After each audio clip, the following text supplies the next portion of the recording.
5. Couple of rounds in a row now for the Heretics. Real gonna do one of his infamous island plays. Try to cause a distraction over at Train. Super doesn't spot anyone through the middle of the map. But on 5 in a row, he's not gonna commit with the sniper, whips out the M15. Yeah, this is just looking to see if they can catch Falcons trying to play with any sort of aggression right now. Falcons feel pretty sturdy in their setup, though. Kismet will get into Junkyard. There comes Real. Oh, you got to win that if you're Cell. Wow.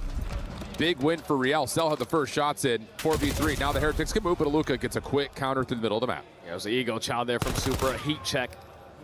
Still a manageable situation. Metals is able to fly on in, catch that trade onto Lucas. Still the Big numbers pick. in favor of the Heretics, but Exton with a quick find. Yep. 2v2 with Kismet working the flank. Does he see the bomb? I think he does. Did now. He does, and he's able to find Metals on top of that. Exton seen in the corner down to the 1v1. Kismet is going to play deep. Surely he saw the bomb. Real's not going to have time for this. I don't think he will either. Only 15 seconds He's left. gonna You have be to get close. this bomb and go into bricks and instantly work this bomb plan and hope to God Kismet is not here. Kismet didn't see him. He spotted him. Maybe. Did he maybe just barely catch info? Yeah, he sure did. Easy follow-up for the Bulldog. That or he just thought, well, no one's at B. Maybe he's got to be at A. Regardless of what info he had or not, it's the right play, and Kismet gets the win. Yeah, he's making all the plays right now for the Falcons. Absolutely. Selim loses the gunfight that you're probably not expecting him to, but Aluka with a quick answer. Exton instead of the sniper with an M15, and then the timing game for Kismet. So many reps in this game mode, lives for those moments, and gets the round done for Falcons.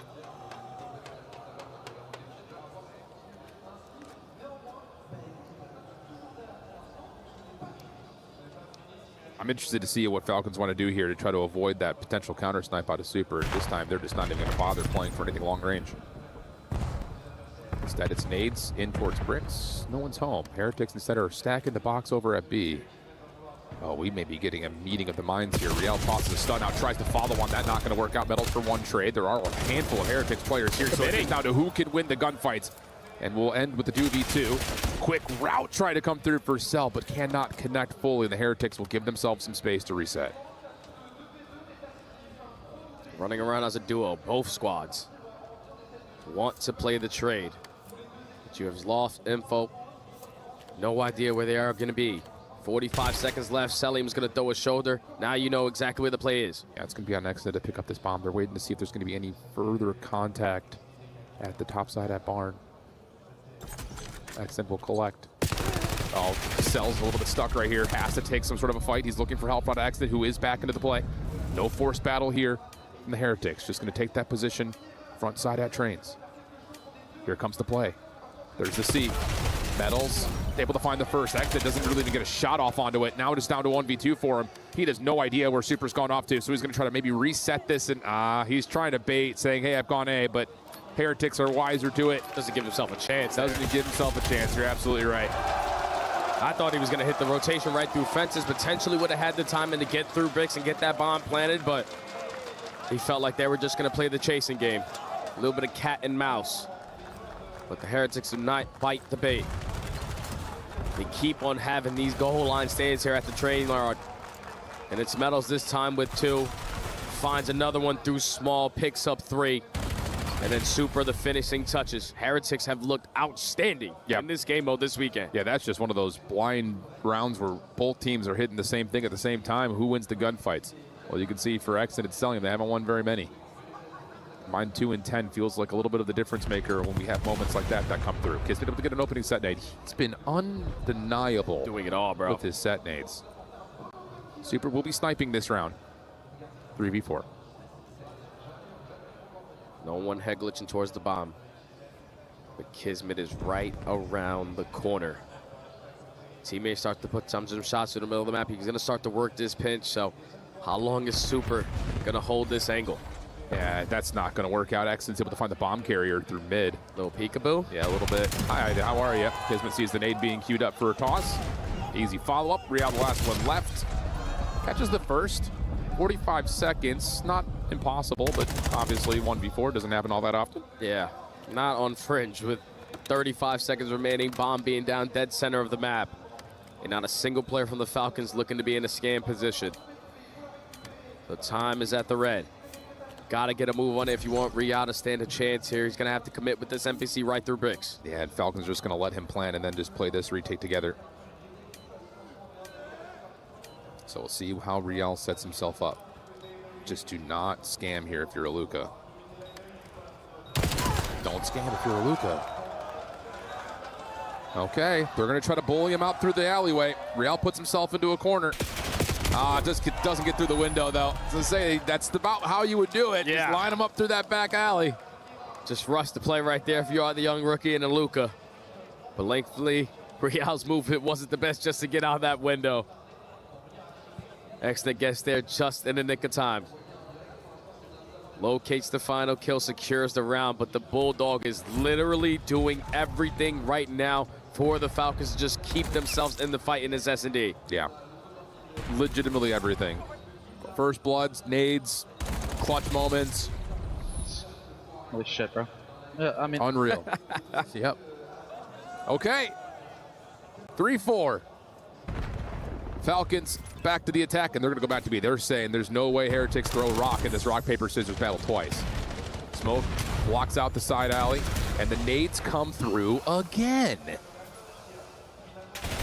It's not hard work, but it's honest work. Doing the custom games and just throwing nades around the map. The guy's a grinder, and he continues to show it.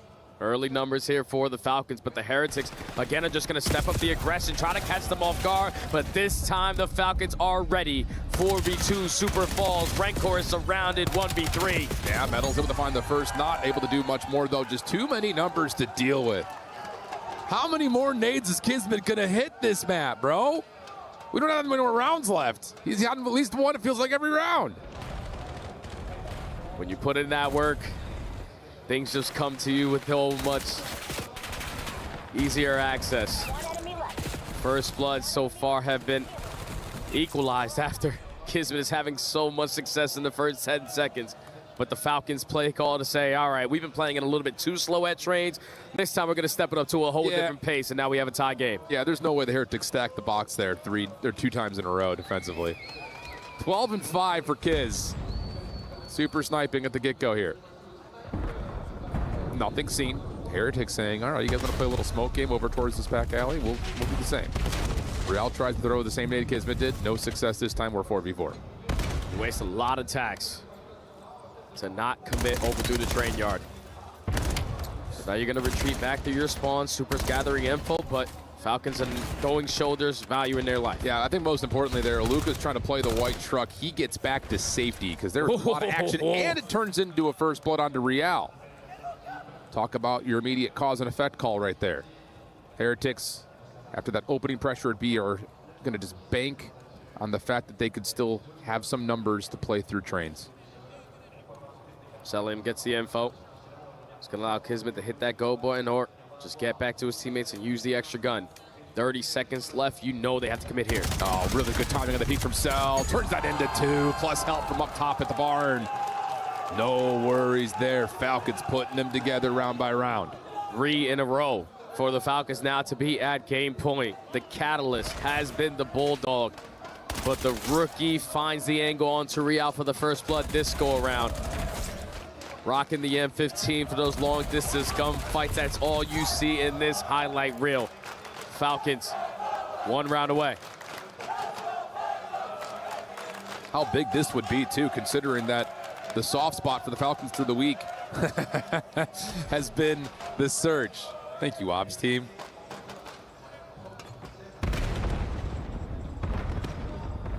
Going to be a little bit more of a patient approach here for the Falcons off the get-go. Can't say the same thing, though, for the Heretics. They've got Real up and on the corner. Yeah, hopefully he was not spotted in this position. It doesn't seem like he was, so we will be able to see the feet. Kismet is crawling. Well, oh my God, he might be What? the blindest player of all time. there's no way! Real surely is trolling. And maybe that was dictated. Okay, we'll let him get through so I can get through. I don't know. I'm going to give him credit. Benefit of the doubt. But Kismet looks like he's through, bro. They don't know where Kismet is. There's and now no he's going to way! make his positioning known. Gets the trade on the Real. Smoke grenade and cause some chaos. 3v3, 35 seconds. You have to be joking. Here comes the hit, under 30. Metals dives in, lots of damage, cannot find the kill of the Falcons though. Super's right there with him, same can be said for Red Core on the backside of the alleyway. No bomb, you're trying to play to open up the space. Here comes Exit on the slide, shut down. Not gonna happen there, and I'm gonna have questions about what the hell just happened at mid-map. But it comes through nonetheless with the Heretics. Might have been calculated, who the hell knows. Real was able to get the first blood, but Kismet is still making plays. And he, again, has to be as blind as a bat. I mean, looking at his eyes, I think he's looking at the mini-map. Or he's got the full map pulled up. I don't know. But it's, again, like in this retake opportunity for the Heretics, just pressing their advantage, not allowing the Falcons to be comfortable. Get the bomb planted. All right, play out towards courtyard. No, now we're in round 11. And the Falcons are back onto the attack. Exit just throwing a couple of wiggles and wags up top, seeing if he can bait out any sort of information. Kismet, smoke through mid. Super seen on that little jump up. They toss Celium's direction. He'll eat up a stun, and instead, it'll be Kismet now trying to wiggle his way over towards B. Trying to throw a little curveball into this round. Smoke grenade to keep them consistently watching that angle.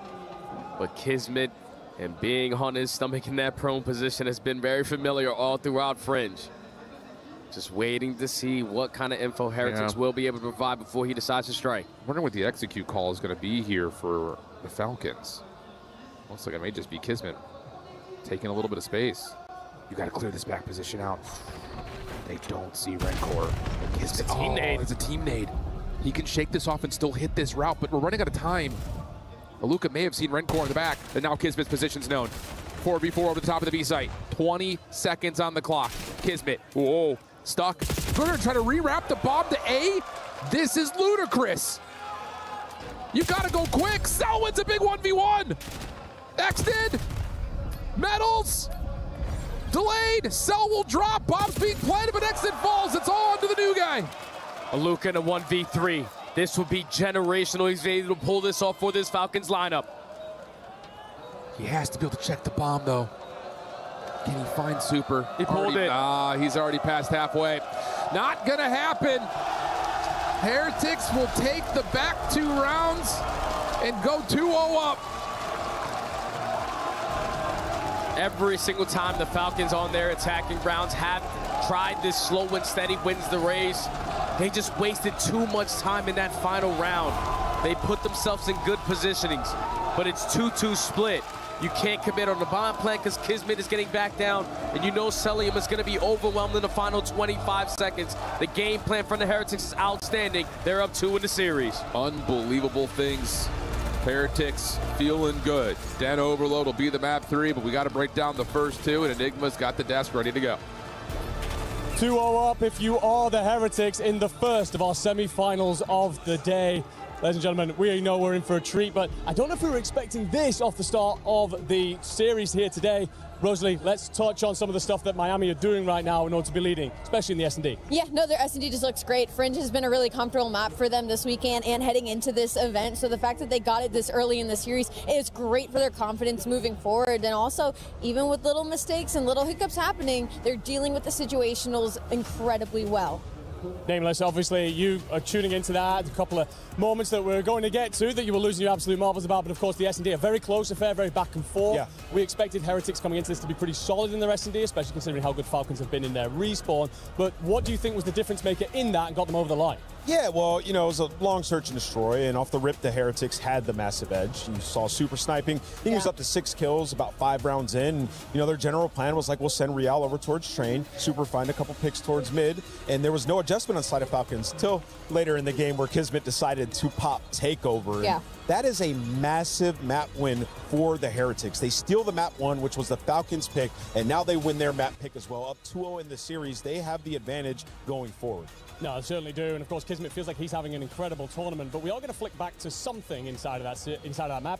Nameless, I'm going to come to you, because Nameless has never seen anything like it, so walk me through this one. All right, yeah, I mean, we all just watched it. Kismet making plays, he's on his belly, and Rial is staring right at him. Now listen, there's two ways to look at this. I think Ship touched on it. If Rial actually indeed did see him and let him go past, one of the best plays that I've ever seen. Dude, yeah, you would have seen that on his face. I feel like just a little bit. He would have been like a decision making. I think he was locked onto the mini-map or something. Right, so like, let's just give Rial credit for that, but if he didn't see him, we are truly watching blackouts on that stage, and it's great. It's fun to watch. Yeah, you guys obviously didn't get to see it, but trust me, Nameless was up and down about that one. We were very much so enjoying it, but of course, that's not only the things that have been going on inside this series. Let's go to map 1 and talk about the hard point, because up until now, Falcons, they've been immovable when it comes to the respawns. Impressive stuff here from Miami. They've been perfect. This was their map pick and touched on it. This was kind of a must-win on the side of Falcons because their S&D hasn't been that strong over the course of the weekend. They've pulled out when they've needed to, but to go out down 0-2 in the series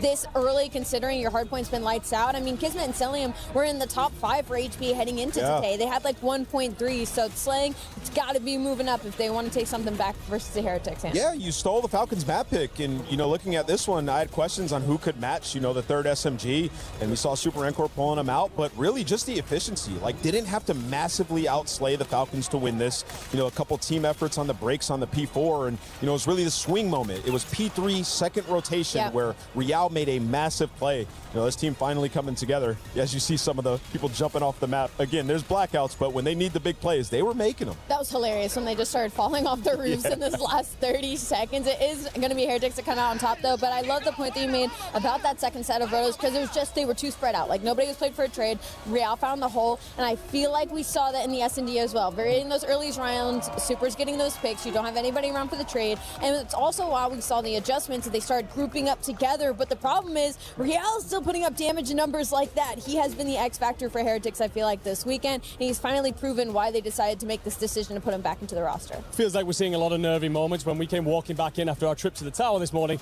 we kind of glanced up at the screens like, this is being played at a breakneck pace. My friend, obviously we've watched 2 maps now. Let's talk about who you're looking at or what you're looking for in these upcoming maps. Yeah, the Den Overload, I believe they played a close one the last time that they played. This is obviously a must-win for the Falcons after losing your map pick and that search and destroy. Sake is pretty strong for them as well, so if you win this Overload, got a good chance at tying it up at 2-2. This map is so important, though. They lose this, it's going to be grim. And it's even more important the fact that Heretics, their path to victory was supposed to be through the S&Ds and the Overloads. So this is also a good one for them. Den, though, will favor Falcons. They got to take this one up. Have to take this one. Okay, all the pressure's on. We know the picture. We know the setup. And we're, of course, up 2-0 if you are the Heretics. But with so much more to settle. So for that, let's send it over to Shift and Study in the booth. Clutch stuff in 2 straight maps with the Heretics. That is the difference maker right now. And we start to get into the teeth of this series where realistically, based on how both teams have looked this weekend, these are square up maps. It very well could go either way. Both teams are going to be happy to see both these maps coming up. Oh yeah, without a doubt. But I know if you are the Falcons, you heard Nameless say it, this is a must win. You need to have this one to get some kind of momentum, because the last 2 maps you have lost in devastating fashion. Within 50 points on the hard point, a 1-round difference in the search and destroy. You just played this squad not so long ago on a very familiar map, and it came down to a 1-score difference. Falcons need to bring their slaying presence. Players like this who usually dominate versus this opposite lineup on the other side of the main stage. He's having a slow start, but Overload, he's been outstanding. Not really focused on getting those goals in, but he's gonna bring those kills without a doubt. Yeah, absolutely. Gosh, it's just, these first 2 maps are still living in my head. Just like, if you're a Falcons fan, you're looking at a couple of individual moments. That's the difference at this level, at this stage of the game, though. Always is, always has been, always will be. So we got just a little bit more comms going in before we lock into this Den Overload. And I will say, kind of looking at just how the averages have pulled out, I mean, you're looking at some of the best overall Overload that both these 2 teams have played on the year, which is, I would say, a little surprising to say, because there was that stretch for the Falcons where they were top 2 in Overload through like stage 3 quals. Yeah, and then they go to champs, and with a new player into the mix, the game mode that requires so much teamwork, that was their worst game mode that they needed to work on going into EWC. They've been able to win a couple so far throughout this weekend, but this is the most important one. Den Overload. Get your SMGs lost and don't allow Metals to do what he did yesterday. Facts. Other side of it, players to kind of keep your eye on. Keep your eye on Selim. He, on that B point, the left side of the map, is a sentry turret. The best defender in the game. Unbelievable. But they'll start on the right side first, so we'll talk about that again when we get there. Here we go. 2-0 the count of the maps here for Team Heretics, looking to take a commanding edge in this series by winning this overload. But again, if there was ever a map mode combo the Falcons would want to see to get the momentum going, it'd be right here, right now. That's a good play call there from the Heretics. All right, you lose that first gunfight, but we're still going to play the patient game. Falcons are going to try to press their advantage, and you find 3 kills in sync. So now Real turns into the lead blocker. El Demonio almost gets loose, but the score still goes in. Heretics up 1. Yeah, I mean, Aluka just looked like he was maybe a little bit split decision on if he should help over towards the middle or deal with the EMP carrier. That, or maybe he was stunned or naded, but based on the minimap, I thought that Falcons were going to be able to hold that. Not the case. First score to Heretics.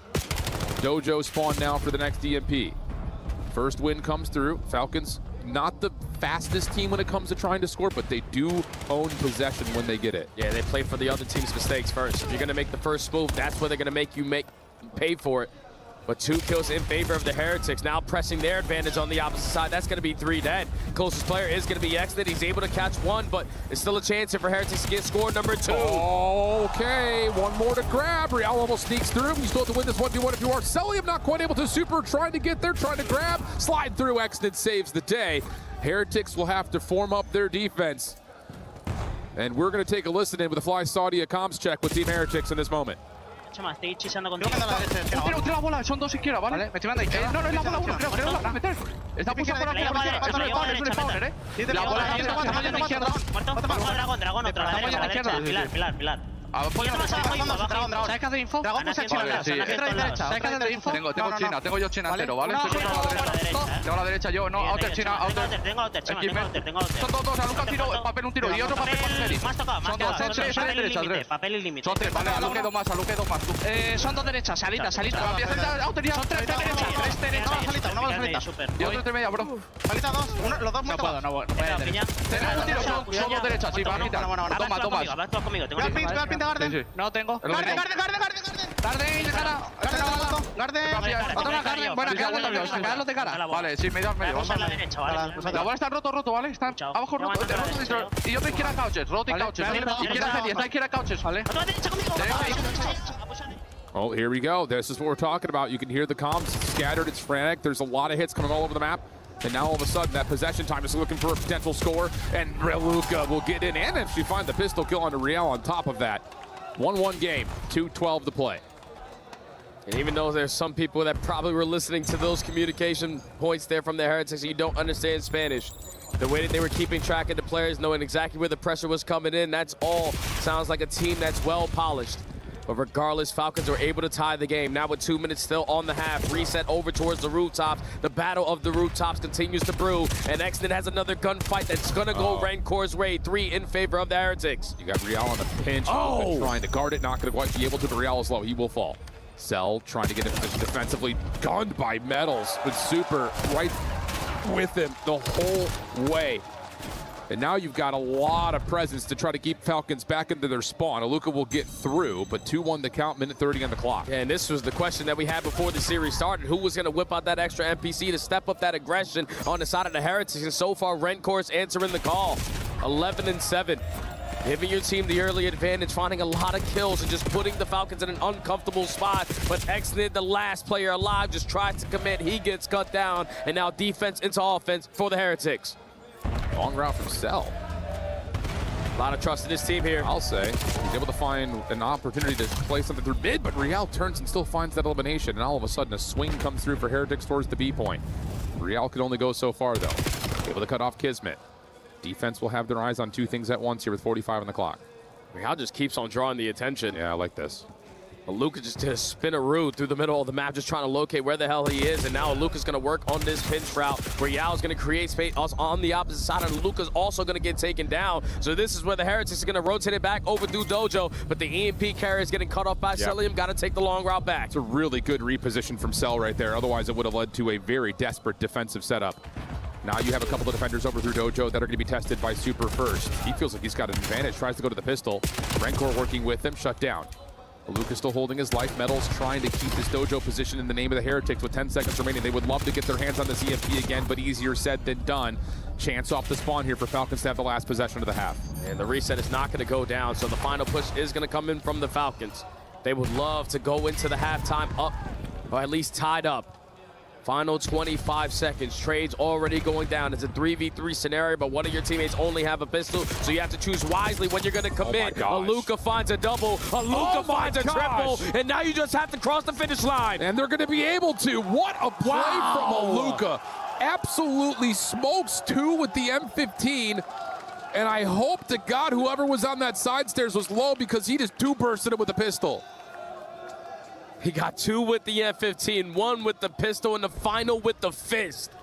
The rookie making it happen here for the Falcons. Great shots onto that AR duo. The pistol even better, and then the beatdown on a Real. Team White to tie the game up at the half.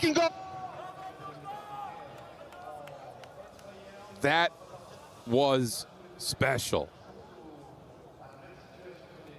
2-2. Into the second we go. Luka is on 5.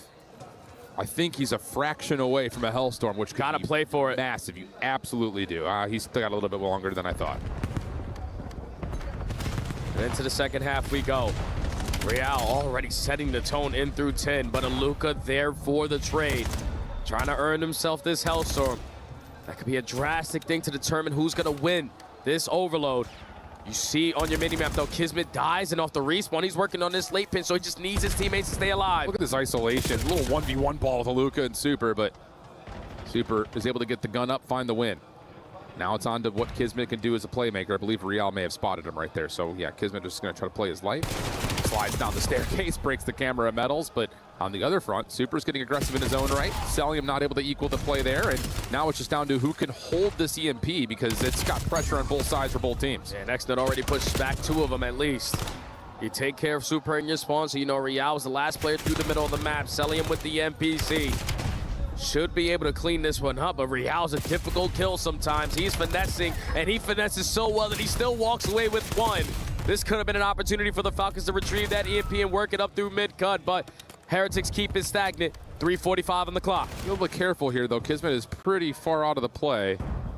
He is pulling some attention for the Heretics off spawn, but you've got a couple of players here for the Heretics that could absolutely wreck this defensive setup around the middle, and you could grab and go pretty quickly, especially now that Kismet's dropped, but good win there from Xnet. We'll at least give an opportunity for Luka to play off the cut, but he will drop. And now we get Cellium, the sentry turret. He will be sitting inside this B point until we get possession back. That's exactly where he loves to play. Don't worry, you're not going to be able to cross past this line.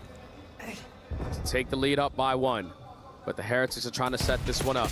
Super, unfortunately, will be spotted through mid-couches, so your pinch player is going to be equalized. And now the Falcons know we have the gunny. We have an extra one. Let's just start to send it. They got some numbers back. Rencor trying to get out of mid for a moment, just trying to show if he can maybe pull the defense. And there's Xnet right there to match him. One more to get. It's Real. Super trying to keep his teammate alive. Nice shots, but Real will still drop. Super now the next one in the eyes of the Falcons to take care of, and they will find the kill they're looking for. An opportunity to play with the offensive pressure here for the Falcons. Now you're in the face of the Heretics in a position that they don't want to be, but 2 kills already going in favor of the Falcons. You have a 3v2 on this side of the map because Kismet is not going to be involved in this play, but it's the dance here from Xnet. He's trying as much as he can to just finesse the game, but Super takes him down, and Heretics now off the respawn. Get it out of here. Yeah, they've got an opportunity to get some space over through the rooftop side, but no, instead they're going to track back over to where the numbers are, which is here at B. Xnet will return back. Luka spawning deep, has to make their way over. Kismet gets the first. Cellium is not in his usual position. He's now having to play over the staircase. It'll be Luka to take the window spot. They go too slow. Yeah, they sure do. Luka's going to find just a nice little shoulder to take care of Rencor. Metals is stunned. He's dealt with, and now they can fly. Super in some trouble here. Takes a lot of damage. Nice kill. The pistol, but there's still the collapse on the way. Falcons will control. Yeah, now Falcons are the aggressors. Big way on the game clock. Xnet finds a double. Another opportunity to potentially get this score, but Meadows playing a credit spot. Catches you off guard. Super effective on the trade, and now MC just needs to win a gunfight just to keep his life. but nothing to show for it. Another stop for the Heretics. Yeah, nothing really changing. It's just this little game inside the 30-yard lines for both teams right now. Exit will drop off of a nade. Kismet in some trouble, tries to up and over, not gonna happen. Salim also down, he will fall. This is an opportunity to score. His super hits the pitch, finds the win off the spawn, and Heretics are up 1. And they have the reset as well over towards the dojo side. So you have the Falcons in a spawn trap. You need to wrap back as a collective unit, but that Suka's already in favor of the Heretics. You're gonna retrieve this EMP if you are Red Core. You need your SMGs to create the lane, and now it's a one-on-one. He's trying to slide it in, but the stop is there. Falcons still have a chance. Kismet barely gets back. Quick re-hit from Xnit. Does get revealed by the stun. Look at Metals. Metals is all the way out towards B, but no gunfight win there from Xnit. That would have put a ton of pressure on these last 2 defenders at A. Instead, we're under 30 seconds to play, and you have to wait for Xnit now. And here comes Metals from mid-cut. Trying to play the timing game, not fully going to commit. You already know that Xnit is off the respawn, trying to locate where you are. But the battles that are brewing over towards the dojo side are in favor of Real.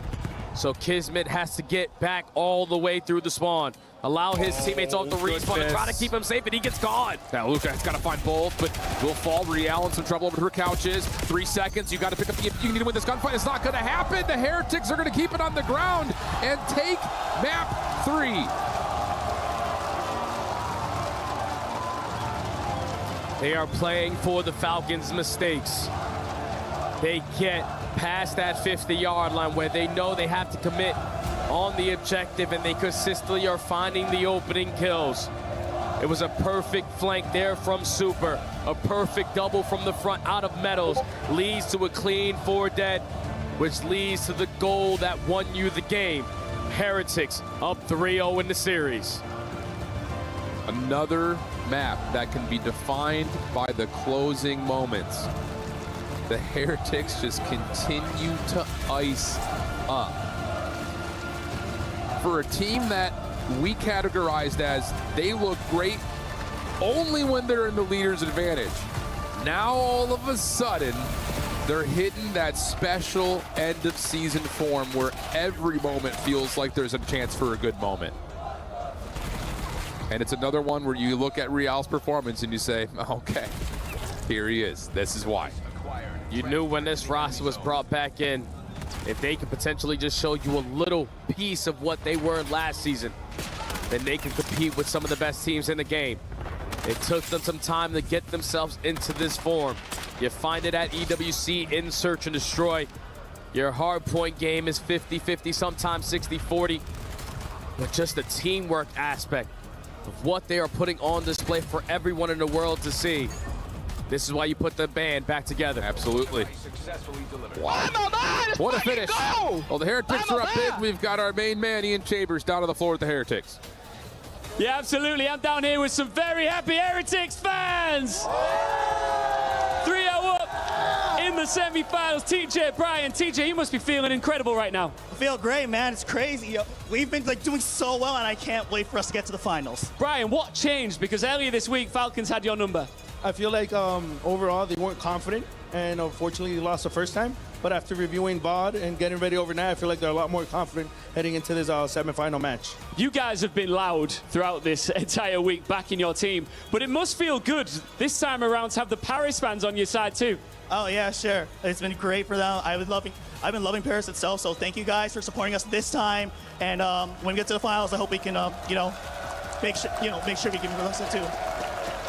The Heretics fans love you guys. Merci beaucoup. Hey, listen, there's something else that we need to talk about here, and that's the club championship, right? Falcons are currently in second place. So if they go on to continue to win here, they could climb up that leaderboard and win millions and millions of dollars. You could stop that right now. Do you want to stop them winning that money?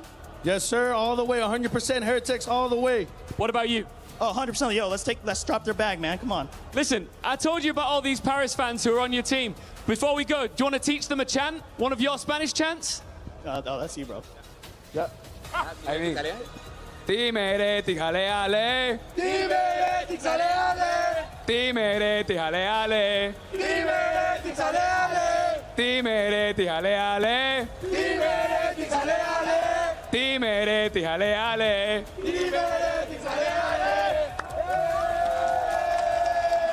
All right. Jay, what were they chanting? Oh, no. See, I'm not that good at Spanish. Oh, damn. I wish I was. Okay. 3-0 up. Heretics. Again, it's just been so clutch in all of these three. 4 in a row is what's required. If you were to ever have someone to give you a little bit of confidence behind you, you saw the numbers, you didn't need an introduction.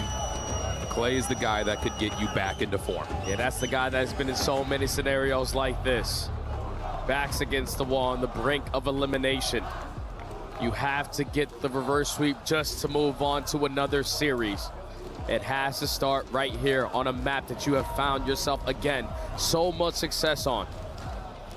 You are outstanding in the rotation aspect of the game. When you need to have breaks, you're able to get it done, but the Heretics are undefeated as well, so they are playing to their strengths, and they have a chance to close this out in 4. It's been a really strong point, this map for Falcons, but absolutely right. Same could be said for the Heretics. Quick dive onto the hard point, as we often see from the Falcons. Metal's trying to open up a route over through Rock side, and Real will pinch it up. That's a nice way to counter the break off. Just play the SMGs on the outsides of the map. You want to play inside, we'll play outside. No worries there. Heretics able to at least get some sort of a breakdown, but now they're on a staggered spawn setup trying to get back together. Yeah, Real already took some premature shots, so his positioning is going to be known, but the finesse game is outstanding. Able to get the better there of Aluka. Now the pressure from your teammates on the opposite side is going to lead to an extremely clean break. All 4 dead. Real was on one. And he's playing with a different level of tempo right now. Holy cow. 4-1, 3 in a row after that opening route that we witnessed. Heretics still trying to just hold on to the right side of the map. A couple of kills do come through for the Falcons.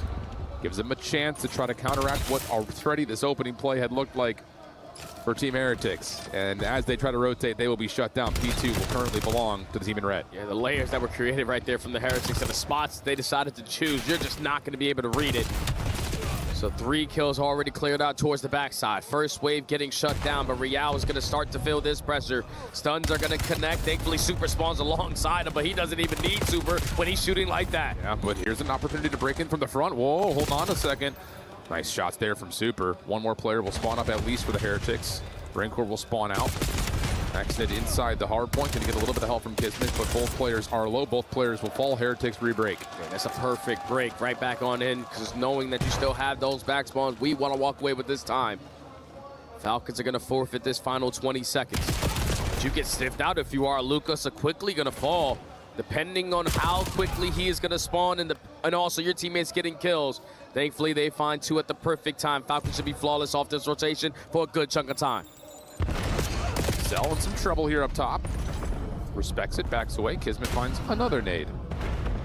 Aluka watching the cutoff from the front side at bridge, able to take down 1 at elevator. Not going to get the second under Rencor. Sellium looking to find that trade, but is caught. Opportunity here for the Heretics as Kismet just gets a little bit blindsided.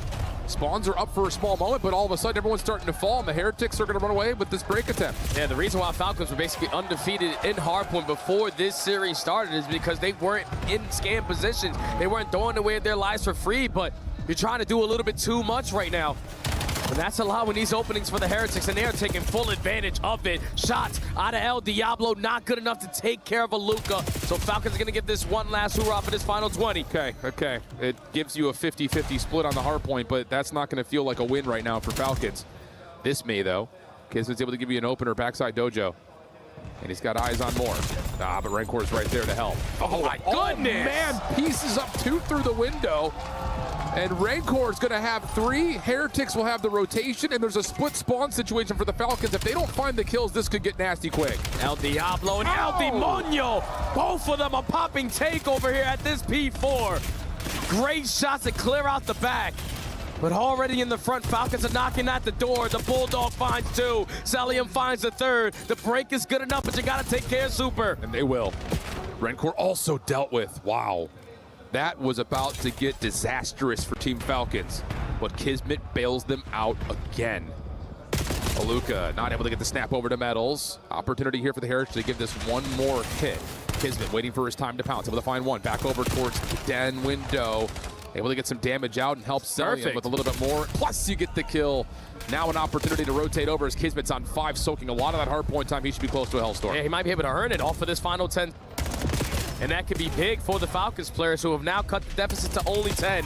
You have the spawns that you want at least early on, but Real flies in through the warehouse and pops two, and Kismet is not going to waste any time calling this Hellstorm, but he's going to be surrounded and he's going to fall. Well, let's take a listen here. Oh, everyone drops actually. I was about to say we're going to do a quick listen in with the Fly Saudia comms check in with Team Falcons as they try to break this hard point. One Zig, 2 P2. On Zig. I spawn in the back, Renkor's gonna spawn on you guys. One six, I'm waiting. Check me left, boys. Chase. Let's go. He's on time, your side time. I'm blocking Have you guys well? I right here, two low milk. They're out. Metals out, right side. Left side dead. One guy's left. Long make. Nice. He's on time. One more Zig. Renko Zig, boys. Nice. Baby. Yo, I'm gonna go top 3, bro. Okay, I'm following you, Sid. Let's go small. Yeah. Dead. I stun lobby. Native to bridge. On all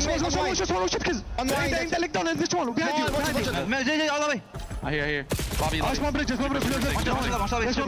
He's in lobby. Time, he could be laying down right there. Laying down. There's 2 lobby, bro. 2 lobby. I'm gonna play. One more back lobby. Yeah, one milk, still milk. He wants milk. Milk and their side lobby. Milk and their side lobby. Anti pinch. I'm waiting. Nice one, Zig. Zig. I'm in lobby. Elevator. Sorry, right here. Elevator, one shot. Low milk, one shot. Right. Well on third. Yeah, turn me. Be small. One shot lobby, Real. He's in lobby. He might go small. Small, I think. Real. Yeah, it's just another one of those moments where it just feels like this map has been in control for the Heretics, but you look up at the scoreboard, not only are Falcons keeping themselves in it, they're in the lead. Yeah, and that was a flawless P1. Heretics, every time they try to approach to get them out of the time, it was effective trades and crossfires that were set up there from the Falcons that allowed them to walk away with a majority of that hard point. So now the race over towards P2. They already have 2 players in a position and the spawns to go with it. Real has to get it done by himself. And for now, he's stalling out so much time to allow his teammates into play. But Kismet, he was trying to be a secret agent just sitting in the corner. How does that happen? Yeah, man, it just looked like Kismet was about to try to break things open, but you still get a couple of Falcons that can hold in the back. They're desperately trying to win these spawns out. But at some point, you have to have both sides of this play meet together on top of the hard point, and as they do, the bunker from the Heretics is holding strong. A couple more members will still be nearby, but Aluka's not the last one left. He's tagged. And honestly, if you're Heretics, you're just going to sit inside the hard point and continue to let them split spawn like this. Yeah, and if I'm the Falcons, I am challenging these guys because we want to spawn out of this position so we can set up properly at the next HP.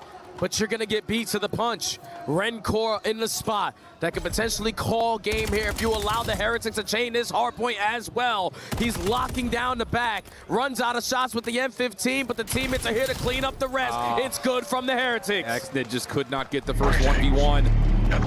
Now all of a sudden, we find ourselves in a very familiar position where the Falcons have to find a way to break open P3. They're going to find the first 2 kills. If they can get Metals out of position here, this would be huge. He's tagged. He's low. A couple of players Spawns are out. will spawn out. Falcons will be in the same. Oh, they're going to spawn backside staircase. What a gift this would be. Opportunity to still hold, and boy, do they ever need to. Exit to the back, stunned out. Aluka trying to hold the back door. Heretics with their setup. Now trying to collapse from multiple points of ingress at the same time. But Kismet gives you 2, can come back to the hard point. It's just down to can you find the last Heretics? And yes, they can. Falcons will get the scrap. Falcons going to be able to take the lead with this final 20. Now it's a race off the rotation. Every single gunfight from this point on is a big one. Aluka peppers one player, but is not able to finish his food. And now it's all on to the Bulldog. Just trying to play the sneaky game. A little bit of hide and go seek, but he has been sniffed out. He gets surrounded there by Metals, and Xnid also is going to fall. So a flawless rotation here from the Heretics to take the lead right on back. You need another catalyst. You need someone else to show up. Is it going to be Piz? Is it going to be Cell? No, instead it's Aluka to win 1 through mid. Kismet will get on to try to contest the hard point. Real tagged, also naded. Renkor holding the space through mid, now has to go assist onto the hard point where Super's right there to help out Real. Luka's able to give you 1. He has been special on this hard point in the past, but not here. Only 1, and this is not structured enough for Falcons to be picked apart 1 by 1. And it's Celium, the last man standing. Trying to wait for his teammates to get into the play. Aluka takes some space up through the middle of the map. Celium gonna put himself in position to contest. You do not want to give this final 20 to Heretics. No, you do not. Contest is okay. Winning it would be better. Heretics will still be spawning behind. They have a chance to play for rotation first if they would choose to. But all of a sudden, you get straight eliminations here for the Falcons. How do they keep getting themselves out of these holes they're digging themselves into? Unreal. Metals will lock down the back for now. He's being guarded by 2 Falcons, which means that on the hard point, Selim has to finesse and play his life best he possibly can. Yeah, he drew so much attention, and you're thinking it creates an opening through the front door, but it's 3 kills in sync here for the Falcons. Unreal. When you gotta have it, this is when you desperately need it.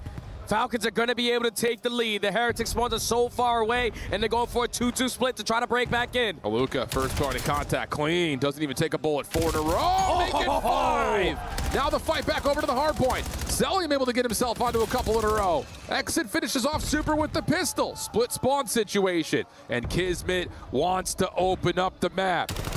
Couple of tags come through. Needs to finish his food, not quite able to, and then that moment, the SMGs for the Heretics able to combine for a couple. Aluka very close to a Hellstorm, but shut down. Exit will also drop. The break for the scrap is good for Heretics. I thought Kismet was going to make the play. At least pepper these players up a little bit to set your teammates up for some freebie, but the Heretics pushed them back. We're heading over to our third P1. A 5-point difference. Tournament lives on the lines here for the Falcons, and spawns all around the damn map. Gotta win your ones. Metals pulled aside just a touch. Able to win his first. A little bit of space, but not enough. The Falcons back into the hard point. They win that last 1v1 onto Super cleanly. Small lead. We could see this extend to P2. Especially with this next hit coming from for the Heretics. Selim is waiting for the first point of contact before he hops up. And Kismet, another big double. Cell is still in position to pinch behind this play if he needs to. But he's got to get himself involved. The rest of his teammates are a little bit held right now. And neither team wins here, so it's all about who's going to win the rotation over towards New. Great pickup from Exit to locate where Super was. And all you want to do is just keep on pushing the Heretics back.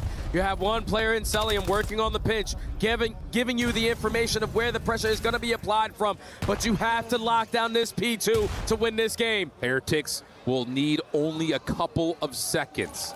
The line of scrimmage is set. Here we go. Uh-oh. Tournament life for Team Falcons.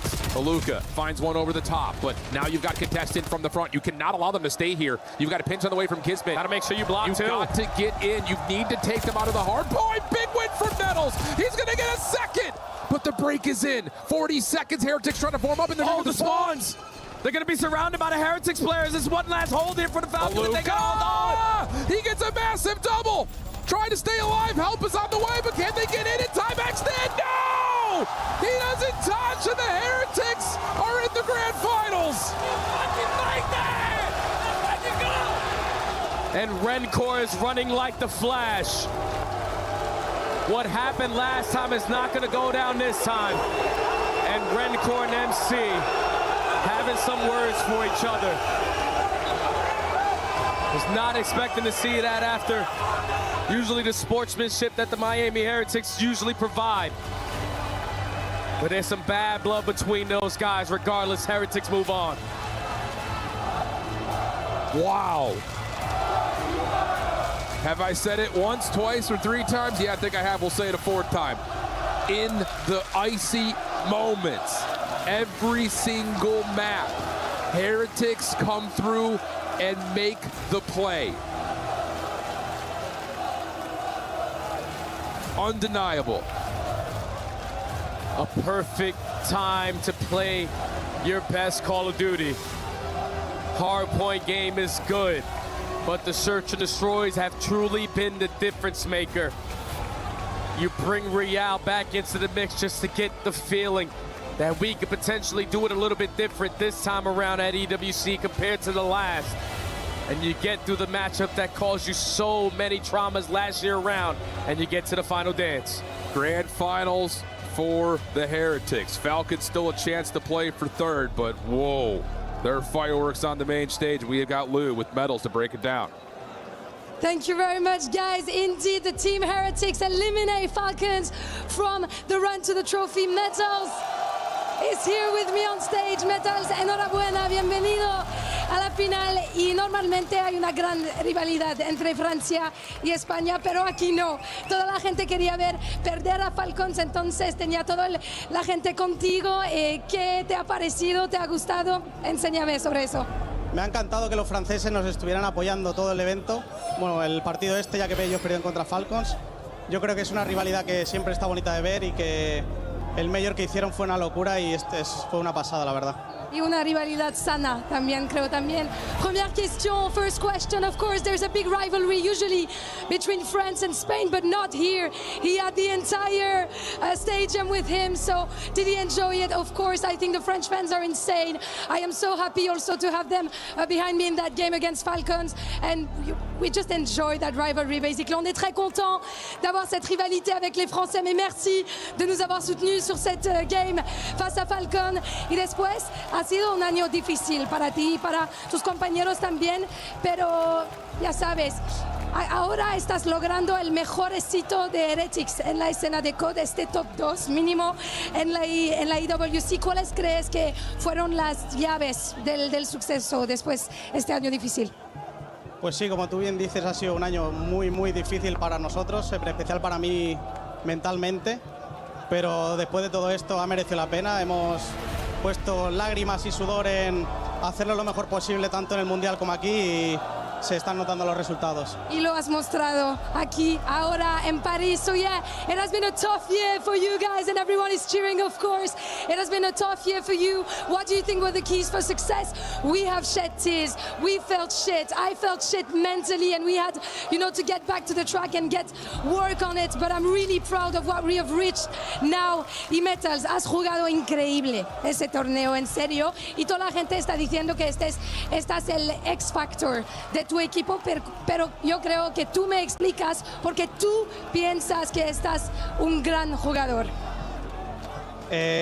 Yo creo que soy el X Factor debido a que suelo hacer bastante el trabajo sucio y este torneo estoy jugando bastante mejor porque hablamos que nuestros AR se metieran más al punto y dejaran correr a los SMGs y yo creo que por eso tanto Real como yo estamos jugando de esta manera. Y más juntos también es lo que parece en esa escena. So yeah, everyone is saying that you're the X factor of the team. Can you tell me why do you think you're a great player? I have indeed been playing way better on this tournament, and recently also us as a team we've fixed some issues also on our AR and making sure that we're always together. So of course I am very proud of what we've done, and I think you're very right to be proud of what you have done, because great players get to crush keys here at the WC. Adelante, vamos juntos. You're gonna break the key of Falcons just here. How does that feel? It feels amazing, to be honest. And I think you've deserved it with that 4-0. After that beef with the Falcon boys, of course. Mesdames et messieurs, this is very meaningful. Falcons out here on COD with those championship points that would have mattered so much. But no, this is a Spanish win here in Paris to the finals.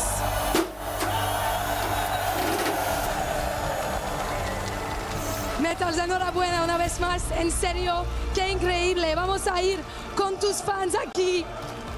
Yo creo saber qué tal con los jugadores de Falcons. Yo tenía un poco miedo al final del partido. ¿Qué tal las cosas?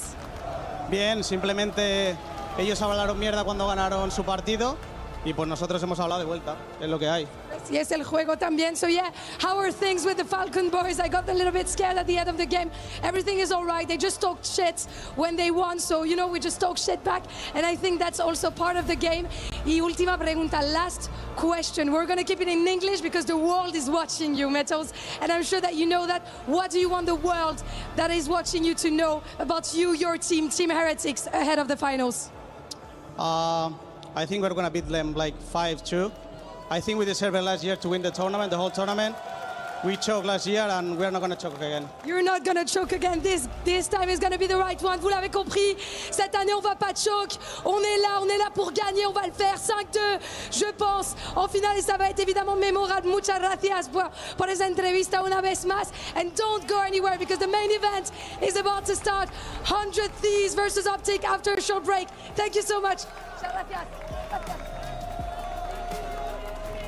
Thank you so much, Lou, and congratulations to the Heretics. This is the highest placement we have ever seen from a player from Spain. This is the guaranteed highest placement in Heretics history. Their first grand finals. They finished on the podium with third place last season. Now they are guaranteed second place, $320,000, and are in the running for the 600 grand and the title of EWC champion. And what a story this shapes up to be for them, right? Because of the way that their season ended last year and they come into this one, they start making some roster changes. Those don't end up panning out. They have a good online stage. They perform lackluster at LAN, and now near the tail end, they get a redemption opportunity. They get their revenge now against the Falcons. I've been giving them trouble all season long. One of the only teams to match them when it comes to the pace in some of these respawns, and now they're in their first grand final ever for another opportunity. Let's talk about the closer of this game here, 221-217. How did you see the Miami Heretics close it out? Yeah, I mean, these guys, just beautiful gameplay, Chris. At times I question their efficiency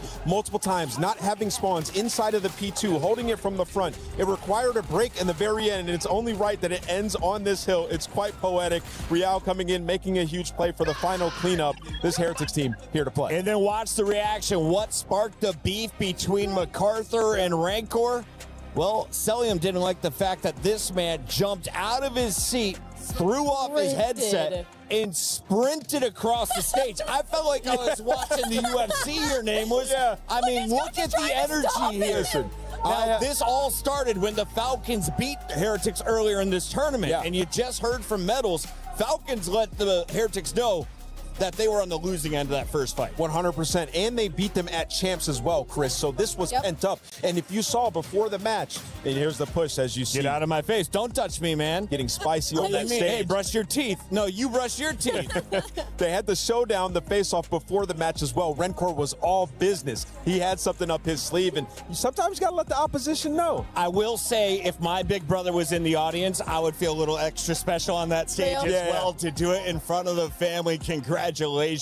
You know this moment meant everything, and I love the fact that it's not Super. It's not Rancor given the honor to crush the key. They are giving it to the vet. He played alongside Lucky, who is now coaching. Metals has always been that X factor. He's had an insane ceiling. Now he's bringing consistency at a $1.8 million Call of Duty tournament, Ant. Yeah, and listen, the reason is because this Miami team have never played a fishing COD. It seemed like at times Super, Rencor, kind of playing for themselves. You're seeing now with all the pressure after bringing in Real, the community completely flipped on this roster. These guys are finally playing for the win. The kills don't matter, and now Metals can shine. I think that's the reason he's having his best tournament that we've ever seen. Ali, I got to ask you, in this one, it looked like Super or Real had a better game. Who do you think is the front runner for MVP if it comes from the Heretics? Oh, man, that's a hard one. It makes me want to lean Real because of how consistent he's been all weekend long, but the Super Snipes being brought back this weekend has turned their S&D completely around to what we saw at the beginning of the season. So I think it is neck and neck between these two.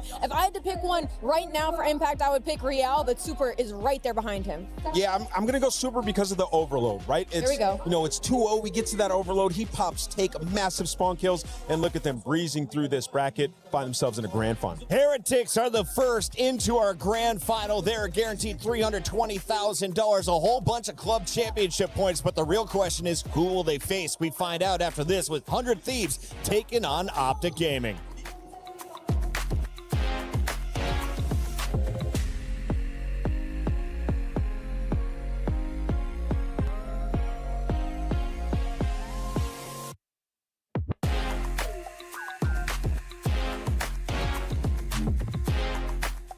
Tiro till!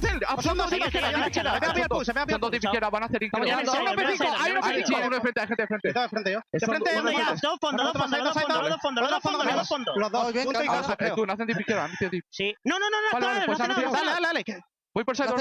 Saidor, y otra más cajas, una bala cajas. Y el otro de cara ya, fueron los dos. Otro más cajas. Falta cara. Saidor. ¡Vamos! No, tú, chill. Tú.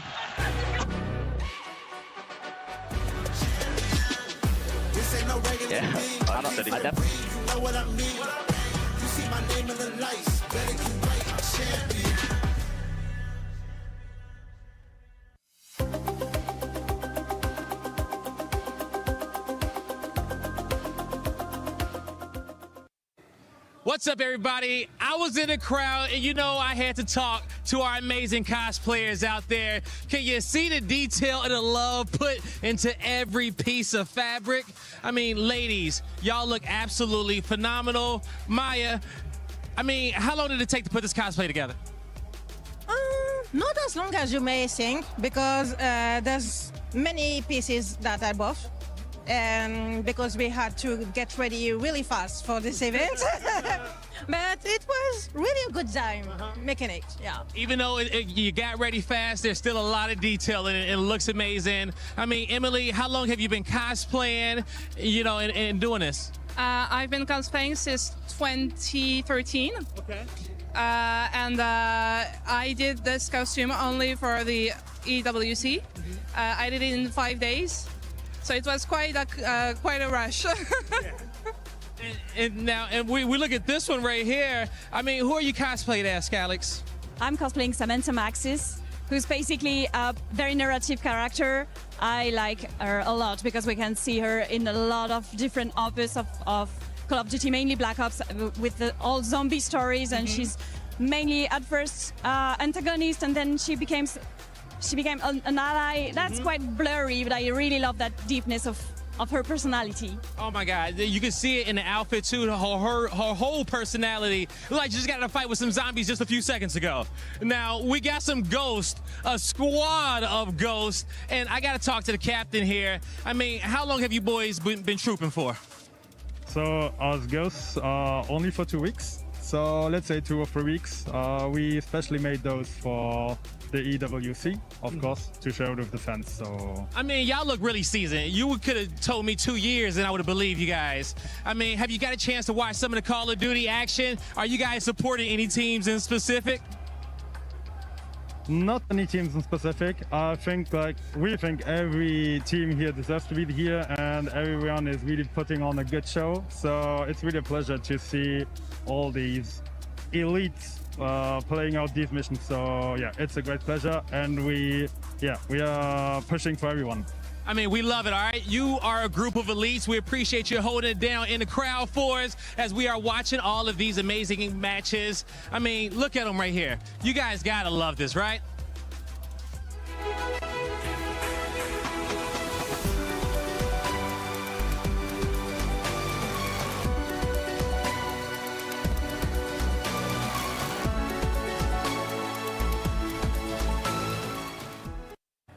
What's up, everybody? I'm back in the crowd, and we need to do our pick'ems for the next series. I'm totally undecided on what's about to happen. It's Optic Gaming versus 100 Thieves, and make sure you download the EWC app and join us in our pick'ems. Now, I got a crowd expert here with me on this matchup.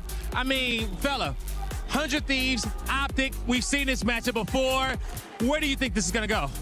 I mean, at the start of the weekend, I'm an Optic fan myself, so at the start of the weekend, a bit shaky, but after yesterday's performance against FaZe, I mean, if we come out shooting like that today, I mean, it's a sweep. It's a sweep. It's like, who can stand in y'all way, you know? Yeah, I agree completely. They absolutely turned it around. What do you think was that turning point for them in that matchup? I don't know. I think, obviously, the first half point was a close one. I think once we got that through the door, and then the search, I mean, going 4-0 up, getting some confidence and closing that out, I think search has been our issue, all year, so closing that one out, I think that just gave the boys even more confidence for the overload, and then obviously the closing half point, 100-point club, come on. Come on now, okay? Those boys are on fire. Let us know your picks in the chat. The match is about to get started.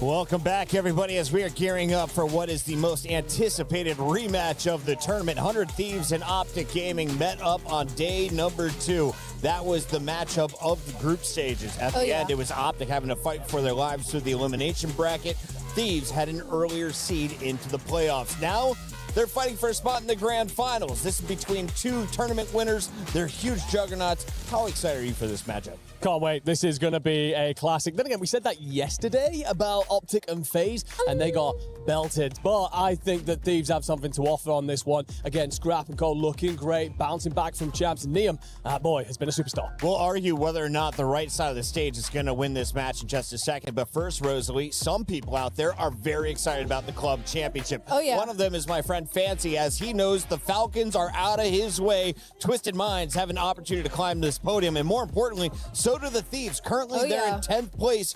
They're already tournament champions. They're eligible to win this club championship. They're chasing juggernauts, though, like AGAL, that had huge wins this week. Yeah, now with Falcons out on the COD side of things, that is great for AGAL. And on the other side, like you said, with Thieves, just some opportunity to place for some more points and get some more money for their organization right now. And they couldn't be in a better spot. Now the Team Falcons is out of the conversation. They are the best hardpoint team in the building right now. And we saw it versus Optic Texas on that day number 2, where they were able to handle them in that game 5. I think on the club championship side as well, we've still got Heretics just creeping up the board a little bit off on that right-hand side. Little by little. So you never know. Could do something incredible for the Spanish organization. But yes, wonderful to see people taking it to the Falcons. Obviously, it was Team Liquid last year. AGAL leading the lot by the end of this week is insane stuff. We get a chance to see the rookie who is in the MVP conversation. Neum is going up against some of the other great ARs. You also have Scrap and Hydra in the building. Who's the biggest superstar on this stage right now, Allie, if you're looking at 100 Thieves? I'm looking at Hydra. I think if you're asking the crowd and from the number side of things, he's been playing electric all weekend long. He is in the top fire slayers of Hardpoint right now, rocking with a 1.3. He has just been unbelievable all around. And even when you move over to the S&D, he's sitting right next to Neum as one of the best opening duel winners in the building as well. So if they get in those early gunfights and those early rounds in Search and Destroy, you can expect them to win them. The Thieves throttled Koi. It was not pretty. Who was the shiniest player in that series, and who are you most excited to watch here on a championship Sunday, knowing we got another best of 7 between these juggernauts? Feel like I keep banging on about Neum. I think he's still the guy, and I'll come off the back of that series. But I will turn my attention to Scrap. I think that his bounce back has answered a lot of questions for the 100 Thieves. You were a little bit nervous. You're not worried about 0.6 Scrap? No, not on this one. Not on this one. I think he's proven that he is back with a bang. And yeah, he knew all the questions coming into this. He no doubt felt that pressure. Got the chance to interview him, talked about it a bit. But as always, he backed himself to deliver here in Paris. Scrap back to his winning ways. He's been dropping 1.3s, 1.2s. It doesn't matter his opponent. He's playing confident. On the other side of this stage, we have Optic Gaming that is looking the most confident I've seen them in a moment. Why? Well, they just rolled off a 4-0 over the team that won our world championship a few weeks ago. That was a dominant performance. Who was leading the way there, and what have you seen in their win? And they needed it. For me, it was Mercules and Shotzi. I think overall, during the entirety of those series, they closed that out with 1.2s, but also you got incredible moments out of Dashi as well in that FaZe series. And so I think if you're an Optic fan, you needed this just because of the way the weekend started for you. Search and Destroys already came out shaky. You were losing a couple of HPs, and now you get an opportunity at a revenge match versus the 100 Thieves, one of those teams that give you struggles in those respawns. They needed that 4-0 versus FaZe as far as momentum goes, Enigma. I think there's definitely a couple of things to talk about on this roster. Dashi's rocking a 1.35 in the Overload. Merc has a 1.57 in the S&D. I knew he was performing well, but that is outrageous. And obviously, Optic came into this tournament with many questions about their Search and Destroys. Yes, we still need answers when it comes to their round 11s, but if you're putting up numbers like that, you don't need to worry too much about our round 11 because we ain't getting there. Major 4 champions, 100 Thieves, doing work here in Paris in the past, but they're going up against the EWC champions as Mercules has been putting up some ridiculous numbers, including that damage rating. 13,140 is going to lead the lobby. He's also been a monster in Search and Destroy. So you got a rookie on the right, second-year player on the left, both ferocious, but I have a feeling this might come down to some veterans. Let's take a look at the whole lineup. Dashi on that far right is the oldest player playing alongside young Merc, and then that guy on the far left, well, he's been a pro player since he was about 14 years old. I've seen every phase of Kyler, the chubby, the skinny, the stud, the guy who's been thrown down to challengers and come back even stronger. Who do you think is going to be leading the way when it comes to the SMG? Does Shotzi have more work to do, or do you think it's up to Hook to have a better day against 100 Thieves? It's so hard to compare. It's such an apples and oranges conversation. Hook's going to be the selfless player, the man to glue this team in and put them in the spots that they want for victory. It's on Ant to obviously be the superstar in the impactful moments. He can't be predictable. He can't be the kind of player who gets lost in the map to little effect. He's got to be in the right time, right moment kind of situation if you want to be getting the best out of him and getting over the SMG duo in front of you. In the current meta of Black Ops 7, sometimes you need to put your AR away and pull out that third SMG. Well, Mercules, he's been very comfortable doing so, and we caught up with him behind the scenes with Guy Blaze. Just a year ago, we saw that banner hoisted for Optic Gaming here at EWC as they did something absolutely miraculous and won a second major championship in the same year. And I got two pivotal pieces to that victory. Mace, Karma, Mason, when you think about a year ago, just after winning the greatest trophy in Call of Duty, you came here, you won this for EWC. How was that feeling back then? Yeah, that feeling was insane. Coming here right after champs and taking that one as well, two of the biggest tournaments. Hopefully we can get one this year. And I know it's super important, especially after the year in which you guys have had. Still the best team on a consistent ranking, throughout the entire season. But to end out on top, you guys came into this weekend kind of not looking like yourselves here, but you guys have found that pacing yet again, and you guys are looking like the defending EWC champions. How does it feel for you guys to finally be playing like yourselves? It feels good, because we all know how good we are, so as long as we're just playing to our potential, it's going to be really hard to beat us. I think it's going to be real difficult, man. And Damon, you have seen some legacy teams in your past. You have seen banners go up. You have taken banners down. And when it comes down to what this team has went through the whole year and just trying to just stay consistent, stay on top, because once you do it, that's one thing, but to stay at the top level is hard. How proud of you are these boys to making it to a championship Sunday here at EWC? Oh, I couldn't be happier. We had a lot of seconds all year, and you can look at it like it's a bad thing, and we obviously wish some of those went the other way, but you just got to be proud of it. It's hard to do. Not many teams come second at every tournament, let alone win some of them. So we're trying to make it a second one here, and yeah, it's been a great year. Champs would have been nice, but hey, maybe we can change the story of how they think of us throughout the year with this event. You guys definitely can. And then even next year with the new game, it'd be nice to get that fourth ring, some of those rings with a boots on the ground game. But as someone who has been in these big moments, in these championship situations, what would you tell your players in this situation as they get ready to go play two of the biggest matches of their career? Just go out, have some fun. That's what I've been telling them.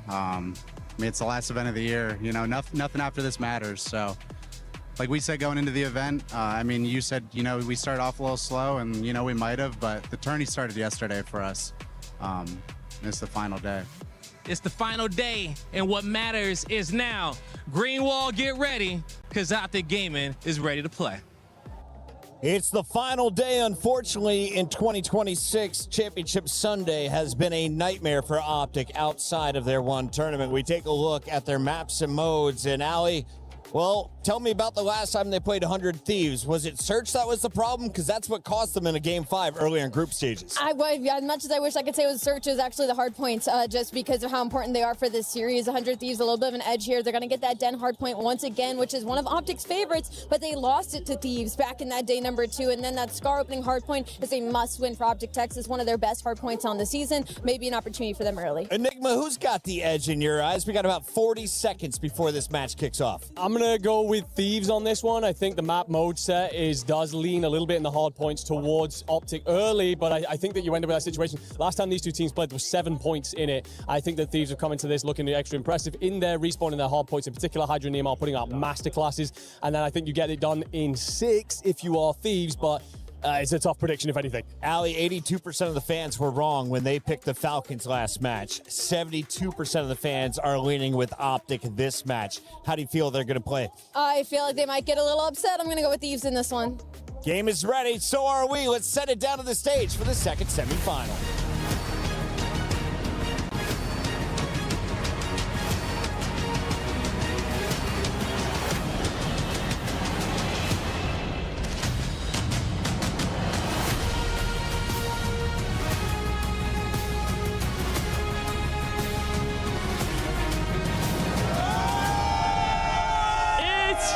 is popping off in Paris. We are learning so much here on Championship Sunday. But I think the key message that I'm taking away is there is no scene in the world like Call of Duty. Non, les choses commencent à chauffer ici à Paris, vous l'avez vu. Heretics sont en grande finale. Et pour moi, c'est largement grâce à vous. It was unexpected to see Heretics in the finals, but what is there to be expected is another banger, another rematch, another revenge here at the top of Call of Duty. Absolutely, we're about to witness the EWC defending champions step onto this stage, hopefully to continue their journey to reclaim what is theirs. Ian, aren't you going to welcome the teams? Let's bring them out. It's Optic!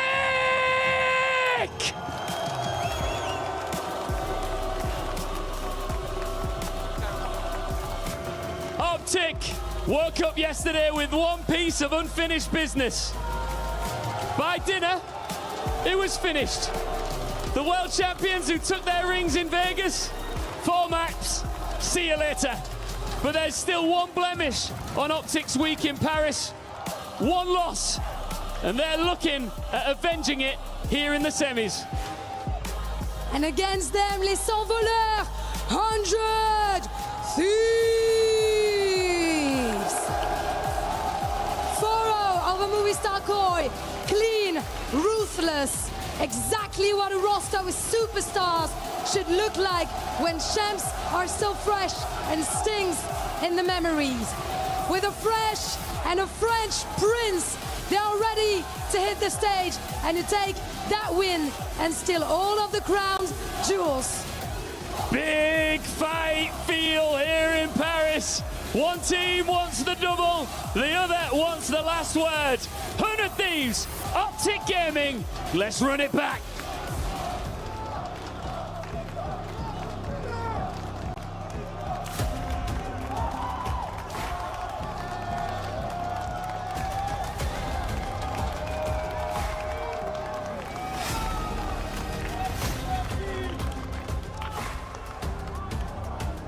We're getting ahead of a rematch here, boys. I know that you guys are very good friends, but I want to ask you, Idra, would you rather hug him or beat him today?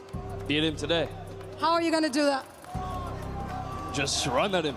Another day at the office. What about you, Dashi, of course? Are you going to diff him this time? What's going to be different? I'm hoping for a different result this time. What is going to be different? Tell me about it. I'm hoping I get the 4 maps first. Yes, let's see if that's gonna happen. Last handshake, boys, before you get back to the team. That one is gonna be a banger. It's Optic versus 100 Thieves.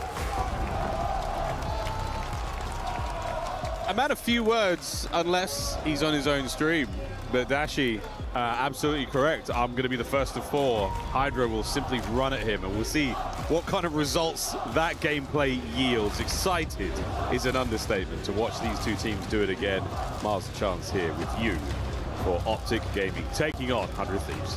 Maybe Dashi just wants to speak in-game more than the interview, but yeah, incredibly well-spoken, hilarious when he wants to be, but in interviews, kind of lame.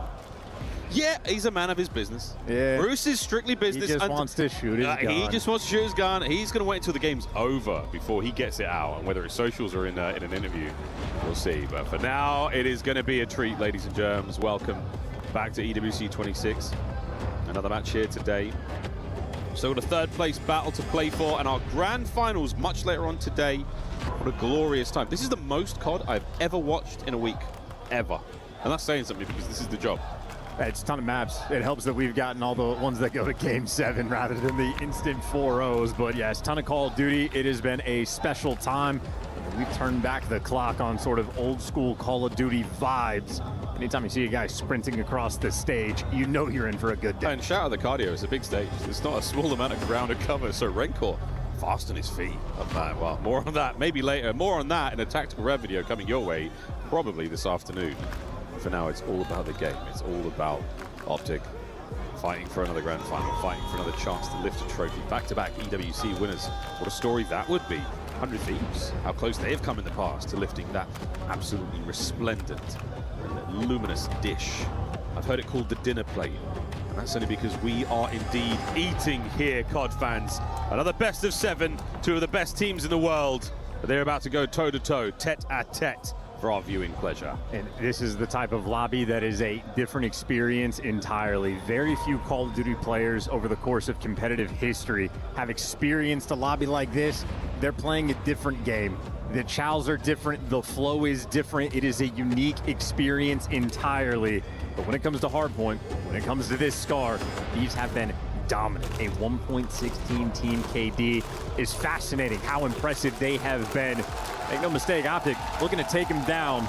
They got beat, or they beat FaZe on this map yesterday for their revenge. The Scar, it's going to be singing sweet. They really did smack the snot out of FaZe last night. That was a shocking result. Will it be the same today? Will the Thieves that be the case? Here we go, ladies and gentlemen. Map 1, Scar Hardpoint.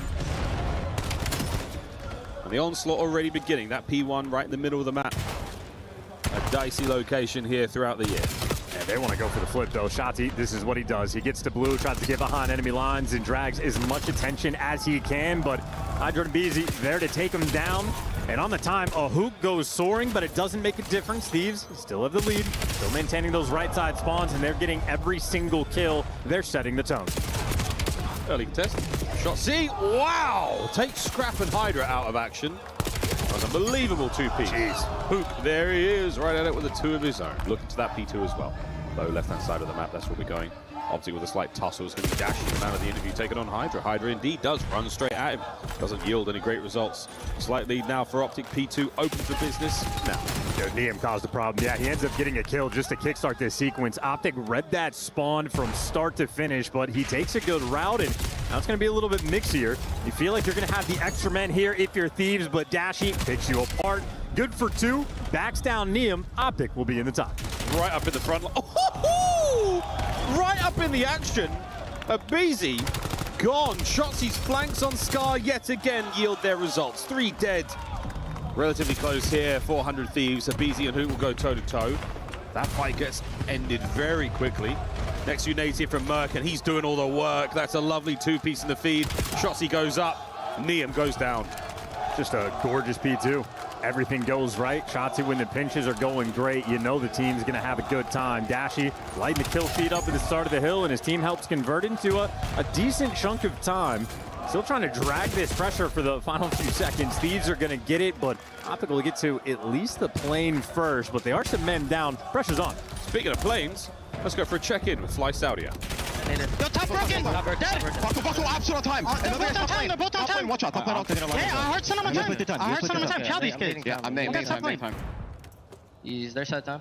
Top lane, to Yo, right. chow, Top lane, top lane. Up to dead. More plane side. Yeah, Liam! Shoot it, baby! Low. Watch your mid! Wait, split! I gotta stay down, I think, yo, one could be Brutus! One is up in Yo, Beezy, big white wall! Beezy's like white wall! One shot. One needle. Yeah, need it. You go middle. Go middle. Yeah, let's go mid. I'm behind you, mate. I'm behind you. I need one on time. Yo, what's top blue at BZ? Where? He's DP2. Front head at BZ. Front head dead. One's gonna be top blue for sure. P1 on you. P1 weak Neum. He's Y wall Neum. There's 2. All there. Who's that plane? Low plane. Literally low plane. Yeah, low plane. Dead. Nice one. Aping this. I'm nading Y-wall. Need Y-wall. Aping this. Heard you. Yo, back left corner, Neum. One's gonna be top blue for that. Yeah, two back left. Aim at Neum. Back left. Y wall. We're good. Yeah, Wait, yeah, Y wall one shot. Easy. Right. Yeah. Yo, he's still Y wall. One shot. Two back right. Fantastic listening from Optic there. A little bit difficult, and now our connecting flight with Fly Saudi check-in 100 Thieves. From the top. Yo, time. Yo, back right. Heard that. Stop. In the back, spawn on me. Yo, stop. Nice, top on the stairs. Okay. Sorry, Brandon. Spawn in the back. You heard. Maybe P2. Spawn in the back. Front mail, bullet bird. Where'd he go? I'll see him push me out. He just in middle. I'm holding ticket. I'm holding ticket right now. I have ticket. Okay, I'm holding ticket. I have ticket. They could go gate. They could go gate to mid. What's done left? I'm holding. Army dead. Nice, I'm holding. Last one, P2 on me. Block the back. Make sure you block the back. Ticket. I have ticket. I got a ticket dead. Yo, they're spawning deep blue or deep gate. They're spawning front lane. Two ticket. Two ticket. Heard you mid is the back. Yo, low trench. Nice. Close time. Let's go, low trench. Let's go. Hard blocking. Are they spawning plane? Yes. Yo, look at Paco. Don't look. Stay alive. I'll get turned off green. I'll get turned off green. Out of the plane. Two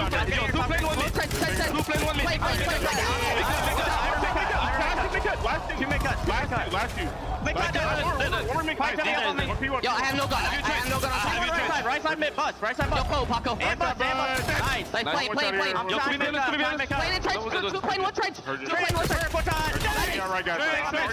I'm already out. Yo, I'm unblocking. One more plane.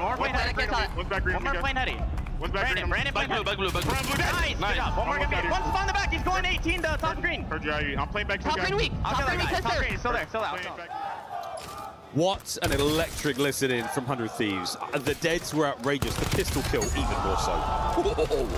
And on the flip side, I would say Optics listening, not too great, a little bit disconnected, having a couple different ideas to bring into the table, and it is much flowier coming in for 100 Thieves. Neum starting off hot again, 5 spree, Hellstorm secured, 20 kills, leading the lobby. Neum, frankly, in MVP form. Absolutely working his backside off.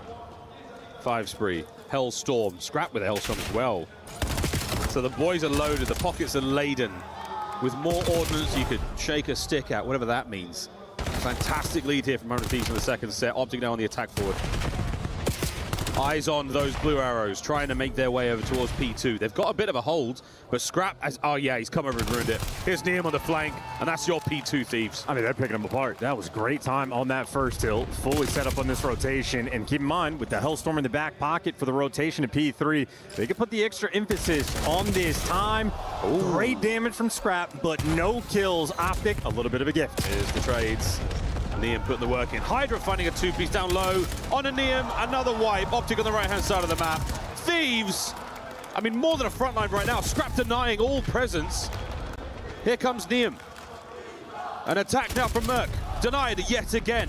What a hold from the Thieves. And Neum gives you 2 from time. I mean, he's just on point right now. 25 kills, another 4 spree. He's about to earn his second Hellstorm, so if anything, you'd want him to call it in, but no need. The gun is doing the job. Just lay down and call it, dude. Oh, there's another kill. Goodness, 5. Over the top. Wow, the damage on a Merc who finds a 2-piece. Sign of life here from Optic when they needed it the most. And this is the moment, though, where Thieves can overcommit towards P2. So 2 of those red arrows making the moves. Hydra's going to be the overseer. They're going to try to fight. And hey, they get those big 5 seconds, but it is just for the setup. You want to have this Hellstorm for the rotation. Number 8 on the minimap is going to be Neum. For the moment, he's chilling, not calling it just yet. You have so much space to work with. It'll be Scrap pulls his Hellstorm. Perfect position to do so. He will scatter those players to the wind, but it's Abizi and Hydra who find the kill. So the Hellstorm will connect on a hook unless his teammates get the kill. Changes course immediately in a Shotzzy. Issue after issue for Optic to deal with here. No, this is, you know, if 100 Thieves have ever had the issues of a slow start for the map 1, that has not been the case here on this Scar. This is sheer and utter dominance. They got the right side spawns, playing heady control. Abizi pushing the distance towards Ticket. He might fall, but still good in the long term. But a little bit of pressure on Scrap. Those blue arrows starting to make their move. We've seen this in the past. Wow! Okay. A slow start from the Thieves could spell doom. A hot one will absolutely hurt Optic here. Right-hand side of the map, over to blue. And the Thieves are all over it. Easy though, he's going to be the man prowling. Got to be behind the entire squad. Okay. There's 1, there's 2, 3 in front. You imagine the trade should be on point. Well, good for that one. Last man standing, Mercules, and Scrap there for the trade. A moment of perfection for 100 Thieves. Kills are so good right now. Neum, 2-piece. The front side of blue safe. The man in the back line, Shotzzy, getting sneaky. Opens up a window now to work with. Abizi ripped from the window of his own, and now on a time, Optic with the break. 30 seconds left on this time. If you get it all, you might be able to do something interesting. Still have to deal with another Hellstorm in the long term, but Back-to-back kills, the potential's here. The P4, P5 rotation is the diabolical one on Scar, but Hydra makes the impact. Optic just falter off the map. Last man falls in extra time collected. It'll be a 100-point lead. It's a 100-point lead. It's not bad. I mean, you do have Hook spawning on the right-hand side, so not the perfect trap flip in the spawn department. So now an awkward session on the attack towards the new time. Scrap finds himself in the hardpoint first. Abizi spawns close. An attack now for Optic over the plane once again. This is where we saw Scrap with a highlight moment. Can he do it yet again?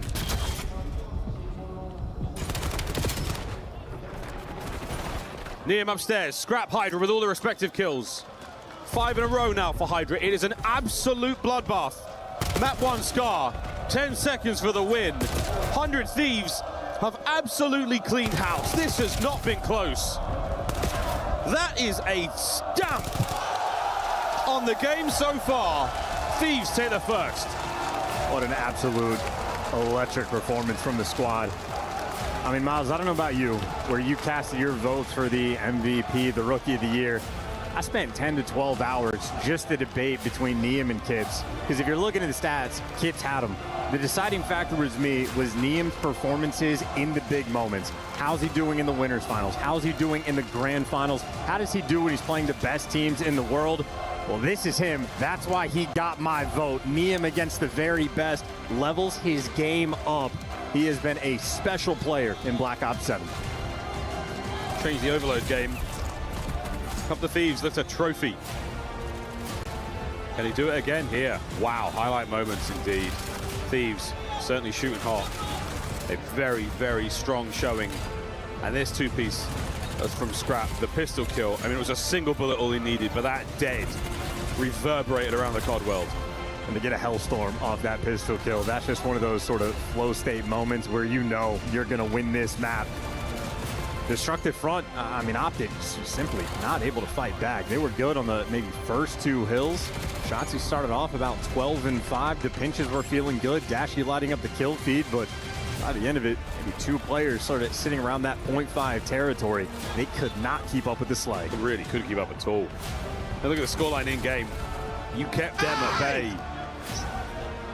There's an incredibly confident start. In the first of 4 here. This best of 7, I am very, very impressed. Last night's display Optic put on against FaZe was really something of note. Thieves have already started it off strong. In those 5 clutches for Niam, that was the one sort of weakness he has had throughout this year. Often the player lasts alive for the team, and he had maybe a 7 to 8% clutch rate towards the bottom of the league. He has figured it out. He has fixed that issue, and he has had some monstrous clutches for his team. If you're looking at the course of the year, Hercules has been one of the best S&D players in the game. Now that his stats are there to match it, him and Niam going toe-to-toe. One of the most memorable clutches he's had in the match so far. Okay, I'm going to call it. This lad has Every nearly single got, jersey. he's got every jersey. He's bought every single jersey. The merch booth here at EWC, they know him by name. They know him by name. We don't. But the lad from Colchester has bought every jersey in the venue. Yeah, there is no one having more fun than him other than maybe Heretics in that final map. He thinks it's a 4-1. Our green-haired companion. He thinks these are going to win that quickly? Touche, brother. Touche. Right. SD on its way. God, we're having too much fun in Paris, aren't we? Like a little bit too much. It's the end of the year. It's a great way to finish the year. Yeah. It's such a great way to finish the year. Esports commentator summer camp. We've been going crazy, chat. It's been fantastic. Can Optic go crazy? Do it for those 2. Do it for those 2 at the very least. Do it for the green-haired fans. Do it for the fans who traveled from the USA. Mostly Thieves fans at that rate. We'll see others. Do it for the lads from Doncaster. They did honestly dye their hair. That's a real commitment. That's not coming out in the wash. Here we go, though. Map number 2. Locking firmly back in as JP leaves the stage. What a lovely, lovely rivalry these 2 teams have had against each other.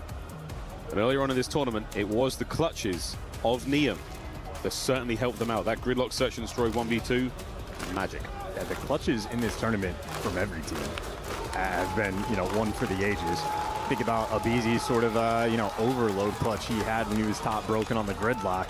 There's been some wicked work. Clutches have been the deciding factor for many a team here at EWC. We'll see who has the ice in their veins on this map. 100 Thieves attacking first. To the B-bomb site we go. Dashi. Woo-hoo-hoo. Stun connection there on a Beezy. Numbers on the way forward here, the 2-2. Smoke's not going to help Dashi out in this case.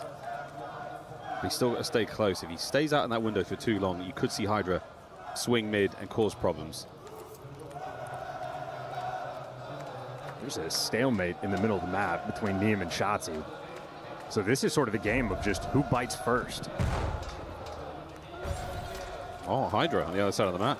Hoop fell for it. He got in. He made the first move, and he gets punished, and, well, everything falls. That's it. We're falling to pieces. Dashi's got to make something special happen here. Still doing this alone. Mercules. Oh, dear. Scrap. Knows his old pal's tricks. Holds the pre-aim. Takes care of business through the wall. Mercules down and out. Thieves up. I mean, just ironed up. Hydra was laying outside of tin the entire round. You had Neem posted up on P1, Scrap over towards P2, every single lane covered.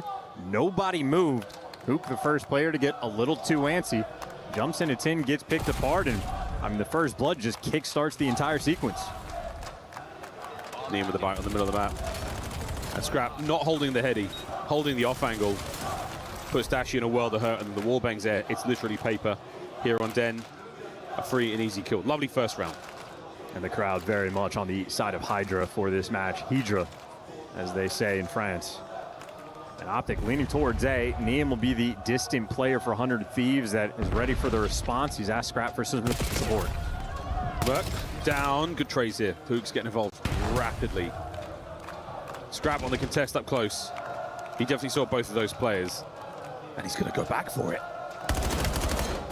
An unfortunate situation to find himself in. The gunfight not exactly going his way. But you're going to live, and you'll take that. Nade connection. Trying to capitalize on the damage done. It's getting awkward, but it's only awkward for Optic. They're all dead. Through the smoke, Hydra on the defuse. In round one, it was an overcommitment from Hook that kickstarts the sequence. This time, the grenade. Neem gets the first blood. He does his job, traded out, but that grenade is the go button. Let's make this move for the retake. There you go. A couple one-shot kills getting cleaned up. Thieves, great job. All three players grouped up for the swarm. And after the hit, it's definitely go. Don't let him regen. This is the advantage. We've got it right now. Even with the smoke. Oh, wow. A Beezy's kill on a Hook from the hip into the abyss.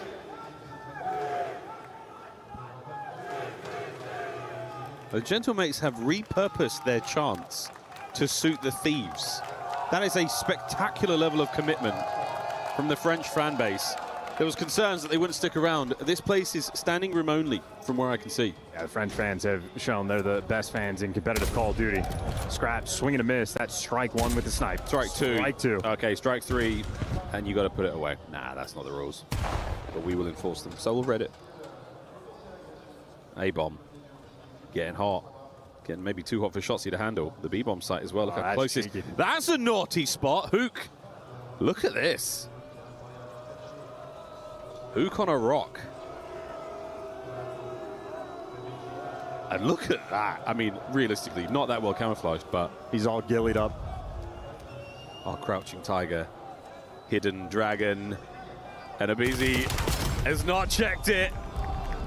And he strikes. We'll give him the Oscar. And now we're going to recover that bomb as well. Oh boy. Timing. Superb. The gunny from Hydra, even better. 2v2. 2v1. Shotzi. Now in an impossible situation. Hydra recovers. Neem and Hydra applying the pressure. Shotzi smoke. Can he find the legendary moment again? No! Thieves for 3. What an evil stun from Hydra. One of the best stuns we have seen in this tournament. I mean, just leaves Dashi completely stuck in the mud. We're stuck in the bamboo, stuck in the mud. Really getting our workout outside. It's about as good as it gets. Man, it's character model with a hand over their face. You know they're affected by that concussion. Good shit, guys. It was indeed a good hit. Optic fans champions suffering so far in this matchup. Still plenty of COD to be played. 3-0 is not a bad scoreline. Hydra's 5-0 now, fully streaked out. He is having himself a den. Here's the smoke over by B, and Optic are fully committing to this. And starting things off nicely, trades on. Abizi with a smoke of his own on the inside of den. It is indeed a battle of the wits. Who can catch good timing, who can get a little lucky, and Niam is about to make his own luck with a two-piece. Thieves are destroying Optic on den.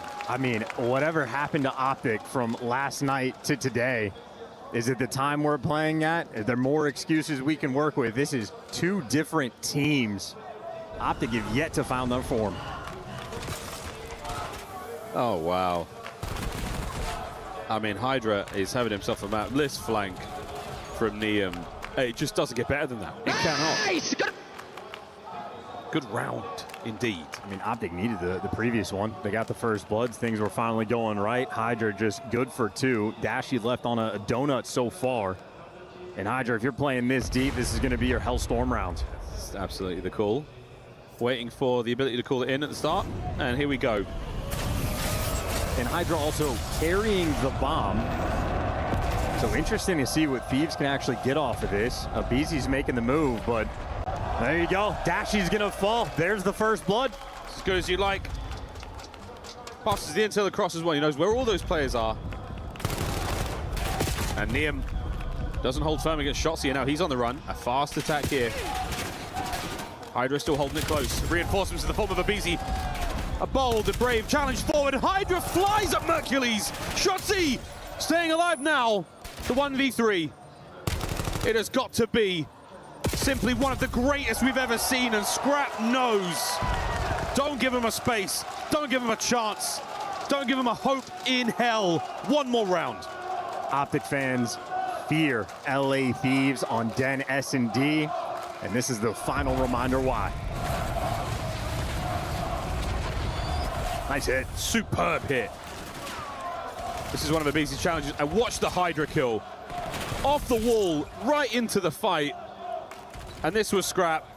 That was a ridiculous kill in its own right. Thieves, indomitable on Den. Removing all doubt. Hydra a perfect 8-0 thus far. That nade might connect. On this spot, simply too much. Dashy finally adds a blemish to that nearly perfect record. And you do have a cheeky Shotzi in the middle of the map, maybe gonna work the late clinch. The job for his team gonna be a little bit easier. Dashy watching the flank. Hook needs to get this information. And Scrap is just begging for a gunfight. Here's the Shotzi flank. Getting closer and closer to it. Damaging the 2 players. At least 1 kill. A fantastic nade from Abizi to stay alive. All now down to Abe, and he's gone. Optic. The first round on the board. Yeah, Dashy finally makes his appearance, able to catch Hydra through the wall, sort of trades out that first blood. It would have spelled disaster if not. And then great execution. Shotzi very well timed on the pinch. That is when Optic are at their most successful. That high risk, high reward play style finally gets them around. I mean, that 5-0 looks very bad. And arguably as bad as it could possibly get right now. And the Thieves fans, they are loving this so far. Hydra yet again with the bomb. 2-2 split here from Optic. Thieves teamwork, their chemistry has been sublime. Niam, another first. Ridiculous work from Scrap, the trade ideal. That's unreal. I mean, Shotzi got the timing to get through for free, but the punishment was Mercules. Now a 2 versus 3 situation for Optic, but Dashy evens the odds. He's working now. That is a 3 spree for Bruce. Abe's shoulders, not enough to stay alive. Look at this camaraderie between Shotzi and Dashy, the longest running duo. And they have worked their way through the roster. It's the 9-1 Hydra, though. Here comes the check. 1 down, 1 to go. Shotzi knows he has to work the time! And it's 2 rounds in a row for Optic. What a duo. What a round. That is unreal stuff. Shotzi has to sprint at him. Never a fun situation running straight into the clutches of Hydra, but Hydra less prepared than you would expect. And Shotzi moving around this map quicker than Scrap even picked up the pinch. This is a very aggressive round. I mean, hey, you're down 5-1, 5-2, nothing to lose. Shotzi's route he took through that map was unbelievable. That round, he was all over the place. And again, making sure to double back be there with Dashi for that 2vx situation. Another clutch. An Optic 2 rounds in a row. Starting to build it back. Bomb is going to be mid with Shotzi. And showing plenty of pressure towards Shotzi. I mean, this is so much pressure on him. But he's found the route. He's found the timing. He is behind everyone. 2 piece. The third man's already gone as well. There's the plant. A Scrap now alone. Dashi has the coverage. Now to the inside of the site. Shotzi saw him on the fadeaway. Wow, the intel is there. We are looking at a 3rd round win. There's simply no hope here for Scrap. Slayed out 3 rounds in a row. And Shotzi is fearless. I mean, 0 time wasted. A solo mission to go through top window. And this is just, I mean, instantaneous on the play calls. Right behind 2 of them. Gets the comms for the guy in the outer lane to clean up the kill. And of course, the 3 players that were not Shotzi, it is a good work towards the bomb site. I think that might be a little bit of that home cooking, the prep work. About the setups there for 100 Thieves. They found the open route. Well, you had Hydra starting off 9-1. Shotzi has somehow been able to catch him 9-6 on a 6 spree. 6 in a row. Close to a Hellstorm. We've seen how effective they can be. Now, Hydra with an A connection now. Shotzi making things happen. But again, the intel passed over. Now the guessing game on the 2-2 split will soon become a 4-man stack. Yeah, they saw Shotzi towards B2. Thieves say don't want to deal with that. Let's hit the go button at B. Go together. Dashi wins a big one. A first blood. A bullet away from 2 more. Hook cleans them up. And off the back of the intelligence given, you commit to B with the guns are at the ready and Optic are there lying in wait. Round by round, brick by brick. They have built this house again. It is 5-4. And Scrap stood tall and just gunned down. Great trades there from Hook. Wins the extra gunfight. And Thieves fans starting to get pretty nervous on this map. There is nothing quite like it. 4 rounds in a row. 7 kills now for Shotzi. He has the Hellstorm to work with. Again, will he use that? The game plan has been so effective. We will be calling in the Hellstorm here. The rest of the squad slowing their paces. What will happen as soon as that is called? Thieves will hit the go button of all go buttons and try to seek out those kills. You see the rest of Optic, they were worried about the pinch initially. Hydra might get overwhelmed. He's going to have to run for the hills. If Easy has to join him on the escape, they're going to be getting shot up, tagged up through the walls. They have made it to safety, and that bomb is going down. It's fantastic spacing, though. They're staying safe. It may be a danger close streak, but they are not going to be within the splash damage of it. Here's the counter. Dashi with the pressure, Liam getting involved. Shotzi finding the man through the middle of the map. And now Dashi outside with a pistol. It is all down to Scrap in a 2v1. 30 seconds on the bomb, and the pinch is here. They've done it! 5 rounds in a row! Around 11. Somehow, some way.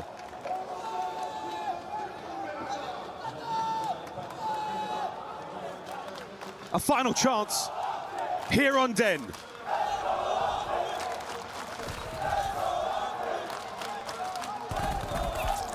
And Shotzi, I mean, just playing lights out Call of Duty at absolute light speed in this moment. They're ironed up. They've made it here. They were down 5-0. The final Den S&D between these 2 teams. 1 more round. The middle of the map now populated by Hydra. Mercury's on the push. He spotted him out. Knows he can't take the gunfight. Hydra with the first. The trade complete. No one there for the rebuttal. 3v3. 2 players for defense for 100 Thieves. Over towards this B site. Neem the lone defender towards A, and that is where the bomb is making its slow approach.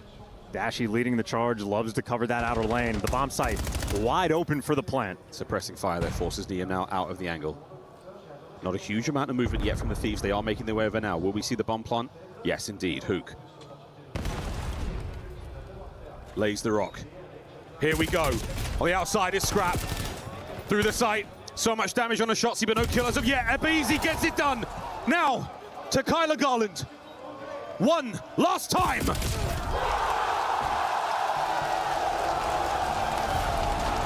The Thieves survive. There will be no Full Sail here in Paris. But my God, what an effort it was. We did our best not to jinx it. Try to keep things as normal as possible. Didn't make a difference. That final Den S&D between these two teams, well, the Green Wall fears them for a reason. They have their number on that map when they need it the most. 100 Thieves going up 2-0. We really didn't want to jinx it, but that was one of the most legendary comebacks. Thieves up 5-0. The final score 6-5 to the Thieves. Absolutely spectacular stuff here at EWC. The Full Sail avoided, but by God, did it come incredibly close, guys.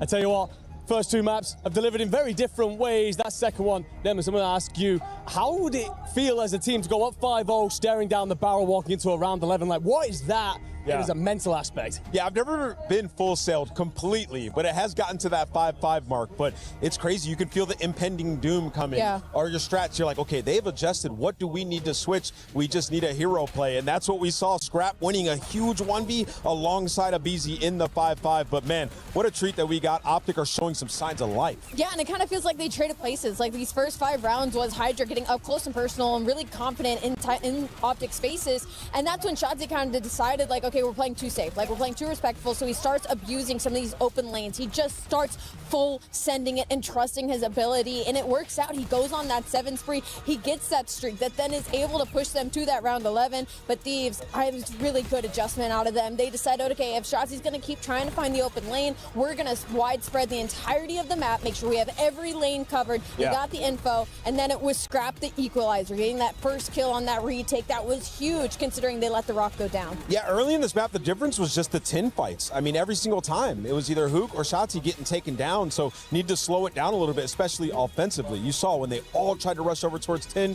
just immediately shut down. So just had to let the rounds develop a little bit more. The adjustment came in a bit too late. Either way, though, I think that was good for Optic, getting some momentum and getting into this series, because up until, that 6th round of this map, it was looking like Thieves all the way. We were talking in the back about it potentially being a quick day, but a little bit of life coming out of Optic, for which the Green Wall will be very hopeful for. It can spiral into a couple of maps going forward. Felt like in map 1, we're talking about a particular MVP potentially, but let's focus on someone in map 2. Hydra had himself a performance in front of this crowd. Yeah, he did. He did. And I mean, we said that coming into this, he was kind of like the player to watch, right? Because now all the French fans are kind of behind him, being the last one left. And for Thieves, especially after that map number 1, their S&D looks incredible right now. I thought it was Respawn that was really going to push them through. But if Hydra keeps playing like this and being a First Blood Demon, which usually we give that name to Abizi, it seems like they might just be hot potatoing it, depending on who they're going up against. And it's not just Hydra, of course, despite the fact that he has a great map too. Map 1, look. At this point, I don't know how many more times we've got to be saying this young man's name. Shout out Niam was delivering in spades. What a performance from him. Of course, we talked a lot about him in this tournament. All the build-up, everything about this side. But have you seen enough inside of this tournament to believe that he's got not only incredible power in the off-season this coming, but also a massive career ahead of him? Yeah, as the dominoes begin to fall, in the offseason, some super teams are created. And I think a lot of people could look at, 100 Thieves and their champs placing as if, hey, maybe these guys are going to make some huge changes. It does bring in the element of, if they were to win this event with Niam's performance, do you consider running it back? At least an option that's at the table. And what we've seen from Niam has been absolutely spectacular throughout this tournament. On that map number 1, to take over, set the tone in front of this crowd against Optic, who have been steamrolling, is so impressive as a rookie. I have nothing but great things to say about it. You literally just couldn't ask for anything more. I mean, he was brought in this team to just be a little bit more of a role filler. They were kind of hot-potting, trying to figure out who was going to be that missing puzzle piece. And not only does Niam slot in, he does the dirty work. He fits in perfectly with the core 3, but then he finds his own play style. He becomes their best overload player. Now he's putting up 34 bombs in your map 1s to set the pace. I mean, you can ask more out of a rookie. No, he's been absolutely phenomenal. I'm sure we've got many things to say about him just yet. But also on that map 1, we talked about the kind of different things that went down and how it might play as a map into Optic's hands. When we take a look at this series, we kind of see where it has gone now. You've got ourselves, of course, 2 maps down. 2-0 Thieves. How are you feeling about this coming maps? Yeah, so let's paint the story here for the Optic fans. Now listen, it is okay. You just have to steal one of these maps in 3 and 4 because you picked maps 5, 6, and 7 in this series. So as long as you get out of the first 4 with 1, you know, you steal one of their map picks because you lost that map number 1. You just have to steal. You can win 5, 6, 7 where you're comfortable on your map pick. So they're not out of this yet. They're not. Telling the other side of the story, though, that dead S&D, they won versus Thieves in that first matchup. So that is a painful map 2 loss for them. And that Scar was one of their best HP. So Optic's got to pull out something special here. Yeah, they lost their map pick, which is tough. No, for sure, for sure. It's a difficult one for Optic, down 2-0 early, but signs of life towards the end of the S&D that maybe sends us into an incredible series ahead. Let's find out. Send it over to the boys in the booth. Thank you so much, team. Wow. Well, the magic is certainly there for Optic. We know they've got it. I mean, that comeback, we were nearly on for one of the greatest of all time. But hey, Thieves said nay. It's definitely in the air here in Paris. It's definitely here on this night in Paris. Absolutely. An incredibly confident gameplay rolling through for both of these teams.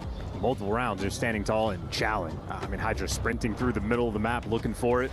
Merc actually sort of runs away from the gunfight for the reposition, and a moment of hesitation at this level will absolutely get you killed. But Nameless, I think, touched on it. Optic have the map picks for 5, 6, 7, 8. So they just need one of the next ones. And hey, they're looking good for the latter half of the series. The dream is never dead. These, of course, though, don't want that green wall to get soaring. And once it gets rocking, it's difficult to stop it. Exciting prospect, though, for the Thieves. They really do have a crowd behind them.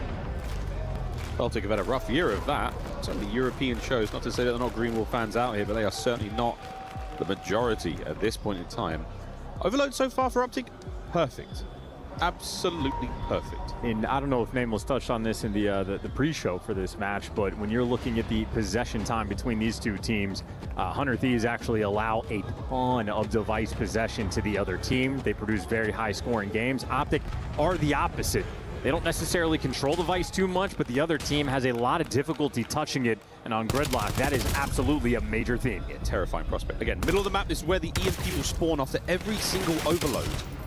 So right now, worrying about this blue overturned van, we call it bus sometimes in the comms. This is an incredibly important part of the map. Eyes on this for the remainder of the first half. Second half when we get to it. That's right, 5 minutes of play. Yeah, you're always scared to try to pick this device up. You see Mercules going for it or playing with the idea. You're going for the wall hops because very often it just spells death and disaster once you make that move. And it's just that constant dance battle around P1. You're looking to see if you can get a 3 down, but it has been constant trades. The pinch, though, is good. If anyone's ball game now, it'll be Optic. Yeah, Shossi's found the window, and he's now pressing the advantage. Top left-hand side. Oh, word of the minimap. How is he finding these kills? The pressure now from Scrap. Shotsi's still going. 5 in a row. EMP runs it home as well. Well, holy smokes. I mean, talk about carrying the momentum from the S&D. Shotzi ends that S&D just about on a 9 spree. Still has the hot hand. He's going to be on a 5. And, I mean, if you're looking at the minimap, you wouldn't know which team is on which side. Word. That is a front line and open goal. The rally is easy. Shotzi has not stopped. And the spawns, still a dagger. Hook is blocking so hard. Those players didn't even fire their guns on the attempt to stop this capture. 7 in a row now for Shotzi. 10-1 finally comes to a close, but the damage has been done. I guess they'll be leaving that side of the map. And they finally take down Mercules. That was a moment of disaster. Optic, we saw it yesterday when their overload is in form. It is the best in the world. A scary prospect, and Shotzi continues to fry. This is unbelievable. Is he invisible? Active camo applied right now by Shotzi. Fantastic work on the shots, big in the numbers here for the Thieves. Top left, mid-map. Thieves will have the presence, but they don't have a huge amount of space across the map, except for now, number 7, Beezy. He's gone low right. If he can win this fight, we're looking good for a Thieves attempt. Mercules says, absolutely not, mate. This might be another score. This could well be. Scrap's gonna have to get 2. Yeah, well, at least did the damage. Good enough. Reinforcements arrive. And Hook, I mean, he's dancing. He's juking and jibing, but the rest of the squad not necessarily here for the play. They're worrying about the middle of the map, and that's where Shotzi is. Woo, that came close. Beezy, he's been the guy sort of neutralizing over towards Broken. A very spread and distant game. Neum gets interesting timing to get through. Unfortunately, well, he's actually left the player by, but if he gets 2, his teammates are going to have the numbers. Well, there we go. Scrap with a pistol. Down. Hook snuffs the play. Abe on the corner. Lovely defense. Thieves are much more concerned about those 2 courtyards now. Now we're swinging it deep. Shotzi is currently by back bus stop. That's 2 kills in the feed. The device is coming. Scrap trying to make the hero play to stop it. No idea he's there. And he's managed to get one. NPC in the back pocket. Can he find Shotzi also? No need. The teamwork here. And a run around now from a BZ. Snap on! Wow! The nuke! And he's back on his BS in the spawn. I think he's stuck Hydra as well. What a play! Looking for the 5th in a row. EMP down, and the Thieves somehow survive. Unbelievable. Device just a little bit too far. Dashi, though, keeping the pressure up. But him and Mercules are gonna fall. A little bit of a gift there with the car bomb, and the shots from a BZ are good. That Device, just a moment here from the reset. Neum needs to give it away. This is about the timing. Shots to go for it, and he's gonna get it. Wow, just barely steals it away. Another steal, 3-0. A minute to play in the first half. And the Thieves, they are scrambling for control. Everywhere you go. Dashi on the corner. Merc finding the kills. Yeah, it's going to be number 4. We're going to halftime early. Any nades in position here, no trophy, no problem. Utter dominance in the first half. Not even close. Those issues for 100 Thieves give away a lot of device possession, and they just left it on the ground in front of that B portal. They overcommitted, started working through the middle of the map. They were trying to set up for the long term. I don't know how close that device was to resetting. It might have been a 0.1 left on the clock situation. Shotzi simply finds a way, and if you're 100 Thieves, at this point, you're expecting to lose this map. Yeah, I think we... All right, okay, boys, go next. That's not what's happening right now. They are formulating a way to somehow score at the very least 5. But that man on your screen, he is taking Gridlock by the horns, and he has done whatever he wants. 15 and 8, yeah, he and Dashi. I was going to say, we saw all this from Shotzi's point of view. You know, the initial destruction, the first 2 caps they got were his responsibility, but that means Dashi in the background was just frying the entire time. There's only so many kills we can catch. It's unbelievable work. Shout out the observers. Put in the hard yards here, EWC. And Dashi, we gave him his flowers for good reason. And yeah, he's putting up the work. Shotzi now through mid. Whoa, so close to the second. Hook caught just by Hydra there. And this is a worthy attempt from 100 Thieves. Big wins, both Dashi and Mercules ironed up on defense. Slowing this push down, and they're going to take this device away. This is actually a bit of a nervy moment for Mercules. Yeah, you just have the pistol. Now you lose the extra men. A ton of pressure on Shotzi. He's going to fall, and this is looking like it might be a 100 Thieves score. Scrap. EMP in hand. Neum on the charge. Can't catch Shotzi out. Dashi there to slow it all down. Optic holds for now. That's beautiful. That is time wasted. Now less than 4 minutes on the clock, and Optic, they're going to be doing the world tour. Who covers the first lane and wins the gunfight, and this is all about time wasted. Optic are happy to take this slow. Not a problem in the slightest. You can't let the Thieves get things going because we've seen how decisive they can be on this map, and it's the efficiency we talked about. Certainly a game that's heavy on the possession right now for Optic, but the scoreline, so hard to deal with. Hook, airborne, Hook. Whoa, no 2. Just showing mastery on the map. Wall hops most people don't even know about. Thieves finally clear space, but now just 3 minutes and 20 seconds left in the round. They're getting all the kills, but they're going to have to score very quickly, and they're going to need some change. Yeah, 3 minutes now for at least 4 goals. Try to force the overtime. I mean, that is a distant, distant dream. Shotzi's on the flank. He's causing nothing but issues. What a turn from Scrap, that helps. Can they get this going? So close, yet so far. Hook for 2. And the Miracle Maker on the last kill. Optic go forward. Number 6, maybe. Well, nope, caught. Yeah, hyper aware is Hook, the human UAV, making the good work. And we are nearly halfway done with this round, and Optic maintaining the device control. They got the pinches going. Shotzi, the rare time he doesn't take a victim. And that'll be a 4 down in LA Thieves' favor. See if they can go for the, you know, gas pedal down, looking to get to 100. And they're spreading the map. I mean, you don't have time to make these kinds of plays. No, this is a long-term play. Neum needs to get 2 kills here. Optic have played this defensively so well. In a position to wrap back towards mid if they have to, but here goes Scrap. Had to get 2. Middle of the map now, getting a bit dicey. Hydra. Slammed by Hook, the nuke. The nuclear fallout now from this play. It might spell doom. You can go wherever you want, Optic. This is your map to win. 2 minutes to survive. Yeah, it's another multi-kill from Hook defensively to stop the device. And now it's him and Shotzi working together. Hook's gonna full send into his death, but the damage is done and the trades are good. Optic just needs to continue to slow him down, and they will do exactly that. Merc drops the device guy. Hook there for the follow-up. Light speed off a respawn, and another multi-kill collected. And he's getting nades. Look at Hook flying. This is devastating. 1:30. Reset, back to mid, nobody home. 3 dead though. Thieves with an advantage. It's just impossible. We'd have to see a similar spawn trap situation that the Thieves found themselves in the first half to even get close. And right now, this capture could work out, and it's still not going to be enough. Yeah, it's going to be 40 seconds of down device time for the reset. Yeah, this game is done. Optic absolutely slaughtered them in the first half, and they have taken care of business defensively on this side. That is clean gameplay. Optic, they finally are going to get involved in this series. I'm seeing a little bit of laughter, and I think we nearly got a Shotzi. We nearly got a Shotzi buddy shield there. That one capture. I mean, we're calling it over because that's what it is, ladies and gentlemen. This is done.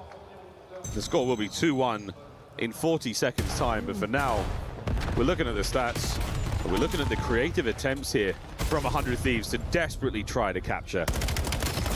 A game of one half. Optic, that 4-0, so decisive. They broke the Thieves into pieces. Can't believe that car survived for 4.5 minutes on this side. Another look at Hook defensively. This time only able to get one, and okay, wow, the second capture goes through. We are now officially at stat padding time. I don't know how many times we've seen Overload this year where it's this type of situation, an incredibly rare circumstance, but Optic, listen, man, they have been lights out. You saw their record at the start. Their Overload is world class. Still perfect. Outrageous display. Optic will be very, very happy with that result, and they are on the board here in the semis. Just like a scarecrow, they are outstanding in their field. Unexpected mastery of the English language by chance. It starts with one. Can they string them together? These highlights, mostly Shotzi, shooting players in the back. Really, really impressive first half. The most impressive half I've seen of a Gridlock Overload yet. Yeah, absolute slaughter. And again, Dashy was just roaming in the background, matching Shotzi's pace. I think the steal that he was able to collect, the most impressive score. Shotzi has maybe 3 or 4 of those on the year. I think that's his second on Gridlock, where he just finds a way where Thieves are thinking there's no way there's anybody nearby. The device is going to reset. He gets there immediately. Hook hits some of the most insane shots you've seen. That's that sort of 10-second go button there for Shotzi. And can way more than that. Yeah, okay, so Abizi picks it up and actually hits the reset for him, so he got that in plenty of time. The heist is real. Hey, at least they sort of found the moments there, but wow, crazy, crazy stuff. Not as crazy as potentially this next segment could be. Mr. Chambers, take it away. Miles, we've got a series on our hands here. Make some noise, Optic fans. Make some noise, 100 Thieves fans. We've got a mix.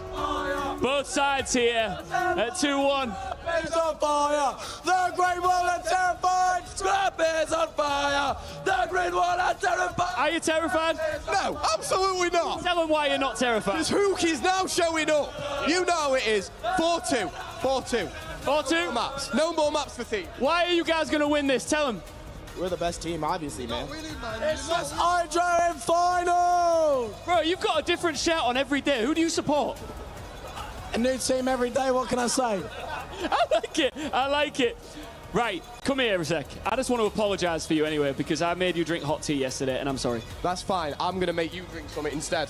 Hey? I'm making you drink something instead. You're chugging it. Chugging it? Chugging it. Come on.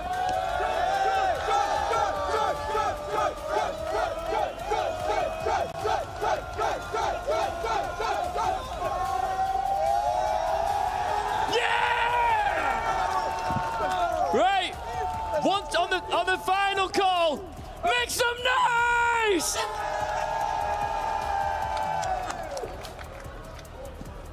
I thought we might get a belch there from Mr. Chambers. That was possibly a carbonated beverage chance. To have to scream after chugging something is a terrifying thing as a commentator. That is my nightmare. That could make some no, Morty. No, not today. A blessing for the ears of everyone around the world. Sorry, headphone users, you knew what you were signing up for. If you watched the COD League, you knew what you were signing up for. So is that new guy. Mr. I buy a jersey every day. Ladies and gentlemen, we got him. We got him. 8K. In 8K. That one looking pretty good for Liam.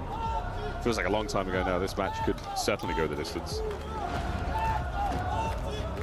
Scrap is indeed on fire. Are the green wall terrified? I'm not sure. After a map like that, it starts to feel real. Well, if you're looking at the moment of the momentum shift, it was when they were down 5-0 on the Den. They hit the go button. Yes, they did not quite close out that map, but they have been on form since then. And now they're looking to sort of, replicate the dominance they displayed last night. Maybe just had to, wipe the crust out of their eyes, wake up just a touch, but we're back to the hard point. That is where 100 Thieves have maintained their perfect record. 6-0. The Team KD still absolutely elite. And we're going to a Den where 100 Thieves have been the absolute finest. Optic, though, a squad that is very happy to match them. Here comes the first bit of time. Get it. Scrap nearly getting the turn there. But Optic with the opening seconds here of P1. 20 have already passed by and only 9. Optic managed to steal, but this is a solid setup. You give a window to work with, and Scrap comes from it. Big kill. Thinking about P2 as well, but this flurry of activity will continue. We've got a good sort of 25-30 seconds of fight time here to go for. Wow, what a nade. I mean, that was a moment for Optic where they don't quite read the spawns, but yeah, the dead nade actually makes it a little bit interesting. The final 15, Optic will take it from you if you can get it. 100 Thieves are actually just going to leave it. They're going to flip these spawns, so maybe long-term this pays off. I think it's always an interesting decision when you just hop off time for 15 seconds. We'll see if in the end that's going to hurt them, but for the moment, full P2 control. Yeah, top left of the minimap, 100 Thieves dug in. A 1v1 for the bread. That's going to go the way of the Thieves. Dashi from rooftops. Wow, finds a 2 alongside Shotzi. Now they've entered time. Here comes the contest, and it's not a contest. It is a one-sided affair. That's the battle. Hydra now looking towards the rooftop play, makes his way over the lights, and this is starting to get dicey for the Thieves. They have got full control. Optic, can you find a window? Well, Optic right now need to find someone to reposition and just reset the play. They have been running it down to no avail. The Speed Demons, though, they're just continue. So, yeah, a show of force. That is eventually the tide's going to break that dam. And once again, I'm just going to bring it up just in case it matters in the long term. 100 Thieves traded away 15 seconds of that old P1 time for this rotation. And by the end of it, well, it's looking like Optic are going to give those final 10 seconds to Scrap and, maintain an even game or an ever so slight lead. Turn your attention over towards P3. You got Hydra nearby. Merc dropping. Damn, that was a dropping indeed. Dropped a ton on him. Merc still alive in time. Those 3 kills looking sweet. Makes it 4. Hellstorm knocking on the door. Are we going for it? Still finding the time. Here we go. Thieves, this is a quick contest. And Mercules still getting real tricky with his wall jumps. Down though. Thieves barge their way in. It's an eventuality of the break. That is smooth and efficient work and a 4-man wipe. The teamwork there on full display. Force 3 for Hydra, 2 for Neum, collecting some of this hard point time. Lovely kills in from Hydra. That's a 6 spree. No Hellstorm denied. Shots the other 2. Great bit of work being done here. Banging out. Well, yet again, Scrap and Neum with the kills. Abizi with the big assists. And we are finding it here. Hydra, he is on an absolute tear. That is 13 kills now as we get to the last hard point of the set. Holy.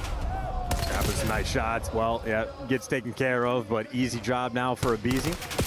Those were to lurk there from Mercules, and you got Hook roaming through mid-server, so Abizi does great damage, but you might just lose these back spawns. Scrap, now he's going to be dealing with 2, and Merc's, though, going to get it, and they just getting hounded. So Optic are actually soaking up the time. So once again, LA Thieves, or 100 Thieves, excuse me, really that emphasis on the spawns. They're trying to play the long game. Whoa, big bangs. Big bada boom, bada bing, and the time we go, and Scrap just gets put on his back there by Hook.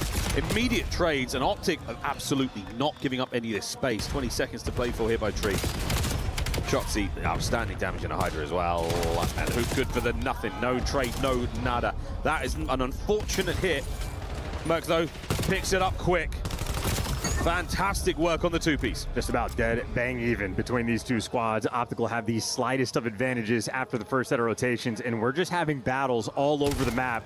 Mid-cut fight coming in between Hook and Scrap. You got on the pinch. Dashy wins the gunfight there against Neem. But the spawn is actually, I mean, Hydra's going to be right behind them. And then the spawn is going to, I mean, this mini-map is absolute insanity. A little bit of late season craziness here at EWC. Bang, Merc, he's starting to get the shot flowing. He's 14-9. Dashy sitting there on 16. Shotzi's a little slower in the KD department, but that's not a problem in the slightest when the lead is starting to develop here. Optic, far from out of this series. Unlucky though on the team kill. Hook trying to refill the exact same position. So you're starting the sequence man down, but Hook might just leave you a man up. Dashy wins the gunfight with the pistol. Expect the trades to roll through, and they're good. Oh, even with the team kill, doesn't make a single bit of difference. That is honestly one of the better hills we have seen this map from either time. That is a sizable chunk of time on P1. And the mystery spawn for Hydra. Hook reads it, stays alive, gets the stun, and guns him down. Optic fully in control. 3 spree for Shotzi on time as well. And you are happy to see it all go through. Over the rooftops now come the Thieves. So far, Optic holding firm. Perfect wipe.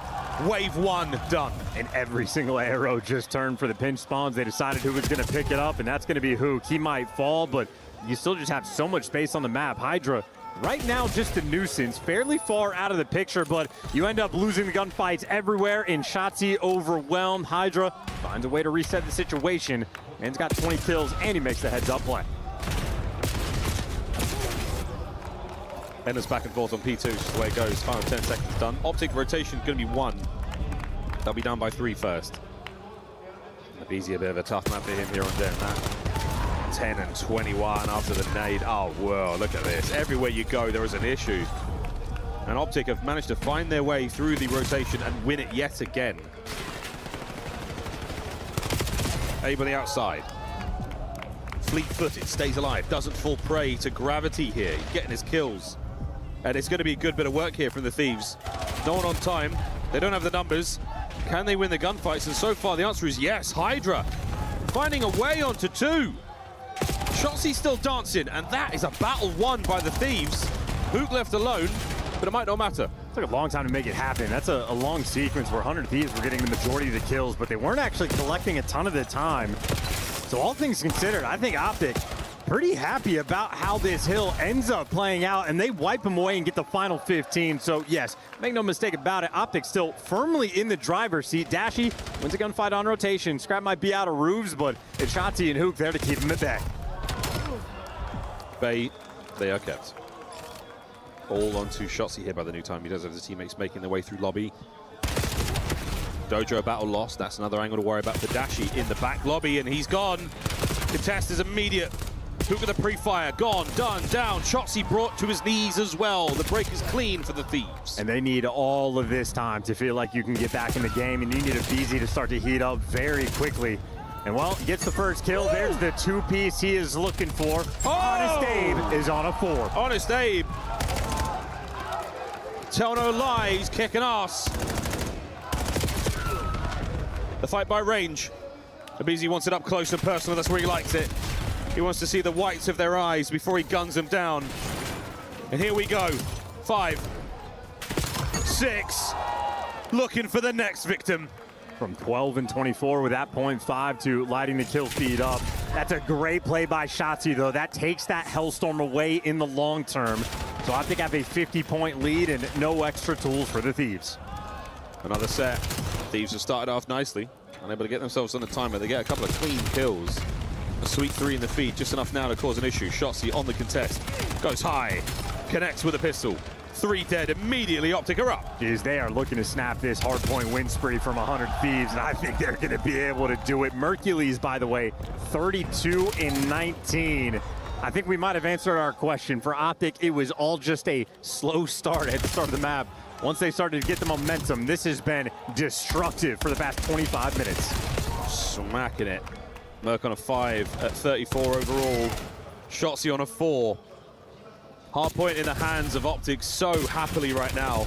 And what an attempt from Hydra. He's having himself an incredibly impressive individual map, not necessarily in the stats department, but always there. Always an issue. Big Bruce! Neum unfortunately steals the 2-piece from him, but the effect is felt. Okie dokie. Allen. That's not a nice thing to see in the feed. Nor is that. How are Optic turning it on like this? Switch fully flipped. 2 men going through the back spawns. Mercules on the outer rim, and he gets taken care of. And if you kill Mercules right now, you're feeling a lot better about your chances. Shotzzy gets taken care of. Hook, maybe just that next man in line. It just somehow strips away your strength with a 2-piece like that. It's just so annoying. And Hook, he has flown like water to power Mercules up for that 2-piece. Now Dashi from the outside patio. Shotzzy and Dashi, the dynamic duo, is Batman and Robin, and they are dancing around the point. Dancing around the point here. A little bit of friendly fire there in the old Dick Grayson. 243 to 143. Optic are running it here on Den. I mean, oh, jeez. Team Mercules, sorry about that, brother. 243 though to 150. Optic a single break on any of the next 3 hills, and they'll win the game. Well, we can't quite call it yet. Starting mounting up now for the Thieves. Hydra, lovely damage. Mid-map pressure. Shotzzy good for 1. And Neum just staying alive, keeping the play going. Setting up his teammates for success, and that is exactly what you get for the Thieves. Well, route men get paid. Ooh, Hook was thinking about going distance. He's gonna fall. Shotzzy, next man in line, gonna get dropped. Look at the spawn though. Number 1 Hook gonna spawn on the right side of the map. Hydra halfway reading this, but Optic in the long term now. Rotation's a little bit easier, putting the pressure on the old time, and 1 good break is all they need, and there you go. Optic finally able to call it. They just wanted Merc to get to 40. All tied up 2-2. After a masterclass beat down there on Den, Optic riding the gridlock wave. The energy is absolutely there for them. Some form of a bit of discordance there on the stage for the Thieves. 100 Thieves with an opportunity here to find themselves again a very, very difficult spot. Down 2. Everything was going great for them. Now Optic are up. It's a momentum shift. Again, down 5-0 in that search and destroy. And since that moment, yes, they did not get the round 11, but it has just been an ass whooping. We love a whooping here in the COD League, don't we, Chris? You know I do. Well done by Optic to bounce back. I thought they were going to get smoked until the second half of that search and destroy. They came alive, and now they've run it up to a split halftime. Welcome in, everybody. We got Rosalie and Enigma in the studio with me. I'm Chris Puckett. To break things down, I want to start with you, Rosalie. Yeah? What did you see from the green wall? It looks like other than Mace, everyone else is waking up, but that 40 bomb is impactful. I mean, you needed it. I mean, we know what Mace is capable of doing, especially on weekends like this, and I feel like it was kind of just, we were waiting for it to happen, and this is when they needed it on this Den hardpoint, because it hasn't been looking that strong so far this weekend, and for Optic, this is a huge momentum shift, because once they get going, that's when we see the best of them, when they are confident, when they are flying out. The breaks throughout the entirety of that map were perfection from the side of Optic. Yeah, so efficient as well, especially that second set of rotations. Felt like they were very much locked in, clean out of P1, P2, and particularly that P3, when it looked like Thieves were starting to build their way back into it. Chance called it during the cast. A lot of kills that went Thieves' way, but you continue to make it scrappy. If you were Optic, continue to just flood nades, bang out trades, and do your best to avoid Thieves getting any route back into the match. Speaking of scrap, I love to see the man when he's super confident, but when he's playing from behind, that's when I start to worry about him. He's been on teams that have been kind of just rolled over in the past. So, Allie, what do you need to see from him in particular in 100 Thieves moving into a game number 5? I think they just need to take a beat. I think when they came out in this series and they kind of handled them that opening hardpoint the way they did, they kind of got a little confident and ahead of themselves. And then you go into that search and destroy. Optic come back with 5 in a row. You close out that round 11, but then you get handed to you in the gridlock overload. So I think maybe just caught off guard a little bit. They need to just take a beat here in this break and come back out swinging. Let's take a look at that overload, because as you mentioned, Optic came out rolling. They score 4 quick. And who is leading the way? Well, it's the old men on the squad. Shotzi up the gut, Hook on the sides, and then, of course, Dashy over the shoulder. They were able to roll one after the other. Enigma, how are they so successful on the offensive pushes? I think that you have that element of Shotzi where he is able to get lost and break the lines. You have the way we play Overload, it's very much so setting yourselves up in formations, essentially, and playing around one another. He's not going to let you do that. He gets in around the bag. You think you've got a defensive blocker in place. That's all of a sudden ripped away from you. The foundation of your defensive setup doesn't exist when someone like Shotzi gets lost on the map. And him getting active like that set Brandon up to look phenomenal as he has it all the way through the overloads in this tournament. And also, they just play this gridlock so incredibly well. I think my frustrations with the way teams approach Overload on this specific map is they just try to headbang through the front without having a lot of pressure. But Shotzi and Hook feel at home in this map. This is one of the best maps for them as far as those close quarter fights go. And as far as that pressure goes, they're happy to full send it past the 70-yard line and get in your face and hit that spawn trap and be that lead blocker and play their lives incredibly well when they are behind enemy lines. And that's what makes them one of the most annoying teams in Respawn. They've been to every single grand final, but I saw someone in the chat saying Hook is playing for his spot on the roster going into MW4. That was after about a .57 game number 1. He popped off in the game 3, and you saw his contribution on Den Hardpoint. Expectations for Optic moving forward, are they the first to 3, or is Hacienda going to belong to the 100 Thieves? Well, that's the thing. So this is definitely a head-on-head battle for both these teams. They both love Hacienda Search and Destroy. You lean a little bit towards Optic because of their comfortability there in the past couple weeks of the regular season, but Thieves don't mind it either.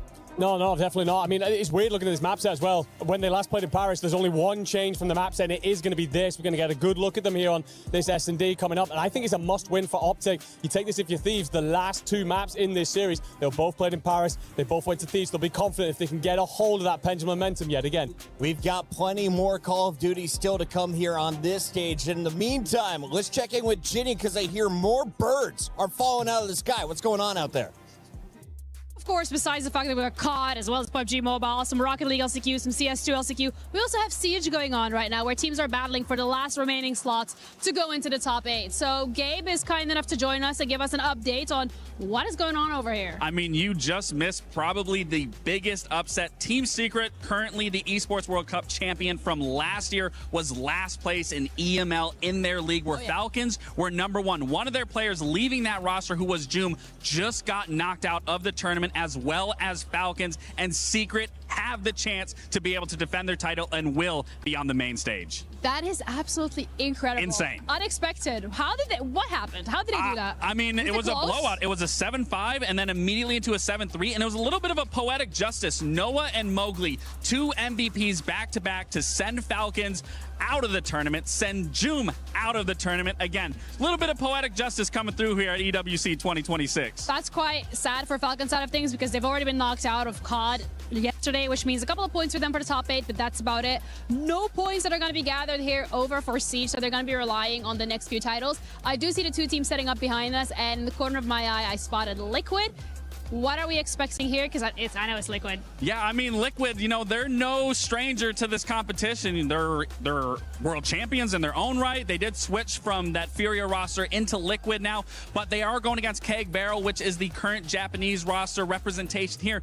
But if you look back all the way to Reload, you pay attention to Siege, they were the ones that knocked them out of the tournament, and they have yet again to be able to knock them out of a very, very big tournament. Well, the storylines keep writing themselves, and of course, we're going to keep you updated on those as well. Thank you very much, team. Gosh, a lot happening here at EWC 26, including these 2 absolutely smacking each other.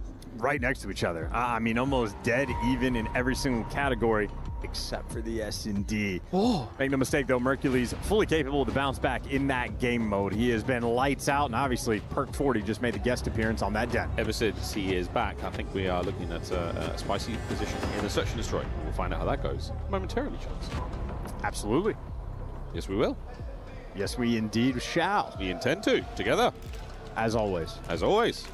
Looking forward to it. I also am looking forward to it. It's going to be a good one. It's going to be a fantastic game. Hydra shooting his gun. Hydra has done what he's done every year, which is now the story. Late season, Search and Destroy prowess, he only gets better. I don't remember when you first brought it up. I think it might have been around MW2. The year before last, because I remember talking about it on a red card. Whatever game Black that Ops was. 6. Was that last year? No. Well, yes, it was. That was Black Ops 6 last year. Red Card was Black Ops 6? Yes, it was.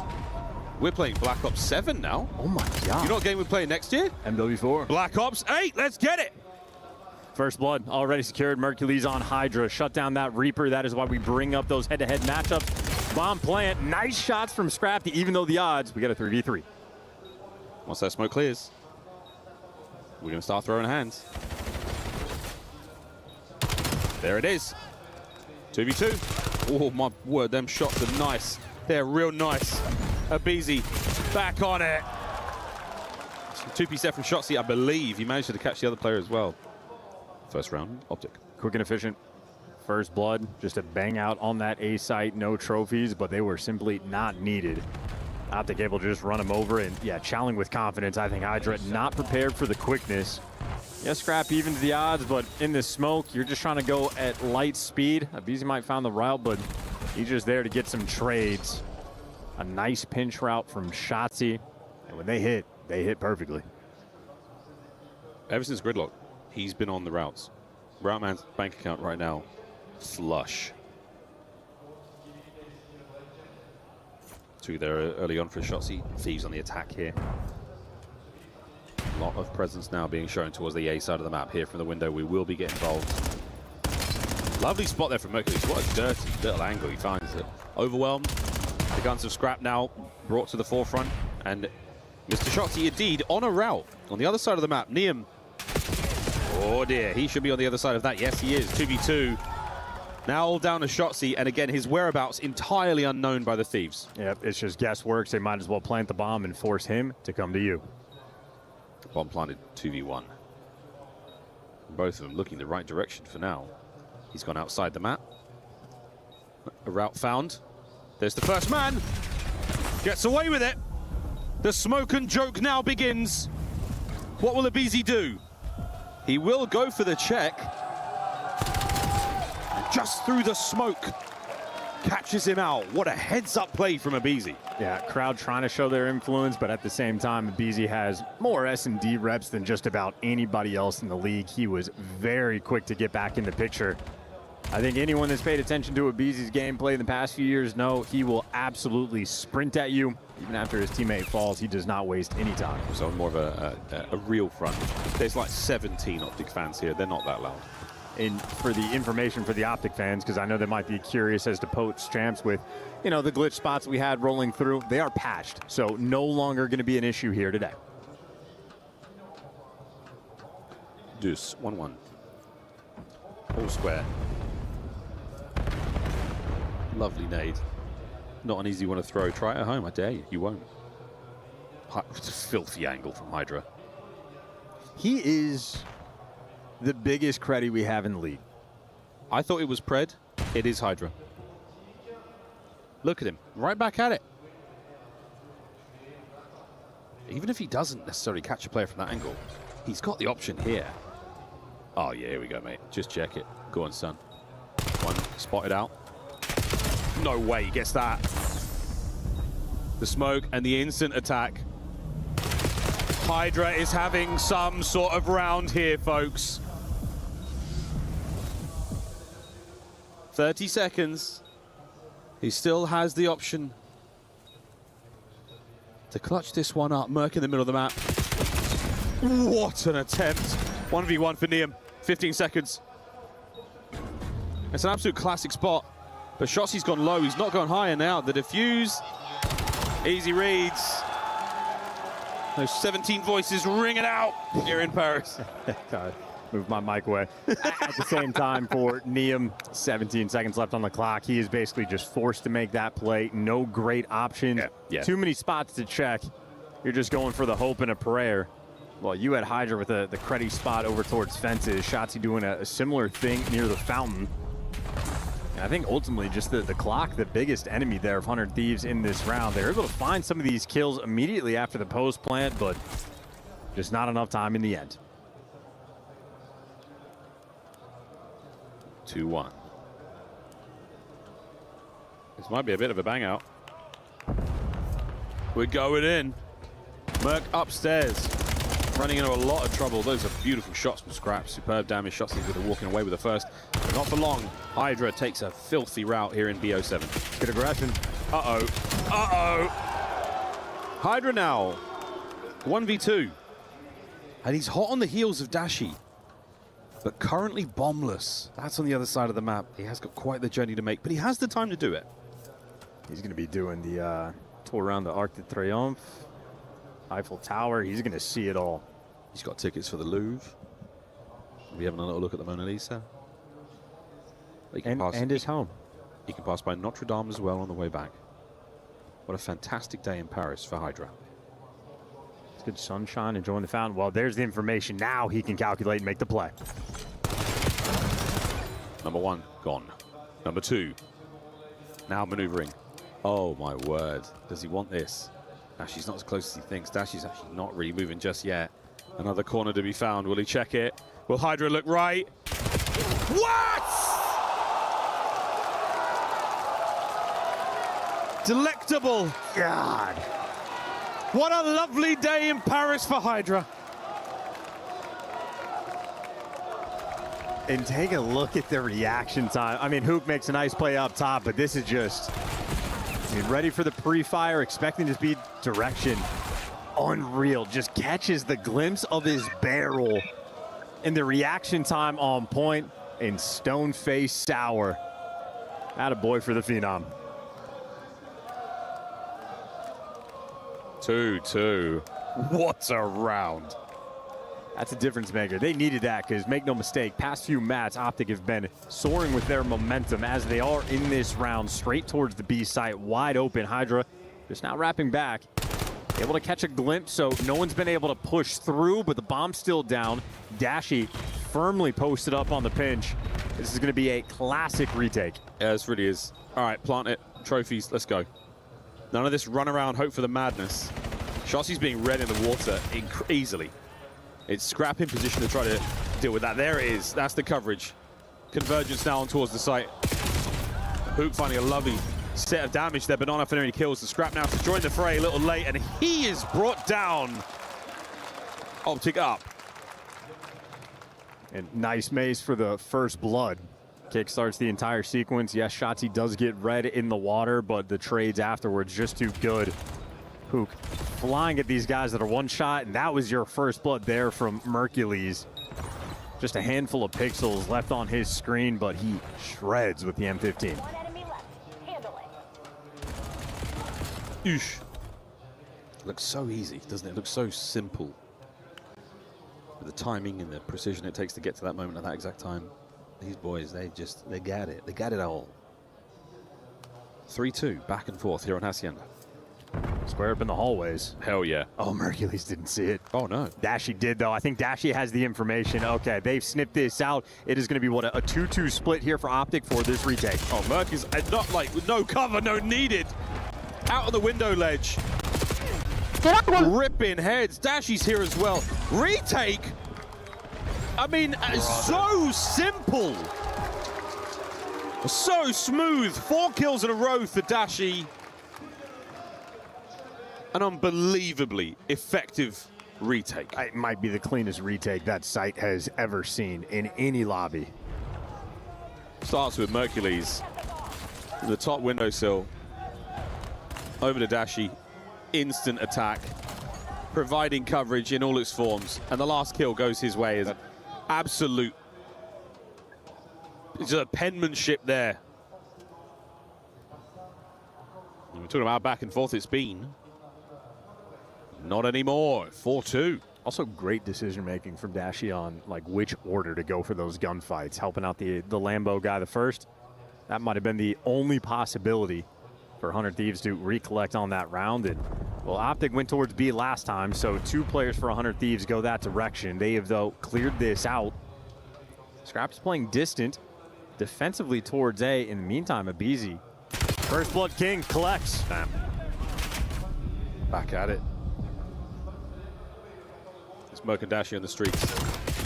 Wow. Immediately put down. And this is going to be the battle in the top corridor. Barely a battle. Shotzi takes a bullet marches on in this 2v2. Could have been a confident 100 Thieves round. Hydra just throws his life away. Now it's going to be interesting. And Dashi, for the moment, reading this. I mean, both players, him and Shotzi, watching each other's backs. Perfect. Information gained. You drop them, but they did not see Scrap. They're expecting them to be together. Oh, they are indeed. Now a 1v1. 30 seconds to play with. Shotzi has bomb. We could plant A. We could let the guessing games roll on. And Scrap, a blessing in his pocket, a stun grenade to play with. What does Shotzi have? A slow and steady check. Shotzi is on the plat above him. Scrap must check every angle. These dreaded fences. Nobody home. Shotzi with a smoke still. And there's the check. Scumbags. The Optic fans, yes, indeed. Oh, watch out. 20 seconds. They're doing their best to play that information. And there it is. What an unsightly thing to see and hear. It's so toxic. Here at EWC. He's like, come on, guys. You can do better than that. You can do a little more. They feel like they contributed to that one, you know. Bro's not on the team. Dude, yeah. I have two minds about it. Like, the way it played out at Champs, I think, makes it really fun. Like, the idea of sort of, like, playing with the idea, being able to play off the crowd, but just the crowd just leaning into it like that, it is gross. They don't necessarily need your help. No, they definitely don't need your help. There's a bunch of world champs in this lobby. Don't worry about it, guys. They got this. They really do have this.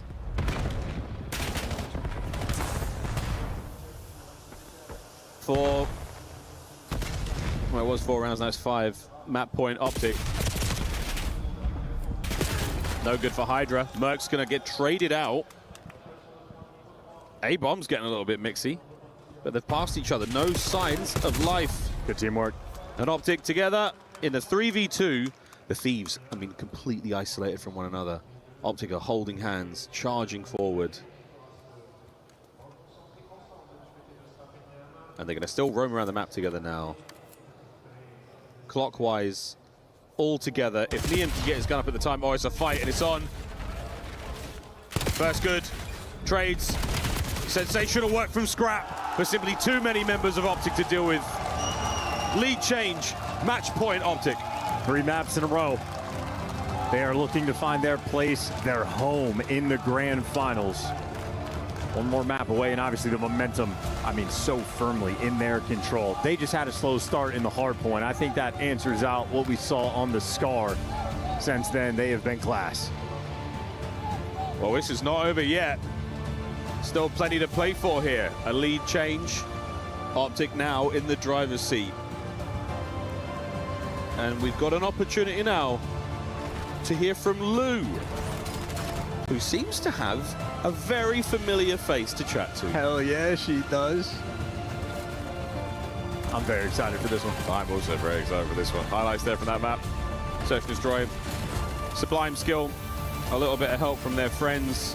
Get Optic the win. By that we mean the crowd giving away diffuse plays, but that's how it goes. Lou is talking to Beans. Yes, I am talking to Beans. Thank you very much, our lovely casters. Beans, always a pleasure to have you here. I imagine and I know that you wanted to be on that stage for the finals, but what are you going to be remembering from this tournament from Paris, bringing back memories home?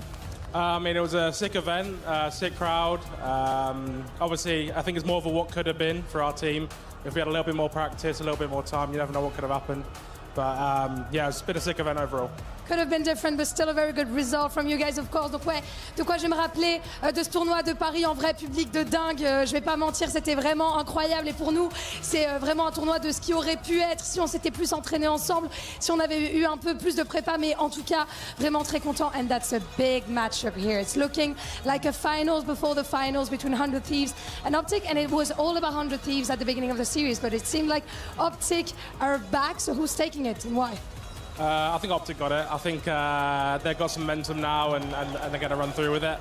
I think they probably are the better team overall. Thieves are also unreal, but I think Optic are going to take it. And the resilience that Optic has is really impressive. Donc deuxième question, plutôt Optic ou 100 Thieves? Je pense que c'est Optic en vrai. Pour moi, c'est la meilleure équipe. Ils sont plus constants et en tout cas largement au-dessus. And last but not least, can we talk about that MC Rancor stuff here on stage. What the hell, man? What have you thought about it? I mean, I don't really know what beef they got. Rancor went flying over there like a madman. Yeah, I mean, we need to investigate Falcon's boys, to be honest, for not backing MC. I'd love to see Clay or Kiz up there, backing the beef, but I mean, it's good for I like it, it's good entertaining, and we need more of it, honestly. Man, I'm enjoying it because I'm not seeing this on other games. It's really like COD special, so for me, I'm enjoying it. Donc ouais, on parle forcément de ce beef entre Rancor et MC que vous avez vu un petit peu plus tôt sur la scène, et il le dit. Moi, je comprends pas pourquoi les autres Falcons n'ont pas défendu leur coéquipier, mais en tout cas, ça fait partie du sport. Et moi, je kiffe. Thank you very much for joining me, Vince. Once again, merci. And let's get back to our game 6 and see if the 100 Thieves can come back. Thank you, Lou. Thank you, Beans. I love Beans. Love Beans. In all its forms. No. I love Beans. The Audio, human being. you can cut his mic now, Audio. Not a problem. You can get rid of that. Just the Call of Duty player. That's it. You don't like a bit of frijoles refried? Come on. No, sir. Cannellini, red, kidney, black. They're all good. Here we go. Scrap trying to hype the boys up, trying to get that momentum back in their clutches. Optic, though, again, they have lived in the grand finals. They are another map away. This is an extremely confident team. I mean, from being down 5-0 in the Den S&D and nearly pulling off the full sail. An extremely difficult feat, but it was destruction on that gridlock overload. They picked them apart in the Den hardpoint, where Merc drops 40. A long series they have had, and they have just been destroying 100 Thieves one map at a time. Yeah, since then, looking back, it feels like a lifetime ago. One more overload to play. Another one on Scar. The last time we'll see these two squads go at it, and what a treat, what a joy it has been, truly, to watch these teams play this year. Here we go, in a Scar for the overload one last time. And Optic have also been extraordinarily strong in overload at this event, and of course, all year long.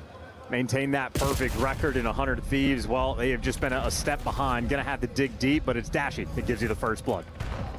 Still flying about mid-map, flying about, looking for a little bit more. Hook will deliver for now, but it's so much pressure on this spawn. Now again, if you've joined us late, this map of overload, the EMP will move after a capture. Goes up, goes down. This late in the series, you've got quite a lot to catch up on. Yeah, welcome to Black Ops 7, enjoy. Blind forward, Scrap, lovely work. Dashy can play slow and very sensibly here, just maintaining that backline. Worrying about Hydra though, as he has done it. He's managed to get in there, and he's causing real issues. Here's the run. The A goal open, Abe's through. That's your first strike. Needed a couple extra kills to make it happen, but they're trying to kickstart this one. And of course, that topside spawn, well, Mercules with the route, very quick. Get the trades on Scrap. Optic back in control. Kashati already pushed up in his spawn. Abizi guns him down, and that might slow this push down. Oh boy, we're getting the kills. Hydra's once again found a route. He's once again behind. So if this kill, there it is, goes through, which it does indeed. Now the Thieves on the attack. Let's go for a fly, Saudi, listen in. Give me front blue. Watch out. Nice. Missing you. Right here. Close. Stay alive. Stay alive. I'm running up ticket. I'm running ticket. I'm going up ticket. Top green. I have their side ticket. I'm about to go right. Right, P1. 2 right side P1. I ticket. 2 P1. Top green and P1. I'll see this guy P1. I'm P1 then. And top green, guys. I'll see him. Top green. He's top green in Last guy Merc. Okay. Last guy Merc. Go left. I'll see him back left. Merc, weak, half health, on their point. Right. 2 on their point. It's spawn right place. Yeah, spawn right. On their P5, watch out, P5. P5, boys. P5 on me, P5. Yo, one is back green. Nice. Behind his ticket and ticket running down mid. He's gonna go our gate, okay? Yeah, I'm cutting mid. That's both. Yo, he's gonna be our blue. I'm trying your blue here. I'll see him right back. Yo, top green and P5. Top green and P5 missing one. That's him right here, front blue. That's the guy we're missing. I don't see him jumping up. I'm gonna go left. Yo, front blue, on top of the roof. And then we're running down P1, right side P1 on me. Charlie ain't dead. I killed one. I don't see P1. Running up on the boat. One more gate behind me. Gate. On me. Running at me, boat. One's right side first. One more right on. Play right. Watch out. Nice. I'm nailing towards the point. Nice, good shit. Stay on mid here. P2 in. Already dead. Nice. I'll see him and cut. I'm right. Watch out. Guys, take your time. Right. On me. Yo, last guy Merc. Right. That's right. I'm waiting. Let's go. Yeah, don't push forward. I'm going to cut fast. Top guy, he in. Watch out. I'm good. Just take your time. Hold for a second. I don't see him low. Top gun heady just ironing. One shot top gun heady. One shot top gun heady. Dead. Nice. Low B2. Top blue Brandon. Low B2 on top blue. Top blue Brandon. Go. Two spawned out. Yeah, two spawned out. I spawned back blue. Just a night ball. I spawn in mid, guys. Spawn in mid. On our back point. Half health on our back spawn. Our back spawn. Out of the play. Out of the play. Deep left on the play. Deep left. One deep left. Watch out back. Yo, I'm back P5. I'm watch out. On the truck. Top P5. Top green. Yo, ice cream in 18 right here. Plus. P1. P1 and back left overload. Top green. Top green. One shot on the window. Top green. Bro, he went top broken now. He went top broken. He's still there. I hear. Top green jumped on me. Cut. I'm not right. Take it one shot. That's nice. Shades of the gridlock. 3-0. And the opportunity here to find the fourth. The Thieves are looking strong. That's a phenomenal listening.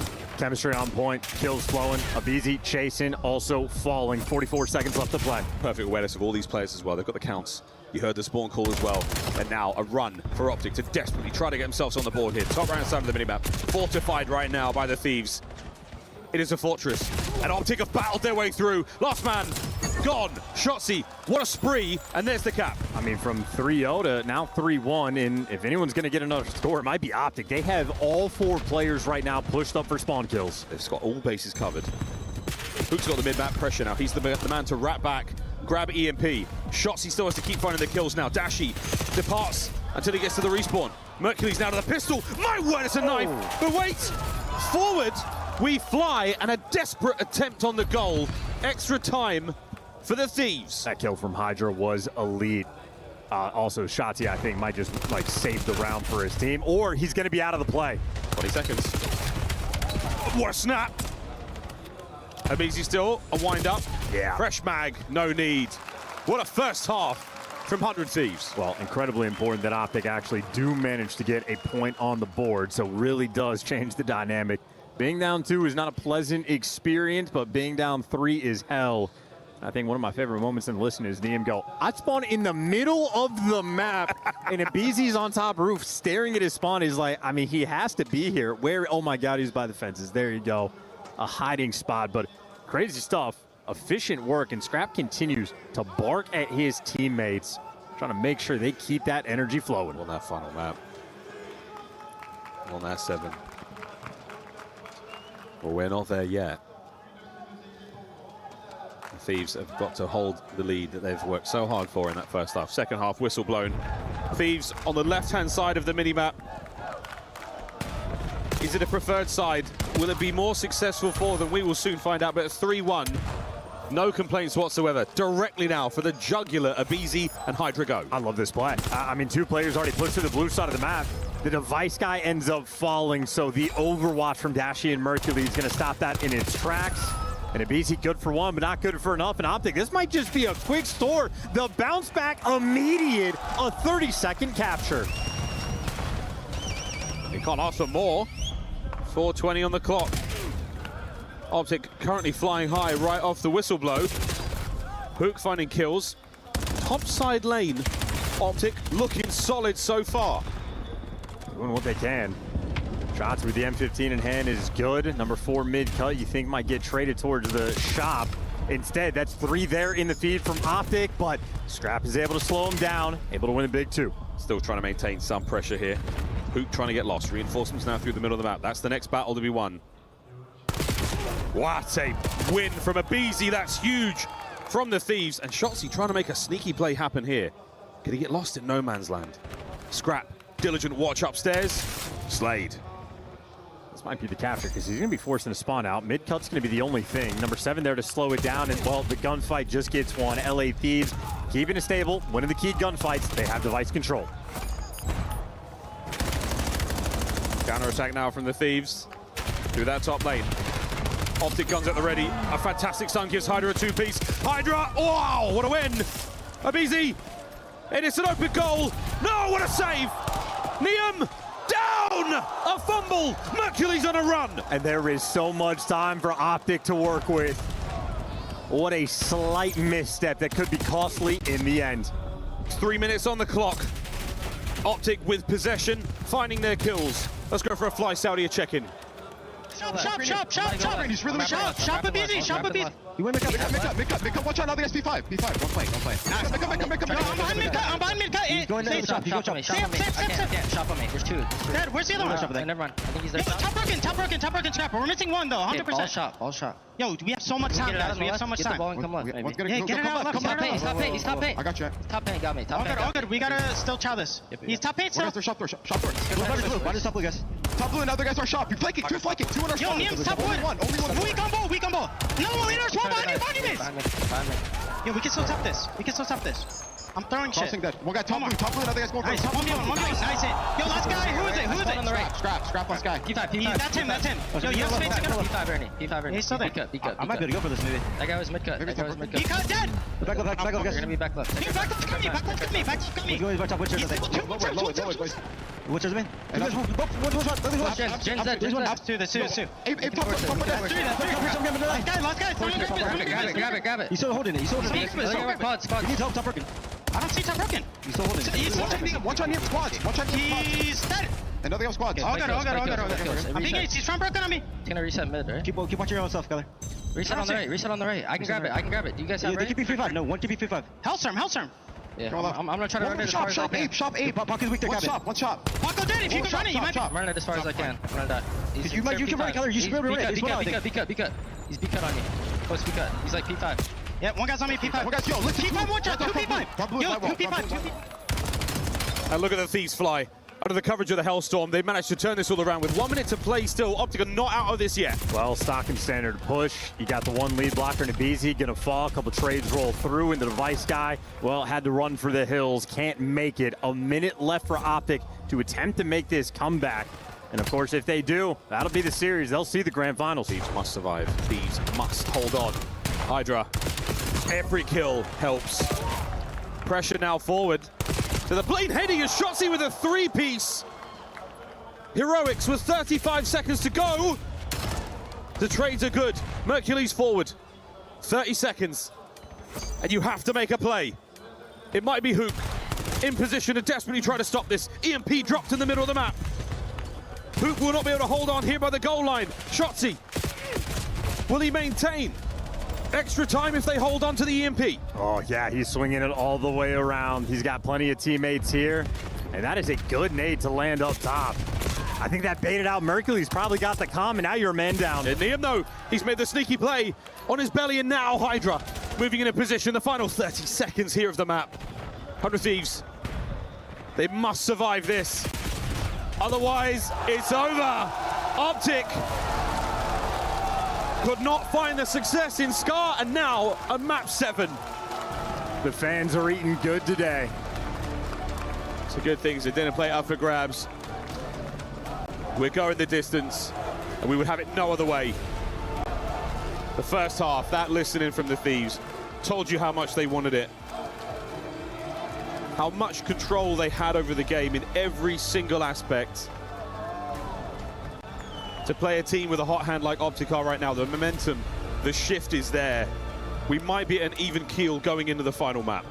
The fans deserve this. The two teams also deserve this. This is going to be a fun one. So much money on the line, the potential in the grand finals. The winner gets to see Team Heretics. Both Thieves and Optic, they are chomping at the bit for one of these teams. It'll be their final map of Black Ops 7. The early captures in this first half were so strong. Again, great control and immaculate teamwork. The comms were so good. Thieves, really impressive stuff. Gearing up now for a 7th and final map. Over to the studio. We have so many treats in store for the fans watching EWC 2026. This game was one of them. This series, well, it's been 2 of them so far. We had it in the group stages. Now we are going the distance. A Game 7. Rosalie, Why is this such an epic matchup? I mean, we're watching two juggernauts go at it right now. I mean, backs against the wall. I mean, Thieves, I didn't expect them to be able to come back the way they did, especially in a Scar overload, because Scar with Hook and Shotzi on your team is like a nightmare rotation. They love getting top blue. They love hitting that spawn trap, but shout out to the side of Thieves and shout out for Hydra just keeping pace as well, and Scrap kind of being the equalizer. There was a couple of mistakes, but when you're playing like that, you can expect it. Now, Enigma, there was one moment that I hopped on the mic and I was like, production, you gotta grab that. This is where Optic is going to win the game. Neum was so close to scoring a 4th point. Let's take a look at this and where Optic had an opportunity with Merc playing some huge defense. Yeah, an interesting one here. Neum, I mean, obviously you get the initial drop here at the goal line, but Neum just gets all of his angles wrong. Tries to slide over the device, and Omni Movement might need a fine tweak on his end. Either way, unfortunate. Probably thinks he's dropped it home, but there was almost like that mental aspect. You do have that moment where you think, oh my God, this is Thieves crumbling again. This is the S&D. This is happening. Optic really could have come back then. He'll be counting his lucky stars if they didn't. And of course, congratulations to Thieves holding it for the final 3 minutes. They keep that 1 point advantage, and they're able to send us to another Game 7. Ali, let's take a look back, though, at Hacienda's Search and Destroy. Walk me through how we got through Game 5. I mean, it's just tough to play Optic on Hacienda. They're very comfortable on the old maps that kind of got reiterated and reintroduced to our game in the later half of this season, and it was really just the SMG duo. A lot of control when it came to bottom secret in those top hallways, and it just felt like on the side of 100 Thieves, there was a lot of situations they just weren't playing their trades very well. They weren't valuing their lives in a couple of instances, and just overchalling in a couple of moments, which we've seen throughout the entirety of the weekend, I feel like, out of other squads, Nigma. I mean, the first bloods as well, it's 6-2 in favor of Optic. Merc with 4 of those, and his performance inside of this tournament in S&D, 1.57 coming into the series. Can we go out the crowd real quick? Guys, this sucked. No, it sucks. It sucks. Like, look, it is, I understand what people are saying, like there is an element of fun to it, but there's no competitive integrity to that at all. Yeah, I didn't like that at all. Yeah, so if you watch Counter-Strike Week 7 here at EWC, you'll see a sport that's been around for 20 years, and they've kind of figured it out. Call of Duty, we used to have it figured out until we stopped shaming you. I will bring shame back to esports, one fan at a time. In the meantime, S&D series stats between two ghosts that will never be shamed anytime soon. Who's been shining brighter here on the biggest stage, Ali? Oh, man. I mean, even looking at the numbers across, look how neck and neck they are. I think maybe I'm leaning Shotzi just because of the way that he started the weekend and the way that he's able to turn it around the way that he has. But what's funny is on the other side of this for Hydra, he's probably like one of the only SMGs in the league that when Shotzi is playing at his peak that he can match him. And that's what makes this such an interesting matchup, and why we do go to the distance is because of how close the skill level is between these two teams. No, it certainly feels like it. You call it a clash of two titans earlier on. It feels that way. The ebb and the flow, every mistake is being punished, and they're going on sprees at will. I will say it feels like Hydra himself has had fantastic performances on some of the hard points, but the overloads, they belong to Shotzi. It's all now, though, about that S&D, and the last big takeover really felt like it was from Hydra in that second map. It's time to go to a Game 7, the decider, and what a way to kick it off. We have the one and only titanium forehead of esports, Ian Chambers, on the stage. That is a unique introduction, Puckett. Thank you very much. Paris, are we ready for map 7? All right, tell me then, who's taking it? Is it 100 Thieves? Or is it Optic? I'll tell you what, let's not mess around. Let's go out into the crowd and speak to the people. 100 Thieves fans, come here. Come over here. One map separating you from a grand final. Why are you going to take it? I mean, Green Wall says brick by brick, we're going to tear that shit down. Let's fucking go. That's what I'm talking about. That's why. We got the super team right here. Who is the fucking Green Wall? Who are you? Who the fuck are you? All right, we're going to move over now and find some Optic fans. Get up here, Optic fans. Come and talk to me. I want to know why you think that your team are going to win back-to-back Esports World Cup trophies here in Paris. Anybody from the Green Wall, you come over here. Come and tell me. Your chance to lock in a spot against Heretics in the grand final. Why are you going to take it? Oh, this shit. We're going to take it. And I love Thieves, man. Fuck Thieves. Optic for lifetime shit, man. Fuck Thieves. I love Shotzi. I'll tell you what, they're going to take it. They're going to scream bomb every time they're free. They're going to scream bomb every time they're trying to defuse. All right, boys. Got it. We're going to the 7th and final map. We're locking in a grand finalist right now. One team will walk away with a win, march forward in the grand finals. The losers will have their keys crushed, and they will simply walk away with an outstanding sum of money.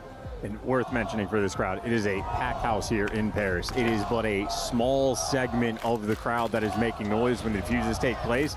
No idea if the players can actually hear it. Very different when it's 4,000 fans or 16,000 fans versus the small number here. But whether or not they can hear it, obviously the coaches, it is going to be a part of the conversation about how you need to play this map. Careful around the bomb plants, careful around the defuses. The metagame, not a fun thing to deal with, but here we are, Game 7. The spot for the grand finals on the way. Another Sake Game 7. We'll go quiet momentarily here in the audience as our teams scuttle into position. Niam's sniper has taken his fair share of rounds there, backed up, taken out of the play for now. Optic's man advantages will be put to good use, hopefully in a moment. The Thieves, can you steal a kill and even it up? Well, Optic are really hoping someone overcommits. If you're a man down on 100 Thieves, especially on defense on Sake, there's extra pressure, and we got a standoff between Hook and Niam. Niam has a snipe as well. Unless he picked up an NPC off of Abizi's corpse. He did indeed. Well, that certainly makes this a little bit of an easier fight, but back over to the God Hoodie now. So Niam on the defense. Oh, bullet. Would have made all the difference. He's now battling the entire Optic roster. Here they come. Gets away with his life. Scrap tries to reinforce. What a shot! Niam only good for one, and Scrap's life has flashed before his eyes. Here comes Hydra on the pinch. Red. Dealt with. And simply too many members of Optic to find. Good Lord, Niam so close yet so far. An awkward round with the sniper. Never fun where the direction you're looking, a player just jumps up in the window in between. You don't want to collat your own teammate. So Optic, they get the first round, and there's the look at it. Can't pull the trigger with BZ in the window. So final moments here, the pinch being red. Perfect timing from Shotzzy. Just watch how he rotates through the map. Truly wonderful, precise work. As soon as there's space to play with, he immediately takes it. Round 2, Thieves on attack. And Optic are heavily stacking this on defense. Maybe 2 low, 2 through mid. And I have no idea where you could possibly throw that stun from to hit a BZ. Oh boy. Oh boy, that's damage. Stun's gonna stop the regen. Nade might finish the job. Just dodges that some way. Merc's alive. Well, they have the space through the B site, yet to commit on the plant. It's a similar situation. Defensively, often on Sake has been running the show.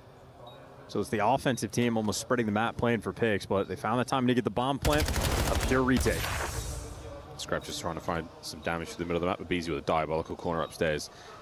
Right, the driveway down low, that's going to be Niam, and he probably does not see too many players making their way forward now, and it's going to be all action behind the bar. Hydra somehow getting away with his life. After the first kill, the clock turns red. Optic have taken a lot of space. They found a kill, but they don't have an opportunity to hit the defuse as of yet. Oh my. Niam on the hit and run. Buying time. Optic have got to jump the bomb. They have to get on top of it. There's simply too much to deal with, and it's over. Thieves tied up. So tough on the retake. Hydra so slippery on the map. Able to get away, nice shots to find the kill. A solid round there for 100 Thieves. Bully out the site, use the damage from Scrap, use the stuns, use the nades, open up the site. It's a free bomb plan and just a full map spread. And with all the corners, all the lanes, low, up top, back P3. For Optic, that is extremely difficult to go for the retake. Did a great job at getting the kills, but time was not their friend. It's amazing to see the way that Sake is designed. You've got so many options to run around that bar building. That distillery, so many windows and angles to play from to just get a little bit of tap and angle onto the players trying to hit the defuse. Thieves play it very well. Shotzzy's flying this, should work out. There it is, Scrap down. First blood. Hydra picks up immediately into the action, and another for Shotzzy through the smoke. He lives for it. Massive advantage here for Optic. Third, and there's no chance. He's gonna fly for the ace. And Shotzi hot on Niam's trail. Can he find the kill? Has his teammates to back this one up, and he's not going to overcommit. Niam now, a nearly impossible 1v3. Yeah, they fed it to him. That's great plays out of Optic. They fed it to Shotzi. He repositioned both of his teammates, making sure they get Shotzi that kill. Optic right now bringing a little bit extra. That's just, I think, now the long game. Trying to get that Hellstorm. Completely eviscerates both the bomb sites essentially. There's so many holes in the roof of the distillery. That Hellstorm will be very effective indeed. Can they make it? Yes, sir.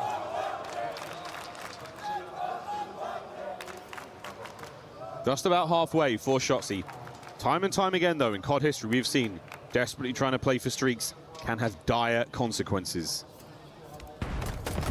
Big Bruce with a boomstick. And it's Shotzi and Mercules through the middle of the map. Another decisive round here for Optic. Dashi puts it away, and his M15 strikes. Wow. Okay. Dominance. And you have Optic on the main stage. I mean, just completely calm, very composed. I mean, this is how you scrim. You practice how you play. They right now have brought a scrim environment into this map. And they're playing just extraordinarily efficient Call of Duty. Closer and closer. And welcome. To the sixth round, closer and closer to the Hellstorm. There's 6 in a row now here for sure. Very, very impressive work. Hook with the bomb, Optic on the attack. Thieves starting to sting here. What a nade. Thieves muscling up there on the inside by B. They've gone low. And looks like they're trying to take some of this space over. Scrap, what a start. Abizi on the hop check there might have seen Shotzi through the window. Just over a minute to do this. And it's starting to get a little bit tougher. Man advantage. Oh! Say goodbye to your spree. Thieves are up. Mercules in a 1 versus 3. This is a man you cannot count out. He's getting sneaky with it, so, you know, going for the cross with no information gained. An NPC in hand. And he is indeed going for the bomb plant. You can spot this from the back, and maybe I gave too much credit to the crowd. Yeah, that was way more people being Don't worry about it, crowd. Like, he's gonna find out real quick, but here come the Thieves. Merc's not getting out with his life. Not a chance. Simply too much space. Too many Thieves. Too many eyes. Well, it's scrap. Yeah. At least in that round, just purely. Gets the first blood on the hop, gets a trade, and then the shank there on the Shotzi. shank. Too clean. The shank was legendary. The shank was legendary. Played for it as well. So that is so impressive. 3 kills on the round. And the defuse. 4. We just watched him get the ace. That was an ace for scrap. That was almost exactly how it played out for Shotzi a few rounds prior. So that is, hey, anything you can do, I can do better. I got one of us paying attention. 3-2. Trophies here for Niam and Dashi. Oh, sniping the other side of the map. Time to get in the mix. NPCs at the ready. Hydra's in this corner. Absolutely disgusting work, but that's the bomb dropped. I wonder if Hook passed that information over, if he even saw it. And Niam trying to work forward for a bit of positional advantage here, try to get the recovery also. Merc. Oh, he's going to leave a mark with that stun. Optic, clean round. Dashi Snipe makes the guest appearance. Take down Abizi. Then you got the man advantage. Good on Hook and Shotzi for roaming together. Make sure you at least trade out that kill from Hydra, playing the cheeky spot. Optic right now in good position. Yeah, Merc doesn't have to do a whole lot there. Let that magazine go. Just mag dump the doorway. Not a whole lot you can do from that angle. 4-2 here in the 7th map. And Abizi yet to get involved. 0 and 5 thus far. Sweet child of mine. Dashi with a first. You heard Hydra in the interview talk about sprinting at Dashi. Got to be careful with that one. Scrap trades. Dashi finds his second kill.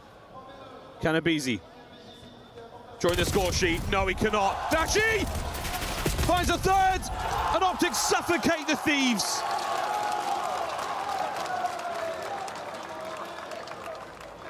They are drowning here on Sake. Not a sign of life yet. And Optic, so close to the win, they can taste it. A takeover from Dashi, match point. He's just so good with the sniper. And how confident you get to play when you got a pistol shot like he does. Optic Gaming able to do whatever they want. The first blood was something, the next two kills even better. 5-2, match point. Optic Gaming looking to end it all here.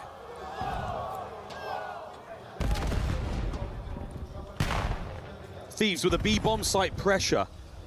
Successful previous rounds. Shotzi will deny the plant. And Scrap finding the first as well alongside. 3v3. They know the bomb's down on B, and they're going to be making moves, potentially. Nade down low. A stairwell fight of BZ currently sitting on a donut. Shotzi checks the corner and guns him down. Gets out, no. 2v2, out to one. Scrap. It's over!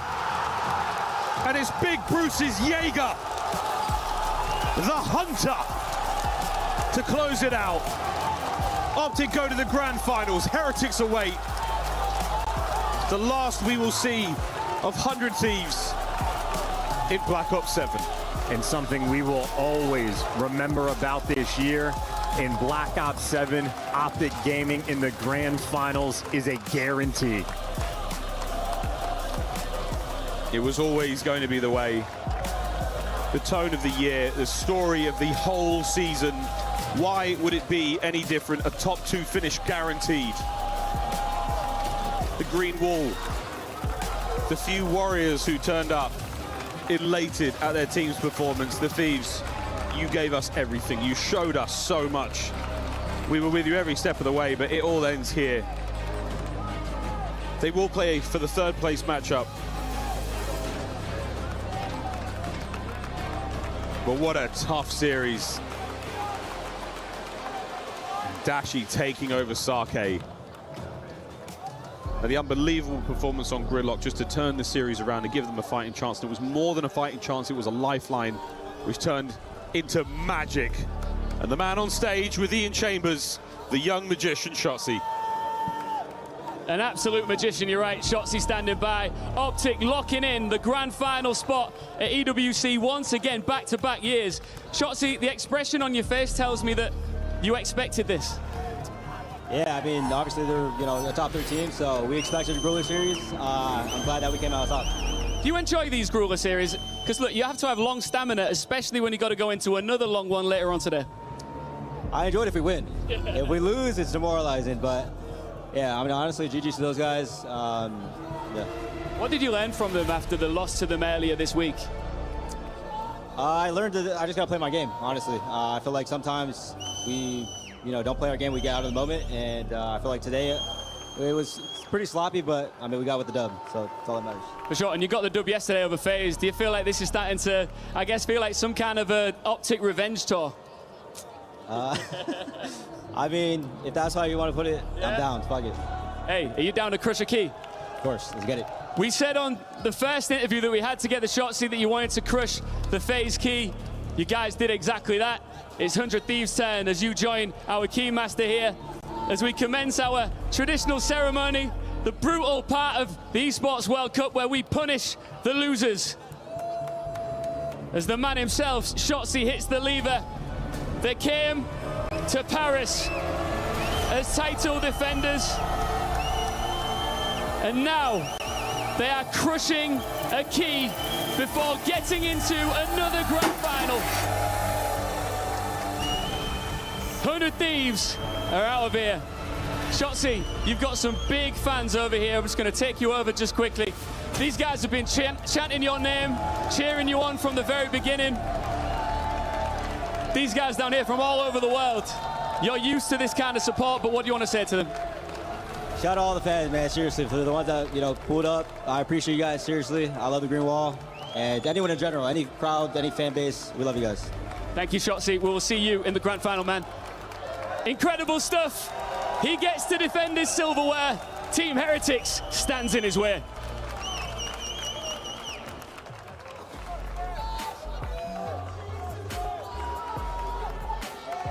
And we are back to another Grand Finals featuring Optic Gaming. They have done it every single tournament this year, something I don't think we've ever said in a Call of Duty title. What an incredible accomplishment, especially considering they were down 0-2 to start this series. They were down 5 rounds to 0 in that search and destroy before gaining any momentum. Talk me through this search and destroy, though. You saw Bruce with the Jaeger at the very end. How fitting it is that the pistol finishes the game. You could just tell that Optic was way more comfortable on Sake than on the flip side for Thieves. I mean, unfortunately, you have to look at Abe. He just could not get anything going in that map number 7. Where on the flip side, when we were watching Shotzi's point of view, it just felt like he had his timings down. He was incredibly comfortable moving around mid-map and just kind of abusing a couple of lanes and a couple of corners. And also on top of that, you get 2 rounds back-to-back and opening snipe out of Dashy. We know how impactful his shots have been all season long. When he hits those, Enigma, this room goes on fire. When you think about the way in well that Thieves managed to even get 2 rounds, it's a 1v2 by Hydra and then a ace out of scrap. So just shows how ruthless Optic are when it comes to Sake S&D. It's an area that Shotzi feels incredibly comfortable on. I know that some of his S&D in the past have been caught out, but he's getting involved in those mixy hallways, very happy to take things down. The first blood game has been theirs all damn day. Great improvements in their S&D. Look at the duo there, Hook and Shotzi, first winning a ring together back on Dallas Empire. They're looking for their second EWC title together here, this time in Paris. As we walk through some of the early games and some of the excellent action, what do you guys see from Shotzi in particular? What has Anthony shown you? Just straight confidence. I feel like after those first 2 maps, Optic was a little bit uncomfortable with the fire that Thieves came out with, and we saw it in that search and destroy. When they went 5 rounds in a row, it was because they just started full sending it, and that was a problem some teams were facing over the weekend, is that they were second-guessing themselves. You know, as the season comes to the close, you're going to be a little bit more hesitant. Where Optic, when they are at their best, they are making split-second decision-making. They are just going, and I feel like that's all we saw after that gridlock overload was them and their L-sticks just press perma-forward. Yeah, it felt like they just got themselves... I mean, we obviously talked about it off the back of that map, too. It's kind of like, okay, Thieves take the map, but the momentum is truly with them. And then they had to steal away map 3 or map 4. They take both, and all of a sudden that series hung in the balance. And while you do, of course, get that little bit of pushback out of Thieves, I think that Optic were very much so in the driving seat from that point on, especially moving to a Sake S&D, where they've been so good all week long. Just how good was Shotzi? Well, the man was able to crush the key. He's given that honor by his team. And of course, for good reason. He has been leading the squad. He's been leading the league for years now. 135 kills across the 7 games. That's a 1.14. He drops a 2.13 in search and destroy. Most importantly, he shows up when you need him most. Yeah, and I think the biggest point here to make is that his S&D is on point right now, which usually it's going to be Ant in the respawn, and then you're looking at maybe like more Merc and Dashy when you talk about the search and destroy. So obviously playing above their ceiling today might be some of the best we've seen out of Optic. Enigma, can we say goodbye, though, to 100 Thieves the proper way? Because this was a squad that, going into the second half of the year, I felt were considered the top dogs. They had dethroned Optic as the best team in the game. They fell short at Champs. They fall short at here at EWC. Is this the end of the foursome, the super team that was put together to run this league? Unfortunately, I think so, and I think it will be off the back of a season that really didn't deliver on the super team title and tag that we all gave them. I will say, though, you haven't covered a diamond in the rough there in Neum, a superstar that will have an incredible future impact, but I have a feeling that the roster mania that's about to go down, while incredible, I unfortunately think it's going to pull that entire team apart. I think you might see Hydra on the Gentlemates. That's the vibe we're getting here in Paris. You may know something I don't, but Ali just smiled so big. Maybe it's the idea. Maybe it's their inside sources. Either way, 100 Thieves have a lot to think about. They had one of the biggest rosters when you look at salaries. Optic Gaming, of course, known for always supporting their players and getting what they want out of them, including championships. Optic versus Heretics. This is David versus Goliath. Heretics never finishing higher than 6th place, I feel like, this year, Ali. It is David versus Goliath, but there is a little bit of history here between these two organizations. The Spanish teams have been giving Optic trouble in the past couple of years. There's a couple of elimination rounds that they've knocked them out of, the ghost of Dave Patty. So a couple of things we can touch on as we head into this final. They've never played a best of 9 before, never needed to. Optic, they haven't had many, but they've had success in the few that they have. We'll get to that match in a little bit. Coming up, though, we will have our third place matchup, and the Falcons are going to be back in action. I was running around behind the scenes, and Exted, I could see him through the glass. On top of his feet, I thought he's yelling at the rest of the squad. And then everyone starts erupting laughing. It looks like they have bounced back after the loss. They've recovered, they're reset, and they're refocused because, Andy, there is some serious money up for grabs between 3rd and 4th place, not to mention the club championship points. Oh, no, of course, yeah, we've got to continue to harp on this. This 3rd, 4th, sometimes they can feel a bit drab, and those of you who are World Cup fans coming, especially from England, all of a sudden we love them. But it is a case for both of those teams now where it's like, yes, a hell of a lot of extra money swinging hands and exchanging pockets, but the club championship points, both Falcons and Thieves looking for yet more, which could dictate hundreds of thousands of dollars for either of those clubs. And of course, if you're 100 Thieves, you're looking to silence all the haters who are demanding that you break up or restock up on the roster, because a 4-0 is going to silence everybody here, Allie. Oh, absolutely, especially with the way that Falcons have been playing, too. It's not like one of those ones that you could sneeze at if it was earlier on in the season. And talking about 100 Thieves specifically, especially with their performance on LAN over this season, specifically looking at the other half of the duo from Simp and Abizi that got broken up, I need to see more out of him in that series. We've got a little bit more time before we go, so the question I want to continue with you, chat. First of all, how do you feel about crowd making noises during Destroy diffuses? Secondly, how do you guys feel about our MVP race? Because midway through this matchup, after Thieves jumped out to that 2-0 lead, Nameless declared in the green room, Neum is winning MVP. This kid is a monster this tournament. Neum is now out of that competition. Yeah. He can't win the award, right? He cannot, unfortunately, because he is going to be playing that 3rd, 4th match. But if we talk about Heretics? From Heretics or Optic Gaming, from Zad Heretics, I think I'm leaning Real. I feel like I could hear Ant screaming super in the green room, though, from here. On the flip side, though, for Optic, I think an easy answer might be Shotzi and his performance. Enigma? Heretics, I think I'm going to go with Metals. I feel like he's had a generational tournament. Good. What a superstar. No, you're completely correct. There's a lot of talent on that team really stepping up. If I go with Optic, maybe Dashi. I feel like the amount of times we've been counting, oh, this might be his last hurrah. He's the old man in the club. That boy's shooting like he's 21 again, having himself a great tournament. The Thieves just played an epic 7-game battle against Optic. Unfortunately, they are now battling for bronze. When we come back, we'll see the Thieves. Between now and then, though, we have a very special announcement from our friends over at IW. Modern Warfare 4 is in the building here at EWC. We get a first look at some new things, I hope. I don't know.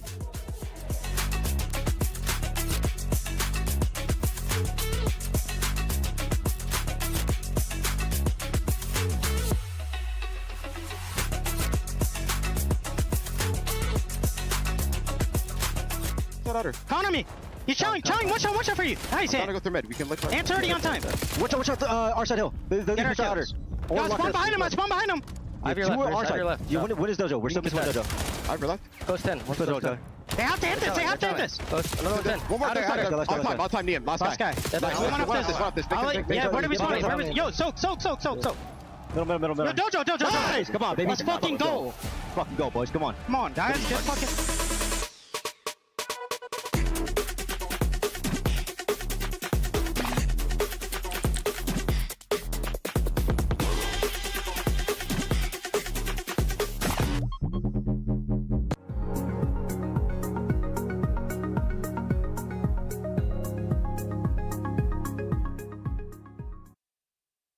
I'm supposed to meet with the big producer, but I don't see her anywhere. Kitty, you made it! Oh, wow, I made it to what? To the best experience of your life. Come on inside. Come on. I don't want to. Come on, let's do it. Not after last time. Okay, but what if I told you you were making perfume today? Okay, I'm curious. Come on, it's gonna smell so good. It's gonna be so pretty. Yeah, okay. I still smell a little bit like ketchup, but that's okay. You deserved it. Come on. Kitty, what makes me so sad is that the EWC is eventually going to end. It's very sad indeed, but I am not sad about you going home. But I do want something to bring home with me to kind of remember our time together and all the fun things that we got to do. Oh yeah, we had so much fun. I want to create a scent that truly captures esports. What do you think of when you smell esports? Nothing really good, to be honest. Like people sweating, being focused, keyboards that are not really clean. So yeah, that's what I think about. And that's exactly the scent that I want to capture. Why? Esports. Okay. Esports. I'm gonna start with the lavender one. Let's start with the base, okay? Lavender, what is that? Are you kidding? Is that an NPC? It's not an NPC. It's like a flower. But I think that for my base, I've actually been able to take a gaming headset used by players and distill down a lot of the dandruff and head lice into this concoction. This shall be my base. Woo! Take a whiff. I think some of the lice are still moving around in there. I'm gonna put some vanilla in mine. Some what? Vanilla. Isn't that for eating? It's used for several things, you know? Do you know where you get vanilla? Yeah. You actually get from a beaver's butt. When beavers fart, they have vanilla. How do you come up with those things? I just really love beavers. I've managed to capture KC fans' blood, sweat, and tears. This is the blue wall in blue tier form. Oh my god. You're gonna get beat up after this. Not after they smell my perfume. You already made a disaster with that, so I'm gonna continue my beautiful perfume with, I think, some cassis. Chassis? Like a robot? No. Again, it's a fruit. It's a fruit? Yeah, you don't have that in America. It's fine. I got Cheetos. Yeah, I know. But for my next part, I actually got the finger gloves of players, and we're just gonna go ahead and add a little bit of sweat. Ew. That's atrocious. Yeah, but it was from Team Spirit. It smells like victory. It's not gonna bring victory into your life, trust me. I found one of the jerseys from the team that's gone to 23 back-to-back tournaments. So what this smells like is pure failure, desperation, and yet some resolve. Oh god. Overly why? Is it in? You can really smell the failure. I have it right in front of me. I managed to take one of the keyboards off the stage, and what I did was I removed all of the dead skin cells and food junk and crust, and I put it into this liquid form. But here's the thing, it is very potent, so we can only do... Oh, I missed. Oh god. Don't do it! Okay, I'm sorry. You're disgusting. I managed to take all of the Cheeto dust out of the controllers that were on the stage and create this. This couch cushion from one of the practice rooms. I heard that the players did not leave this baby for 24 hours straight. And so we got this beautiful essence. This is gonna be a fantastic perfume. I feel like we just gotta mix it up a little bit. Oh god. Smells amazing. You have no idea how amazing this smells. It smells like resolve. It smells like perseverance. It smells like desperation. It smells like esports. Don't put it near me. Just a little bit. No. I promise. I Can you don't want it. just try? Oh! Ooh. It's disgusting. That'll come off. I promise. That'll. Oh god, don't touch me! Don't touch me! You're me off. Every day I come with her. Every day she's something up.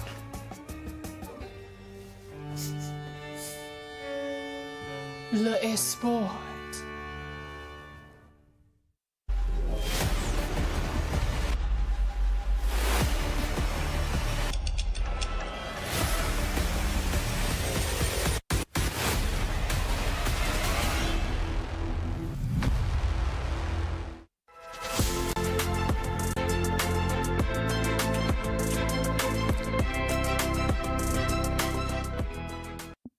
PUBG Mobile has wrapped up for this week. They still have a whole week ahead of us, but we got Kiliris joining us today to give us an update on what's going on over here. I appreciate calling me Kiliris of all things. Yeah.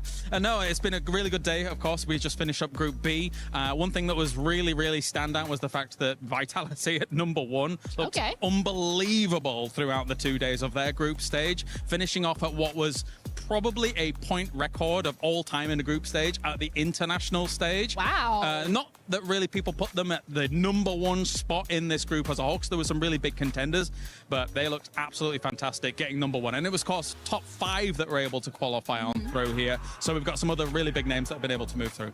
I want to ask you specifically then about the teams that are related to the Club Championship point, because that's the main line that we're following here. So a lot of relevant teams for that would be like Vitality, AJL, Liquid, Falcons, Aurora Gaming. Are any of these teams competing here? How are they doing besides, of course, Vitality? So we did have AGAL over in Group A. They did not make top 5, so they have actually gone down into the survival stage. They're going to have 2 more days of opportunity to be able to move on through. However, now with already 10 spots claimed in that final and only 6 spots there remaining, and it being a very, very stacked lineup, it's going to be difficult. Aurora's also in there that you mentioned. We don't have any Team Liquids or Falcons here. They've not qualified on through, or actually are not fielding rosters here in PUBG Mobile. But Aurora is considered one of the best rosters of all time in PUBG Mobile, but again is now back into that situation where it's not looking as easy for them as some of the other teams. Some things that have really kind of stood out beyond the club championships, I just want to kind of get this in there, is the fact that we don't have India that much in PUBG Mobile international kind of play, but this time around we've got 2 Indian teams getting into the final directly in Orangutan, as well as the team here, Godlike. So that has been really exciting to watch and very exciting for the fans out there, of which there are a lot of. Yeah, I can absolutely imagine that, but I'm also gonna have to put you on the spot here because you're talking about Aurora and AJL having to go through that survival stage. In your humble, personal, professional, maybe opinion, what are we thinking? Are they going to make it out? I think AGAL should be able to make it through into the grand final. I think that what they've shown over in their region, over in China, has been fantastic from them. They go up against what is a very stacked region, because you've got teams like Tiamba over there. Thundertalk didn't look that great so far, but AGL was definitely sat at the very top of the pack when it came to their region and their representation here so far. So I do think AGAL will be going through to the final, and there's a world where they could challenge for a very high top spot. All right. Well, that's very great to hear. Thank you so much for that. I appreciate it, Kalaris. That's it from us. Back to you guys.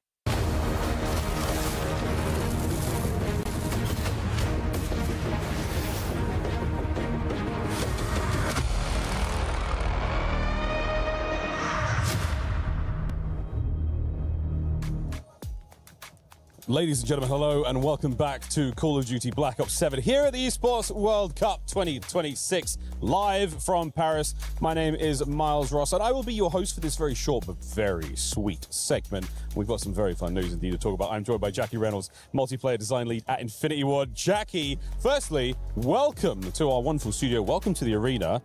How's EWC treating you so far, mate? Oh man, it's been a pleasure, honestly.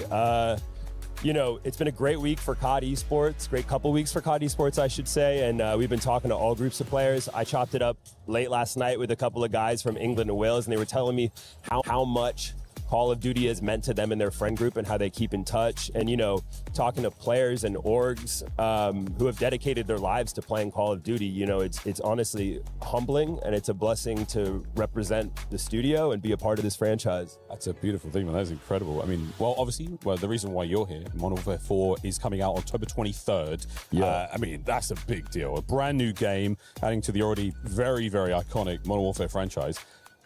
You can't tell us everything. But what can you tell us? I can tell you that we've got a lot that we think players are really going to love. We've got a campaign in an all-new setting in Korea, first time we've ever been there. And Task Force 141 is back, but we also have a fresh new perspective and a group of South Korean grunts that we're going to follow, and they're going to get up into some action.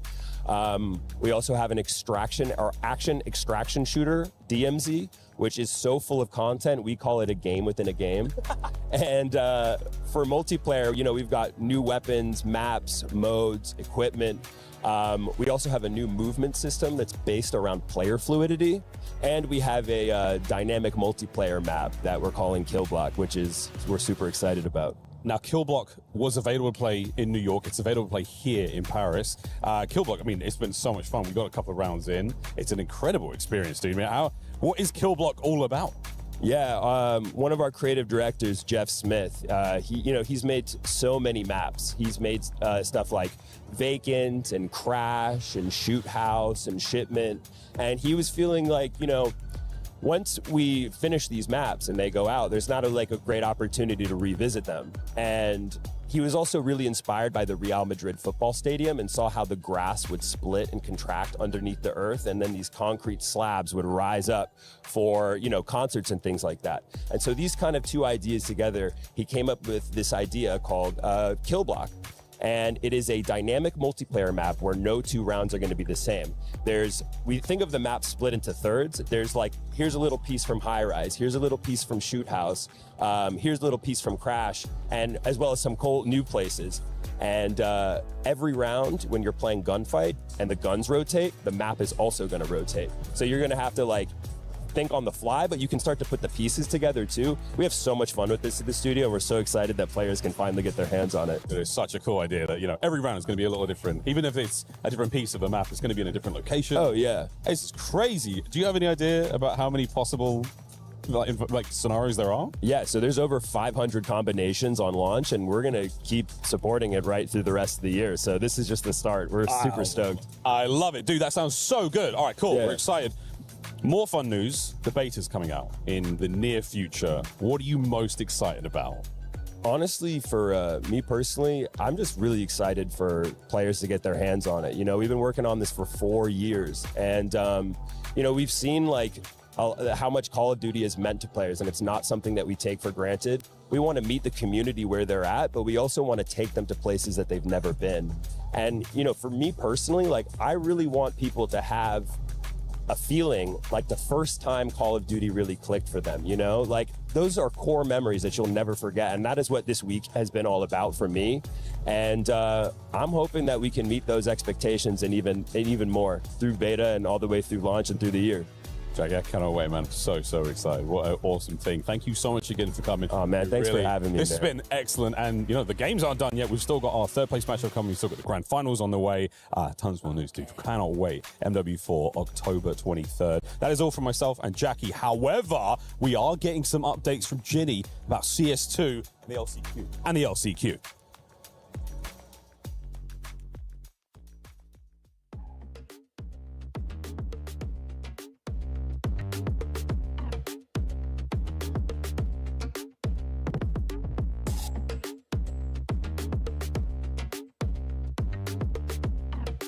I'm going to give away a little bit of some insider information here, and that is the fact that I've only been doing esports for 4 years, and this is my first time experiencing a LAN of this magnitude. It is a throwback to nostalgia. It is absolutely incredible to see what everybody used to talk about when they used to say the good old days. So for me, this is a great experience, but for the players, it must also just be absolutely incredible. Not only are 64 teams in the LCQ competing for a grand total of 4 slots, making this so much more complicated, there is so much going on at the same damn time, because we got the players competing here on stage. You can see your enemy, you can hear it, you can even see other teams that are playing at the same time.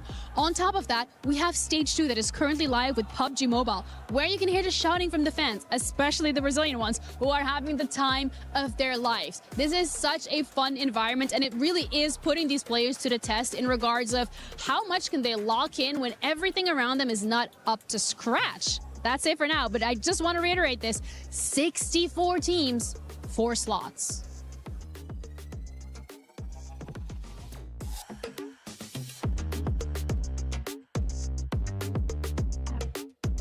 All right, we got some LAN vibes behind us, and the lovely Yumi is joining us to give us a rundown of what is going on here for the CS2 LCQ. Yeah, I mean, Counter-Strike is one of the greatest esports that I've ever watched, and to have it go back to kind of its roots in a way, but also scaled up to such significant prize pools, but also just flying and having so many teams out in this type of environment of a high quality. I'm astounded it's gone as smoothly as it has so far. Okay, then I want to ask you specifically about the scale of it, because there's a lot of teams competing for a very few amount of slots here. It's one of those things that because of VRS, we have a lot of smaller tier lands. So this is kind of a mix between those in some ways. It's a great chance for teams to actually get those types of opportunities. But yeah, we had 64 teams, 16 groups of 4, only to get into a 32-team single elimination bracket where only 4 teams get slots. It's a very hectic journey. That is kind of rough. I'm not gonna lie. That sounds horrible, especially for the teams. I mean, you got to compete, you got to get in there. But there are 3 teams specifically that I'd like to have a conversation about because they're very relevant to the club championship discussion. It's Liquid, it is VP, as well as 100 Thieves. How are these teams doing right now? Well, 100 Thieves are the only ones that are still in it to get a qualifying position. They just won their game against BCG. It was very, very close. They probably shouldn't have made it. Whereas for Liquid, they're probably the biggest disappointment. They're a team with high expectations, an organization with so much tenure, so much prestige, and for them to fall short and just not... This didn't even really look like they gelled well together today. It was, I think, it's a sad realization that there's still more work to do, but that is the kind of the constant narrative for them. And Virtus Pro, unfortunately, they're not really a team that I'm too interested in because it's basically an academy team that they've been trying to make work, and they've had mixed results online. Well, it looks like that's it for us in terms of the Club Championship update, CS2 side. Thank you so much for joining me. Yeah, no Very problem. informative. That's it for us, and we'll get back to you guys.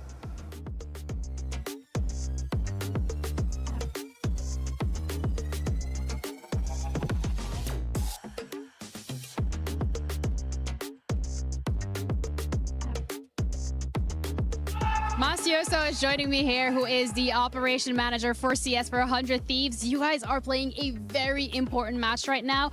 I just want to get a pulse check very quickly on how everything's going so far. It's been really good. Obviously, you know, it's easy to say that when you're winning. We've got one more game to go to hopefully qualify for the main event. But yeah, it's been a really nice setup. Everything's gone really smoothly, no delays, or very minimal delays for what could have been, you know, catastrophic. So yeah, it's been great. That must be nice, because I want to talk about the setup especially here. There are so many computers just back to back, so many teams competing. It was 64 to begin with for 4 slots. How much nostalgia are you getting looking at what's going on over here? Yeah, I'm an old guy, so I used to play in these conditions in 2005, 6, 7 when I was still what I would call an active player in Call of Duty back then. So yeah, this is very nostalgic. I don't think we've had a LAN like this of this quality, caliber of teams, I'd say top 50 level teams like this many for 10, 15, maybe even longer years. So in Counter-Strike, this is a unicorn event for us because we're very focused on smaller arena style events. We don't have these massive open brackets, and when we do, typically you don't have the concentration of quality of teams. So for us, this is a fantastic event. So when it comes into the experience of being able to play here, having all the teams here, having the nostalgia as well, does that make it a little bit more special? Yeah, I think it does. Also within the context of the wider ecosystem of Counter-Strike, an event like this gives a lot of teams opportunity, and that's the main thing that a lot of teams lack is opportunity. So, 64 teams is the biggest open LAN event I think we've had in the last year and a half of the open ecosystem that we now operate. So, yeah, it's a huge deal for everyone, I think. That's actually really lovely to hear, but I want to pivot this more towards the opportunities that 100 Thieves has had this year so far at EWC. You guys won Valorant. You're now competing in COD. You probably, hopefully, are going to qualify for CS. Has there been a strategy in place to make sure that everything has been going so smoothly? Just win. Just be the best team we can be. We as the COD team, we only formed this. We as the CS team, we only formed this team at the start of the year. And one of the big things on our calendar was the EWC qualifiers. We've been sort of building up to this for 8 months.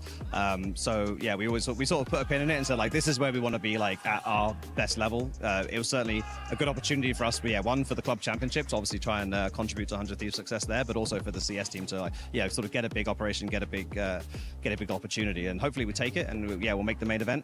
I can't promise we're going to make top 8 and give any points for the club championship, but that was always a very big long shot from the start of the year. But Valorant team exceeded expectations. I think they did great. They won. COD team's in the semi-finals right now. I think they're 2-2. So yeah, it's hopefully going to be a successful week for 100 Thieves.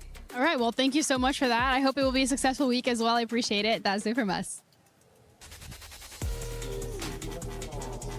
I love seeing a massive LAN. EWC doing it right for the CS community. I think everybody on the Call of Duty side can say things have been done right here in the tournament as well. Surprise, though, we're about to see 100 Thieves not in a championship match. They're playing for a bronze medal. They're going to be going up against the Falcons, and this is going to have a big impact, not just for these 4 players, but for the club championship as well. So, Nameless, let's start here. Yeah. 210,000 to third place, 130 to fourth. That is an 80K difference, 20,000 reasons per person to try your hardest. Yeah, they're going to be going 110%. All the anger, everything that happened in the last match that you lost, all the thoughts you had, the little individual moments, you're going to be taking it out on that stage for $80,000. Huge difference. And then, of course, if you're looking at the club championship, this is where the millions come into play. Enigma, we see 100 Thieves. They are now up to 1,300 points guaranteed. They could earn even more if they get up to the podium. Yeah, if they get third place, it would guarantee them an extra 200 on top of what they will already get for their current positioning. So you tie up with Zeta Division. And of course, for Falcons, about closing that gap against AGAL for top spot. So a hell of a lot on the line. Of course, you said about the prize money, 20K extra per player. Hey, if I'd be sliding an extra 5 over to Luca for saving my season. That's what I'd be doing. Absolutely. Luca, the rookie, has been a game changer. So let's start with the Falcons because they were the surprise, the happy surprise for everybody after watching them struggle through majors 1 through 4. You saw them come to life at Champs, and it was the rookie kind of bringing that new energy. Here, I felt like the old guard stepped up. You saw that 99 kids. You saw Celium putting up some ridiculous stats. They got 0-4, though, by the Heretics, boys. What happened to this crew? I feel like we were talking about this a little bit in the back, and I think that there was almost a mentality shift in the team. It's one thing to be an underdog. It's a total different to be a favorite. And for the first time, we see them walk into a series as a favorite. And I think you end up a little bit nervy off the back of that. A lot of their play seemed to be very head smashy and scrambly and nothing really set up. Only Kismet seems to really be playing for the win, in my opinion. So, yeah, hopefully now you're coming into a series, you go back on that back foot. I think now we see the Falcons move into the rest of the tournament. Yeah, I think they gave it their best. I think the 5-5 after Kismet dropped 13, losing that search and destroy, just took the wind out of their sails, right? And you could see after the game, like, it meant something to this Miami team, extremely hungry. And, you know, down 0-2, you're trying to fight out of a hole, and they just weren't able to do so. Big shout out to the coaching staff for the Heretics as well. Keeping this roster together, they said this is the foursome we think we have the best chance with. They were able to make the run through the Falcons. They'll be playing for that championship a little bit later. For the 100 Thieves coaching staff, you went out and gathered the best players possible. You dropped the bag on this roster.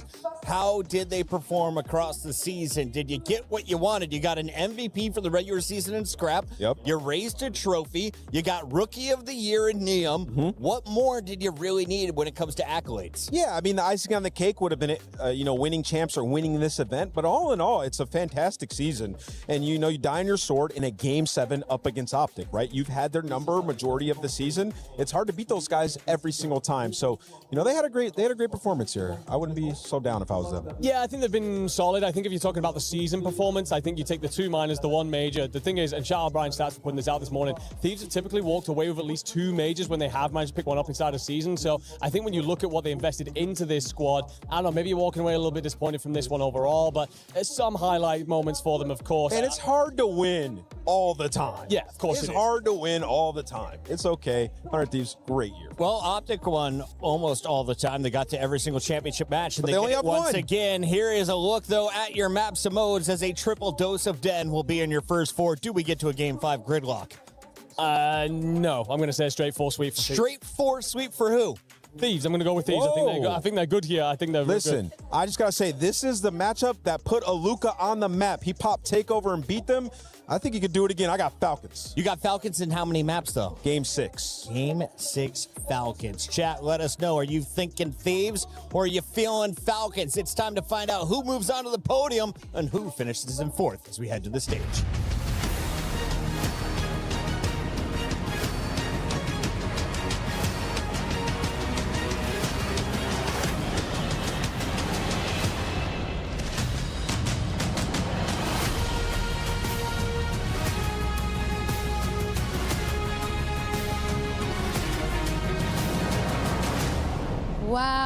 Wow. Ladies and gentlemen, it is official. Optic Gaming are your second finalists here in Paris. But now it's time for us to welcome to the stage, truth be told, 2 teams that didn't want to be there, that didn't want to have to play this game. And now we're before the grand final. But it is what it is, and EWC's cruel. Yeah, I mean, let's be honest, neither of these 2 teams wanted to compete for a 3rd place finish, bronze. They wanted to be in that grand final competing for this. But let's not get it twisted. There's still a lot on the line here for third place, especially for Team Falcons, who are deep into their club championship run. They need the extra points that come with finishing third, and there's a lot of extra money up for grabs here too, Lou. Vous l'avez compris, forcément, on n'a pas forcément envie de jouer ce match pour la 3e place, mais il y a des points de championnat à aller chercher, notamment pour Falcons, and it's also on about winning, ending and leaving Paris on a win, and also having the last word, Ian. Absolutely. Let's welcome our two teams onto the stage, starting with Team Falcons! For weeks, Falcons just kept on climbing. Third at champs, unbeaten through the groups. 7 maps survived against Gentlemates. Then today, Heretics finally stopped them. For the first time in Paris, Falcons have to respond to a loss. And they don't get too bothered about it, to be honest. They're ready to step up. They don't want to feel sorry for themselves. This is one last series and a chance to climb the club championship. And against them once again, 100 Thieves! This is definitely not the series 100 Thieves expected to be playing. They came into Sunday unbeaten. They'd already beaten Optic once this week, but when it mattered most, they couldn't do it twice. Now, after a tournament where they looked like champions for so long, there's one last chance to leave Paris with something. No trophy, no grand final, but still something worth bringing home. Yep, a reminder. There's a lot on the line here, club championship points and a big bag of money. The atmosphere is somber, but we're going back into the server for our third place matchup at EWC. Lots on the line. But I'll tell you, watching the walkouts right there, I hate to try to assign things without knowing the nitty-gritty details. This matchup matters a lot for the Falcons, and knowing that Xnit's in that camp, Clayster's in that camp, and what that organization means for these 4 players, they're playing with their heart. Hydra looks dejected. Yeah, it's not looking good on the walkouts there. Obviously, you're just coming off of a very tough loss if you are 100 Thieves. You can just tell by the facial expressions they don't want to be on that stage right now, but they be at home sometimes playing for $100, $200 in an S&D Facts, bro. This one's for $80,000. You better lock in. I'm saying, and don't get me wrong, I think as soon as we see the countdown come through, everyone's going to get into their normal form, but just based on the energy off that walkout, Falcons look like they're ready to take this matchup on. They want to exceed expectations again. They beat this team at champs round 1. It was a surprise, and that guy on your screen was a lot of the reason why. You know that he wants it bad. You know that Xnit wants it bad. Kismet and Celium have always been consistent when it comes to trying to place the best they possibly can. I hate to sit here and harp on it, but you can see a very visible difference between both teams right now. Oh, yeah, without a doubt, man. If you are the Falcons, you just could not get one of those maps to go your way to pull the momentum onto your side. Every single one throughout that 4-game series was tight all the way down to the very end. They just didn't have that clutch factor, so you cannot afford to come out flat here because you know Thieves are hot. They just went to a Game 7. They just played potentially the best team in the world. And now they got to come in, reset. Thankfully, the Bulldog is smiling cheek to cheek. He has one of the best mentals in Call of Duty. Without question. It's always been that way since Enigma 6, Black Ops 4. You want to talk about a surprise run then? Yeesh, that was a throwback. Shout out Jordan General. Where are you now? Miss you, brother. Let's get into this one, though. Again, Scar Hardpoint, a great place for Thieves to start this series off, considering how the last series had gone. So if you wanted to see them catch a little bit of heat and just get into the game again, this is the perfect place to do it. We've got an $80,000 match at COD. Lock in, COD community. I don't want to see you sleeping in the chat. Team Falcons, 100 Thieves. Let's get it on. Let's do it, baby. The final series for us, Al, here on Black Ops 7. Beezy's the guy that I instantly want to hop on board with, though, because he just went 007 in that Game 7, and you know he's got to be foaming out the mouth to get his hands now onto the Falcons, but Xnit is doing the same exact thing. All 4 dead. Falcons flip the spawns. Yeah, big wipe right there. Luca going to watch the cross. Very good prediction on where exactly this hit's going to come from. Nate over the top does take down Stellium. That's your oversight over the top of the hard point. So Kismet now going to be responsible for trying to lock down the cross. Luca, both weapons to work with. Has Neum in his sights. Wrong weapon for the job. Backs away. Has an another in front, but it's scrapped for the win, and Thieves are back in the hard point. And with only 15 seconds left, you got to start thinking about that next HP if you are the Falcons. Transition yourself over towards the motel side because you're going to get overwhelmed with pressure through White Wall. Hydra hitting a route, Hydra flipping the spawns, and now you're just begging your teammates to at least cause a distraction on the opposite side, but at least the spawns flip. Oh, big wins from Kiz. Salium gets 2 of his own. Spawns will stabilize. Aluka now the forward line, trying to play an aggressive set of defense, but there's no block in the back. But look at Salium getting the read on the split spawn, able to find one, turns Kismet's attention to find the second, and Xnid follows up with another. Falcons are flying high early. Yeah, Falcons are on point right now, bringing that slaying presence they were lacking a little bit earlier on today. 40-14 so far in this game, number 1. Only 30 seconds remaining here at the P, number 2. And there's pressure from every single angle here for the Thieves. They're not willing to give up this time for free, but they are not going to have a chance. His ARs are lighting them the hell up. BZ has one of the last words, though. Thieves can have a chance to try to contest this back 20 from the front. Selling some trouble, backing up, cooking up the nade as Xnid jumps back in to contest. Scrap able to find 2 up top, leaving Xnid now by himself. And decision time here for Falcons. You're going to be late to rotation, and these spawns are not where exactly you want to be. So you're going to play a little bit of exit and now try to find a way to rotate through the setup of 100 Thieves. Oh, but that works, though. If you're going to contest that old time, find an opening kill. The one player you send off the rotation finds another one as well. It gives you the early advantage with the extra gun.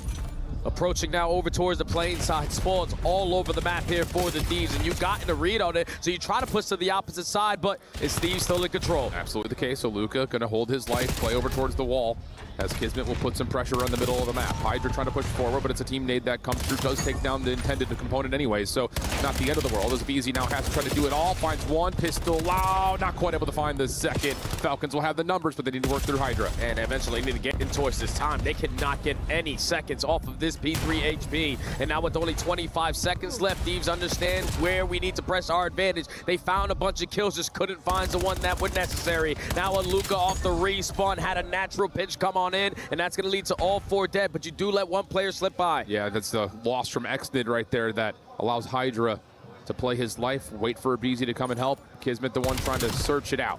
Not going to get the jump onto Hydra, and that will lead to the Thieves rotating in towards 4, down about 15 points.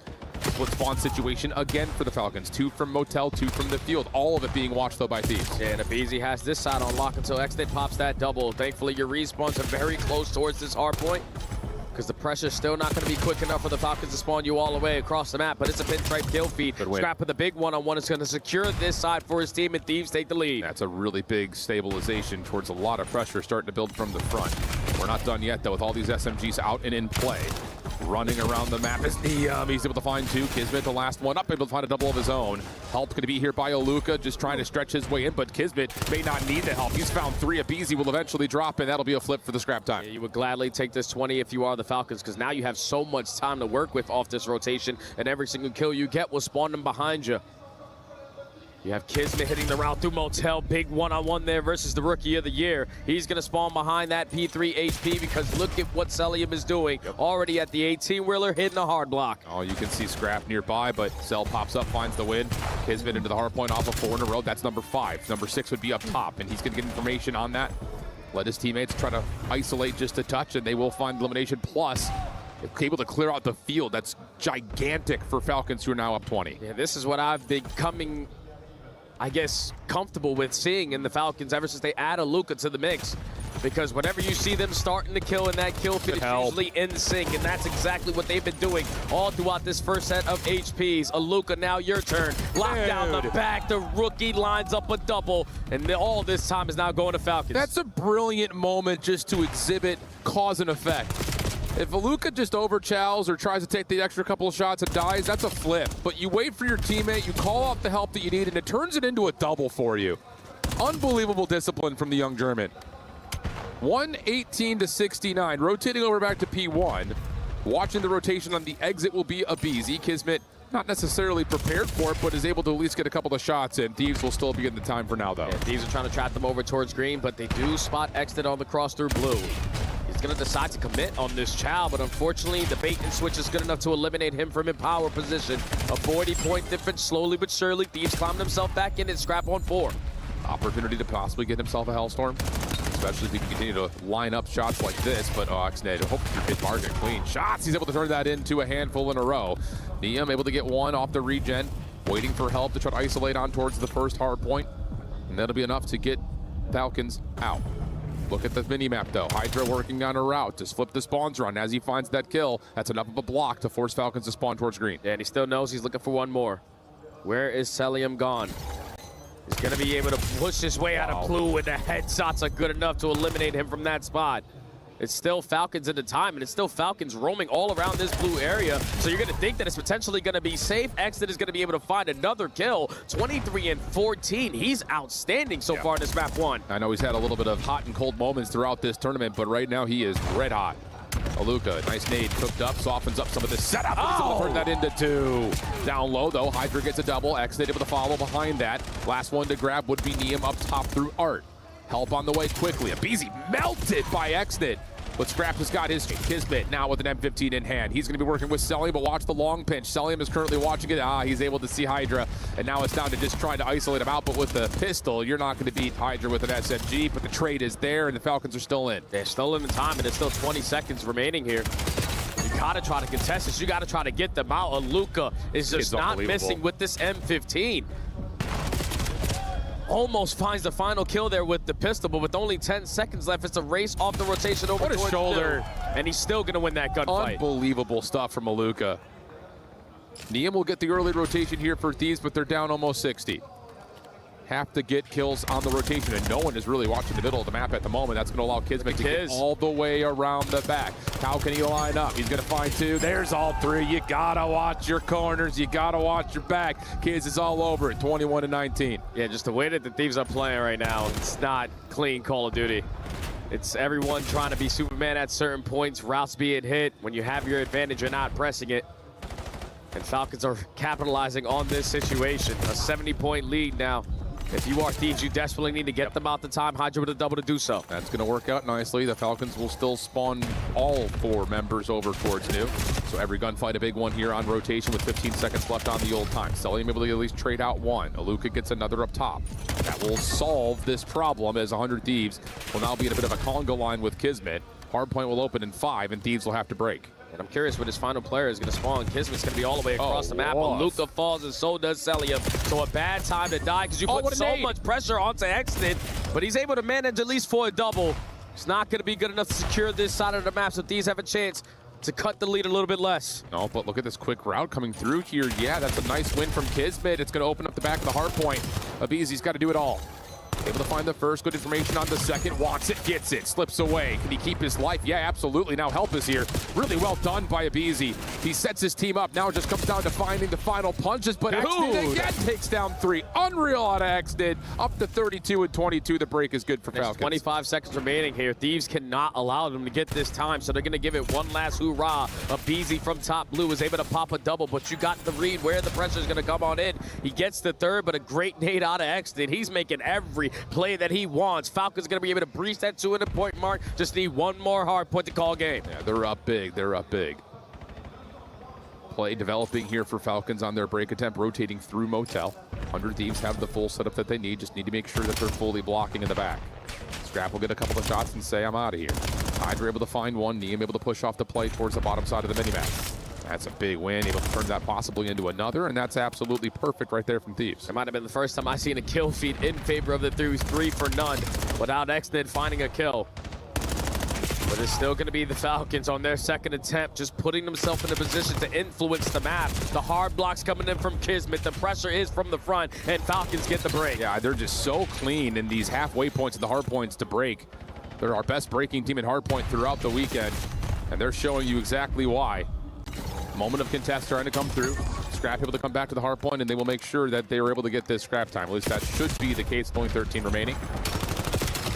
You would gladly give it up, though, if you are the Falcons. We want to make sure that we have blue side at the ending of this B5, so we can potentially put them in the best trap possible for a P1 setup, but Hydra just trying to cause chaos. Only able to take down 1, but he causes so much of a distraction that now Abizi has a lane open. Kismet able to cook up a nice nade again. Keep that tally of how many nades he's hit so far today, and then the beamer over to Abizi.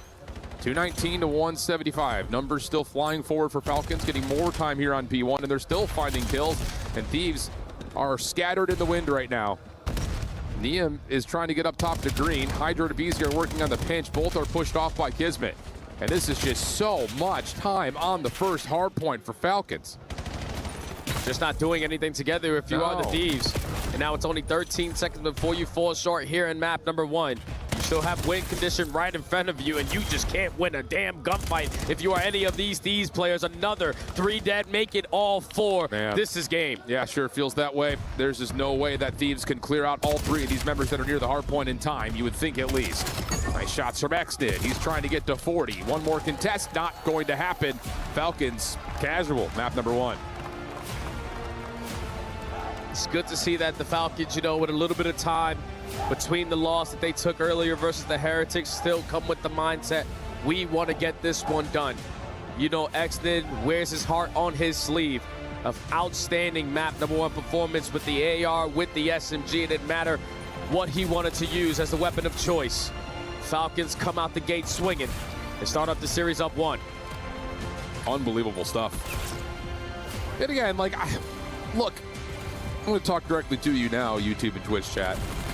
I don't want to hear any nonsense about, oh, Thieves just kind of came out and didn't care about it. This is an $80,000 match of Call of Duty. Yeah. I already know how much passion that the other watch parties are going to have, how you and Ant are going to have. You guys are playing in ballrooms for hundreds of dollars, not hundreds of thousands of dollars. Yeah. There's no excuse. You got to come out and play hard. And I'm not going to sit there and say that Thieves didn't play hard, but it did not look the same way that they just played Optic, tell you that much. Yeah, it just doesn't feel like it's a teamwork game. It doesn't feel like, they're willing to do everything that they possibly can just to go out there and get this map number 1 win. Facts. I don't like the numbers that I saw. I didn't like the routes. I didn't like the teamwork aspect. I didn't like the efficiency. And hopefully they're able to shake it off before this map number 2 starts. Absolutely the case.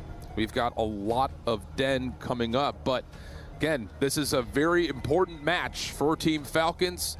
It's not about the name on the back, it's about the name on the front. We've got a club championship update for you.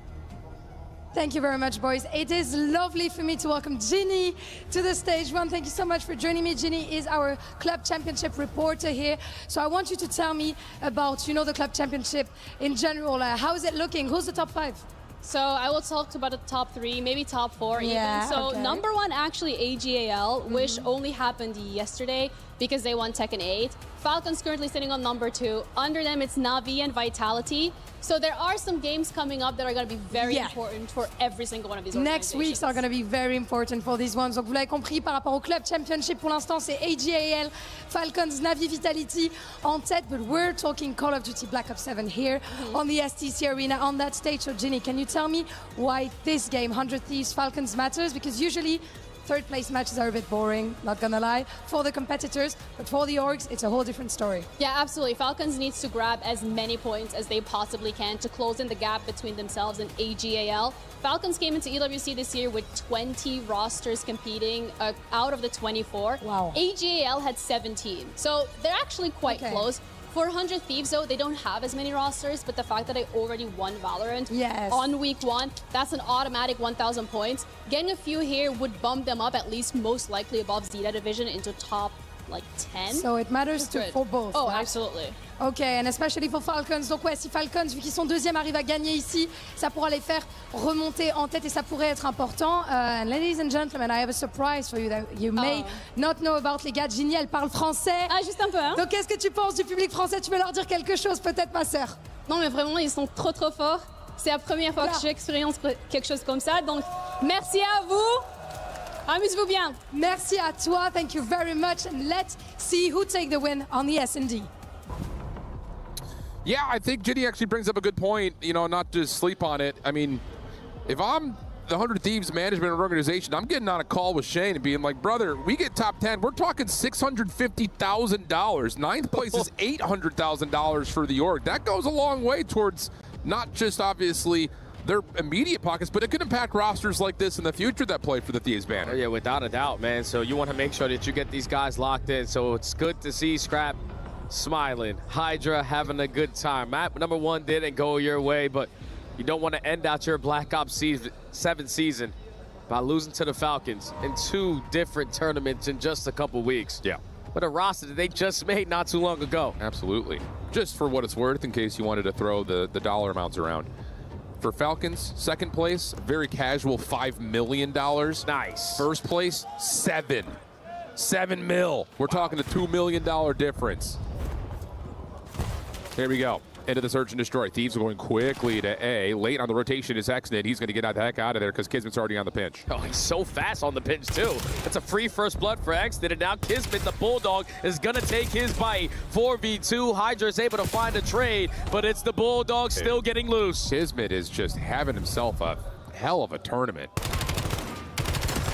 Scrap giving it his best go. Able to find pretty much a kill and a half right now, but Aluka will back up, get the regen, and now it's just about guarding the bomb 1v2.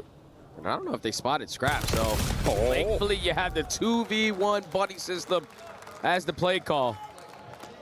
And it's the Bulldog pointing some fingers, letting them know, having a good time.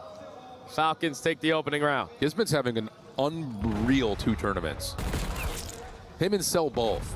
It's unbelievable how much one change, one rookie from Germany can unlock in these 2 guys. Yeah, just allowing these guys to run their actual roles that they've been doing all throughout their careers. Scammer! He's calling out his teammates. Scam is just not necessary. Falcons is still having fun. Oh my gosh, that's hilarious. Exton was thinking about sniping. Smoke will deter him from holding it out. Aluka looking for something over the top of the embellishment of that smoke. And Aluka will find first blood as he pushes out. Trade comes through. BZ playing frontside dojo, and keep your eye on number 6 in red. Hydra could be a big playmaker. Yeah, they knew that Hydra was close, and now he's going to put out shots, but MC's going to get the better of him. Exton also with the headshot. 1v3 for the rookie now. Back down, no chance. Falcons are cutting them to shreds. This is an insane set of shots through the hole. Oh, man. So here's first blood from Aluka. I want to see this one again from Cell. Yeesh! And then I'll tell you, those shots from Exit just as clean at long range over a heady, and he will get both. Falcons looking efficient right now. Thieves still need to take a breath and just do something as a core 4. You tried to do it in your opening round, but Kismet was so fast on that pinch, there was no way in hell you were going to read it. And now we're just going to go right back to it. And Kismet's going to do the same thing. But this time he will be watched, Niam. Okay. Fool me once, shame on me. Fool me twice, shame on you. That's it. Not going to be able to find anything there. Now selling him into some trouble. Able to essentially shotgun Scrap, and now he's got an NPC to work with to find his life. Aluka coming back into the play as the bomb is planted. Long route developing for Niam. The longer you take for this retake opportunity, the quicker Niam is going to be impactful on this round. But now it's all left up to the rookie. He puts down shots, doesn't finish the kill, and now you're in a tough spot. Oh, what a shoulder from Aluka.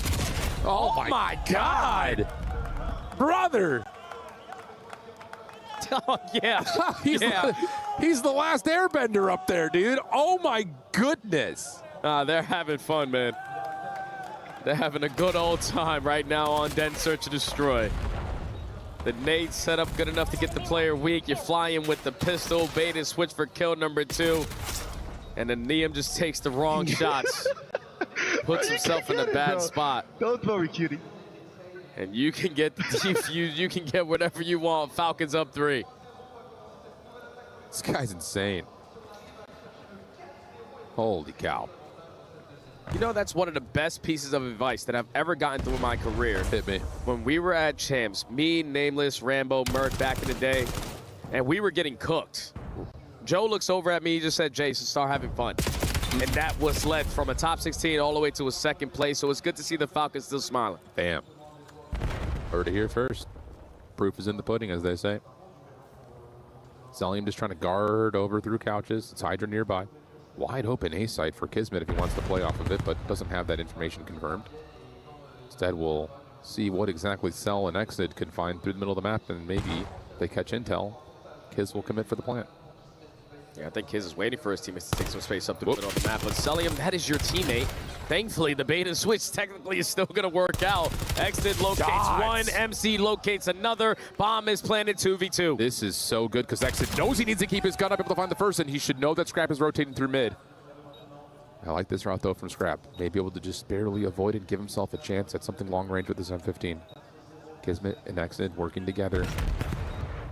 Over towards the overload point. There's the shots. And he's going to try to do it with a pistol. No way, no how. Falcons stay flawless. Yeah, again, I don't know if the Thieves actually care about this. Like, just watching them on the mini-map. This is pro player, former pro player watching it on display. Just look like they're playing rank play right now. They got the first blood there. They force the issue when they don't need to. And they're supposed to be winning some of these gunfights, but they're simply not. Falcons up 4-0. Wow. What a statement this would be for the Falcons. They're going to play aggressive through A this time after Kismet got so aggressive. Swearing. Oh my gosh, Scrap is low. Aluka has taken him down to a single point of health, essentially. Get the pinch. Yep. And you're going to be able to get a win from Exnid. So now all of a sudden you have to have your head in a swivel. Scrap at least gives you some space through B, but that may have been maybe not a blessing in disguise, because now Kismet's behind you. As he collapses, he finds two. Goodness. Neum gets one through mid. Oh, we're trying to World Star. You saw that, didn't you? He's trying to wall bounce for a scope shot. I'll take that. Look up in the sky. It's a bird. It's a plane. No, it's not. It's Exnid just flying out and basically calling game. It's unreal the way that they are playing right now. This is what we saw from the Falcons all the way up until that series versus the Heretics. Doing whatever the hell they want, playing as confident as ever. And now they're one round away from a flawless victory. Yeah, man. Wow. 5-0. Into round number 6. Beezy's still having himself a really tough time in 2 straight search and destroys. Snipe out for Exit, comes a little bit wide. Hydra's still kind of flirting with it as Beezy will find his second elimination, and that will pull Exit back, trying to disvalue his life. And now maybe an opportunity to kind of pick switch a little bit. Oh, close, but no cigar. No, good nade. But there it is, over the top for Beezy. Finds his second kill on the round. There's no way in hell the Thieves throw away this one. No, surely not. 4v2, 55 seconds. Kismet has yet to budge. And Thieves actually are not going to put themselves in a position to scam, but here comes the pinch out of Abizi. He's looking for the ace. Yep. Gets one, not quite the second, but no throwaway there. Thieves on the board. And, okay. Crowd's giving them a little bit of love. See if they can spark maybe a little bit of energy. Hey, they just played Den Search and Destroy in their last series. They were up 5-0. Optic came back 5 rounds straight, so can you do the same thing? 1 round at a time if you are the Thieves. Needs to be a better game plan. Do something collective. Don't allow the Falcons to just continue to run through you. Facts. In the first 10 seconds. Absolutely. They've done it in a variety of ways now, too. Accident going to snipe. Freeze Kismet up through the left side of mid. First blood. Smoked out. Aluka feeling a little bit of pressure here, but steps up into mid-cut. You just wouldn't anticipate the timing of that route. They know Scrap's somewhere up top. Pistol through. Aluka's got him in the corner. Scrap's got the knife, says, come get me. Yeah, this is a troll, bro. Simple as that, but he still gets a kill on Kismet. So now Hydra on the pinch finds a second onto Aluka. 2v2 now. He knows that the pressure's going to be on him, but Call of Duty timing is not your best friend. Yeah, it's workable. It's workable. They will team up for 1. Cell, clean on the first. That's going to be a 1v1 with Hydra. Oh, gosh. Again, COD timing. Someone needs to write their doctoral thesis on why it is and how it happens. 40 seconds. Celium v Hydra. Both players are so far away from this bomb site. But MC's thinking, who am I going up against? Hydra, he loves to hit these routes, but Hydra's just playing his side of the spawn. And I don't even know if he has a check spot on this or anything. I think it's planted on the outside towards mid-connector, yeah. Look at how back he is. He's at the overload point. Oh. You see Hydra's already laughing about it. He's got the knife. Is there enough time to sprint back and defuse? Oh, we need to see the game. Does he get back in time? He got it. I think he did. Yeah, he got it. I think he did. I can just tell. All right. I can just tell, you know, it's like, it's a memory thing. Falcons take the map. Well, yeah. This is it. Yeah. It's not like we're playing for $80,000 or anything, you know? Chump change. Yeah. That doesn't make or break people's years. Look at Clay clapping behind him. Good job, guys. Yeah, that was easy. Taking care of business. I want to change the narrative here. And if Thieves are going to do this, I'm going to sit here and gas the living heck out of the Falcons because they're still playing incredibly good Call of Duty. Incredibly good Call of Duty. Yeah. But it's not for the final dance. It's not a chance for the championship. So still for $2 million extra potentially. Yeah, for the club championship. So Falcons as an organization desperately want to get this win. Man. But for Thieves, on the other hand, just seeming to be depressed right now. Taking a tough Game 7 loss. It could have went either way. A couple things just don't go your way, and I felt like a lot of it was due to just Thieves not really bringing that teamwork aspect of the game today. Yeah, man. They got outclassed by Optic in efficiency on Call of Duty. And unfortunately for them, they find themselves down 0-2. Yeah, man, absolutely. And I think the other side of this is like that $2 million, Solium's sitting here like, hey, that you're welcome. Like that. I'll take it. It's a 1-for-1. Okay, well, with that in mind, the desk is ready to break down what we've seen so far. Desk? Desk, this is a little bit different than what you're normally used to. Paris, comment ça va tout le monde? How's everybody doing? We've got a live desk down here. We've got Enigma. We've swapped out the trophy for Miles. He's just stood perfectly in front of it. How are you doing, boys? Enigma, how are you? Yeah, great. Obviously, it feels like we're still in for a hell of a day. Yeah, we've got that incredible final coming up later just to settle that bronze place so far, but an amazing 5 days here in Paris. Job's not done. Job's not done. Pod's still to play, and this is a lot of money on the line, club championship points. Yep. Exciting time ahead.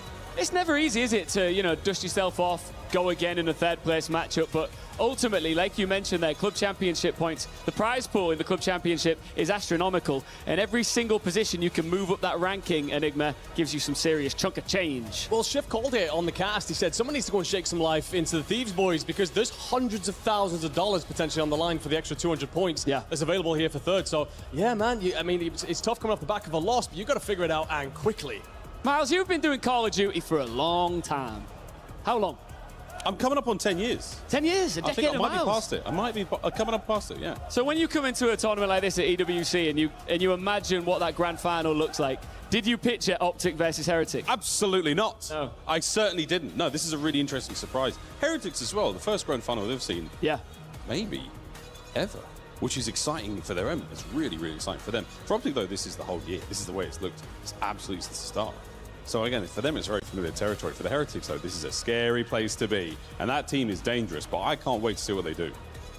Could we see an upset, Enigma? What do you think? You'd be a brave man to bet against Optic with the way they're looking in this tournament. But then we never expected Heretics to get to this point. Yeah. Obviously, a bit bracket blessed, right, in the way it plays out. But if you were to take all the teams on that side, a little bit, if you would take all the teams on that side of the bracket, you ain't pulling Heretics out of that to make it to grand finals. So you never know. It's Call of Duty. It's on the day.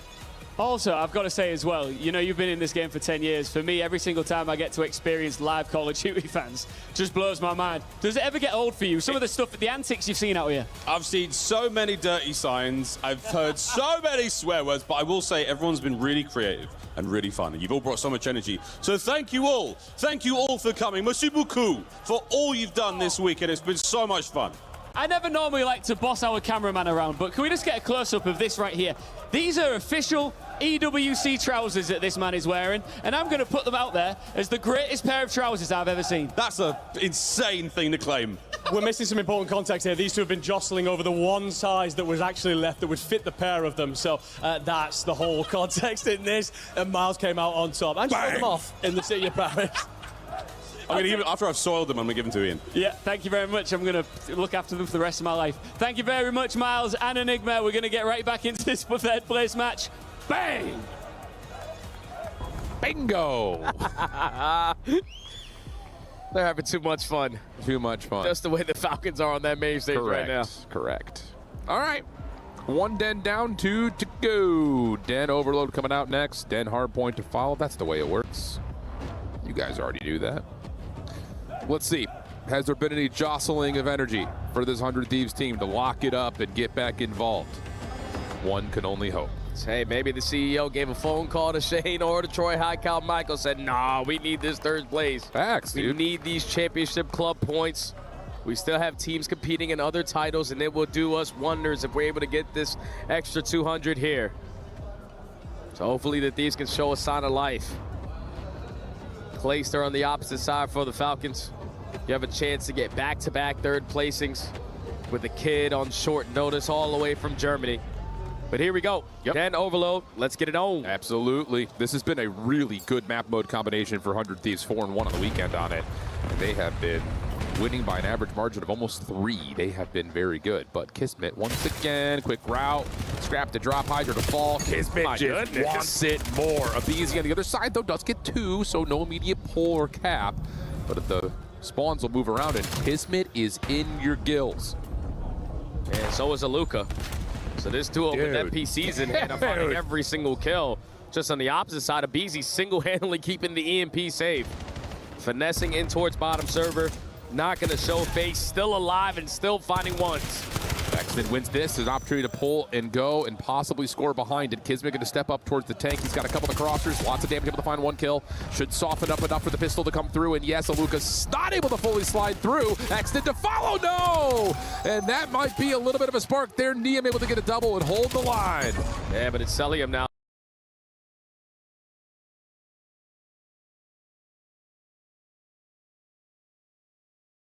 Still trying to finesse, still dancing with this NPC, only able to take down 2. And now you're going to run into the jaws of the Bulldog. First score goes in for the Falcons. Dude, Kismet's doing everywhere. Everything, man. Holy cow, he's in your backside of your base towards B, and the next thing you know, he's in garage at A. Unreal. He is flying 8-3. Thieves able to clear the ground over towards Dojo. Celium traded. EMP should get into the hands of the Thieves here, but they're going to instead take 2 forward blockers and let Neum pick it up, but a good set nade from Exted slows down and reduces the play, but the same can be said for Abizi. Wants more, has the pistol out, but not much there. Neum will back it up. They got to retract back through the middle of the map, hit the rotation, play a little bit of finesse game. Hydra finds himself in a good position. He's waiting for the action to start the brew before he's going to strike, but Exted is the first one to get the opening kill.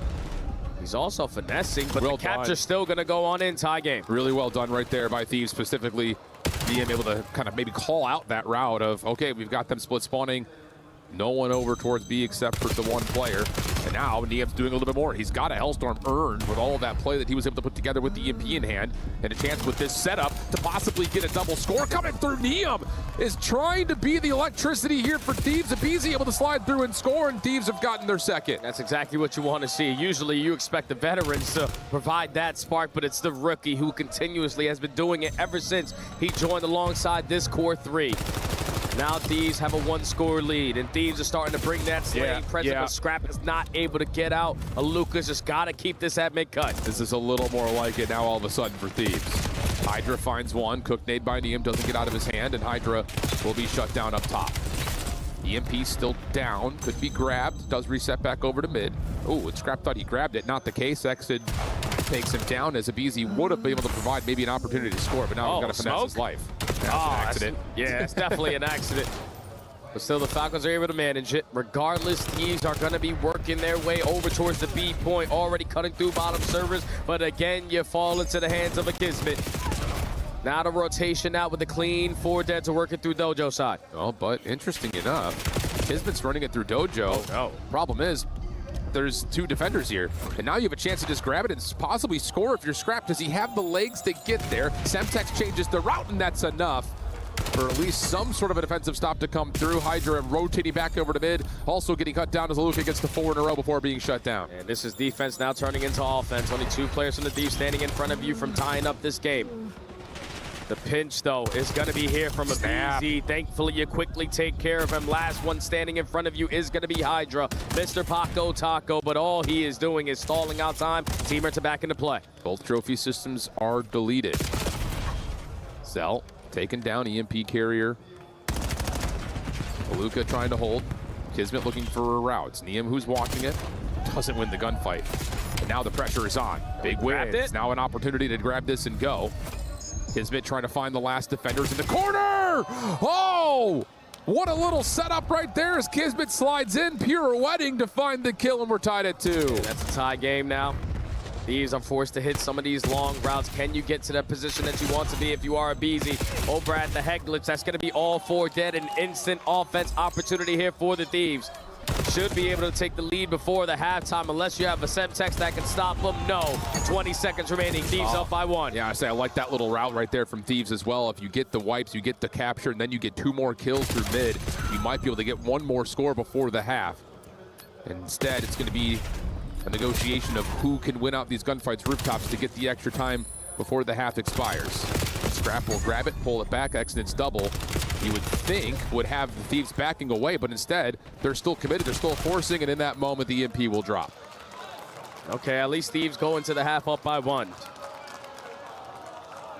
Beezy was the reasoning why it wasn't a lot of early scores there from the Falcons. And he also was the catalyst to why you were getting scores on the side of the Thieves. SMG sometimes too much. Couldn't find trades if you were Team Falcons. But now going into the second half, just step up the pace maybe a little bit. Yeah. I mean, Kismet started at 8-3. I think he finishes like 9-10. So shutting him down was definitely a key component of success for Thieves to finish off the half. Let's swap the sides and go again. No, 14-13, just kidding. Still, significantly slower than 8-3. Next hit is on 4 in a row. Be able to find kill number 5. Locates kill number 6. I don't know if that's good enough to earn himself that Hellstorm, but Neum has one of his own. Yep. He's had it for quite some time, and these for now are just going to maintain min-map control. That's a big push, big win from Hydra. Slips away, keeps his life. Now the EMP, yeah, can just rewrap this over through garage side, trying to hold off the pivot. Was Hydra. Scrapped the last one left. Pistol fight, not going to win it. Pinched long from Easy. Not enough to do too much, as now Falcons are running quickly through roofs. And Aluka is almost crossed without being seen, but Hank said, screw that, I'm going to go back for the chow. Scrap is able to find a double, though. Slow down this push. You still haven't located where Scrap is because he's already behind you, just trying to keep this EMP safe, and he does just that. Okay. Celium keeps the roof clean. Exodus able to win a gunfight over to the middle of the map. And now with 100 Thieves, we're just going to try to rewrap this over towards the B side to get some sort of an attack set up. Exodus going quickly. Catches Neum off guard. Doesn't expect that Scrap was playing that close and nearly finds the double. Kismet will finish where he started. Aluk able to find one more. Now you've got 2 forward blockers again. Nades coming through. No trophy system immediately, but Celium doesn't care. Slides out, finds the win plus the pistol kill. And we're going to be tied at 3. Yeah, now you got to wrap back over to Dojo, at least fight through mid-cut instantly. And the first person that takes that step was Scrap, and you fall into the hands of an Exodus. Double kill already in their favor. 3 go down in the feed. This is looking like another score for the Falcons. They take the lead. Really, really well done on the exit from the previous score to set up the current one. 4-3 the count. Still top of the second here. 3:13 on the clock. But as we rotate over to rooftops, a couple of more gunfight kills do come through for the Falcons. Exodus looking for more off the regen. Maybe the one to grab, and yeah, but does get a little bit caught mid-jump. Follow-up from Kismet. Not as nice as he would have liked it, and that's going to be a full wipe for Thieves, a chance to possibly counterattack. They're going to wrap it all the way back through Dojo. Don't want to fight so many different waves at rooftops, but actually they're just going to commit through rooftops. So Scrap is going to have his hands full here, and he gets Call of Duty timing to go his way. There's no way in hell you're going to be able to spot him in this position, but timing is not his best friend either. 11 HP in the dream. He falls to the hands of Aluka, and now you're man down on this push. Yeah, and look at Kismet. He already knows that Beezy is through. Pops up. Hello, how are you? Seeing if maybe he can run it. Instead, tracks back, and that's exactly where the rest of the Thieves' defense is. So that'll be a full clear. Okay, a couple of spawners will be right in position at B. Celium not being one of them, though. He's that sentry turret that loves to sit inside the window, but 100 Thieves are more interested in putting pressure on the middle of the map. This is why they're putting pressure on the middle of the map, because the Hellstorm is being called in from Neum, so you're going to try to back them down in that spot, but Kismet holding the power angle. Finds a double, gets the goal line, stops. Celium now with the NPC is just trying to create some kind of space. But now offense here for Falcons. Nice shots from Cell. 24-15. Aluka able to find one more than the pistol of Exdid will connect. A couple of spawners will be close. DM gives you 1. Exit follows. Pinch from Kismet shut down. It's just down to what Aluka can do by himself. And in a 1 versus 3, he is just going to respect that he's not going to win that battle and backs up to play his life. Yeah, just no need to force anything. Value your life is way better than just dying for free. And that's why, because he still is able to find the kill once that health regen comes on in. You're going to turn it into 3, make it all 4 dead. EMP in the possession of the Falcons once again. 1:20 left on the game clock, and they're going to rotate it through B. Oh, that's a nice little hop up from Kismet. He's able to see the defender spawning over towards Dojo. Now you're re-wrapping back over towards the B point. But Niam's able to find a good Semtex and a follow. Baluka giving them a double. Semtex through it. Selim tries to finish off the last player. Pistol will work, but now from behind. It's all. Can you find Scrap? And yes, you can. Still not guaranteed to score. And he gets stuck on the box. Almost had the 5th. But I don't think that little backward slide allowed him to get all the way towards the goal. Oh, but Exton is able to find 2. Steal the EMP away. And now Falcons are up by 2. Come on, Thieves, just give me something. Just give me a little bit of try hard. Give me 40%, 60%, something. This is an $80,000 match. I don't know, Jay. I feel like they're not off the gas that much. Nah, they trolling, bro. I'm telling you. Damn. I was hopeful. Well, mathematically, it's about to become impossible unless there's a grab and go right here. Not gonna happen. It's gonna be 3-0 Falcons. Yeah, that's mathematically impossible now. Thieves unfortunately find themselves in another big hole, down 0-3. On the brink of getting 4th place at not 3rd and not getting your fair share of an $80,000 pot. Falcons are 1 map away. Yeah, extra $80,000, I should say. It's still a lot of money. The Falcons are playing very, very well. Yeah, I wouldn't expect this from Thieves. You know, when you have that much experience on a team, I know it's a tough loss. These guys got to be rich out of their minds if they don't care about $80,000. This is unacceptable to me. Well, 3-0. Lou is going to give us the vibe of the watch parties after we watch through our replays here.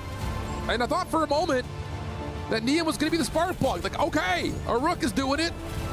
Let's band behind him. Band of brothers type energy. Jay's smiling and laughing like, nope. I'm telling you, man, it's just like from a former pro player perspective, I can just tell that they're not giving it 100%. Damn.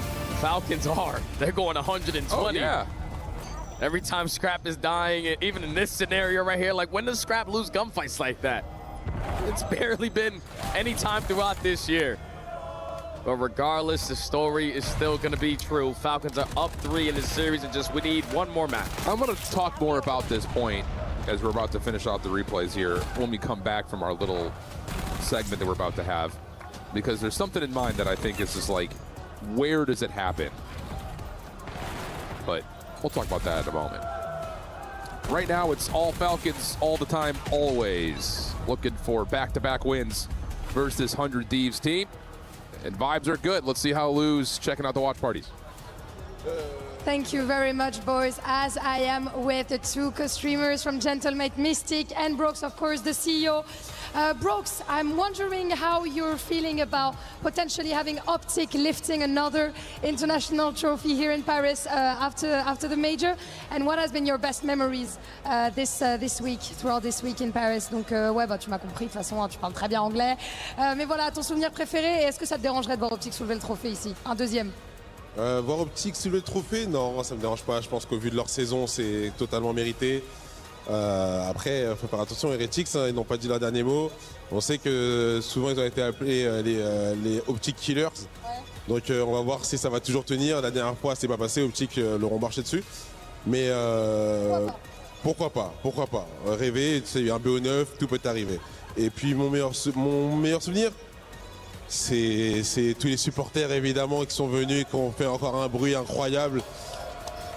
Et qui sont juste extraordinaires à chaque sortie. Donc un grand merci à eux tous.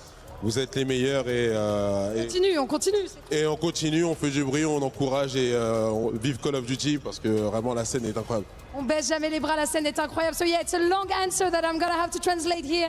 But obviously, I respect Optic a lot. So I think, given the season that they've given, it will be deserved for them to lift the trophy. But be careful to Heretics, because they've been called in the past Optic killers. So we'll see. You know, it can go both ways. And of course, my favorite memory is obviously the fans throughout the week. Et moi, Mystique, je voulais te demander plus ou moins la même chose, ta prédiction pour la grande finale. Et de quoi tu vas te rappeler de cette semaine de Call of Duty à Paris? Ce qui m'a le plus marqué, je pense, c'est l'overload qu'on a joué, qu'on a bien comeback en termes de sensations et même avec la foule, tout le monde, l'engouement. Ça m'a rappelé un peu le Major Paris. Voilà, c'était le moment. Et sinon, ma prédiction 4-1 ou 4-0 pour Optic. 5, pardon. Because it's a best of 9, of course. So yeah, my prediction would be 5-1 for Optic, and my favorite memory was probably that overload where we came back. That was absolutely insane. Brièvement, les gars, je vous laisse remercier vos fans, puisque c'est probablement la dernière fois qu'on vous voit sur le stream Inter pour ce week-end. La saison prochaine, dis-moi très vite. Comme j'ai dit, c'était une très bonne saison. Déjà, je tiens à féliciter publiquement tous les joueurs qui ont porté le maillot M8 cette saison, parce qu'ils nous ont respectés jusqu'au bout, ils n'ont jamais triché. Donc un grand merci à tous les joueurs. Big thanks to all the players, of course, who have worn our jersey. Tu veux dire merci aux fans rapidement, Mystique? Merci à tous pour votre soutien. L'année prochaine, ça sera encore meilleur. Et puis, juste hâte d'y être déjà. Next year is going to be even better. Thank you so much for the support, and let's get back to the game. Big shout out to the Gentlemates. Both fans, owners, organizers, players, the whole 9 yards. Every time we come, we feel like family to those guys, which is just, you don't have to do something like that. But the fact that they take all this attention to detail, love it. Oh yeah, we've had so many different people and organizations come in Call of Duty this year, or even very recent, and just change the way that you look at it. What the Gentlemates were able to put on display at Major 4 is something that the entire world will never forget. And you already heard Mythic say, we're going to be doing it a little bit better next year, so I can't wait for that. Can't wait. All right, we got Dan Hardpoint coming up next year. And I want to get to that question that I was alluding towards. Because let's be honest, like, these guys put in thousands and thousands of hours. At a certain point, your hands just take over. Like, they're not, like, not shooting any straighter. Where do you feel like the energy falls off? Is it in the comms? Is it how you're trying to communicate with your team? Like, where do you feel like if a team were to not be giving 100, knowing how well trained these guys are, that it falls short? Well, after you lose a Game 7 the way that you did, and you got to play a constellation match and not even stay in the tournament anymore, that's truly depressing as just like a player. So I just think that's not going to allow you to fully lock yourself in. And so far here for the Thieves, it's still just ringing in the back of their minds like, we should not be playing in this. We should be playing in the match coming up next. So you're just not calming as fast, not as calming as passionately? Not at all. Not worried about making the right play, just kind of doing it. Whatever just kind of force happens. It. Yeah. Yep. Well, we'll see if Thieves can find a way to lock things up as they find a BZ over on rotation, trying to fight for his life. Does well to catch some timing over through couches. That'll help Scrap get involved. One more to grab inside the hard point, and that will work. Okay, nice opportunity here for Thieves to try to secure some space around P2. A lot of kills coming through from Hydra. Only thing they're missing are the spawns, and they're working on that. Okay, all right, hold on. Thieves are looking a little bit different so far at this P2. Maybe they just wanted to put themselves in such a big hole and win 4 straight maps so they can try to feel something, but so far already rocking these NPCs. Scrap on 4 in a row, spawns in control as well. And there's still 30 seconds to play with here. Falcons, you got to try to break this. Yeah, they're just so far zoned out. Scrap able to get himself to 5 in a row. Not quite able to find the 6th. So things looking decent here for the Scrap time as Thieves continue just to keep Falcons trapped over towards the rooftops. BZ sliding, almost falls off the map, but is able to get back in. And now he's on 4 with a little bit of Scrap time to earn, and we're going to get a full rotation here for both teams over to new. Yeah, what a flawless P2 here from the Thieves. A BZ now streaking, working on this pinch route, cannot find a one-on-one there versus Luca. And now that's going to be a clean 4 dead off the rotation. Falcons have blocked the spawns over towards Cobble's side. They have set up for the Thieves to just flood through Dojo. Nice nades, nice stuns. Accident waiting for his time to pounce. A couple of shots will ring through. That's his go call, able to find 1, not the 2nd. Good response there from Hydra. Aluka pops up. Wow, nice shots onto Neum. Not quite able to finish off onto Hydra, and Selling will be the last one left, and he takes one with him as he falls off the map. Yeah, but the break is still good for the Thieves. How much time can you get? Because Falcons are already knocking at the door. Neum opens up with the first kill. Abizi effective on the trade, so you keep on knocking them down like dominoes and soaking up time. Yeah, nice job here from Thieves. Zell able to open the door for a potential contest now from the front. Also a pinch is on the way, but with that kill, Abizi turns his attention at the exact right moment. Kismet trying to double down, but it's Hydra to find the trade, and Thieves will get the scrap in. They've got P4 opening to their back. Okay, that is back-to-back hard points, but Thieves are looking like the Thieves that they're supposed to be. Now off the rotation, you have an opportunity to chain it to 3 in a row. Big gunfight secured there from Scrap off the roto. You're already reading the pressure from everybody else on the side of the Falcons approaching through Dojo's side, but it's the Bulldog, only walks away with 2. That's not good enough to flip the map, and it's still Thieves in the hard point. Well, we got a couple of spawners here for Falcons. Thieves still dealing, and they're able to find another nice set of doubles from Neum. Here we go, Hydra with streaks. Thieves still locking things down. Let's do a Fly Saudi comms check with 100 Thieves.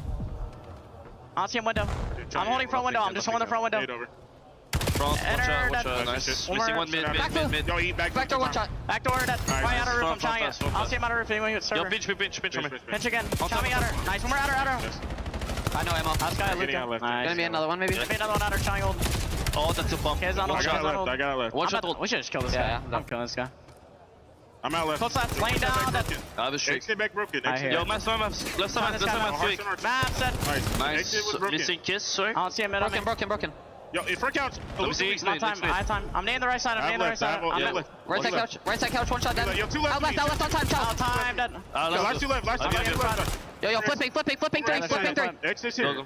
I'll see him back broken. Help me time. Yeah, I can turn help. He went broken. Exit. Yo, in broken. Mika and Luca. In broken. Okay, dead. Nice. Mika and Luca. Jumping out blue. Left side. Mika. Running into left side. Mika. And then blue. Out. Under Mika. One shot exit. One's under Mika. One's on time. We'll let Mika exit. One shot time. Neither side time. I spawned gold here. I'm dead on time. I don't see anything right. Right front couches. Out left. Out. Back couches. Couches are new. I'm leaving. Yo, he's chopped over. He's chopped over. He's challenging gold. This guy's horrible. I'm going maybe banging couch. Back couches. I don't see anything else couches. I spawned out. Front couches on me. Say that. Heavy. Challenge this. Front couches dead. Yeah. He might have spawned on gold. Broken. You know. Fiber couches. Okay, he's out around me too. See nothing. I have time. Johnny, what Another weak. He's front inner. Jumping inner. I have inner. Have your couch. So we can't chow enter. MC, one shot. MC dead. One more inner. Jumping inner right now. Exit. Challenge. Challenge inner. Exit. Nice. I'll block the back. Do it. One's gonna spawn the back. One's gonna spawn gold. Inner weak. Then a deep front. I didn't stun him gold. I see nothing in the back. Deep. Nothing in the back. Watch my inner. Jay, I'll just give it to you. What are you feeling? I think someone made a call. You guys better lock the hell in.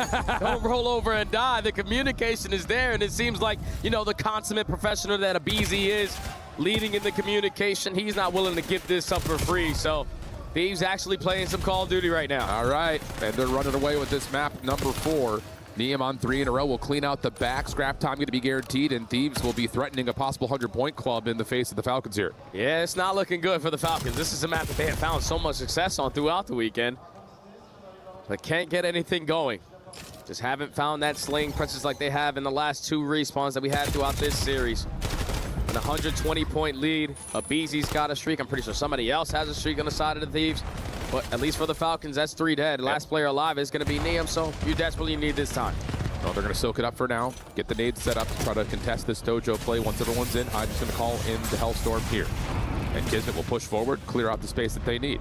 Scrap trying to follow behind that, but gets caught by accident. So you survive through the streak, you give yourself some time, and now it's just trying to fight off this next wave. And Thieves with the leader's advantage are not going to give up 30 seconds for free. No, they're still going to try to contest this through dojo side. They only find 1 kill in the process, though, until Abizi is able to spawn on in. NPCs galore all around this HP. And they have another 2 Hellstorms. So, yeah, Thieves should be able to force the next map. Yeah, you definitely should be able to. Looking at rotation, Aluka with the first one to try to contest through mid, but he gets shut down. Abizi watching that very avidly. So it'll be about a 100-point game as he rotate over to 4. Falcons trying to work their way again. Back through mid. Also 1v1 over towards the outside at dojo. How do you try to work these spawns back is the question, and they're not going to be able to. Nice follow-up from Thieves. Everyone spawns back up. And now they just lock this down. Breach the 200-point mark, secure the backside, and get ready for the push through the front. Luca and Celium are going to make this a little bit more difficult. Luca finds a double. That's going to be 3 dead. Hydra on the pinch. Almost locates 3 of his own, but Falcons are in. Yeah, and BZ just wants to chow that one outright and finds himself the double. 30 seconds with the fight for. A couple of members of the Falcons still threatening from the front. Luca able to find a couple, but Hydra and Scrap respond with the number of their own. And that will mean that this back 20, once again, starts to favor Thieves, trying to close this map out quickly. Yeah, and Falcons are in such a deep hole. They can't give up any ounce of junk time. You gotta force yourself to commit here for only 10 seconds. Forfeit the rotation over towards New.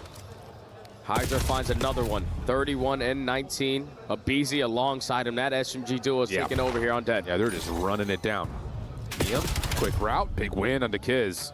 Abizi now trying to set up a pinch from the other side as Neum Semtex also lands, and that will completely clear out the hard point, and Neum will get one more up top. Still holding on to that Hellstorm, and Thieves are in over the 230 mark. And they should be able to close it out here. One more push coming in from the Falcons. Luca trying to do it through mid-cut. He gets cut down. Hydra got everything covered if they try to exit through the mid-side couches, and that should be good enough to call game. Sure feels that way. Whether it's here or the next hard point. Both are looking pretty good, and okay. There we go. That's what the people want to see. Some Call of Duty.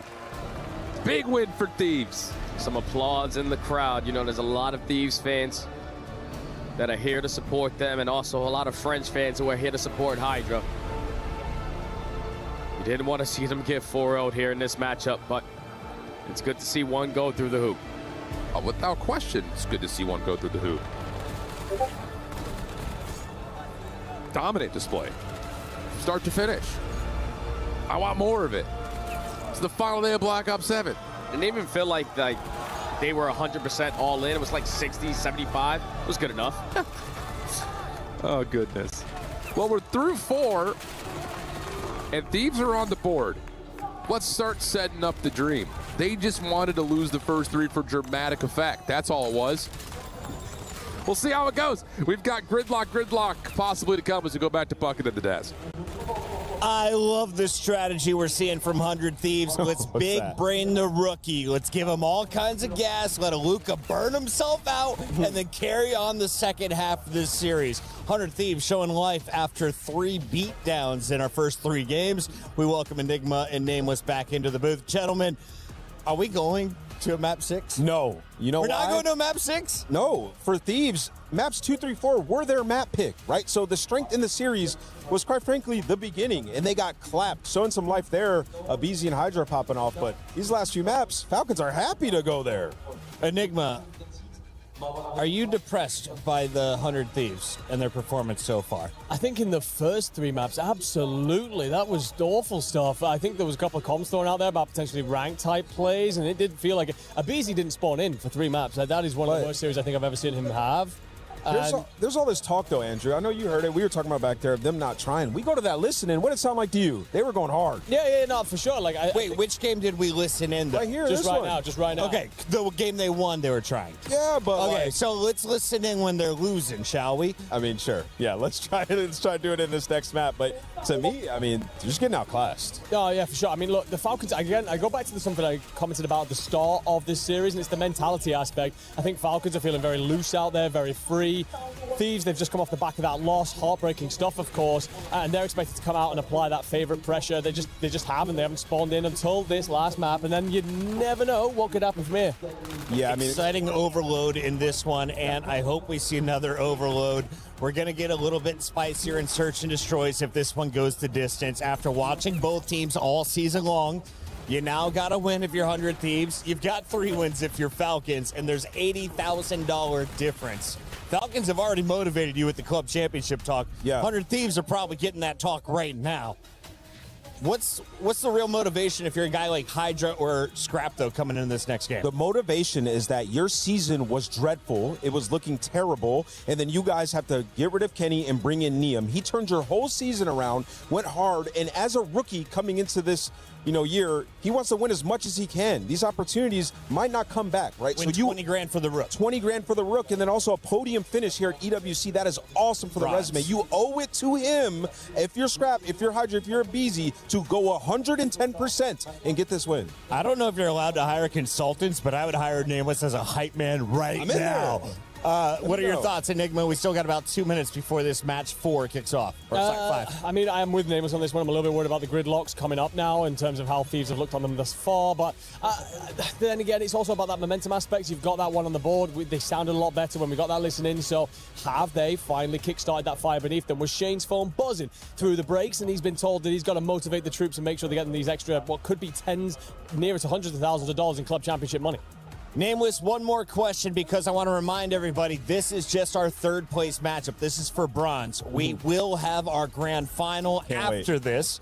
That'll be a best of 9. Yeah. So I'm looking at maybe a midnight, 1 a.m. finish. It's like 8 o'clock right now. So if you are behind the scenes, your Rancor, your adrenaline was pumping at the end of your first match. How do you stay locked through the end of the night, even if knowing LA Thieves could push this even deeper? Yeah, we've heard a few of our pros talk a little bit about it. Breathing exercises help you a lot because you're going to be super amped up. Some people have music, but the main thing is just being with your teammates, right? After you talk about everything that you're going to bring into this match, all the strategies, there's about an hour of lull time before that match where you don't want to continue to talk about that game, so you don't overthink things. So I think that's what the Heretics are doing right now. They have to climb a mountain to beat Optic Gaming, but it's definitely possible with the way that they've been playing. Somebody do me a favor, go on YouTube and clip out Studdy playing with his rocking chair. Jeremy Stud, you comfy over there, buddy?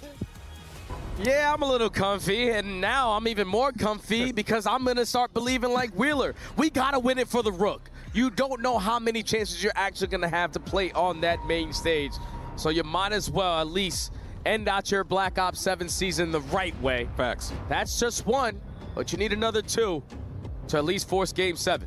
I don't know if Wheeler's got his ears in right now, but he's my John Gruden right now. My dog, he got me running through a wall, He's my man. I'm John Gruden.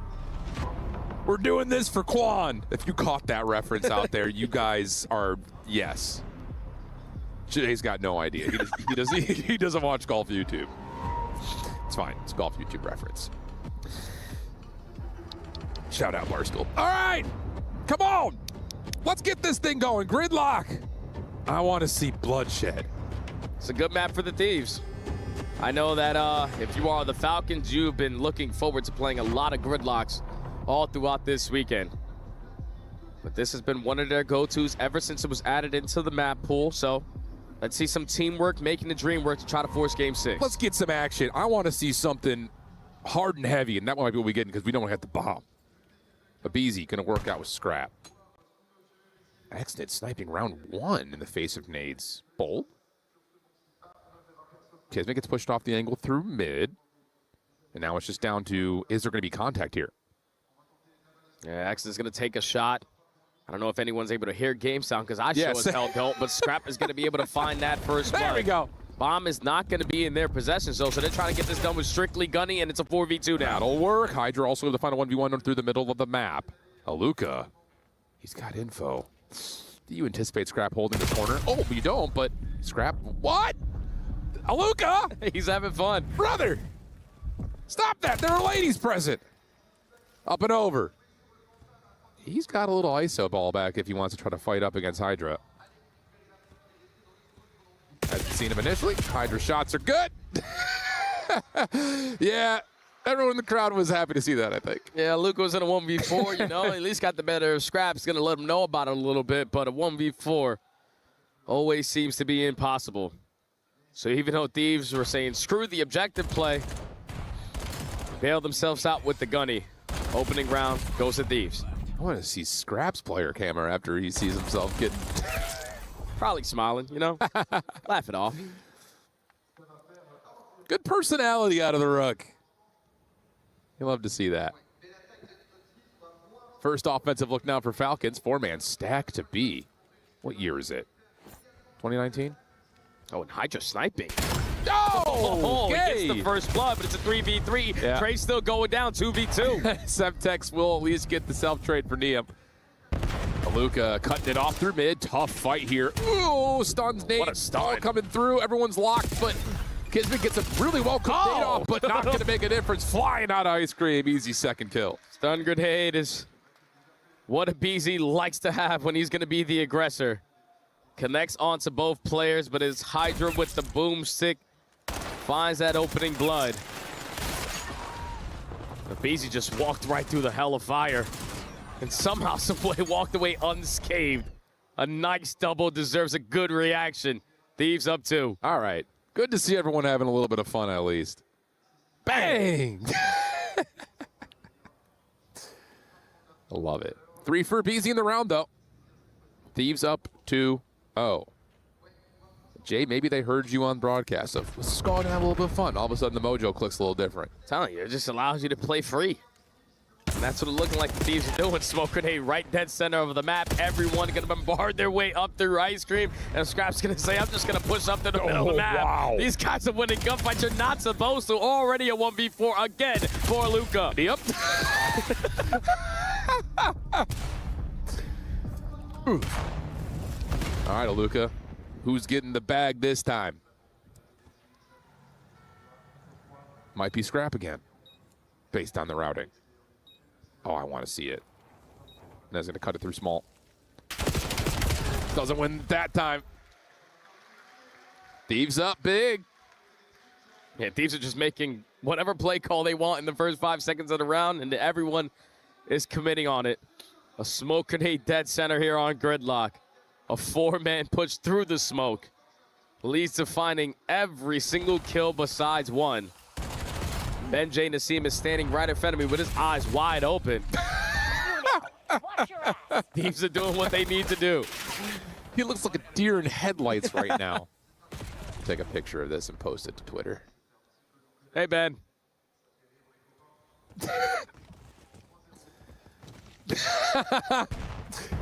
All right, here we go, round 4. Bomb in hand, looking for a quick hit over to A. Scrap just slides in unnoticed. This Hydra? I might be. Liam from behind, easy work. I don't know how Scrap just works his way around the corner unnoticed like that. Telling you, he's like, wait, Paco, you like to do these plays. Just let me take over for a round and let me see what I can get away with. SMG pressure up through showers. Way too fast for Scrap. Way too fast for any Falcons players to react. And once you take care of him, the Rookie of the Year hits you with the long pinch. Flawless still for the Thieves. And I'm telling you, I've got a feeling, Jay, I'm going to call this. Here's my new prophecy. We're going to get through the gridlock overload. We're going to load into Raid Map 7, and both teams are going to be playing like it's the World Championship. So I'm excited for that. That's what I want it to be. Same. You know, there is $80,000 on the line, and that's why Liam is still going as hard as ever. First blood, followed up by a second kill, immediate 4v2, and Liam lines up another one. I feel like he really hasn't been impactful with the boomstick until right now. Give me all 3 Thieves at game point. Yeah, now the crowd's starting to get involved too. Come on. Come on, chat. Fall asleep on me over there, Brox. I know you're listening. He's probably watching the French stream. That is nice. That is a tough shot.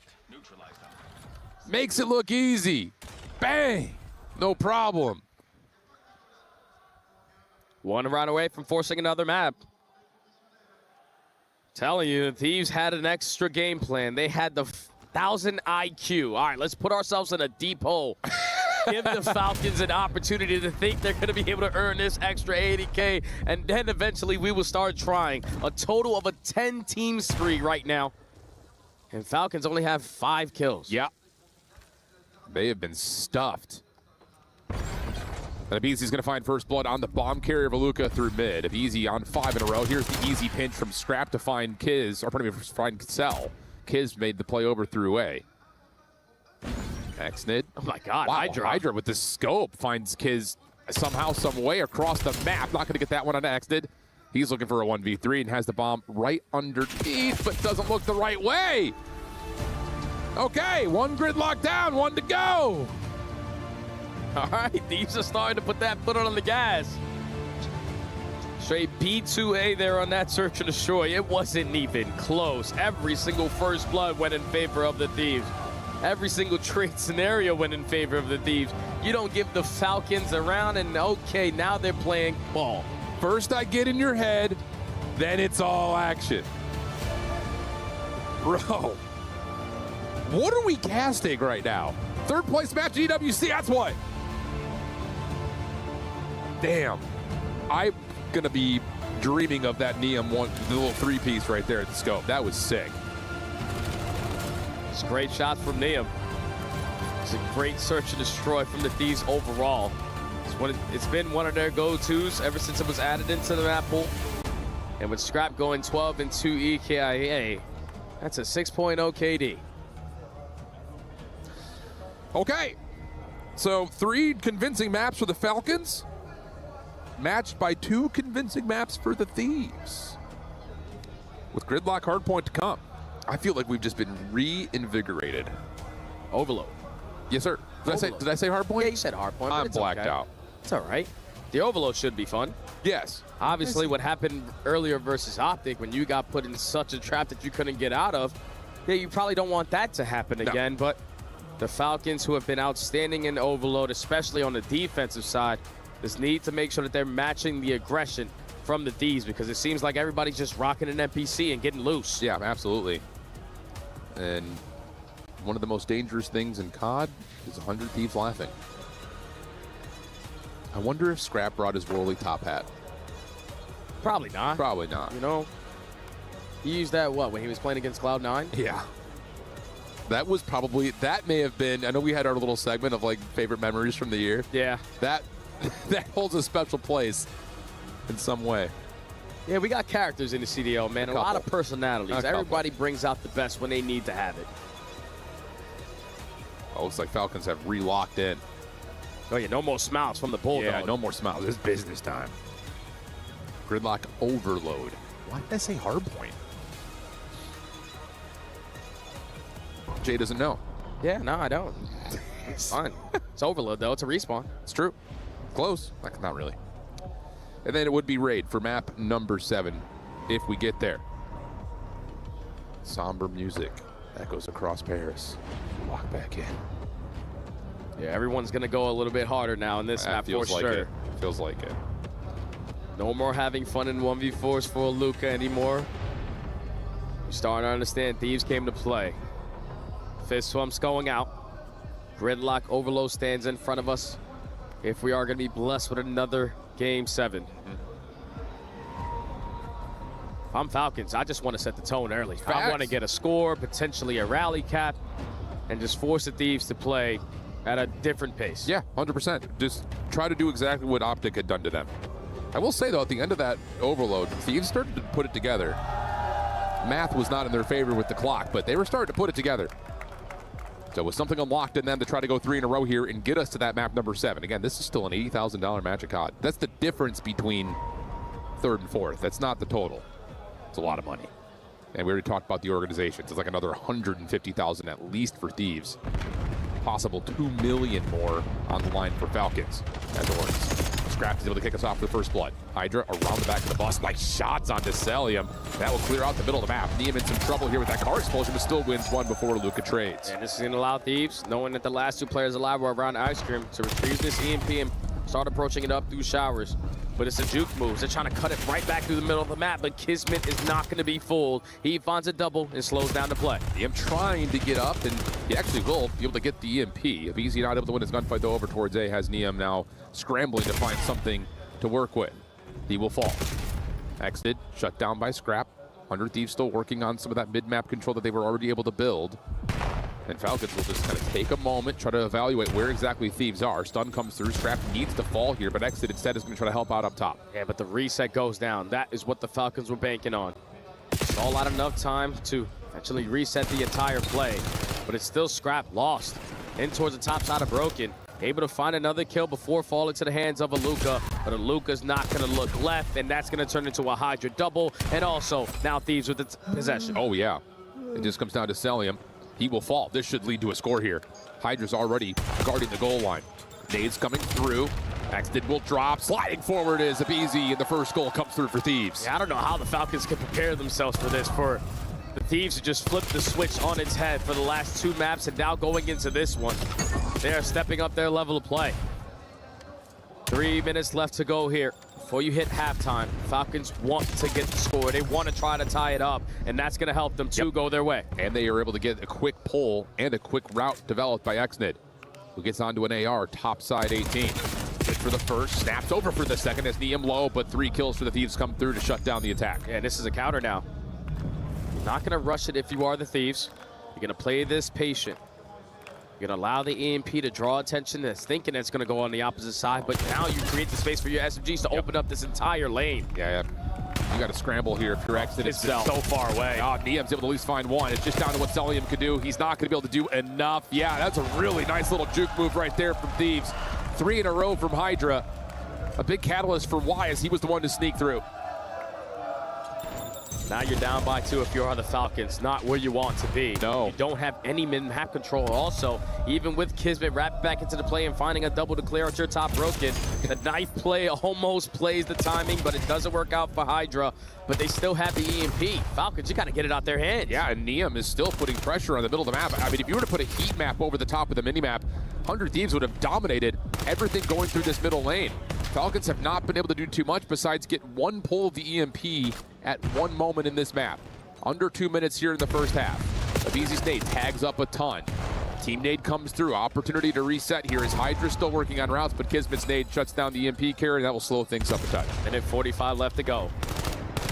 Trying to juke them out of their socks again with the EMP showing direction, going one way and then making its way back over this way.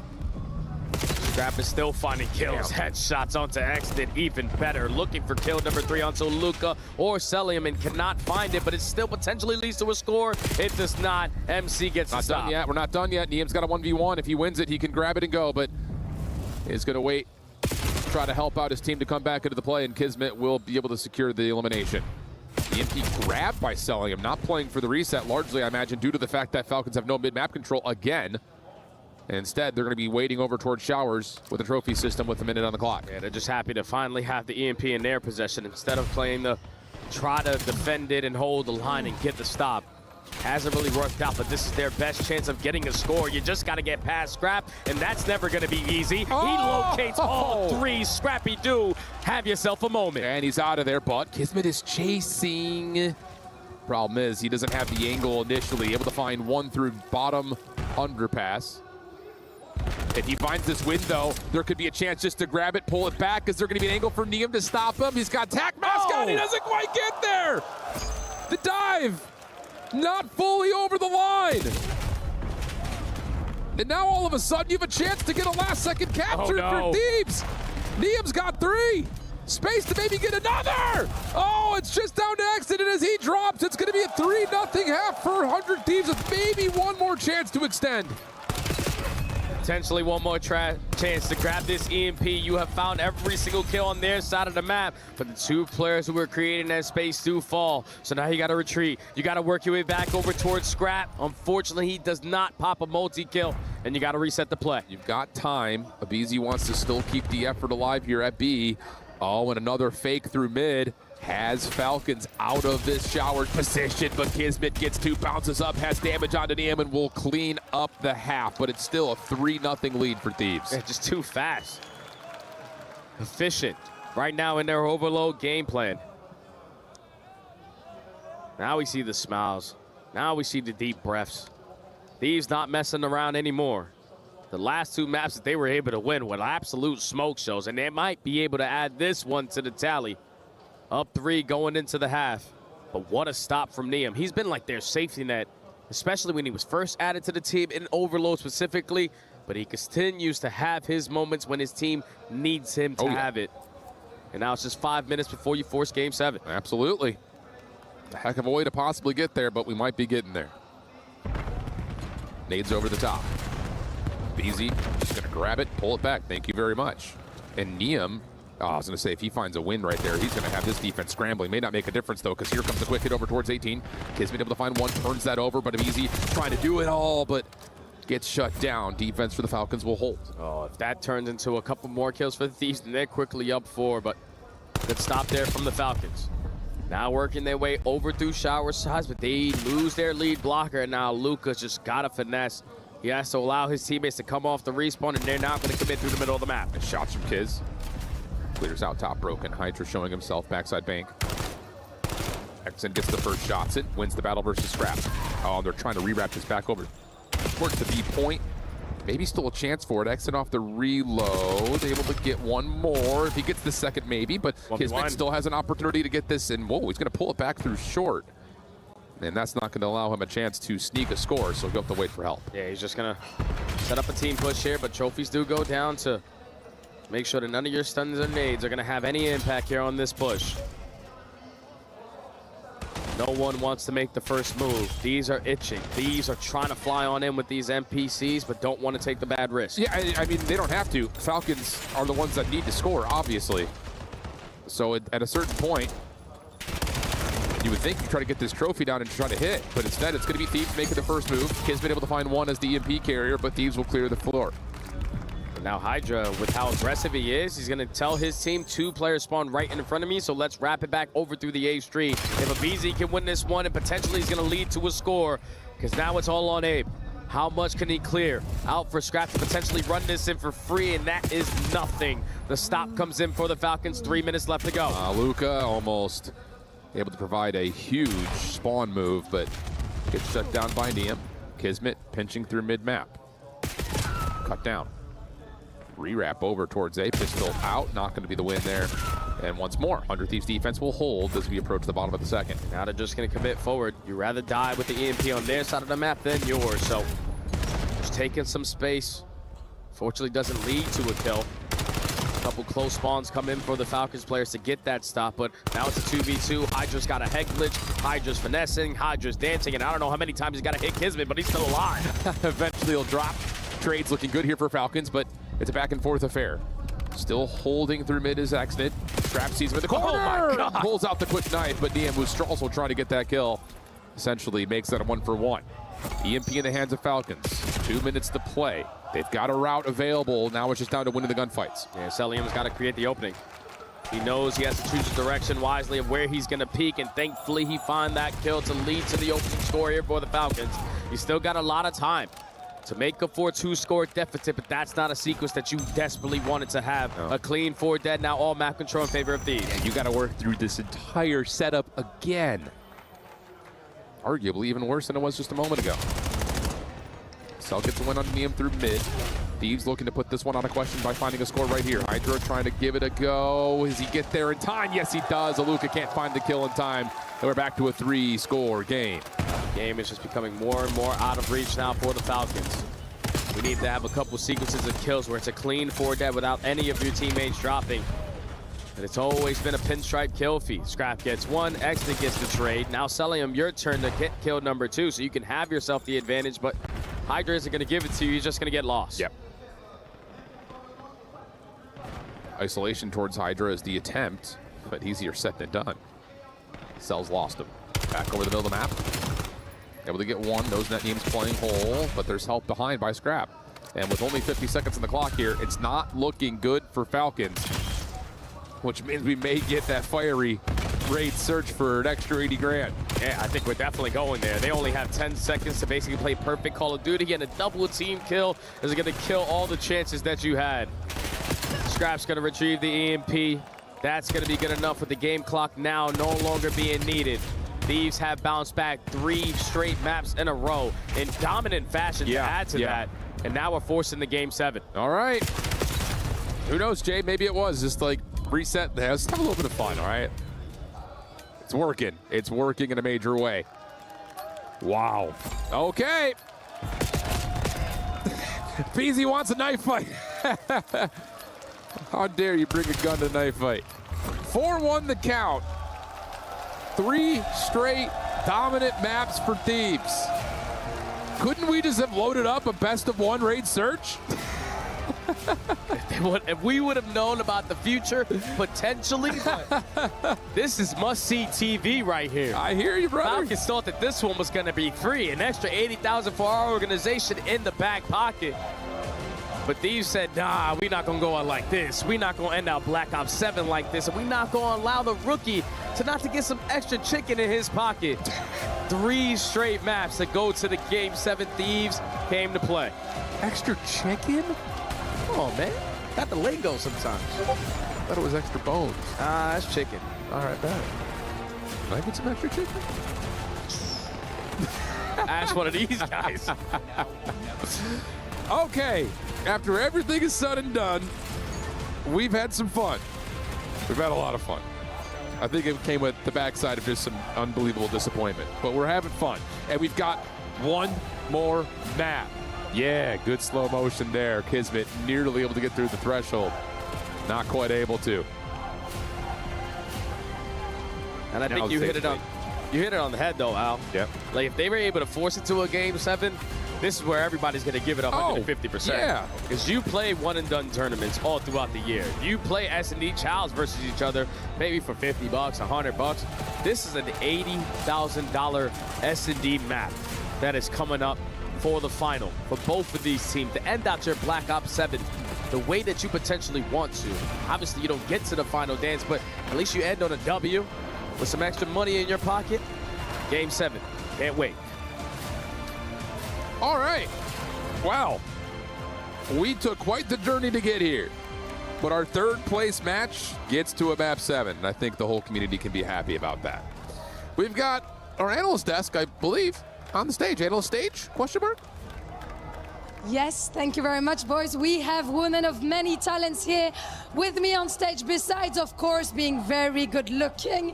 I'm very glad to welcome you girls to the main stage. And we have our COD specialist, Rosalie. So can you tell me and tell us about what has just happened? 100 Thieves waking up, resilient, bringing it to Game 7. Is it the ego that got stung? Yeah, I think their egos woke up just a little bit. And I also think their coach, Sender Troy, I know he wasn't letting those first couple of maps pass. I'm sure he had some words for the boys in between some of these matches.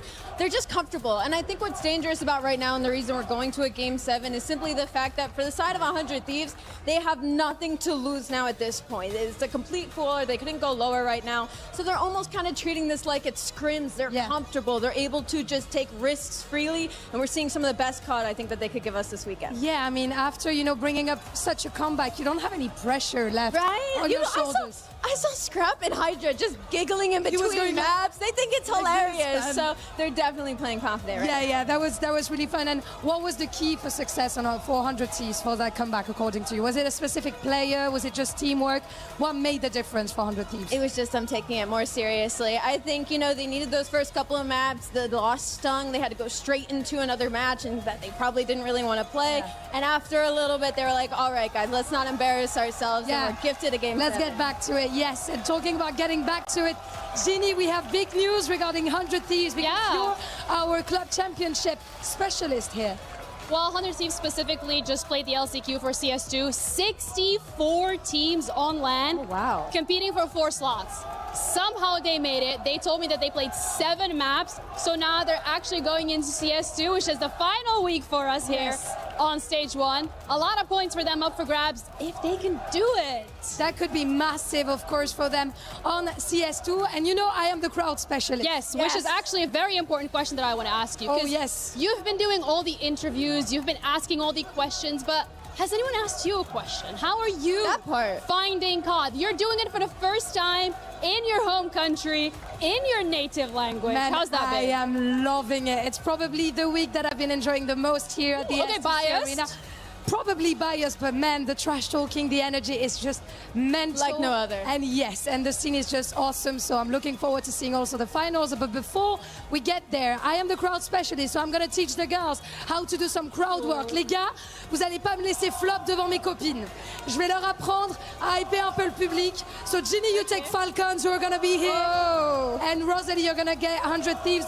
Ginny, you ready? Come with me. And you're going to say something along the lines of, who's here for Falcons? Falcons, boys, I'm going to ask you attention for Ginny. Ginny, you go. Who's here for Falcons? Come again. أنا ما بسمعكم. Who's here for Falcons? Okay, fair enough, I think. You guys are still making noise, come on. Nah, I think we're going to get more with Rosalie. Come here. We're getting to Rosalie on the other side. Guys, we're in foreign territory. I'm gonna need you on your feet for this, please. Who's gonna be doing it? You gotta do me a favor over here, guys. Ready for it. Is the 100 Thieves gonna close this out? Come on! Don't let the gentleman's fans be louder than you. I see you over here. Come on, guys. Is Thieves about to close this out? Wow. Thank you. You guys made me proud. Thank you so much, girls, for joining me. And let's get back to that game 7. Raid. How appropriate we go back to the bones of COD for $80,000 in difference. And that news about the 100 Thieves making it through the LCQ does up the ante a lot more, because now we're not just talking about 10th and 9th. There's an opportunity to get like into the top 5. This is why you want those extra club championship points.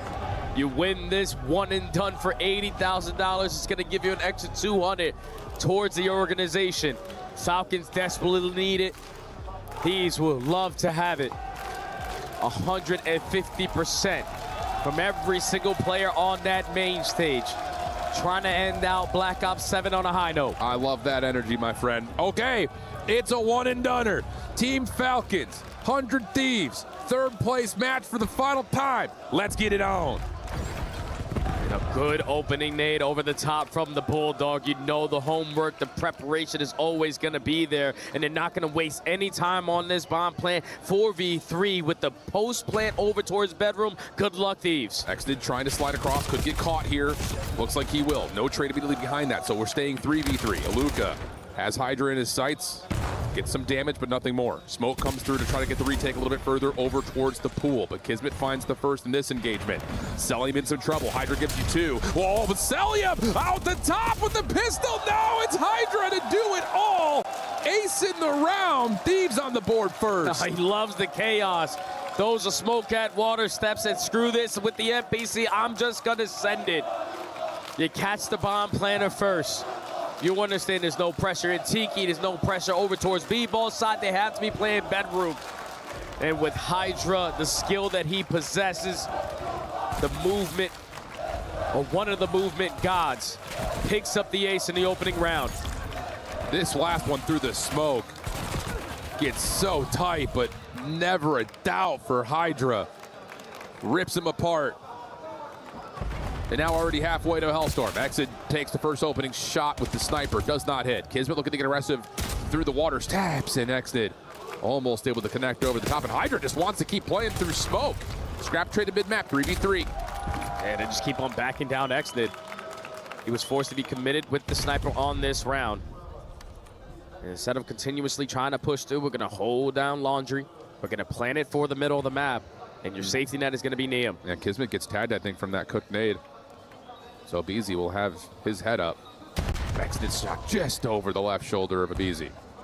Neum, like you call, playing deep onto the clutch position. Trades come through. Neum, now his time to go, but is he sniping as well? Yeah, he must be. Sniper pistol for him. Hydra trying to track over through Zig. They're playing for Neum. Yeah, he's able to see Exnid. Yep, that should lead to a kill. Now just down to Kiz. Not a lot of time remaining here. Catches Neum. Hydra is not in a tradable position, though, so Kiz just has to try to hop in. There's no way Hydra loses this one out yet.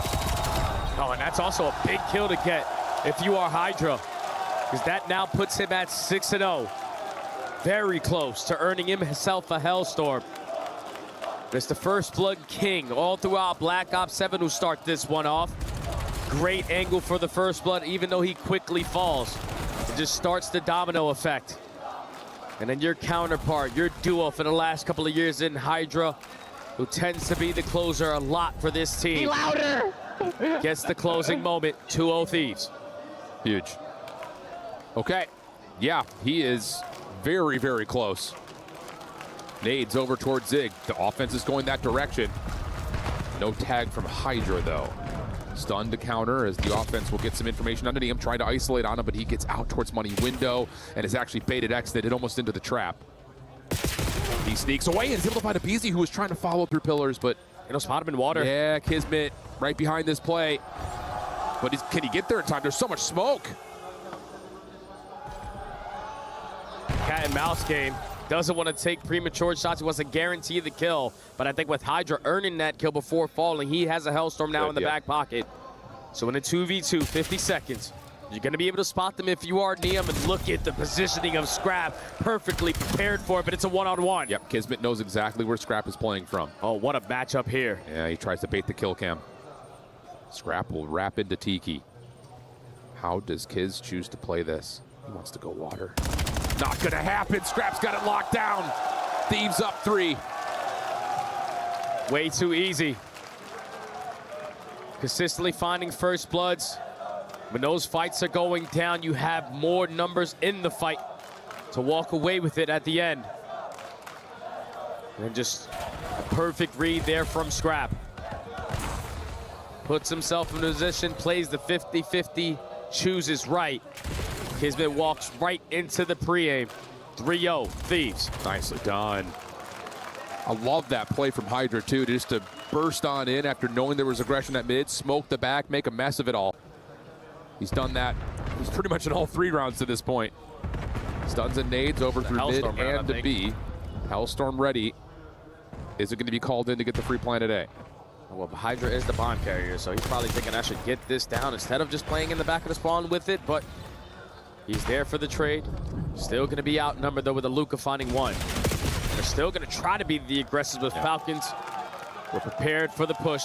Stop the bleeding. Get 1 on the board. Yeah, that's just really good, I think, for Falcons to not be completely moved around by the opening set nades that came out, because that was the whole idea, is we'll throw a stun, we'll throw a nade over towards the top side of the map, see if we can keep the defender there planted, and even in that 2v2 moment, if we could just shotgun somebody laundry, we're going to have numbers.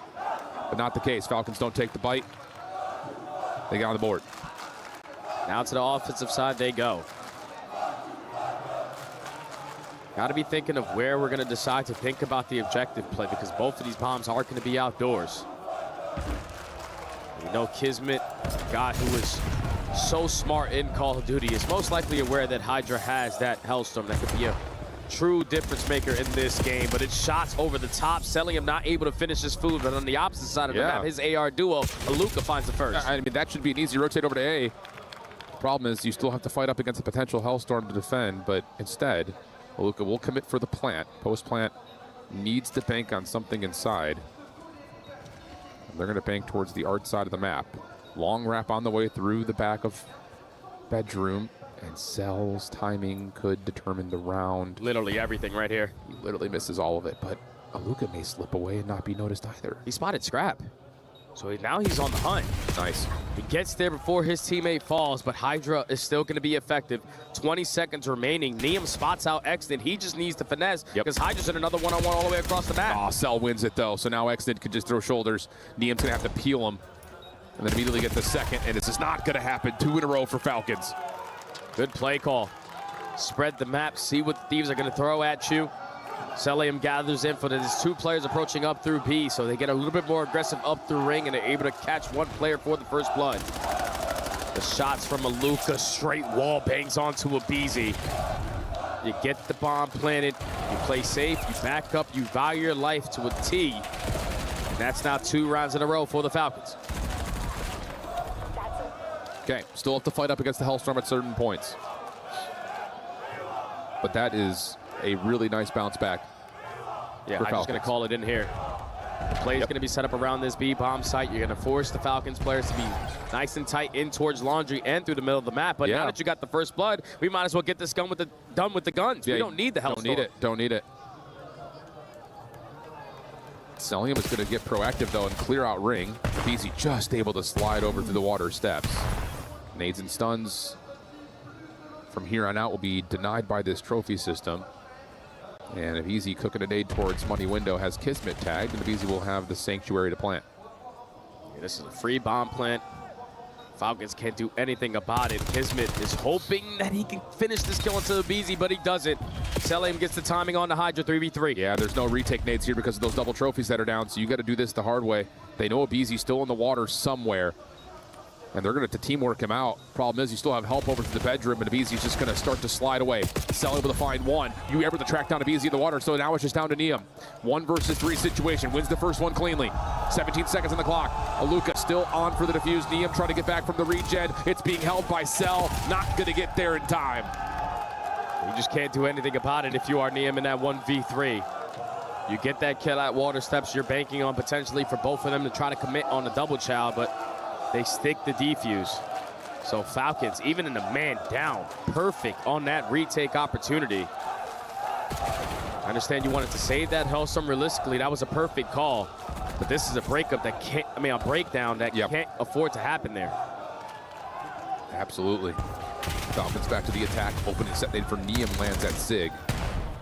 Cell trying to scout things out over to the pool side as Exit of the bomb carrier of Kismet were looking A initially, but now that Cell's out of the picture, I don't even know how you begin to pull back this 2v4. Exton was able to spot out Scrap. He's thinking he's going to jump up through this window. This is going to be a free kill. But Call of Duty timing so far throughout this weekend has not gone a lot of players' way. Abizi locates him. You get the final kill all the way across the map. And the Thieves take a 1-round lead. Yep, that's as simple as good opening set, Nate. You win the island battle. Good round, go next. There's a look at that nade over towards Zig. Catch that. Beautiful. And then here's the follow-up gunfight for Niam to get the opening too. Oh, it just melts him through the wall. Okay, that'll work. Frustrating death there if you're selling and watching that kill cam. Nice, come on. But Niam with the wall bang and Abizi with the energy. Good stuff out of the boys. Remember, you still have Hydra with this Hellstorm, and they're now going to commit to use it on this round. Yeah, just don't get naded, don't get first blooded. It's going to be Kismet. Kismet. He's got a battle at ring, holding him back from trying to push over toward Arzang. He's going to fall. So now all of a sudden, Cell's able to catch Scrap out on the rotation. Missiles down, bomb not planted. Aluka will fall though at mid. Good isolation. Now we can wrap this over to B if you're Thieves. And they're going to try to get this instantly down. No trophy sims, so if you haven't hit it, potentially make this an easier retake, but Niam lines up the kill from top pocket, and the rookie lines up an extra one on the bottom side of B-ball. Thieves at game point. For the reverse sweep. Okay. Told you they were going to lock in. Just how it was written in the book. That's exactly what they wanted. First we get in your head, then it's all action. 5-3. Hellstorm is out of the pocket. And Paris is starting to pull the European trademark thunderclap. There we go.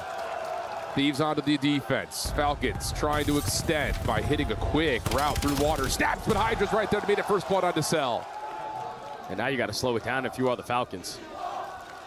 Try to see if you can catch one of these Thieves players potentially going for a scam route or a scam position. Niam is on 6 in a row. What a shoulder out of the rookie. So much info gain, no need to force it. Gets out of there. Also tallies that money window's being contested. Abizi going to get caught with a snade out here. Or knife out, rather, I should say. Nice shots from Scrap, though. Is able to get one back. 2 versus 3. B is currently open. And they may try to get a long plant here towards basketball, but Hydra is now in a position to watch this. No one's planning, no need to force anything, but Scrap is going to chow that one-on-one. Luka now turns it into a 2v2. 30 seconds left to go on the round. You know, Luka's on this side of the map, but you have yet to spot out where Exit is. Yeah, this is the right call for Falcons to get this bomb planted over towards B. Luka can possibly cut it off through the middle of the map. Big win onto Niam. Tracking behind his Hydra, able to see one. Shots over, able to get damage onto Exit. 1 versus 1. Over the top, here comes the play. Hydra wins it! 13 kills, ends on the 4 spree, and was there ever a doubt? Exactly how it was written. The Thieves said this series is probably going to be a little bit too easy if we come out with full force. So let me just give you a couple of maps. Then we start to try to a whole different level. 150 points extra in the hard point. You dominate in the search. You dominate on the gridlock overload. You get to a one and done for $80,000 difference. And you get the win in a reverse sweep fashion. You add some more money into your pocket, and that does wonders for the organization in the club championship. Unbelievable. Well, Falcons fans all over are going to be depressed to see that one because they were really hoping that would inch them a little bit further forward towards first in the club championship. They still have, I think, a couple of teams competing, but for 100 Thieves, they come out and they eventually handle business, lose on stage with a couple of the Thieves. Sorry guys, yes, the crowd is very happy with the 100 Thieves win. They get the points, they get the extra cash. Congratulations first, what a comeback. BZ, I wanted to turn to you first. What happened? Because I was asking Rosalie and we were all wondering, like, did the ego get stung at some point for you to come back? Did the coach yell? Like, what actually made you want to win this game? I mean, I don't think we really did anything special. We just started having fun with it because we're like, it's whatever. We got third or fourth no matter what. So like, we just started having fun with it, I guess. And I mean, that showed on stage, of course. Donc ouais, on a commencé à s'amuser, on a commencé à kiffer. C'est comme ça qu'on est revenu. And Hydra, I'm turning to you now because I know that this wasn't the game that you guys wanted to play, obviously, on that stage. Yet, it didn't seem like you were having the worst time of your life. You guys were laughing, were having fun. What do you want to keep from this time in Paris and from this tournament? And all this noise just for him, les gars. Continuez d'applaudir Hydra, s'il vous plaît.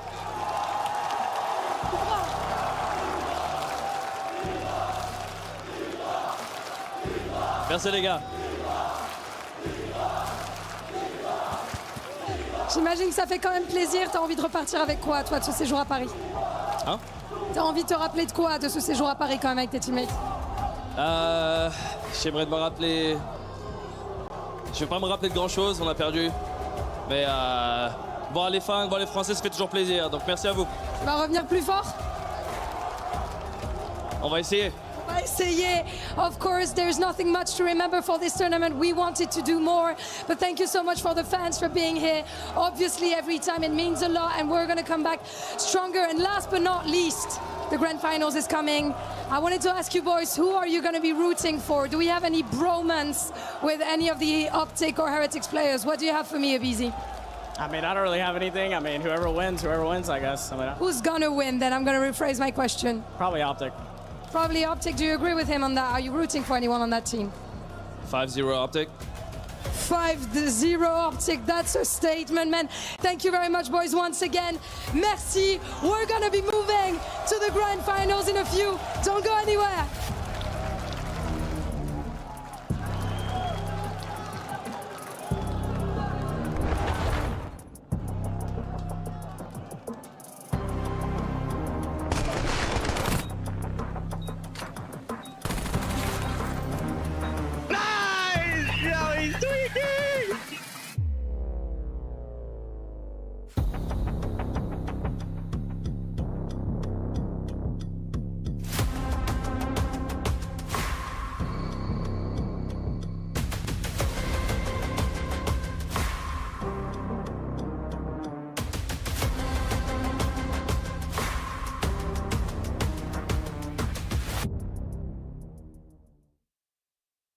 Go B, go B, go B, go B. Go money, go money, go money. No, kitchen, One shot money, one shot in money. Oh.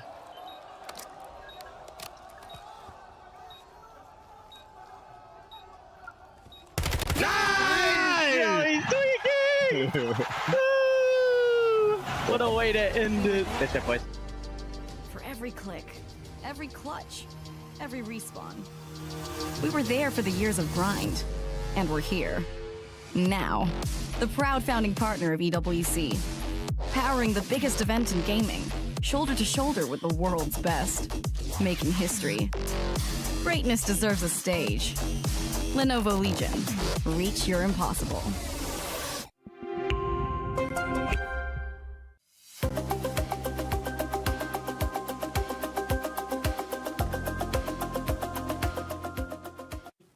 What's up, everybody? We're about to head into the championship match here at EWC, where everything is earned and nothing is given.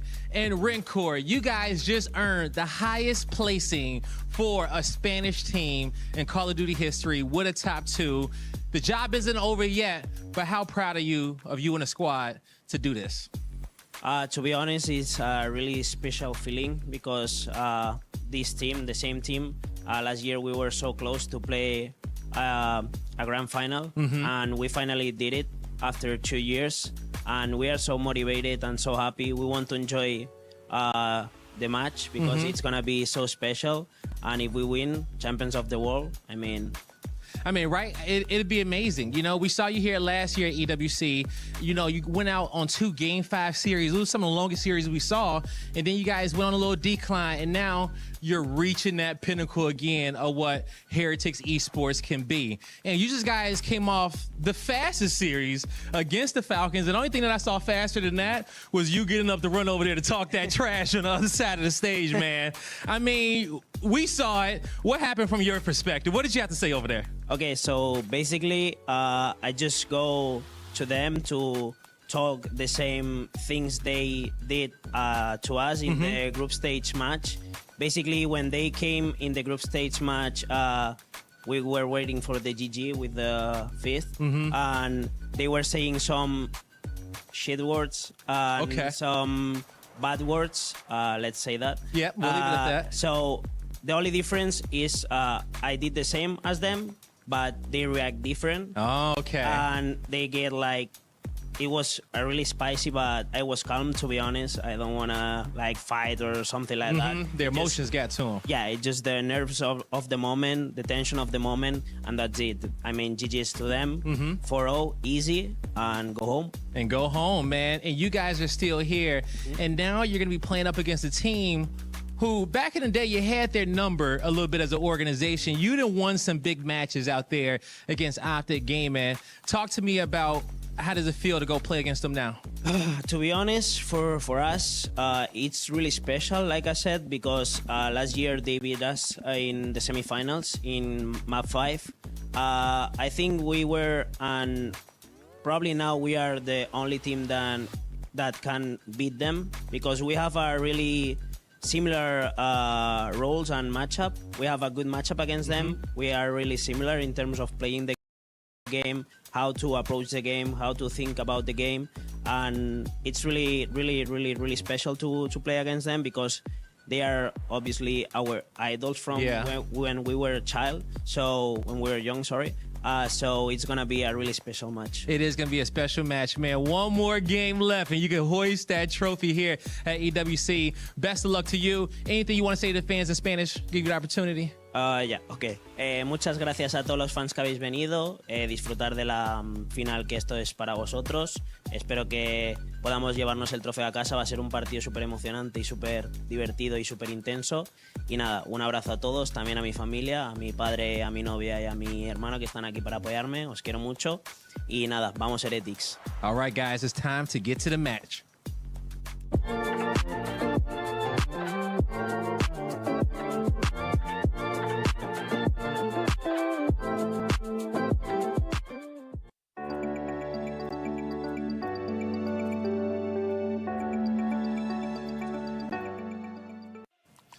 What's up, everybody? I'm here with EWC's MVP from last year, ready to defend his championship, going up against the Heretics soon.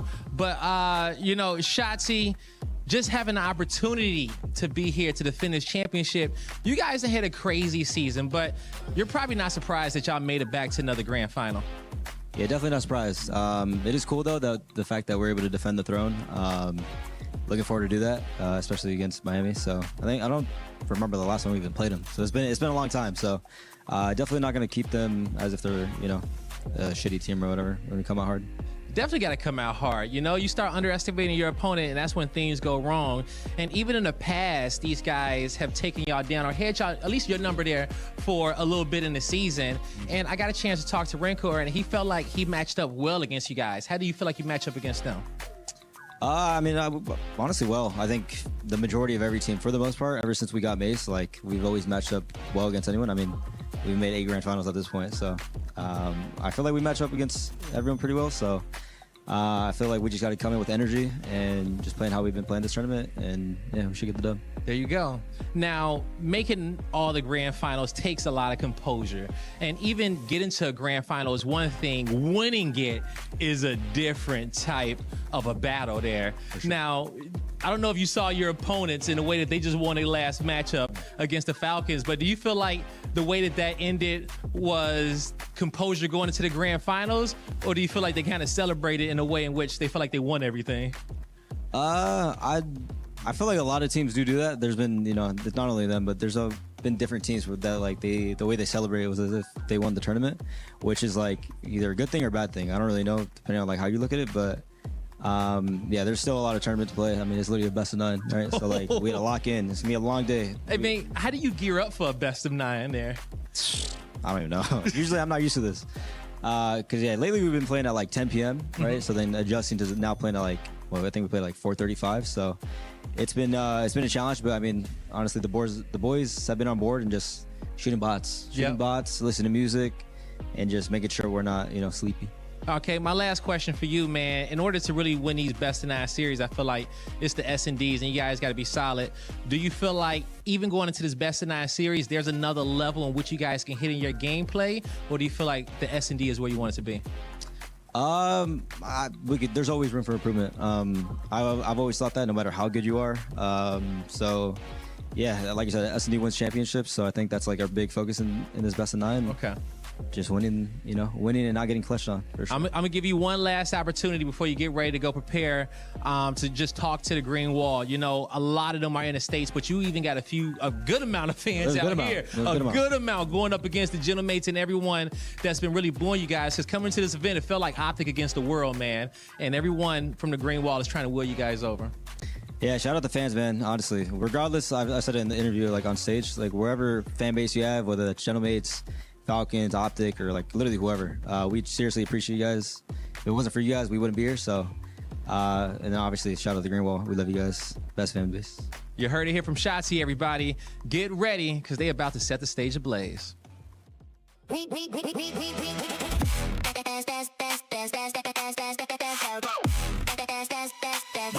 Esports World Cup.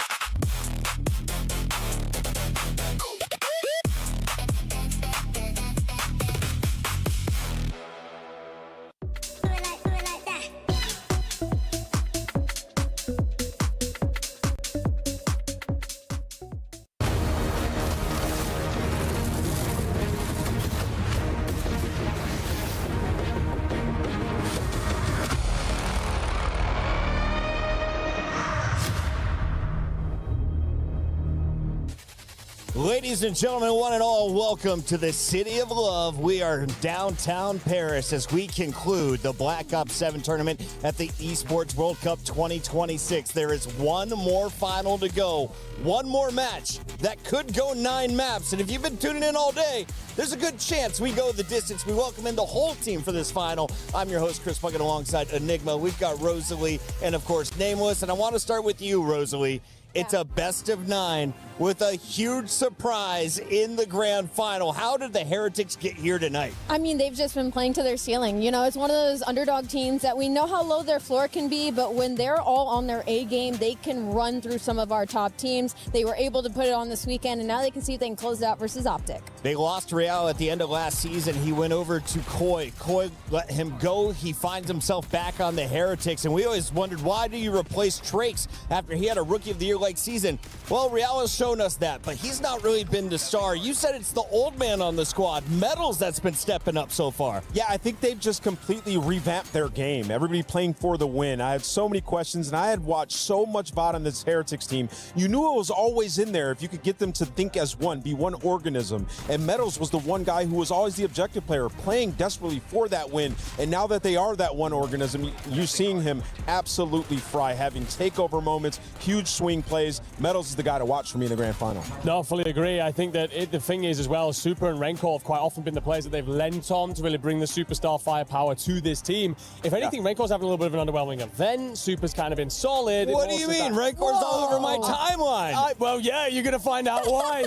Goes over and starts getting right up in the grills of Celium. A little bit of fisticuffs there. Handbags, gentlemen. Real obviously getting stepped in between. But I agree with the call on Metals. He's been stunning. A couple of other people contributing to that. But if somehow Heretics win this, he's taking MVP home. You know, when Real's the biggest guy in a fight, it's a lose-lose effort. Real, let's talk a little bit about what we expect to see, though, in this grand finals from the old man. Metals doesn't have to drop above a 1.0 to get the win. He does the hard fights. It's a long time coming. I mean, this is a player that whenever this roster is struggling, he's the first to win, playing for the win at all times. Now, Heretics are in their first ever grand final as an organization. This thing has been around for 10 years. It was kind of community funded and driven at the start. It has grown over time. They've invested in their lineup, and they have 4 stars out of Spain. But on the other side of this matchup, you have a team that has been to every single grand final for a LAN this season. That's something we have never seen in Call of Duty. Well done to Optic Gaming. Walk me through what these studs have accomplished after winning EWC 2025. Were they the favorites coming in? Into this tournament, I still think that top 3. Okay, yeah. Definitely. I mean, for me, they've been the best team in the game. Yes, you've got a lot of seconds, but they've been the best team all year long, so incredibly consistent, fantastic performances across the board. It just felt like a little bit of clutch factor in grand finals was all that was missing. Everyone's talking about trades. It was a case of, how do you even improve this roster? I don't think there was many obvious answers to that. That's because they're so damn good. And I saw some snipes coming back out from Bruce. Does that continue? Because Super was also busting it out for the Heretics earlier. Yeah, that's a great question. It will continue. You saw when push came to shove, when they needed an answer in a game 7, it was Dashy pulling out the sniper, playing some off angles. And what we've seen from Super is he is in major 2 form once again. Around that time when he was taking over, playing aggressive with the sniper, he was finding success in search and destroy. They're 6-1 in S&D at this event, and he has the most snipes in the tournament. So Dashy needs to be the answer to what Super's been doing. Now, at the start of last year's EWC, everyone was giving us crap about coaches being mic'd up. It was something I fought for.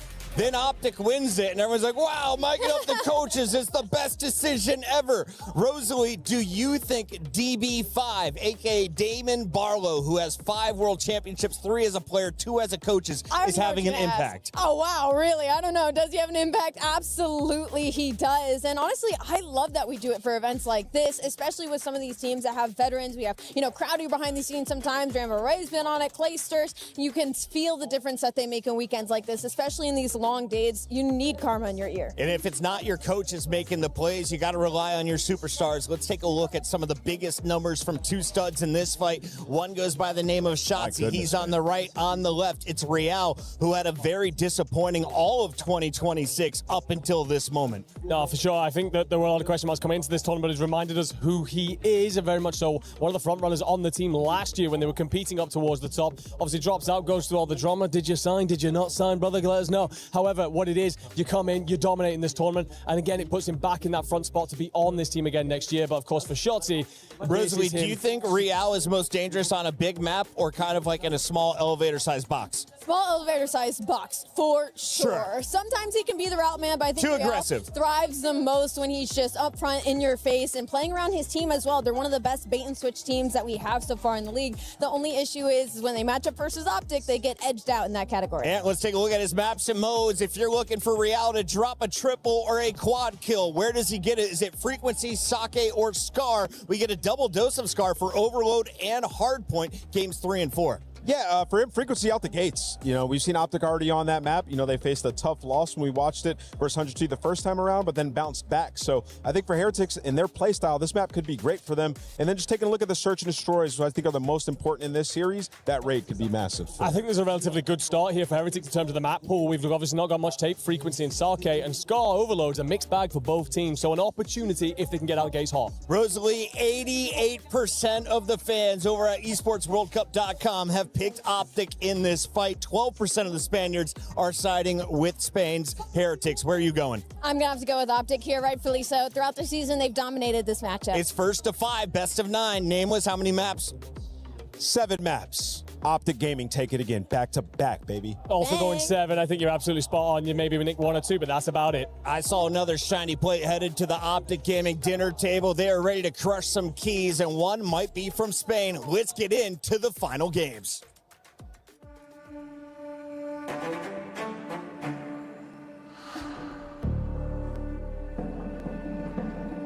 Playing Optic, it's gonna be a special one because they beat already us and we want our revenge. We are so confident we can beat anyone in this tournament and we are so ready to play them. 1v1!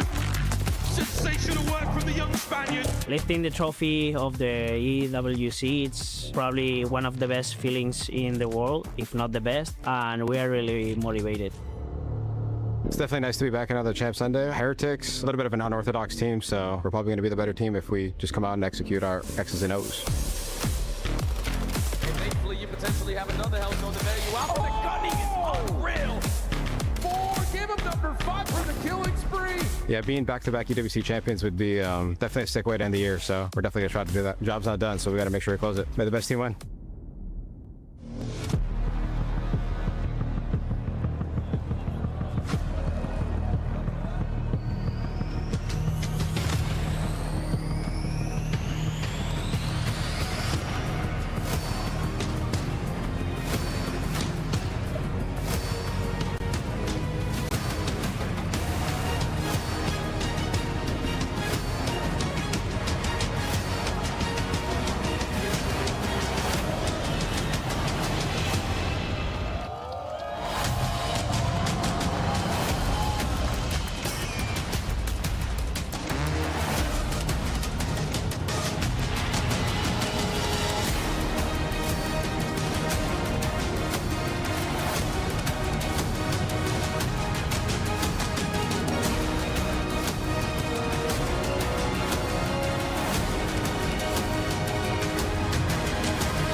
Now there are some grand finals that you can predict way before a tournament has even begun.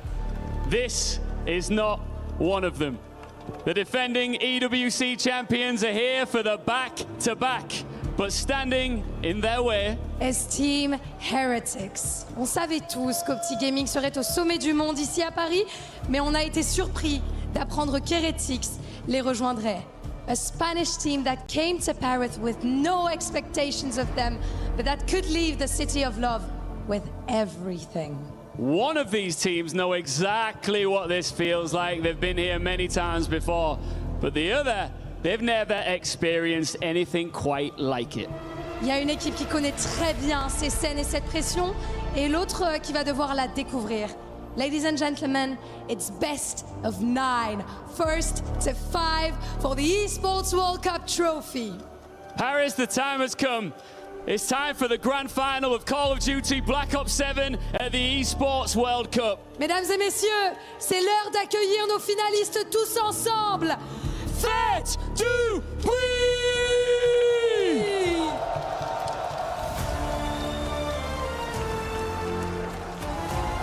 Here they come. Optic knows this walk. They know the pressure. They know how this ends when they get it right. Heretics do not. But all week, the bigger the moment has become, the better they have looked. Optic, c'est 4 joueurs d'élite. 4 elite players trying to keep their hands on the crown. Heretics are 4 hungry players trying to rip it away. It is the defending champions. The ultimate outsiders. It's Optic Gaming! It is Team Heretics! And Paris, it's time to settle it. One more time. Fat to Queen!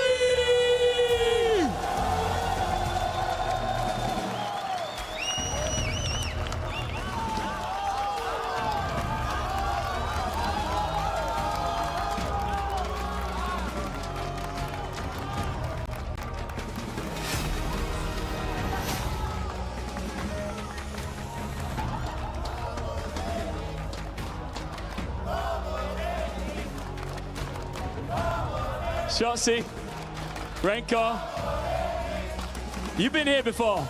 There's a lot of people saying that Optic are going to stomp you out of this grand final. What's your message? Let's see. They know we are a really hard team. They know in their mind, so we'll see. What do you think, Shotzi? Yeah, I mean, we're super confident. Obviously, we got second the whole year, so looking to change out this event. Any more shoving, or are we all good? No, all good. He's a really good boy. All right, any final words, Shotzi? Just good luck and yeah, have some fun. Good stuff. Handshake. This is it, the grand final of the Esports World Cup. It's Call of Duty Black Ops 7. It's Team Heretics versus Optic Gaming for all the marbles. Let's do it. Thank you, Ian. Thank you, Lou. All the marbles indeed, and quite a lot of marbles, not only here, but the Club Championship as well. What a year for Optic Gaming. Second place all year long. They managed to win Major 4. They find themselves here. This is the 9th Grand Finals appearance in a row for this team. That is unbelievable scenes across all Call of Duty history. Incredible work. Death taxes Optic Gaming in a final. On the flip side for Team Heretics, their first appearance, and it is a special one. Rancor spoke about it in his interview with Blaze, and these guys are laser locked, looking to become champions for the first time. A novel experience for them, and a novel experience here in the EWC format. They're after that golden plate. We have absolutely no data on the Heretics in a grand final situation, how this will affect them. I mean, all they know is they fought incredibly hard to get here. Talk we will about the brackets, the route they had to take to get to this moment, but they are here now. A brand new Optic fan there in this audience. How many jerseys have changed hands over the course of this weekend? God only knows. One last time here in Black Ops 7. These squads will go toe-to-toe. And on this map, Frequency, the overall hardpoint record's good for either side. I just know that that map that Optic had against FaZe on Frequency set fear in my heart. Miles, we have a unique view. We're actually sitting behind Optic on the stage, or at least they are in our line of sight. They were warming up on this map, watching Dashy shoot bots, laser lock, Shotzi working on his movement. For Optic Gaming, the opening break, they can set the tone. Here we go. Into the elevator. And the kills for Hook and Shotzi there on the Optic side. Metals on the dance, and he has been the X Factor. He's been a hero for the Heretics. And the Mercules, brought down immediately. Metals with a big 2 in the Heretics on time. Metals, no stranger to this map. He was on the original Spanish roster. The first time Spaniards went pro in the Call of Duty scene back in Black Ops 4. One of the original players of Take My Vamos. Well, he's trying to take it all now. 4 spree, make it 5, great shots. And a team kill rolling through from Optic. Still gonna bang out the time, but they get wiped away. That is a hellstorm. Metals starting off his first Grand Finals appearance with perfection. All those many years ago, he'd be closer and closer to his war machine as well. Rolling back the years here for Metals. What a run. 6-0 so far. That's going to be streaks, and that's going to be a healthy lead right now for the Heretics. P2 open for business. Optic Gaming nowhere near it. They are the red arrows on the minimap. The blue ones are the Heretics. They are soaking now in this new time. Optic want to breadstick collectively as a team. Brother, this guy would get a gunship if we had it available. This is the perfect start. Optic only a single second. They're getting shot in the back, picked apart, and Metals is good for 10. We're looking for the next pistol kill, but Dashi, big iron on his hip now. The attack towards time. That's the perfect break and the wipe indeed Heretics down. And make note of that time. It was 54-1 when they got that 4-man wipe. Let's see how Optic can handle when they're in control. This is not an easy hard point to hold on to. No trophy systems here. You are going to eat every single tactical and lethal thrown through that doorway. Mercules, though, he is the lethal threat right now. Another 4 dead. Rinse and repeat. Put him back in spawn. This is the blunder. This is the spin cycle. So far, a healthy hold. And you're keeping the Heretics trapped right now if you're Optic. They will look happily towards that new hard point. In fact, Mercules basically spawns it. Left-hand side, that's where we go now. And this is an awkward turn. Unable to get a man on the backhand side, so now Heretics, they will be flooding in from the left. That is the spawns flipped. And what a time to do it. Can Shotzi stay alive here, alone, waiting for the reinforcements? There's the contest. I feel like these teams are still learning how to properly block these spawns. You have to go way deeper than I would expect. Still, though, the battle on the time, you can spawn trap from either direction. It was 54-1 when Optic got that first 4-man wipe. They have been firmly in control of this game. They're about to take the lead. So hard point goes. Here come the Heretics, 3 out. Over the top with Super, joining him in the fight. Shotzi in the close quarters battle. That NPC submachine gun putting in the work in a big way. Shotzi with a detonade. Leaves a little gift for any members of the Heretics willing to push forward, but right now it is a lovely hold. Heretics on a late break, and Metals has slowed down. 11-6 in the kills department. Yeah, from the first perfect 10-0 start, things have been a little bit different, but the tides have turned. Heretics are shifting it, but the moment they need those rotational gunfight wins, Optic as an entire full squad unit, they've made it inside. No trophies and good trades, and Metals knows you need this bailout moment. Here comes the Hellstorm early grab, late investment, forces Optic inside. The splash damage on this missile might catch all 3. It looks like it goes awry, so not a fantastic streak, and unbelievable shots from Dashi, who joins in the low side of pipes. We're almost halfway through the last hard point of the set. May very well hit a novel part of the map. Either way, mishap, Optic taking full advantage. And for the first time, all map long, Optic have taken the lead. Change. Albeit a single second. He's found a change again in due course. Well, our hard point now, 15 seconds to go. And Optic absolutely swinging. Kills not that impressive. The hard point time, absolutely that. That's the name of the game. KDs only get you so far here in the professional Call of Duty world. And now back to the elevator, back to hard point number 1.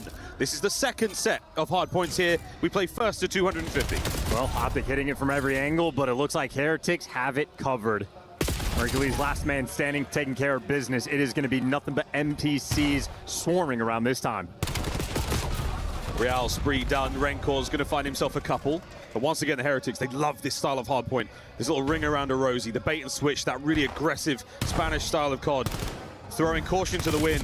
Renkor brought down on the right flank. Now the attack through the middle for Optic, but the pinch is on here. Heretics have got to try to survive this, and so far, no easy task. Optic on the attack, Optic on the break. Yeah, Mercules good for 2. He has loved this P1 on frequency, and of course, Shotzi with the movement, even when he doesn't get kills, always good for the bait, just to break up the angles. Mercules, well, found himself in between a pair of players, ends up getting caught. Now Heretics surge forward, but this is only for the time. And actually, no, it does force the spawn out. They are fast enough to put Dashi on an island by himself, trying to hold the back line. Dashi on an island by himself, still getting the job done. What a 2-piece.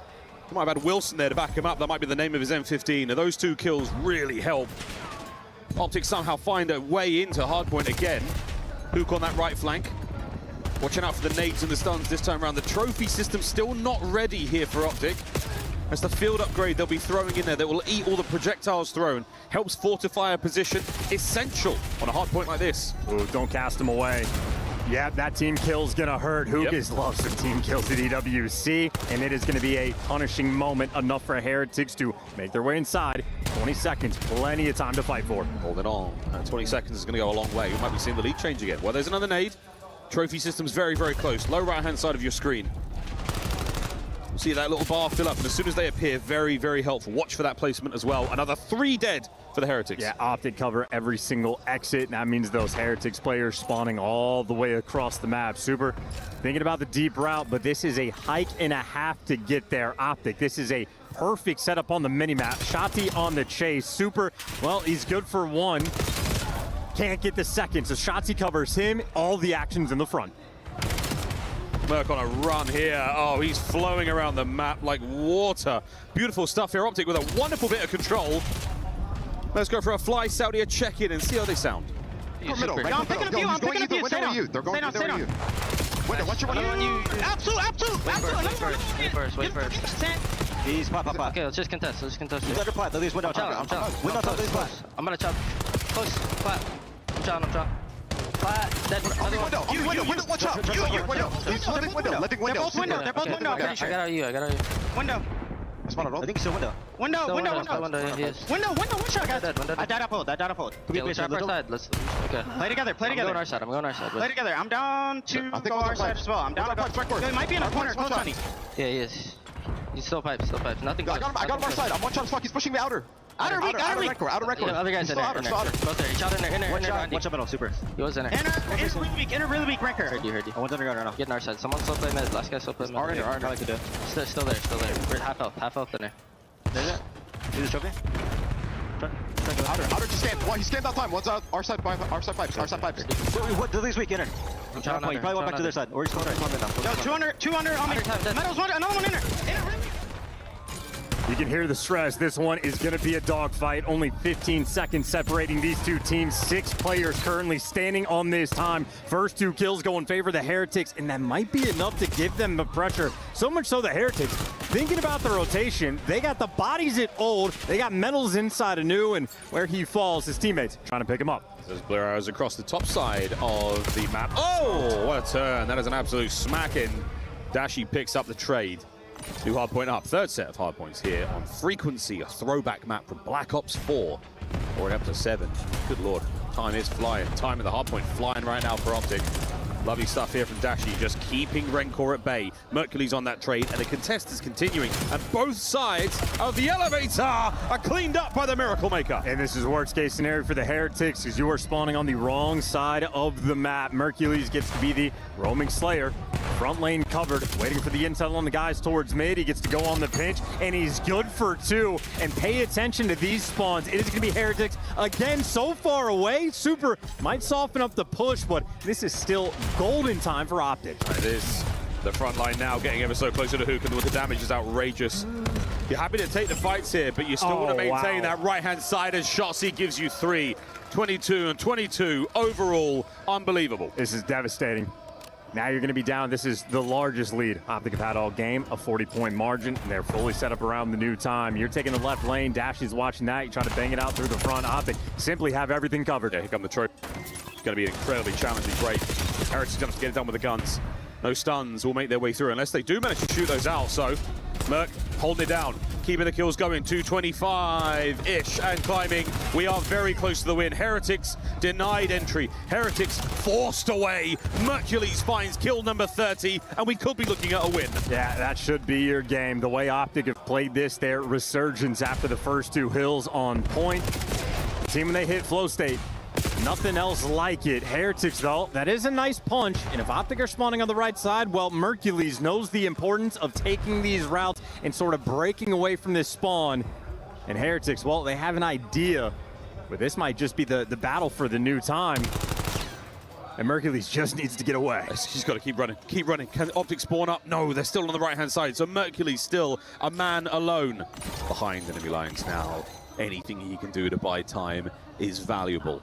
His teammates are battling their way across time. Heretics now digging in. A player has just jumped past him. Super unfortunate timing. Mercules!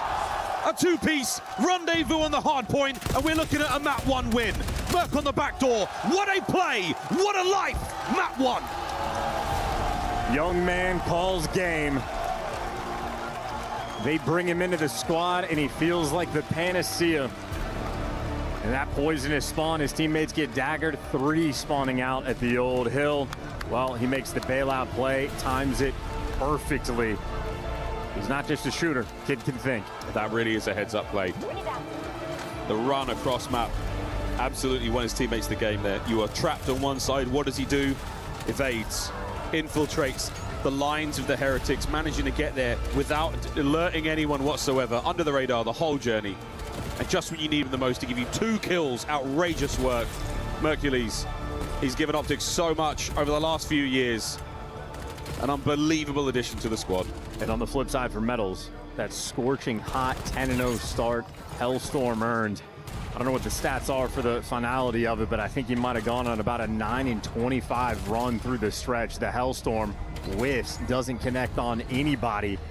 Couple painful moments, and well, this especially is one of them. The double nade kill, the moment Heretics break through the time, create a degree of opportunity. They just get slaughtered, and of course, well, Metals picks up the 3-piece towards the end. Hercules just makes the play, gets out of dodge, repositions, plays it patience, wait for his teammates. He's great comms, great coordination, a very calm approach there for map 1. Back-to-back Esports World Cup champs, 25 and 26. Yeah, that's not wrong, mate. You are close to it. You're quite far off that 99.9%. You've still got a long way to go here in this best of 9. That man on the left-hand side of the screen, standing in front of you, Metals, he has had an outstanding time in Paris. He really has been a serious contender for a superstar search and destroy player here at the tournament. One of the best to do it. We see here in Black Ops 7, opening duels, especially from Hercules on point. Metals not too far behind. He is sort of that focal player for the team. His Metals, that X factor. When he is having success, so shall his team. Where he starts to struggle, or when the kills are at least not flowing his way. Heretics as a squad certainly struggled. Fun battle though for map number 1. For the beatdown we have seen Optic deliver on frequency. Much more of a closely fought game. I know especially as a team when it comes to S&D for the Heretics, 6-1 record overall. And this has been the thematic thing for the Heretics squad, especially at the start of the year. It was when their S&D was on point, when Super was the best sniper in the world, the team was having a ton of success, looking like a top 3 squad. They've never been able to deliver that on LAN until now. Grand finals and no better competition than Optic. He really has been an impressive sniper in BO7. It has turned many search and destroy rounds on its head. Incredible factor to consider for opposing teams. Dashi, that man closest to you on your screen, he's the sniper there for Optic. A world-renowned sniper. He has crossed the boundary into pop culture, into the mainstream with his skills with the weapon. This tournament, what a fantastic place to showcase it. I'm not certain we can say we've learned anything about how Heretics are going to do in the grand finals. It was a solid map 1, but they get the hands. That's just how frequency was probably going to go. S&D, I think, is where we learn immediately. That 6-1 record in percentage. Optic, they've had a couple mishaps. Man advantage, they can never be too confident. Heretics have to be able to capitalize in this game mode. If they don't, might be a quick grand finals. Real saw plenty there with that opening break. Oh, and Metals taking the tags as well. Still no casualties either side. We're seeing a lot of damage being dealt, but no actual finishes. Real spots out a little bit here. This is a very close range engagement. The hops through elevate. You can see how mobile these players are in Black Ops 7. Able to traverse a map like Sake incredibly quickly. Well, Shotzi's in position. He's going to be lying in wait just for the go button. Once the noise is there, he's going to get active. Real's good for 2. Shotzi's getting active, and the cleanup man dead. Now it's going to be Rancor left in a 1 versus 2. Good news, he has bomb. And 40 seconds to work with. It's feasible. He has a frag grenade too. I mean, those players are now crossed out into the wide open. They're right behind him. There they are. Can't tag one. A shoulder showing for a second, but this nade, oh, this could sting. This could level the playing field. What bit of damage. 20 seconds. Still chasing ghosts out here in the garden. And to his pistol he goes. A trusty sidearm in any other situation, but that 2v1. Crushing. And what a lovely look without the X-ray of how difficult it is to track those players. A shoulder gets thrown, it's only a pixel. The reposition behind the rock, even when the nade connects, it's just the bait. Rancor's doing the right thing, playing for the second guy, expecting the protection. But as quick as Hoop, hops in the window, hops back out. Whether it's him or Shotzi, the BO7 Demons movement, so difficult to track. I love that you brought that up, how hard it is to follow those players. We'll do a lot more of that here in this grand finals, turning off the Codcaster feature to see through walls. And that is outrageous. Unbelievable. What could he have hit if not a man's head or upper body? Unreal. Super. Sorry, mate. Great shot. Confirmed, brainless. Nothing going on up there. Nothing going on up there. Went in and out, no questions asked. Close right. Metals down. Dashi, lovely first blood. A gift, if anything. And wow, they line up together. Hand in hand. 4v2. The roaming wolf back. All these bricks flying around towards P3. We're flying. There's another. No way you can kill them all, Rancor. I don't think you have enough rounds in the magazine. Gets away with his life for now. And here come Optic. When you have the numbers, you can absolutely throw caution to the wind and really comfortably get the job done. 2 rounds to nothing. Great first blood from Dashi. Real tries to make the play, but just slides into a pre-aim. Effectively a free round. I mean, that's a single gunfight won by Dashi, and then it just collapses seconds later. No stranger to the grand finals. No nerves on that side of the stage. Lovely little sprees developing here. Shotzzy 2-0. Mercury's on a 2-kill spree also. Fantastic nades over the top. We have seen some unbelievable mastery of the lethal. The frag grenade play here in BO7. Everyone healed up, damage dealt. Oh no, not everyone healed up. Hoop brought down by Super. And now Shotzzy trying to level the playing field. A sneaky spot here in the top window of the distillery. And this is where we get to learn. Can they convert the 4 versus 3? Heretics need this round. Sadly, you've given them the advantage. How far will it get them? And they are roaming this together. They're running a Mercules. And Mercules, wow, he made a meal of it. They brought down as much as he could. And the damage here from Shotzzy also. Back to the top window we fly. Shotzzy, a ghost here on Sake. Super finds a corner, begging for a player to turn his way. And Real to Dashi. Spots the next man in the 1v1. Round and round we go. Super in the back. In any other situation, it might be considered bad manners. Dashi wins the duel. It's also a round for Heretics. They get the first blood and cannot convert. The system just not good enough. The trades not quick enough. Shotzzy gets the kill, disappears uncontested. And Dashi, I mean, they ran away from him. Super doesn't go for the immediate trade. He's trying to take a route and catch him off guard. And he simply gets juked. The timing, not on his side. Timing, an incredibly important factor here in Search and Destroy.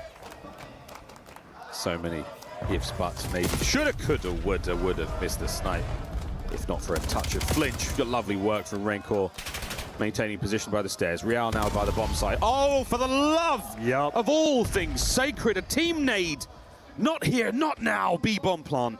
It was first blood number 2. Now Rancor is going to get caught reloading.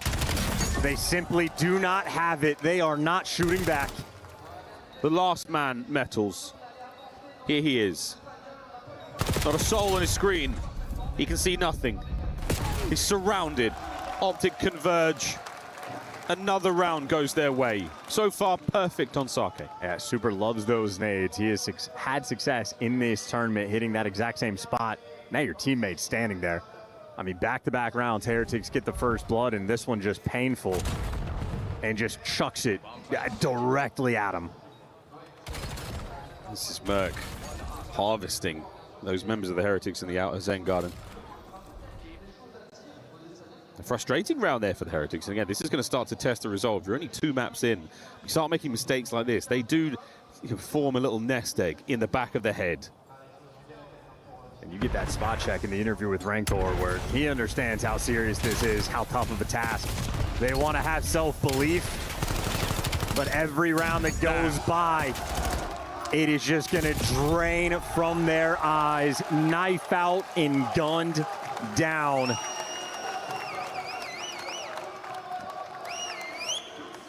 It starts to hurt. It starts to sink a little deeper. These rounds get a little chaotic. And when you lose them to wild smoke plays, your game plan's gone out the window. First contact is completely lost. Heretics have got to remember the sort of plays and the confidence they had that got them to this point. This is starting to get very much away from them here. This is map point for Optic. Heretics yet to find the round. This might just be a 6-0 stomping.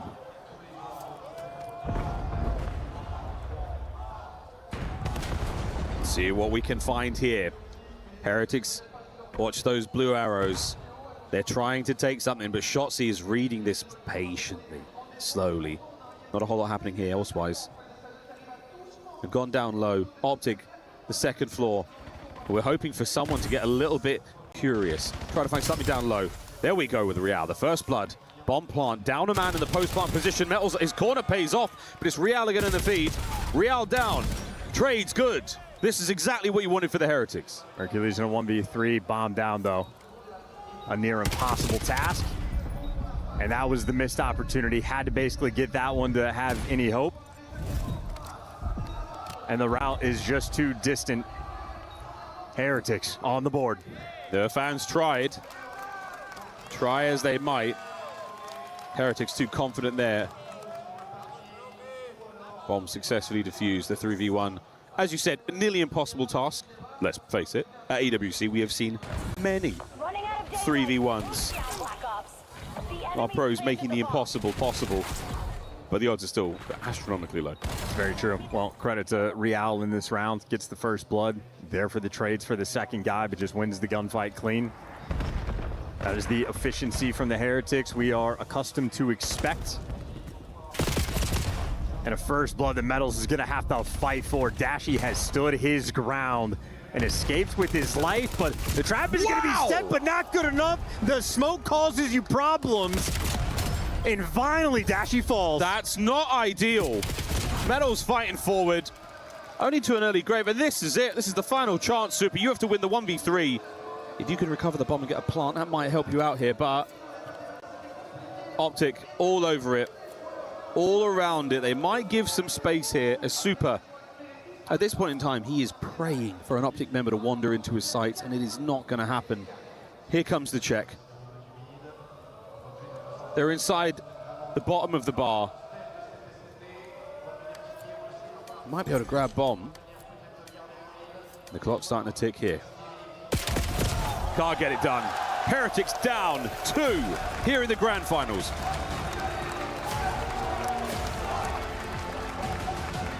Search and destroy, the necessity, the open lane for Heretics to find a victory. Our first test here in the grand finals to see how they were going to look, and it was not pretty. Optic Gaming in flow state. Not that this is a team that lacks any confidence, but they're going to be feeling good now. Oh, right. So that's a very confident dispatch to 6-1, an ideal score to be found in the grand finals. That sets the tone for the rest of the search and destroys that we might be seeing here. Heretics not looking like themselves. That efficient style, that confident play, that blistering pace. They've been stopped dead in their tracks by an Optic team that have already checked the confidence. A sign of things to come, or is it just a bump in the road? We'll find out a little bit later. For now, it's to the desk.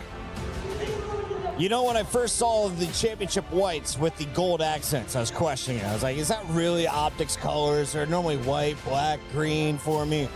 The gold seems to be fitting on a championship Sunday, up 2-0 and looking like the returning champs they are here at EWC. We welcome in the whole team here at the analyst desk. And I want to start with you, Enigma. Did you wear green today on purpose?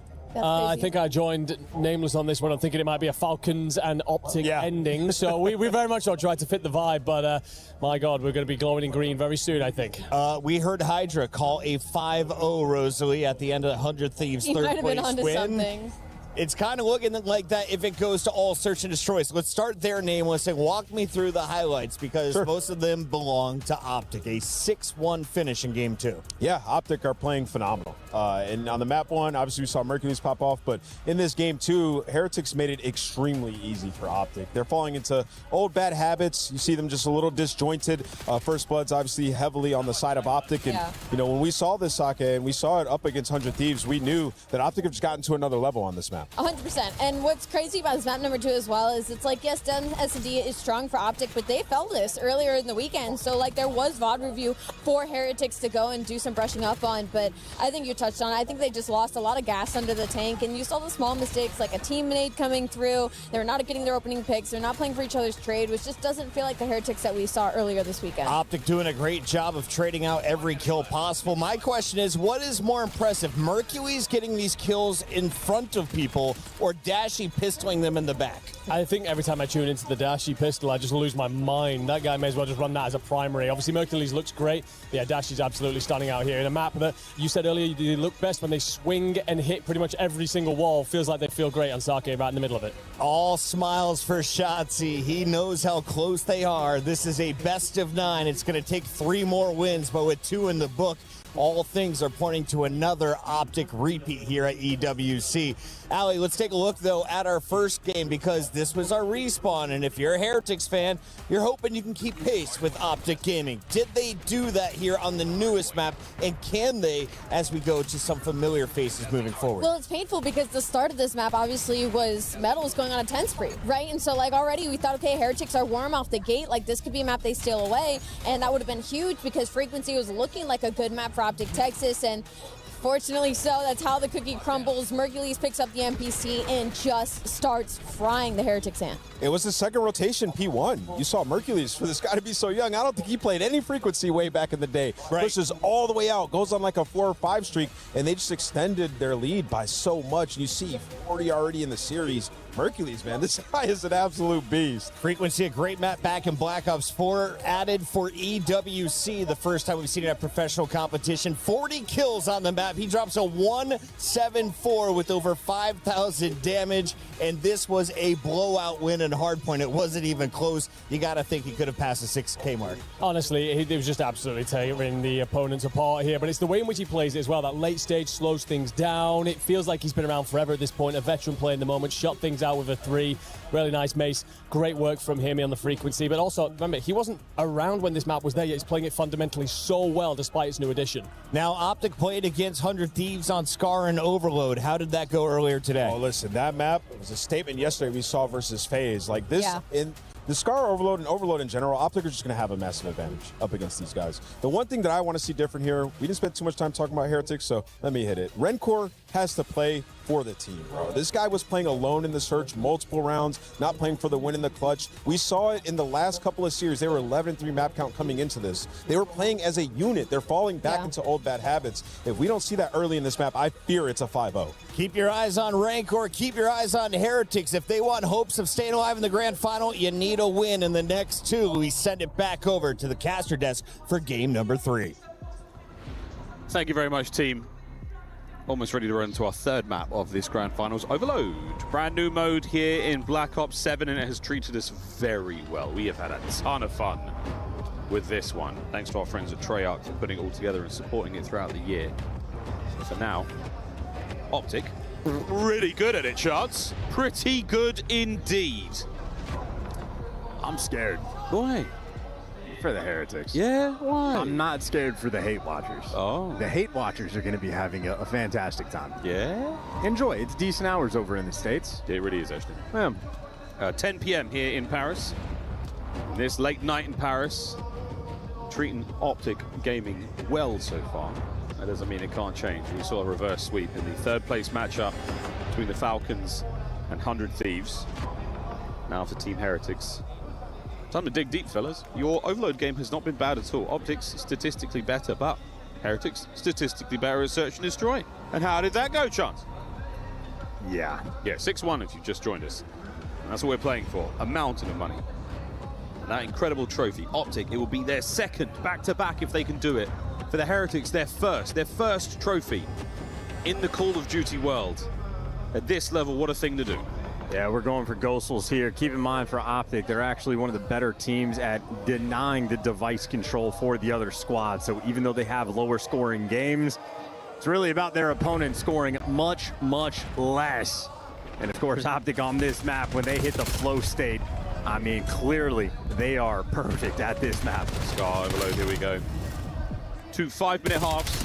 Oh dear, to score as many overloads as possible. That EMP item in the middle of the map, that's what we're fighting over. We're going to grab that and try to run it through to one of 2 goals. And right now, one of those goals has a Shotzi in it. This one's got a Merc and a Dashi. And on comes Hook, running the EMP forward. Here comes the first. And this might be turned into more. You are living in their spawn. Well, they clean them all up. Okay, Heretics can take a small breath, but that is not how they wanted to start out this Overload. Any bit of hope they had That light being strangled out of their eyes. So far, the thunderous roar of the Let's Go Optic here late night in Paris. Shotzzy is still alive and well in the spawn of the Heretics. The topside EMP, look at him move. This is truly a confident man and a confident team netting their second. We're styling on him now. I mean, brother, Shotzzy's movement was better in ranked at midnight the other night, able to hit that outer blue wall, outer green, sorry. He's feeling good. He's doing 360s. They're going to be spinning on it for the rest of this map. Take care of the guys in your spawn. Yep, any pressure Metal and Rancor's had, taken care of. All four down the line. It's spawn out again. Hoop is feasting. 9 kills for him. The defense for Heretics on this push is going to be good. But Optic players, they've just been taking turns going for the spawn kills. That was Rancor and Real. That's a lovely bit of defensive work just to stay alive. EMP still technically, well, for a second longer was available. But back to its spawn it goes now. This is the last time we'll see it in this position. Now it will go back over to the middle after another capture. Pick up now. Possession from Optic. Big kill from Shotzzy. He's 4th in a row. The carrier dropped there, and as Rancor and Super get theirs. A nice 2-piece. Heretics with a bit of space here, and now possession. First opportunity. Super pop in the mute field. Gets the help towards P1. Gonna take that open lane. You got Real behind the squad. You also have a Hook being cheeky. Hook just stops this entire play. So Optic now have a little bit of time to deal with Real in the spawn because Device, Optic have it completely under control. They haven't dealt with him. Wow, Real, this is outstanding damage onto many players. Here comes Merc. Oh, finally brings him down. EMP reset, bottom side of the map. And Heretics have got to find their way across. Shotzzy lying in wait for 2. Oh, baby. That hurts a lot. Just over 2 minutes to play in the first half. Yeah, welcome back to your spawn. Real starting to fight back, but Merc gets the trade, and yep, you are tucked in the top right section. Optic don't need to touch the device just yet. They can wait for the next wave of kills. Yeah, 2 goals is not a huge lead in Overload. The rallies, I mean, they get very dangerous. Still trying to deny presence. See the guns up there for Optic on the minimap. Low right-hand side. They are at the ready. That's 3 dead. That could sting. Here comes a run from Optic.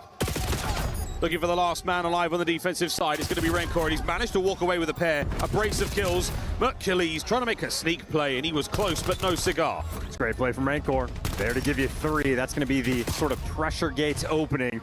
But you are feeling that suffocation. I mean, Shotzzy is already going to be denting top green on the pinch, applying that pressure. You're having to have the guy with the device be the frontline blocker. You're getting caught with your knife out, and you are dying one by one. The head snap in the player cam tells you a lot. Again, it's frustration here for the Heretics.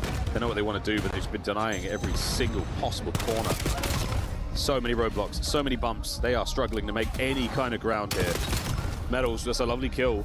Now you've got the setup here. Rancor making it to the low right-hand side of the map. You need to take care of Dashi. Find the kill here, press forward. Looking at a potential run. Great work from Rancor on the damage. Here comes the pinch. Shotzzy could stop the play right here and now. Metals, he's going for goal, and he's in. 2-1. There you go. Rancor gives you the positioning, gets that spawn out, and they are indeed on the board. But if you're looking at that mini-map, I mean, Hook is in Narnia. Rancor just trying to survive in the spawn, and a nice gunfight win on Mercules. That's 3 in the feed. Here we go, Dashi, the last man up.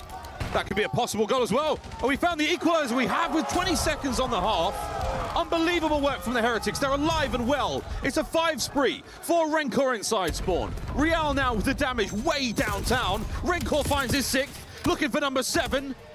And the EMP now making its way forward again. Extra time if the Heretics can hold. Well, they're going to be the final try. Currently running that device backwards just for the extra protection, but Metal's on the front line. Well, hey, there's 3 in the feed. There's number 4 right in front of you. You're going to get it. You just need to stay alive. Here comes the gunfights. Super off the backboard. No, he goes low. What a steal. And a lead change at the whistle blow. And those are truly confident fist bumps coming through for Heretics after that round. They needed those big 3. It was Real initially that was on point, trying to pull off the heroics, leading the charge, and, well, he breathed in that breath of life for the squad. Rancor absolutely follows up, and then the team follows in kind. It's a great sequence there in the first half for Team Heretics. That's a lot you had to get right. You had to maintain the kills, the pressure on the inside of their spawn, goal hanging, if you will. And Rancor did that for a long time, a 6 spree in the enemy side of the map. Very impressive work. Not to mention the 3 overloads, extra time steal, absolute dagger. Swapping sides, second half now, 5 minutes remain in the map, 30 seconds of extra time if someone has possession, and if we're all tied up, overtime. More on that later. For now, we battle for the first EMP. Pretty high pace in this overload. Yeah, Hook has 21 kills, so he is on pace to drop 40.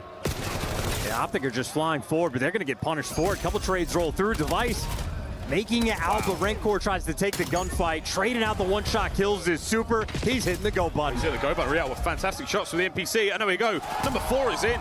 The game will end at 8. So whatever happens, Optic have got to get this figured out real quick. Rancor, what a 3-piece. 20 and 14 overall. Top lane of the map. That's where we go to now. Pick the right gun. Yep, got the M15 out. Super does indeed have that Hellstorm now in the back pocket.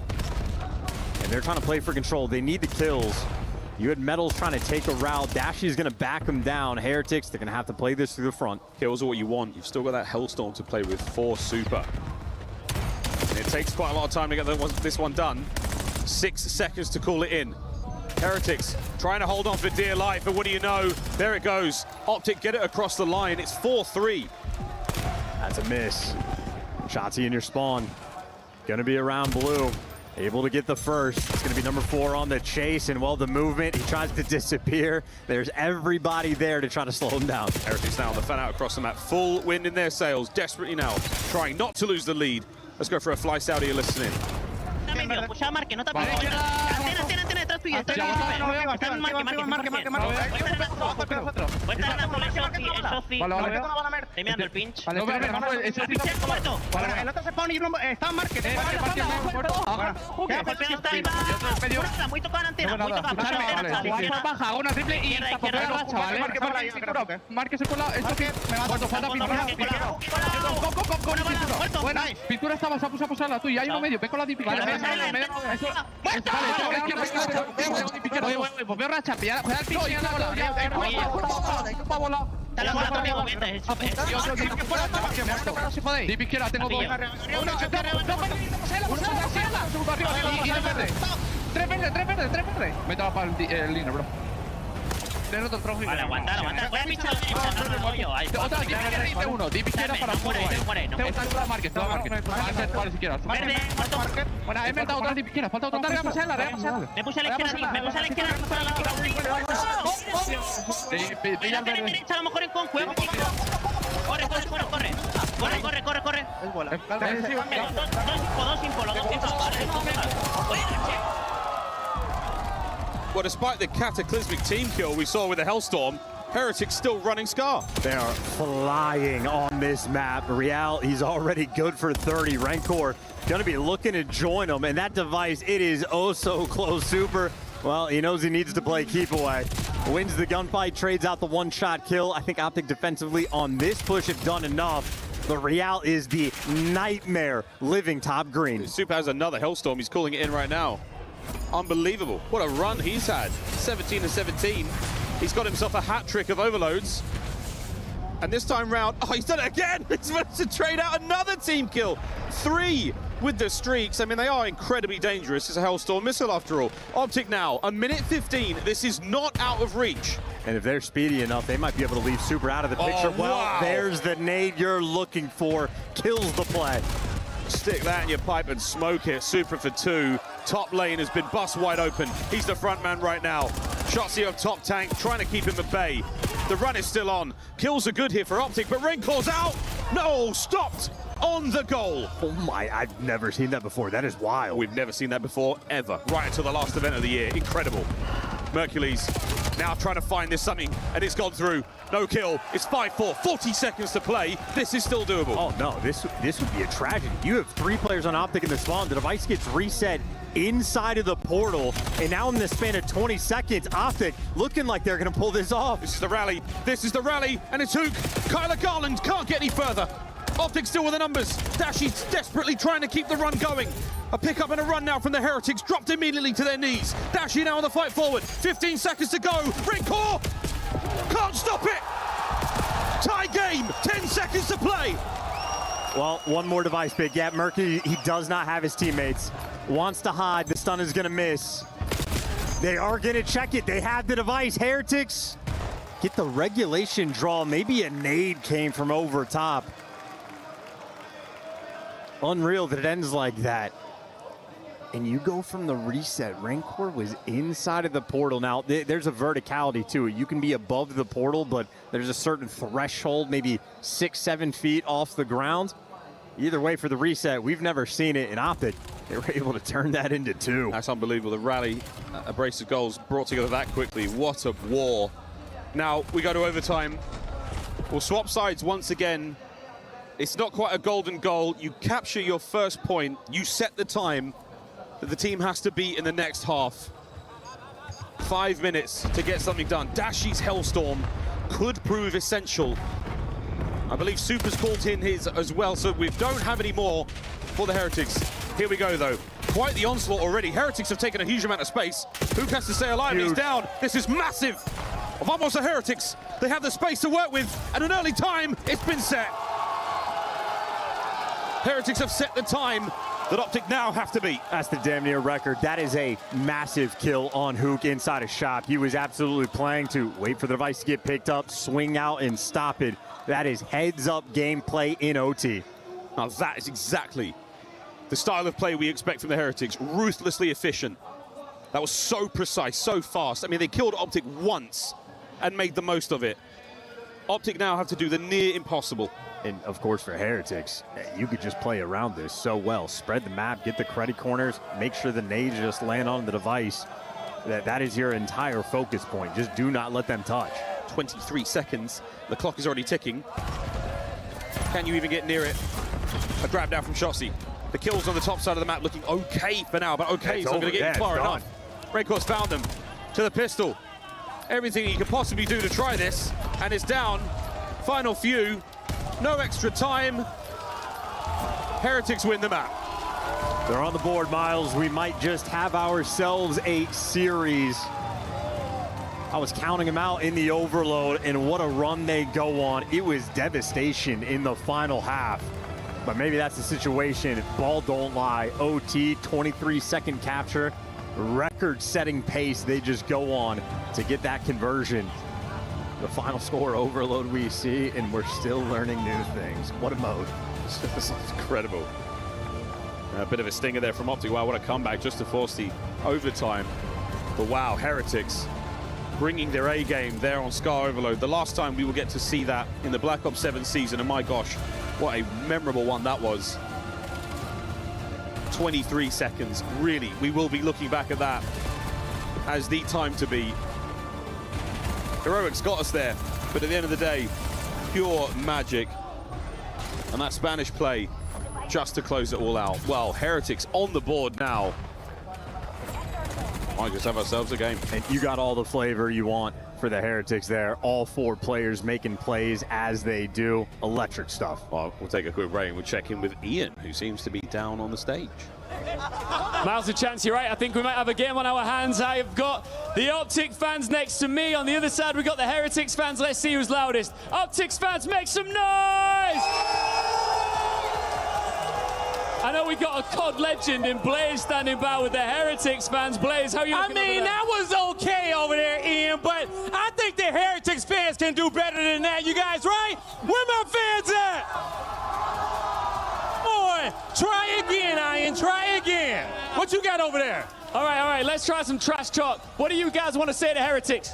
Listen, we'd like to apologise to the Heretics for absolutely fucking nothing. The back-to-back do what they want. All right, okay. Check this out. Ladies and gentlemen, Heretics fans, what do we think of Optic? Now, hold up. Now, let me tell you this, too, as well. It ain't just us. We got some help around here, and we ain't playing fair. I got the Gentle Suits with me as well. Gentle Suits, what do we think of Optic? I mean, we're grouped up over here right now, Ian. Oh, my word. Blaze, you can't use the home crowd's favorites. That's not fair. All right, guys, what do you want to say? Fuck the Spanish. Wow, that's crazy talk from Big Boy over here. He keeps changing his shirt left, right, and center. What do you think, brother? We've never lost in Paris, so it's not going to change today. Let's fucking go Optic. That's Miles, brother. All right. Never lost in Paris. Teej, you've been watching this series, man. What do you want to say to those Optic fans over there on the other side? Hey, listen, man, nothing is given. Everything is earned. We got this shit, all right? We'll run it back and we got you, all right? You heard it. Nothing is given. We're going to earn it over here. It's me and the Heretics, and we're about to get it done. Kane, last words. Optic are too icy. We're too icy. We got Merc, Shotzi, Dashi, all of the boys. We're fucking performing well. And guess what? We're going to carry on doing it. And guess what? Heretics, bye-bye. Bye-bye. That's it. Bye-bye. Right, one more time. All together, please. Hold up. We got to say something over here. Hey, if you're too icy, where were you at Champs? Where were you at Champs, huh? Where was all the ice at Champs at? Come on, Heretics fans, turn up right now. Let's go, Heretics! Side, guys. 3, 2, 1. Make some noise!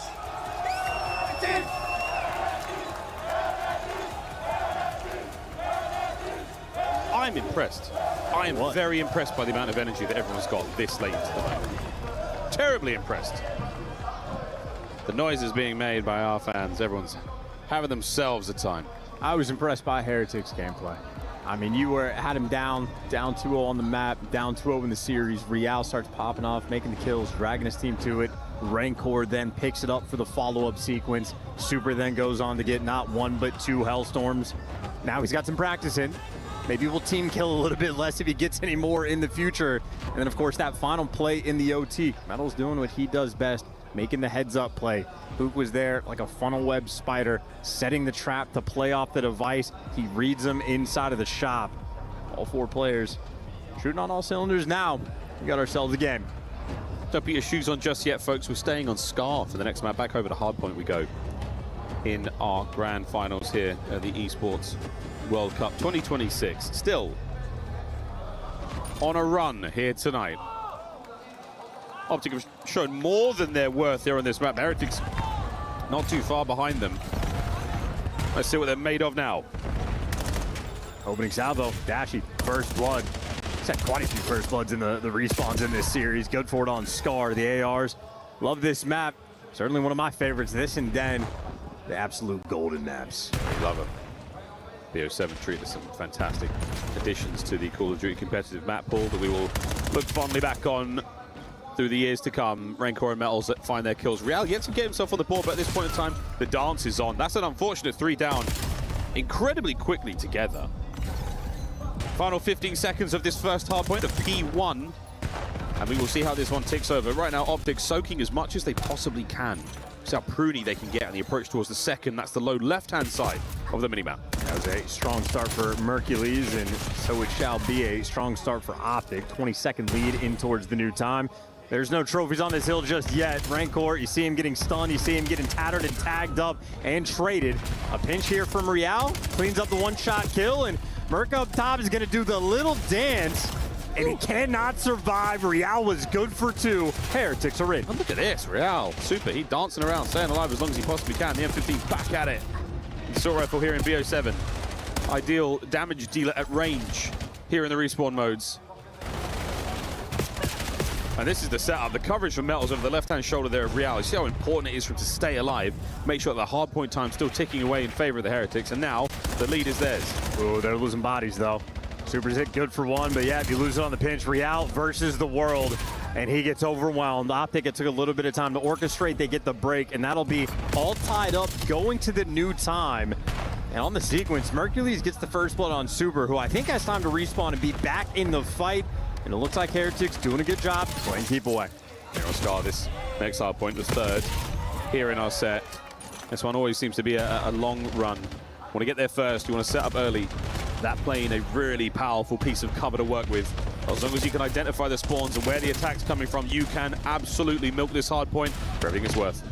Playing heady, under control by Metals. Super soaking up the time. You got Shotzi taking the route, looking for the pinch. Look at this. Al's going to be picking it up. The Metals in the meantime has just made the play. And these Optic members might start to spawn now, but no, as Metals falls, they're secure on the spawns, but still it is Heretics secure on the time. Heretics left-hand side spawn, so blue arrow is much closer to the hard point. Optic a little further away, but this is still an absolute melee. The little wall of death we run into. Mercules, the pistol, wow, cut super right down the middle. 13 and 6 overall. And my goodness, right-hand side of the map again. Optic now. To the next hard point we go. To the mailroom to blue. And they're already in position. And just like the frequency, this will be the first time in the game Optic are in control, but they get 3-man wiped, and I think they're going to be spawning out. One is going to be nearby. The other 2 are going to be far away. It's Mercules and Hook trying to hold the line. Find anything you possibly get here. Lovely work there from Rencor. Finds one on the outside. Now goes upstairs. Oh my word! And it was a knife fight in the stairwell. Hook comes up on top. Dancing around the APC. Too much to handle. Metals though, sweating for it. Back over the time we go. Mercules finds his 15th kill of the map. Currently leading the lobby by quite something. This is a speedy lobby. We're trying to keep up with the pace, and well, the pace shall be kept. Optic, the 4-man wipe. That'll be 25 seconds of scrap time to Heretics. They're chalking all of it up. Now, the first kill in this sequence will be the player that spawns out. You cannot afford to die. Watch that player. Uh-oh, number 3. We'll see him on the right-hand side of the map in a moment. That's going to sting. This is a tough run now for the Heretics, and a little awkward because of the positioning. Number 6 will join him as well. That's going to be Shotzzy, an immediate route taken here through plane. Battling now towards the new time. Last hard point of the set. Over to green. And this is going to be a tough one. No man's land to fight your way through before you can get to the hard point. Well, Merc is 17 kills. He is not slowed down. This man is shooting lasers in a 4-man wipe. Optic have got it. They are down by 20. They're looking to take the lead. But just the time it's going to take to get near that time, you're going to be right back in the lead. 30 seconds to go on this hard point. And Optic, that defensive hold they have right now, a perimeter set. They're playing it very close, but that's only because the NPCs are so effective right now. That's the setup.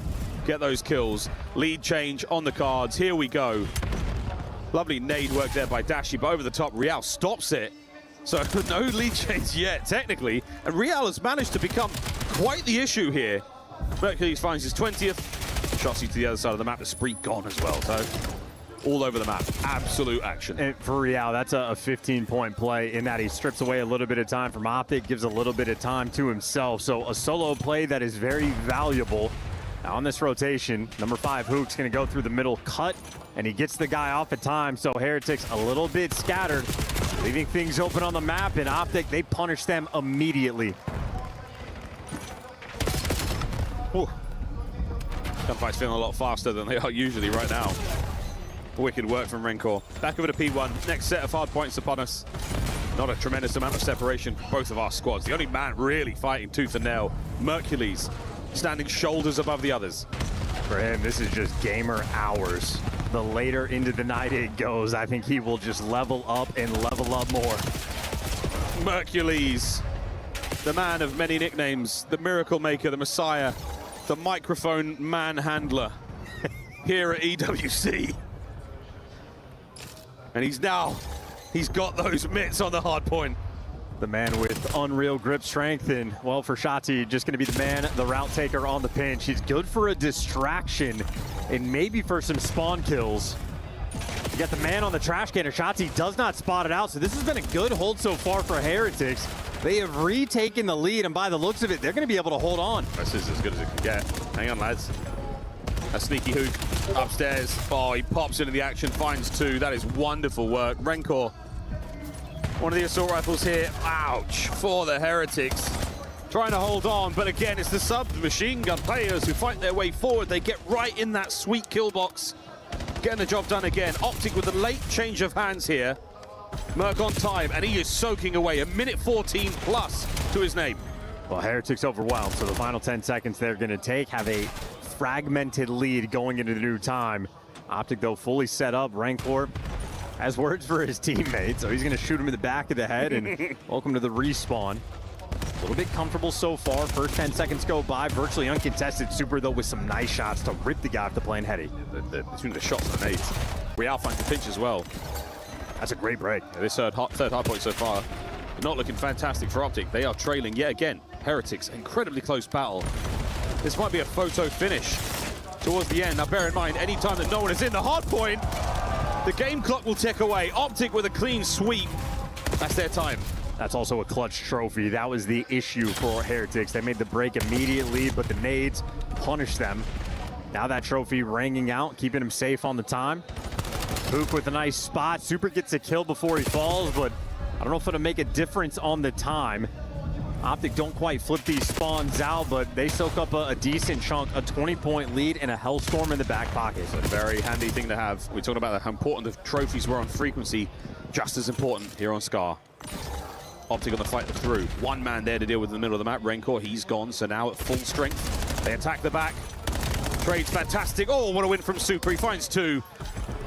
Final kills go the way of Optic, and they have the hard point. Yeah, just heads up gameplay. Rancor is trying to be cheeky past P1. He gets caught. He's going to spawn out.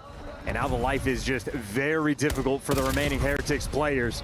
Metals is soaring through to go for the back line. It's going to be blocking those spawns as the approach is there through the front, and Metals makes the play. You managed to evict Optic from the hard point. Now you start to settle yourselves in. The back spawns will be safe. So nice Heretics, shots. All guns forward right now. Real gets another beautiful hold from the front. Can he find a third? No need. Shotzi finally brings him down. Trades there for Rancor. Optic unable to break time. Well, Super's going to be the first man on the rotation, so he's going to be the bailout for the squad, but also the man is going to be fighting for the spawns. Shotzi is nearby, and he's not going to depth just yet. He's staying around the time, and he has found himself in between quite a few Optic members. Oh, he's doing a lovely job of staying alive. Real's appeared, reinforcements. Can we capitalize on the damage? Wow, Dashi with the pistol at that range. How's he pulled that off? Back left-hand side of the map, all safe now for Optic. Now they soak. These guys have achieved separation on P5. They earned a great chunk of time the first go around, and they have covered every single lane. A 3-man wipe. Heretics, their entire experience on this hill is spawning far away. Now Hook loves a good team kill at EWC, so that'll be the window of opportunity, and Real has made it to the time. Real's having himself a fine final so far. He's bringing the A game. Rancor joining him, and now the battle on. Rancor unfortunately can't get any more done, but Mercules cleans the entire hard point of players. Trades back and forth. Final 13 seconds here. We call it scrap time because you absolutely want it. It's still nutritious. It might not keep you well fed in the race towards 250, and for now, Optic, they are still in the lead. And I think you want to invest the Hellstorm on this hill. I mean, typically for P3, but with the scores this high for both of these squads, I don't know if we make it that far, and Dashi has the vision. He's calling it in. That's the eye in the sky. Takes 6 seconds after the button press to get this done, so you must be certain. Here come the Sidewinders, the heat-seeking missiles. No good on the splash, but you forced all of the Heretics inside the deli. Now the push out. You know where they are. Can you contain? Oh, this is huge spawn awareness. Mercules is just going to track it, and number 3 is going to be on the hunt, but number 6, everybody's tracking everyone. That's the gunfight for the spawns in the long term. Optic will have the edge. Now the attention diverted towards the hard point. Battle 1. Number 1. Number 2. Hold the time. 2:23. And climbing. Optic holding on for dear life here. The Heretics have fanned out both flanks now in an attempt to break time and get themselves onto P2, the second hard point, and potentially the final of the map. That's a great pinch from Rancor. He gets him off of old Optic. Tried to do just a little bit too much. Kills flowing the way of Heretics. It'll be Super on the time. They need a trophy in this moment. But Optic are just spawning so far away. And nothing yet. Onto the hard point we go. Super with a close corner. Trophy systems now depleted. Rancor, what a 2-piece. Mercus Shotzi in the fight forward. It's a 1v1 on the hard point. Super, what a 2-piece. He finds the pair. A 4 spree, and he's dug in. It's the battle for survival. The next wave is coming. Here we go. Optic. Surely we said 1 up high, 1 down low. They have got to break this. Rancor in the feed. Super's pistol down. Rancor needs to fight his way forward. Lead change. Heretics now. That's a double child, though, up top and down low. They get it timed out perfectly. Optic showing off why they're in every grand finals. The teamwork is supreme. Now they can win it. The contest might have just saved the day. Mercules knows we must make it to new time. You have to set yourself up for the win here. It will be a photo finish by P3.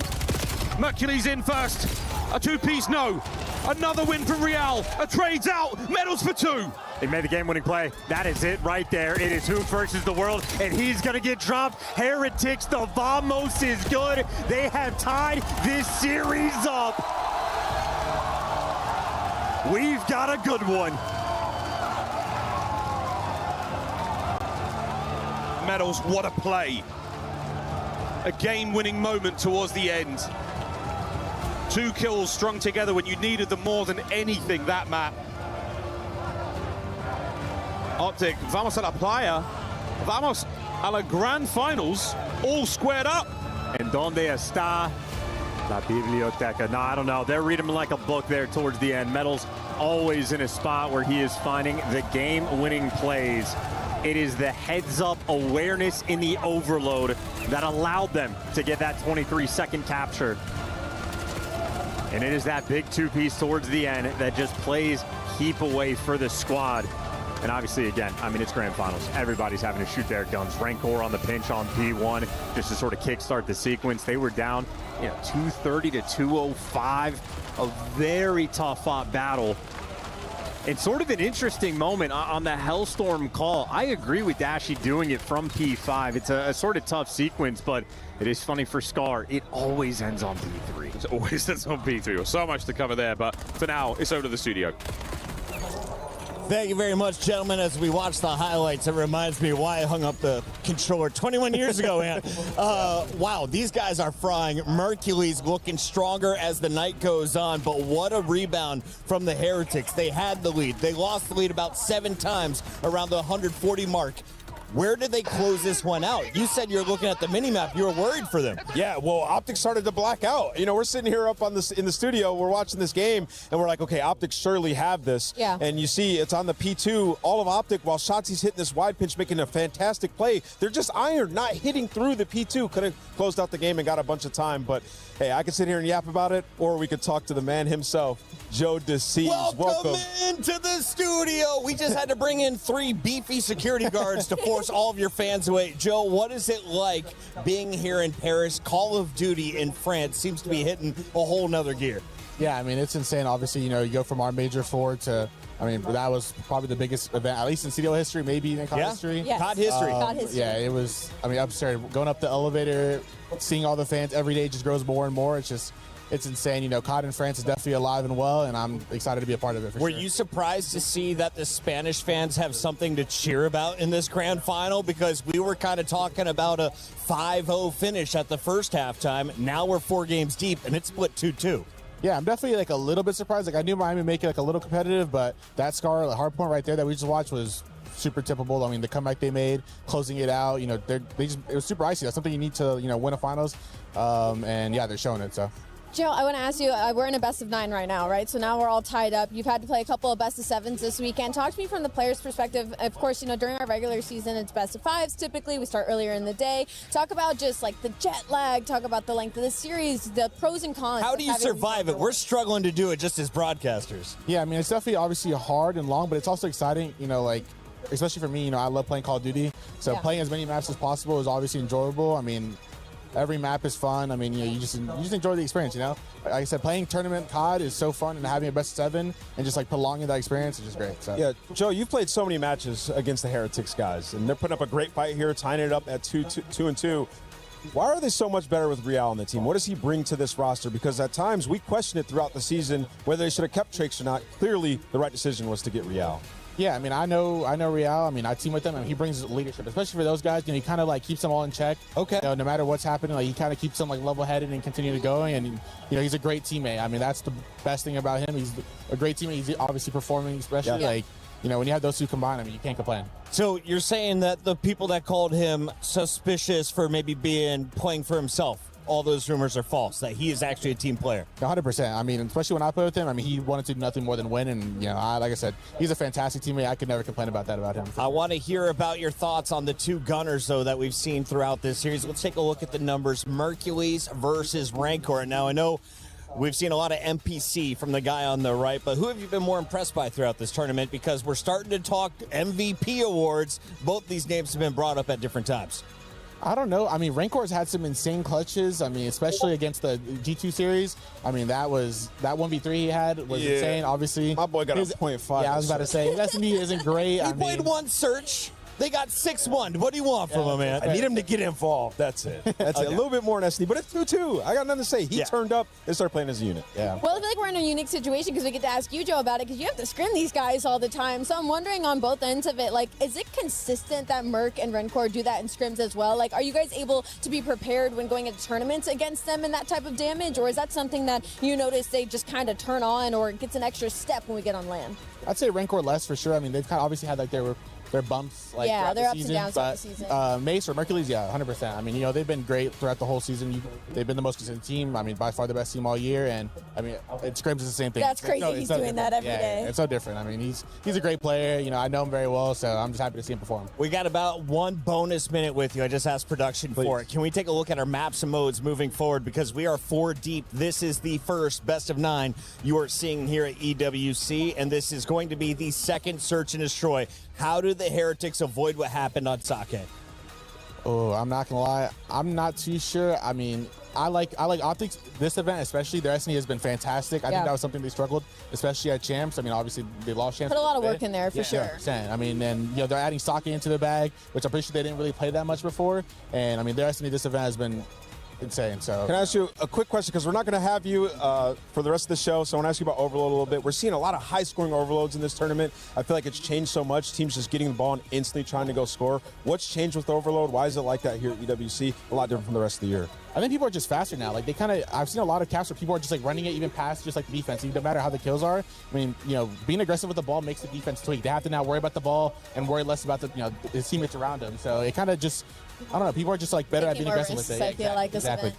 Joe, we got to get it back over to the casters. Before you go, don't smile if you don't want to play with Hydra as a teammate next year on Gentlemates. That's impossible. I smile all the time.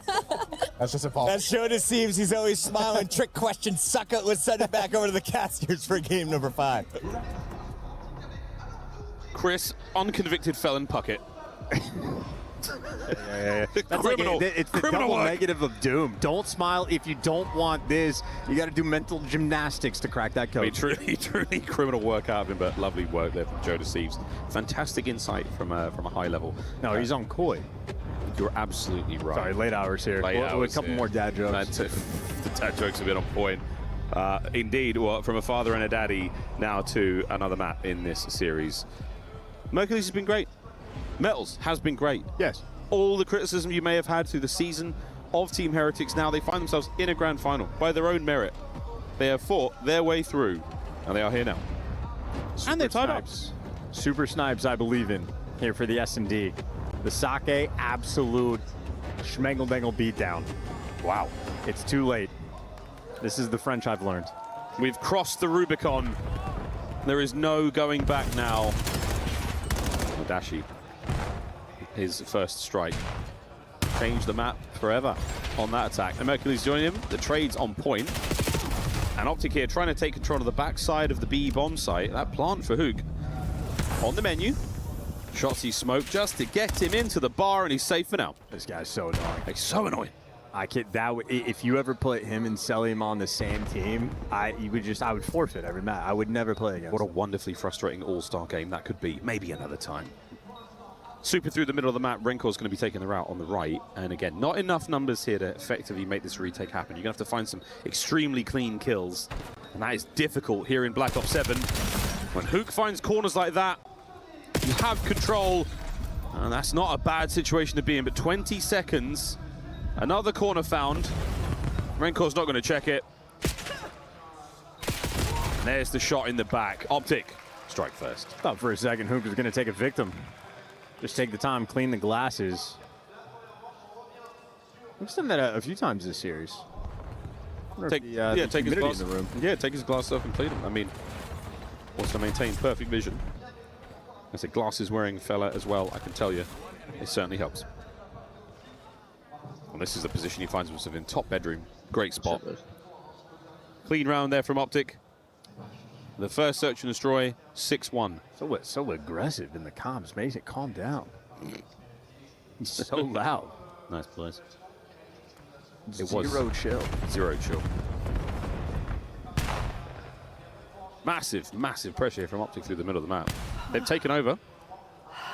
They're going to be able to go around Either the back of bedroom or garage. Super just let the pinch open for absolutely no reason. This is a free kill. You can take the hostage. You can get the 2-piece. Got him. Super has just let his teammates down. Yeah, this is going to really hurt. And that's it. Shotzi's body shield comes to a close. Rencor, see you, mate. Real gone as well. And now Super. 1v4. And go on, mate. Keep swinging. He's in a nearly impossible situation. Picks his poison. Behind door number 1, it was Dashi. Door number 2, it was Hook. He goes for door number 3. And there's Shotzi. And the round. And if I've learned anything about Parisian culture, they love cigarettes. Shotzi's going to need one after that round. Hey, yo. Bottom bed. Here it is, bottom bedroom. That's where the magic happened. In a position like this, Shotzi finds himself time and time again. Huge fan of his work. Not too shabby. Super also just, I mean, maybe this is sort of like a techie spot, doing the homework. You expect the pinch to come through driveway, not necessarily through mid. Whatever the thought process was on the setup, it does not pay off. And the S&D woes continue. Well, Rancor trying to turn that tide. He gives you a first blood. Yeah, I mean, this is all intel. That is simply just to get Dashi in a position to kill you. Super lovely 2-piece. From that position we call top laundry. And now Hook alone in the 1v3. His teammates down and out. And Metals had to get the kill cleanly again. Very challenging to do at this level. Heretics alive and well. Solid stuff. Good first blood. Rancor takes down Mercules. You have the extra men. The trade's on point. Raid is a map that you absolutely need to be efficient on. And you see the coverage from Super up top. Absolutely fantastic. Our pro view here at EWC gives you the player's raw feed. Not through Codcast, or a different feel to it, a different texture. Really get to see how hard it is not only to spot these players, but how fast the reaction times of our pros are. And the psychopaths that have the insane HUDs. Shout out Esther. It was gold. Until it wasn't. Speaking of gold! Damn. Hey, wait a minute. Not over yet. What a 3-piece. Big Bruce. Welcome to Hell's Kitchen. That man's the devil. And Mercules doesn't want to give him the ace, but Dashi looking good. We saw what happened in the Thieves series. Hydra in the interview said, hey man, I'm gonna run at you. Didn't work out. That's the Irons. Have I told you that story? No. I bumped into a kid, this is rank play some number of months ago. And it just, every kill he got, he's parroting Dashi. The Irons!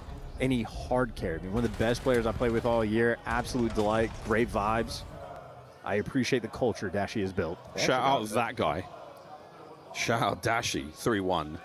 Finds himself the 6th kill of the Search and Destroy so far here on Raid. And of course, shout out Formal for the predecessor. What a fascinating family tree Formal has. Super's snipe. It's not going to help save his teammate. And wow, nearly threads the needle right through the back of Dashi's head. Over to the B-bomb site quickly. Metals is going to be the first man of contact here for the Team Heretics lads. Super and his snipe will get there a bit later. Flank covered now by Dashi. The bomb planted though with a full strength Optic here in the post-plant position. Good luck, have fun. Also worth noting how Dashi's covering the flank is effective. It actually works, so that's great. You're gonna win this round. You get a 4v2 bomb plant, mid-map covered, flank covered, all guns forward. One man in kitchen, one guy near Tiki, but it is Hook and Mercules you're gonna have to deal with, and that is a dynamic duo. Rancor, last man to fall. Squeaky clean stuff out of Optic. Nothing too flashy, nothing too insane. Just a confident round and a very, very clean dispatch there. Search and Destroy, they have created quite the separation, and it is essential in these long format grand finals that you find success in that mode. So far, Heretics, we're not seeing it. It has been a Call of Duty lesson for a decade plus. We learned it at many events. We learned it at Champs. We might be learning it at EWC, because for Heretics, they had a 6-1 record walking into this. Rancor's clutching 1v3s in round 11s to get past teams like G2. Well, here they are, 4-man straight towards this A site. It will, in fact, be the M15, not the sniper in hand for Super. In the meantime, number 5 and number 6, Hook and Shotzi. I mean, they've taken all the space. They got the pinch. They have them surrounded. Yeah, those taps, just to let you know that we're here. Try to force them forward. It's Mercules by the tree. What a power position this is. Very difficult kills found there. Shotzzy in the ring. And he hasn't heard no bell. He's still going. It's a complete knockout on a Rancor. And now the last man left alive, Metals. Didn't even get to see him. Optic in search and destroy. Simply too much. Well, on point on the tree. No harm, no foul. Do you have any faith in the iron of Mercules? No, I do not. That is predecessor number 3, effectively the grandchild. Again, what a family tree. That is. You submit that to Ancestry.com. They're going to be so confused. Yeah, it's just weird gamer tags, not full names. Very, very strange looking. I believe that was in LA. 5-1. Same score as the last search and destroy we saw on Sake. We'll play Raid, Den, and Gridlock. All search and destroy maps if we can get to that coveted map number 9 here in this grand final at EWC. But for now, Optic, they can simply do no wrong. Real in the running to be the next James Bond at this rate. Him and Abizi. Dynamic duo. What a duo. And this might turn into a 12-2 round count in the S&D if Optic can find this. Well, Shotzi's found his brand new home in the corner. He'll have the middle of the map. It'll be a bomb plant on the A site. Rancor back down, so everything is free. Yeah, Shotzi throws a smoke there from mid just to assist. And here come the Heretics out, all through that back laundry position. Dashi will be the first man to spot them out. And he has not seen anything yet. Middle of the map, Hook finds the first, 30 to go. Everybody else trapped in ring. Shotzi can't take that victim. Nice shots from Super, making it interesting, but that time is ticking down. Yeah, this is it. It's so hard to see these players. Metal's lovely flank there through the driveway. Merc on his 5 spree. He's being tracked. And he manages to get nothing out of it. The last man left alive, Hook. Oh, from the hip, a 1v1, and he's dancing. 10 seconds to play. He's got to stay alive. Super unable to defuse. Goes the distance, and it's 6-1 in the next search.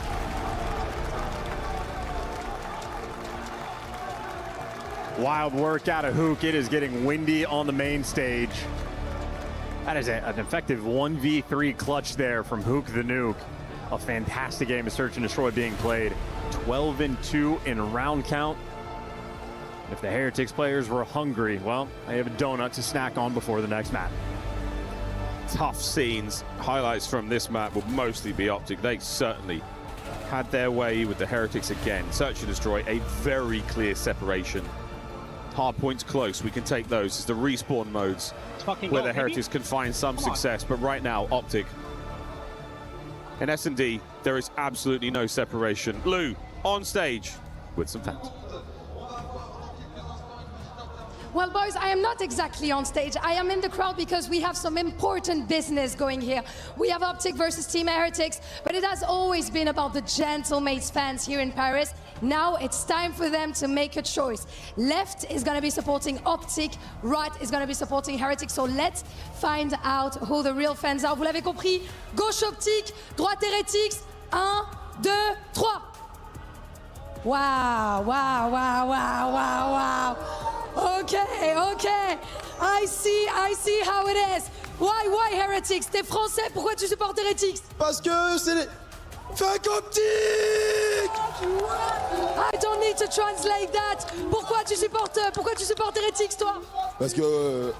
Merde, Optic c'est les Ops. Optic c'est les Ops, of course. I'm supporting Heretics just because I don't want to root for Optic. Pourquoi est-ce que tu trouves que Optic c'est une bonne équipe, c'est une mauvaise équipe, pardon?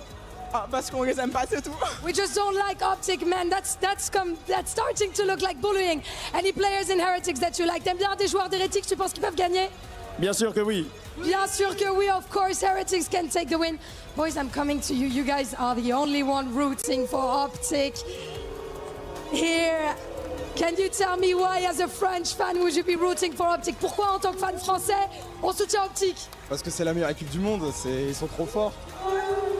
Because they're the best team in the world. They are just too strong. Moi, j'ai envie de te demander si t'as un petit mot secret. Vous pouvez ouvrir vos vestes. Dashi, I love you, bro. Let's go Optic! Let's go Optic. Okay, wow.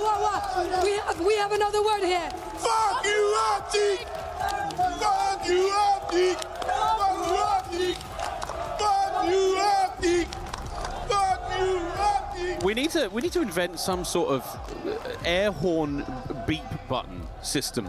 Listen, we get fined when we say that word on broadcast. This is about $65,000 the crowd is going to have to pay up. That's fantastic. That is, you know what? That I don't mind. Where's it going? To a charity of our choice?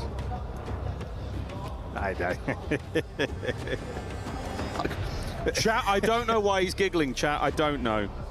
This is not a laughing matter. We're in the grand finals of the Esports World Cup 2026. The time for fun and games and shenanigans is over. Starting to get a little bit closer to the business end of the tournament. Just sitting with my thoughts. They're evil, let them wash away. Well, Search and Destroy continuing to be a very, very tough spot for the Heretics. Now we enter an interesting part of our grand finals. The saga continues. This is the Den triple dose. This will be Den Overload followed by Search and Destroy and Hardpoint. It could well end on this map. We're going to find out real soon. Well, middle of the map now absolutely dominated by what looks to be Mercules alone. Maybe incidental picking up the device. He is somehow not dead. Okay, great teamwork. He's got this. Hook is evil.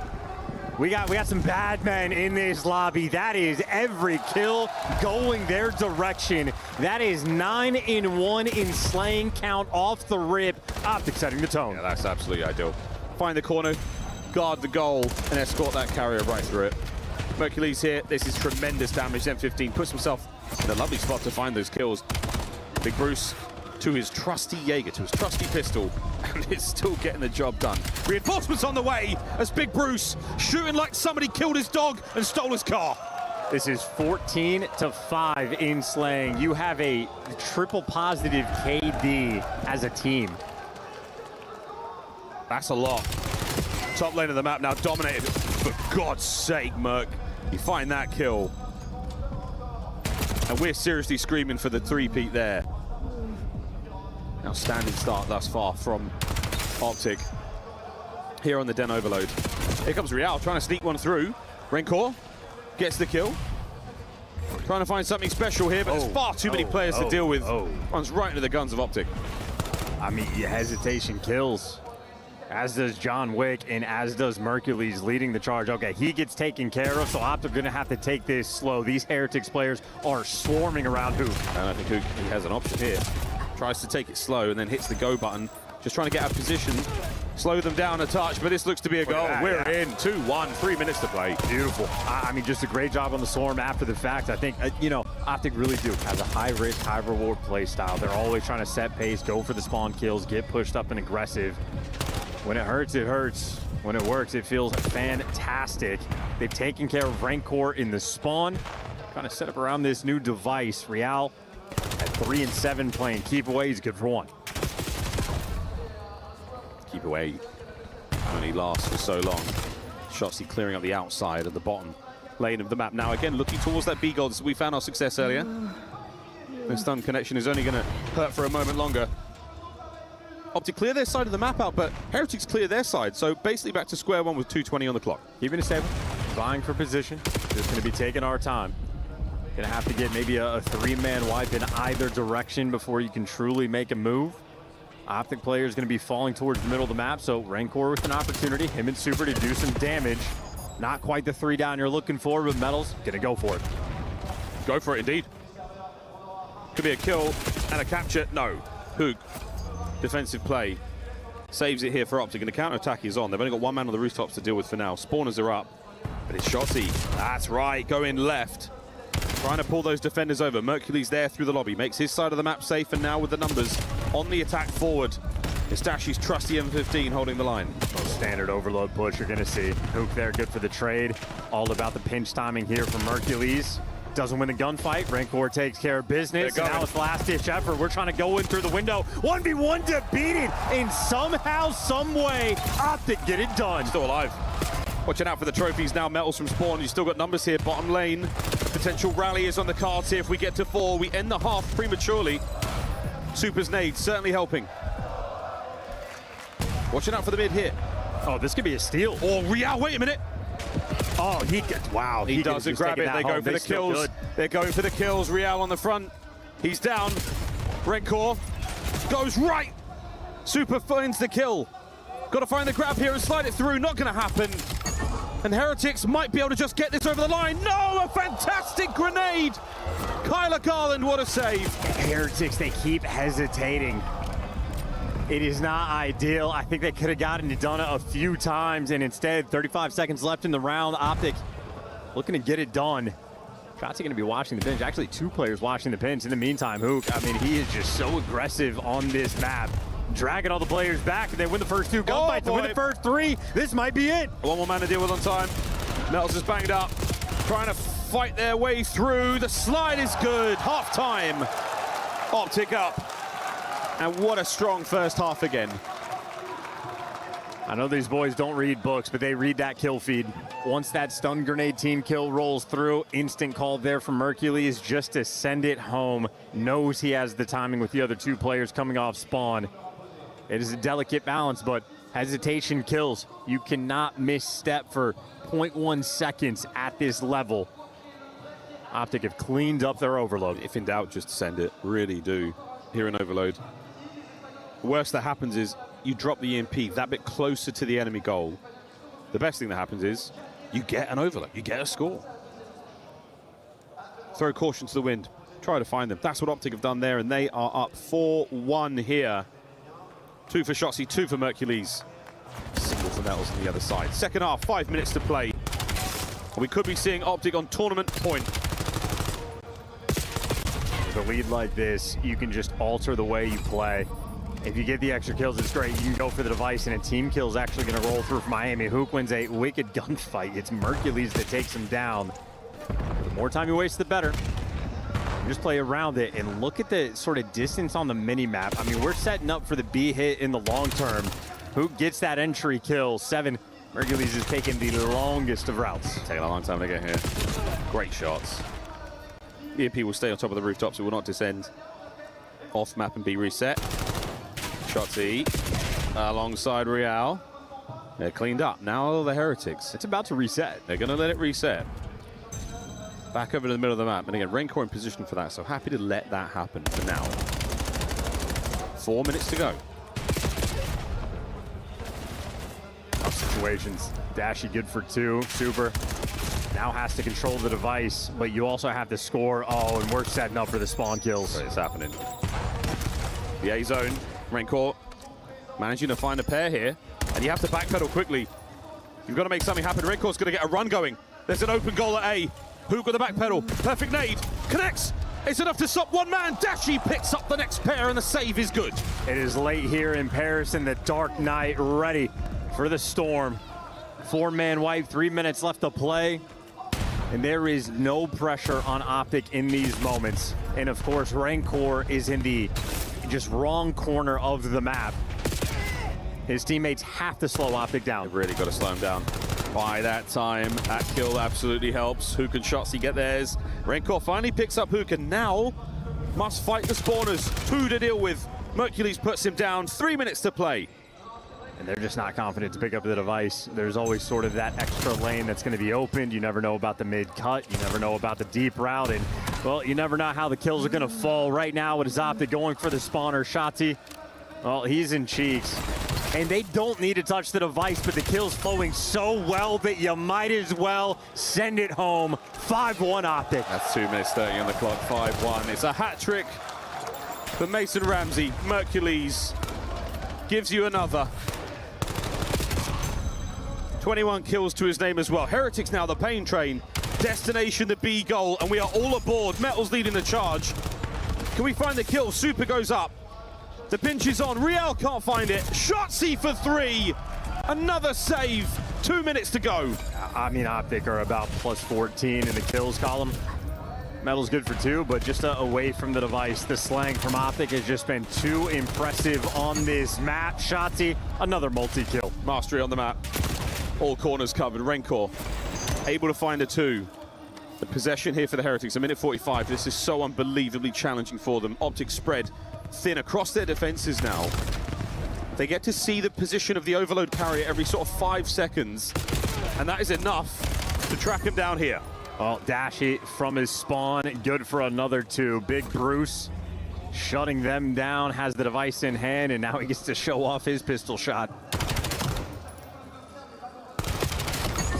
Jeez. 2 for the nuke. And we could be looking at a 6th goal. I mean, this is an effective parking.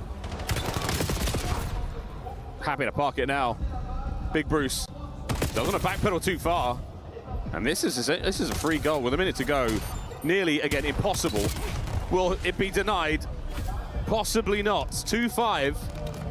Heretics not in position for a rally. Top side of the map, the next EMP spawns, and there is 50 seconds to go.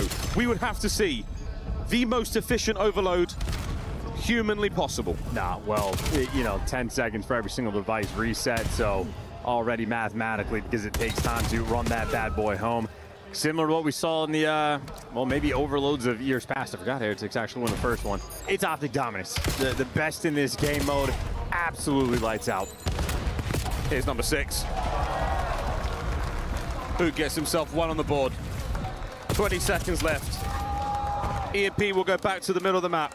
15 seconds, the last den overload of the Black Ops 7 year, and Optic have dominated it. They have dominated the kills. They have dominated the scoreline. We will not see extra time. Heretics know it is an impossible feat. GG. Optic find themselves now on tournament point. 1 more, and the trophy is theirs. They're looking to go back-to-back, both in Paris and at EWC. One of those sort of interesting themes we have on the year. You know, you got guys like Simp, he's the Treyarch GOAT. You have guys like Crim6, he's the IW GOAT. Crim6 was the OG for being dominant in this country. Well, since his retirement, someone had to take the crown, and Optic, they have wasted no time. Chelsea joins the league during the MW19 year alongside Crim6. Finds a championship there, who knows what the future holds. But for now, it's over to the lovely studio and our companions over there. Thank you very much, Miles and Chance. Excellent cast as always, and excellent work on Den by Optic. Mercury's definitely in the running for MVP. Shotzi right there alongside him. And everyone from Heretics, well, I feel like their nominees have been silenced. We'll see if they're able to bounce back. Rosalie, you and I read the script, though. Oh, yeah, we did. And just like the 100 Thieves match, you're going to let your opponent go up big. There we go. And then you're going to steal in the second half if you're a European org, right? Yes, absolutely. That's the game plan, because there's definitely no other option if you're a Heretics fan right now. I mean, with the way the Optic's playing, especially in the overloads, what's tough about this is going into this, even in the head-to-head, Mercules and Shotzi love this matchup versus the Heretics. Both of them rocking 1.2s in the respawns heading into this. You go and you watch an overload like that, it is hard to get your feet out of the mud when you get slammed like that. Enigma, we just watched domination on 2 maps in a row. What did you witness? Basically the same thing the last time these two teams played. Both of these maps were basically in there, both taken by Optic. We get that yet again, and it feels like we're running up to the closeout at this point. All the boys flying, and Shotzi in particular, the way he played the overload, breaking those lines over and over again. That spine of Heretics well and truly snapping. Nameless? Yeah, I think the gap in this is the search and destroy. You know, we saw Miami take 2 respawns, it's fantastic, but the S&Ds, they've won 2 rounds in this series. That's not going to cut it in the grand final. These guys have to lock in. We need to see some snipes from Super. You saw Optic taking all the space, giving up the entire map. If you're Miami, playing way too scared, need a little bit more aggression if you're Miami Heretics. Now, for anyone who watched the third place match, there was a team that went up 3-0, and then the other team won 4 straight. Yep. Ali, how do you mount a comeback like that if you want Spain's best players to walk away with a dub? You need something to swing the momentum. I think they just need a round here or an opener here that somebody pops off. But what's tough about it is I even think back to the frequency. Metals did do that at some point in this series, and even that wasn't enough to give them enough gas to keep going. So you just got to hope in the later half here they've got something behind the scenes that they've worked on in scrims with this map set. I think this is where you are proving yourself as a leader, and I think I look to Method Sick to really kind of round the troops here. A reminder, he's been around since the Heretics were in their early stages, back when Heretics were this club that was founded by the community and funded through those times. So for him to watch where it's grown to at this point, your first ever grand final, just tell the boys, look, we take it map by map, one at a time. We build from here and just focus on the series going forward. I agree with that. I just got to say, when you look at the search, though, there's only so much Method Sick can do. Like, I'm thinking about that map on that raid. Like, Optic set it up early by going B, and then all of a sudden, you're just playing a default the rest of the game and letting them dictate the entire pace. You have to be a playmaker. This is your last match. You don't have to make play plays. search until map 9, though, right? No, next one. Next one's an S&D. And then again, if we That's why I'm talking about S&D. It's the lifeline. Listen. And it's tough because going into this, they have dominated the S&D matchup even before. They were 6-1 in search of this event, Al. And that's the thing, is like not even just overall this season, but against the Heretics specifically. Heretics have never taken an S&D off of Optic Gaming going into this weekend. And it's almost frustrating because it's like that means they had a lot of practice. They had a lot of reps. You had so much VOD you could have reviewed. So the fact that they're getting slammed the way they are in the S&Ds, I'm blaming it on the boys. So here we go. We're looking at the searches. Sake was 6-1, devastating. You see Raid 6-1, devastating. Den is loading up right now, and it was 6-2 in overload. So Enigma, Heretics got their work cut out for them. You saw a 2-point something from Hercules, a 1.5 from Shotzi. What is the more valuable first blood? Are you trying to pick Mercules, or are you trying to get Shotzi off of the map? I think it's got to be Mercules with how he's been playing inside of this. It says no. It says no. Shaking his head over there. That's completely fine. It's Shotzi. Mercules been running pockets this entire tournament, S&D. He's the one guy I believe every time in a 1v3 that he's going to clutch it.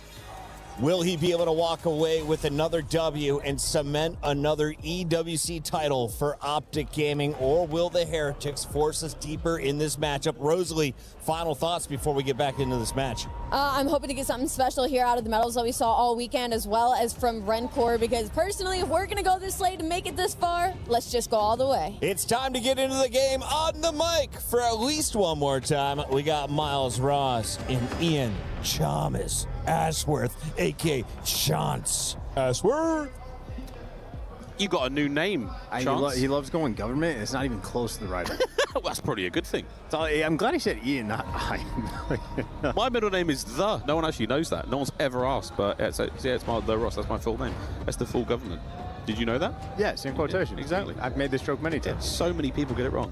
You know who doesn't get anything wrong right now? Mercules. Series S&D stats. He's that guy, pal. He really has been impressive this tournament. Oh, we're going back to S&D. Oh, yeah, mate. Wow, these have been quick. This is the den. I'm telling you, this could be it. It might end here. The Search and Destroy has been the difference maker. It has been the true separation, word to nameless. And if you're a Heretics player now, if you're a Heretics fan, I mean, you're truly praying for a miracle. Because the Search and Destroy, all they have got so far is 2 rounds in this grand final across 2 maps. I don't know how you are at maths, chat, but that's not great. They have half as many donuts as they have round ones. That's not okay. Into Den. Search and Destroy. One last time here in Black Ops 7. See if they can pull off something good. You know, at a certain point in this year, stage 2, stage 3, Super Snipes on this map especially, he was everywhere. In his spawn, in the enemy spawn, running the show, both bomb sites, middle of the map, opening picks, clutches. Like, if you were trying to game plan against the squad, it's genuinely impossible to do. We'll see if he can deliver some of that special magic. Looks like that bomb leaning towards the A site off the rip, but a 2-2 split. They're not in a hurry, but no snipes here. That's the NPC. Dashy, though, he's got his out. And if he's smoked out, you'd think that dragged the pressure and the attention. And indeed it does. Shotzi's starting to rotate, and Heretics have it perfectly timed out to take this A site. All theirs. In the meantime, though, reality is dancing with the devil. Yeah, this is... Oh, there you go. That helps. Can we find another here? Shotzi's got the coverage perfectly. Well, 3v2, man advantage Optic on the retake. A bomb site. Got to make your way over there now, lads. Well, plan A worked out. Plan B did not. Unfortunate situation to find themselves in if you are Super. But now, gunning for it. Not going to happen. Optic take the first with a defuse. Yeah, plan A, the bait, the timing, get the rotation out, take the free bomb site, exquisite. Now we're both Rancor and Real. I mean, you can just run through lockers. Facing the wrong direction. Yeah, no, it's just a tough sequence that direction. The idea was there, the execution not quite, and Optic picked them apart. Dashy looking good in S&D. 1 down, 5 to go. Thinking about the new accessories he can add to the Batmobile. Like an ejector seat. Some sort of like caltrop launcher. Maybe a net gun. At this point in time, it's the trophy that we're thinking about. I was thinking like an air freshener. Simple, yet effective. Unlike that stun, which did not connect. Going for the wall bangs, nothing home, and again, a single shot, and they are out. They are crossing the map now, trying to get themselves over. That bomb in hand as well. Hook's going to be our carrier, and we are looking towards the A-bomb site. Mercules has made his way through the middle of the map undetected, without any injuries to note. Here we go, into the bomb site. Real, spotted. He's completely by himself. It is Real in between 4 Optic players. Super dull, reinforcing. Okay, number 1 Rancor starting Rab back, and Metal's gonna be working the pinch. Here we go. Through the middle they're gonna go though, the lobby. It's the smoke play. It's a classic retake attempt. It's Mercules on the first blood. Metals will see him in about 3.5 minutes as he gets over towards this side of the map, but for now, Optic are holding firm. 30 seconds to go. They just killed the coordination. Well, Super's gonna make it interesting with a 3v3, but Dasher with the pistol makes the read, and the standoff from Shotzi should seal the deal unless Super can find something special. He cannot. Optic Gaming in search in this series. They cannot be beat.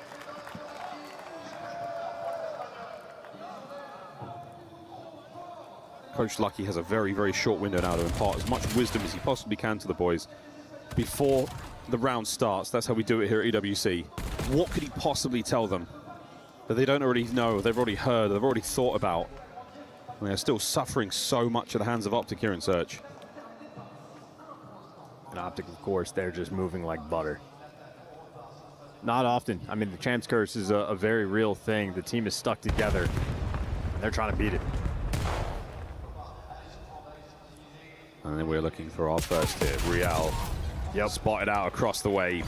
Massive damage, and the immediate pedal now has hit the metal. The man advantage for Optic with a bomb recovered by Rancor. And he is on the absolute edge of the map, off the precipice. Shotzi there on the inside of the site, under the smoke coverage. Lobby completely loaded here for Optic. Super will show his hand for a moment. But this is a tough spot to be in. Oh, we've taken control of the site. Is that the plant? Not as of yet. Optic, a quick reaction here. Site's going to be clear. And by the time they've cleared it out, okay. Well, listen, it's going to be a pure tried and true 2 versus 2. We are planning for the window. Super SP2 pushed out. Super. Oh, good Lord. Mercules has cut him into pieces. Now, Rancor's down as well. But was there any post-plant consideration? Not necessarily. Mercules gets given 2 kills on a platter. On a golden platter. Awaiting a key. It's that golden indication that you just do not have the sauce in search. You get the read, you get the drop on the guy, but you shoot just a little bit too fast. And Merc, the reaction time, instantaneous, slamming in these gunfights. I mean, the comms there, yeah, go on both. You got to say that way slower and way quieter. Yeah, go on both. Okay, so?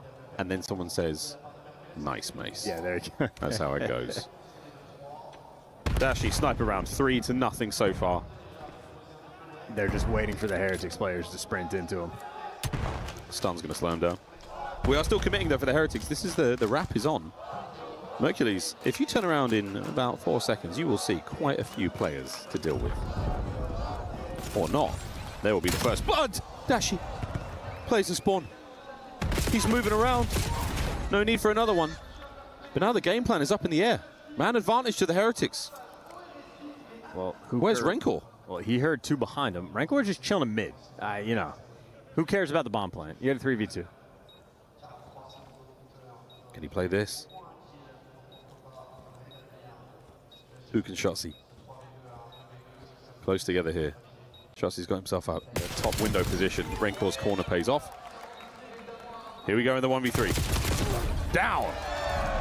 25 seconds to get the defuse. Heretics alive. And I'm sure both Hook and Shotzi confused as to why Rancor is there. It's because he got the double kill. Heretics on the board. 3 rounds of search and destroy now successfully won here in this grand finals.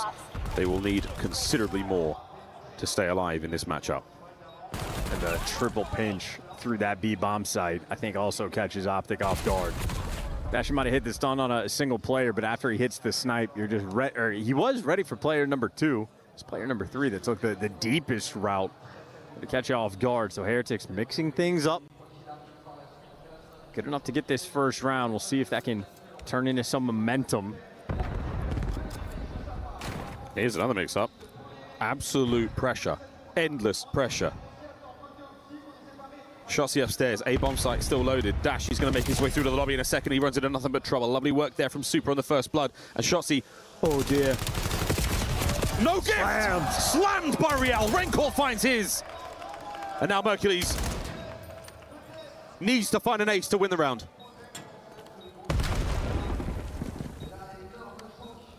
Ace and a defuse.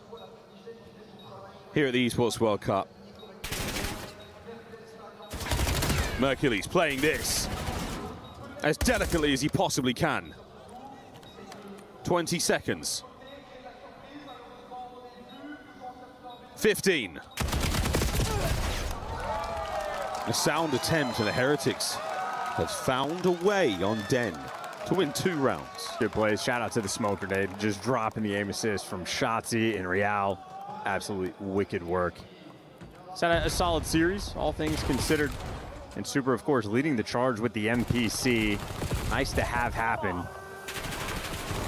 And now that I think about it, that's one of the first times you actually get to see the difference in the smoke grenades between Codcaster and the individual POV.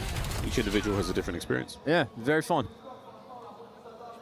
Vamos. See, my Spanish is getting better. Single round separating our teams here on Den. A battle by the B-bomb site, and Metals made a tough stuff there on the first blood. And the second.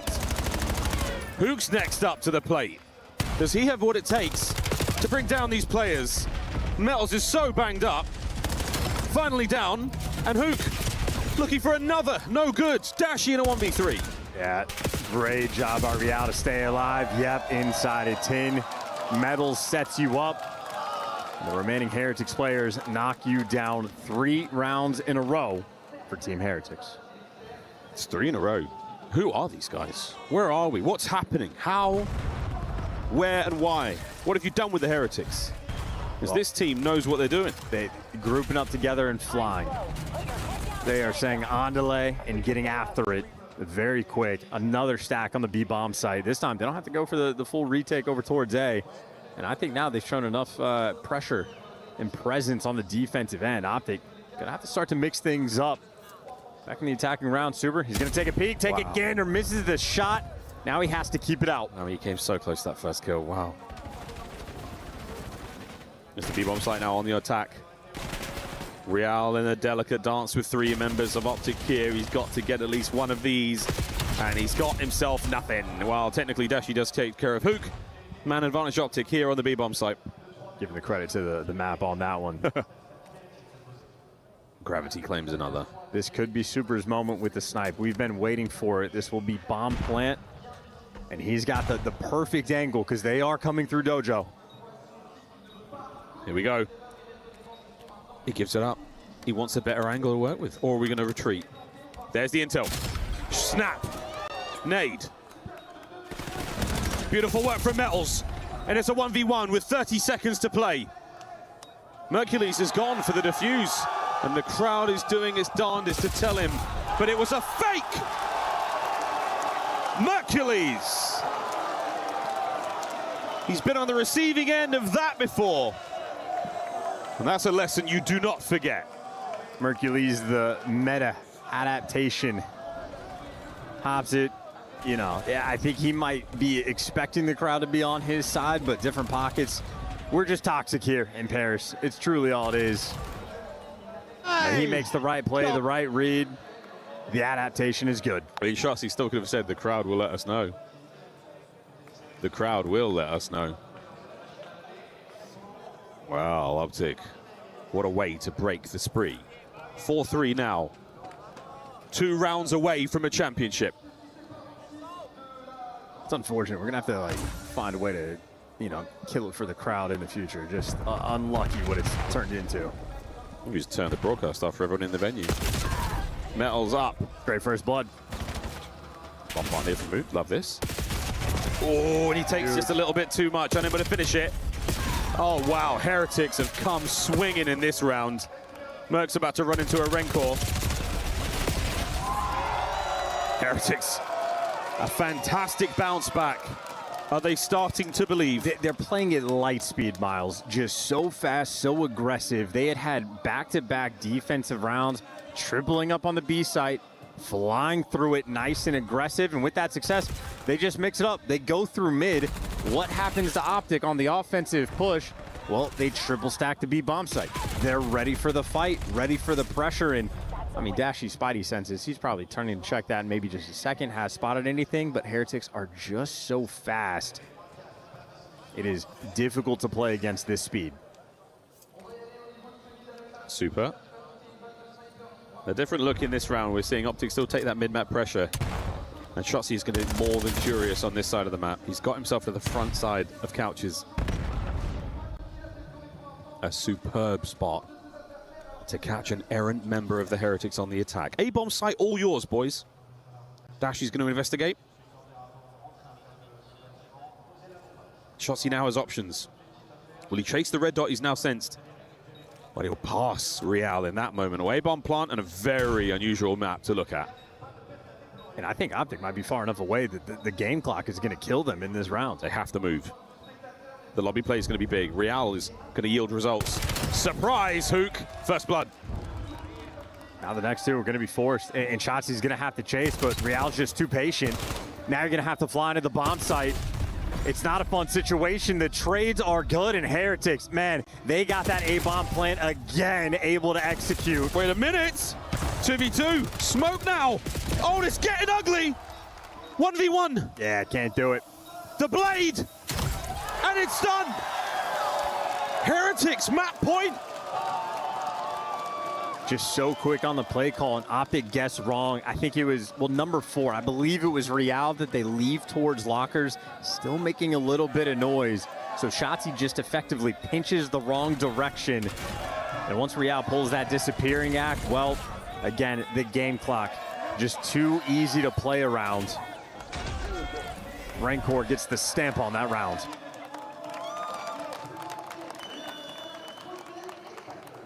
I was expecting a reaction here from the Heretics coaching staff. It's not done. Job's not done. Map point.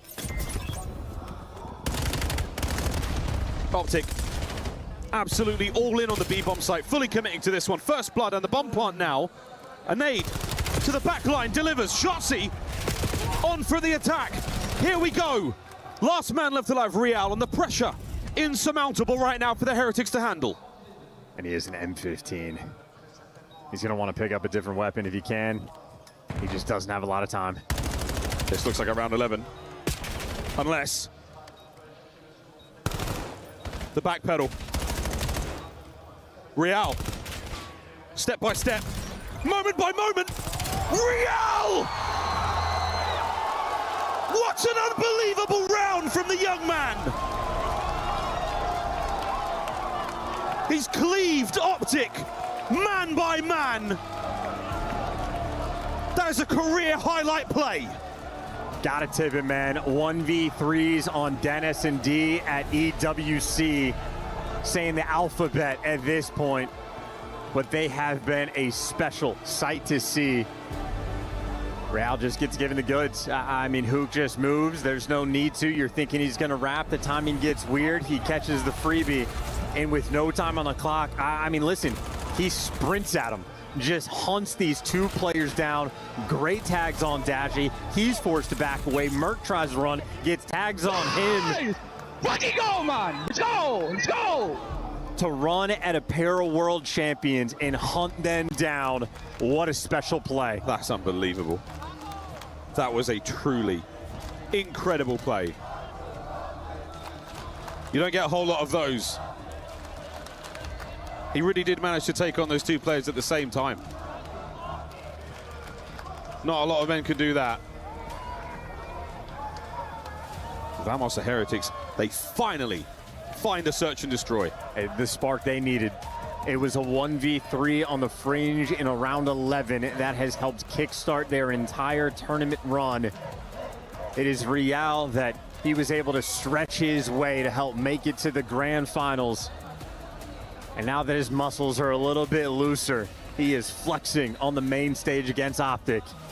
They are still alive. No more knots, feeling loose, feeling free, and a step closer to the trophy.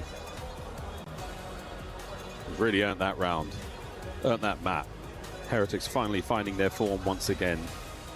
Back to the firing range, back to our coaching staff, passing their wisdom. JP, have the headset on right now. Coach Karma to his right, getting ready to guide the boys in the trenches. He will be the man on the front line. Coach, methods there for the Heretics. Final moments again, just to prepare the boys. Optic are still on tournament point. One more is all they need. As we now play Den for one last time. Every mode on this map, 3 in a row. An interesting year for the Heretics. They had a good deal of success last year, on land especially. A couple top 3 placements looking fantastic. I can't remember the specifics, but you know, drama when Real leaves the team and goes to effectively a Spanish organization in Koi. So a little bit of rivalry, but the way they spoke about it after was not how the players necessarily wanted it to go down. They got the band back together and they didn't have the best chance. It took a bit to kickstart it, but they've been impressive stuff here. And obviously the reason Real came back on the team, it is for moments like that. So that we will be staying on Den, the triple dose. And the final time we will see this map in Black Ops 7. I don't know if this is my favorite map or if it's Scar. I can't decide. It's okay. But I do know at the start of the year when we looked at Den, we were like, we should open up the roof side of the map and have like a route through mid. It feels a little bit weird. No, that was the right call. Shout out to, you know, the game designers who do it for a living. They're a little bit smarter. Shout out, Brittany. Thank you for your incredibly hard work, team. Another hard point. Oh my God. And it's happening. We're going absolutely wild. Now again, if the Heretics can win this map, we will go to a final map. Gridlock Search and Destroy after this. If Optic win it, the tournament ends here. And what's interesting about the best of 9 format, anyone is gonna have nerves on the main stage. Of course they're gonna have nerves for their first little stint in a grand finals. With the length that it is for a best of 9, I mean, you just get it flexed out. You just get to get used to it. Guns shooting hot. That is a 23-second to nothing lead start for the Heretics. Optic, though, they've taken over the time, and they've taken over those left side spawns. We've seen this on a few hardpoint maps in this series alone. Fantastic leads can evaporate immediately with one solid hold, but so far the Heretics are finding good amount of success here on this second. Now open to business. 23 will increase second by second onto Dashi, and the spawns now on the left-hand side for Optic to try to break this hold. Heretics looking all right so far. Rencor in the feed. Perfect nade work there from Shotzi and Dashi, a trio of lethals thrown. There's the break. You want the trophy at the end of this series, and you would love a trophy on the initial P2. A punishing moment, but well coordinated from Optic. They know what they were dealing with. And Dashi actually keeping the M15 out, at least off spawn. Maybe picked it up off the ground, but hey, the right gun for the right job in the right moment. Whoa. Shooting bullets, raining out lead. Good enough to trade out medals here. It is a scrappy final stretch of this P2. Dashi sticking with the M15. Nope, not the right gun for the job. Final 15, it's getting chalked up. It is going to the Heretics. Have about a 25-point lead on the rotation. Point lead and a lead in the kills department as well. They're far more productive. The energy from that Search and Destroy win now bleeding through in a hard point. Den, a special place right now for the Heretics. Thank God the overload's gone, because that was a beatdown. Dashi wins the gunfight.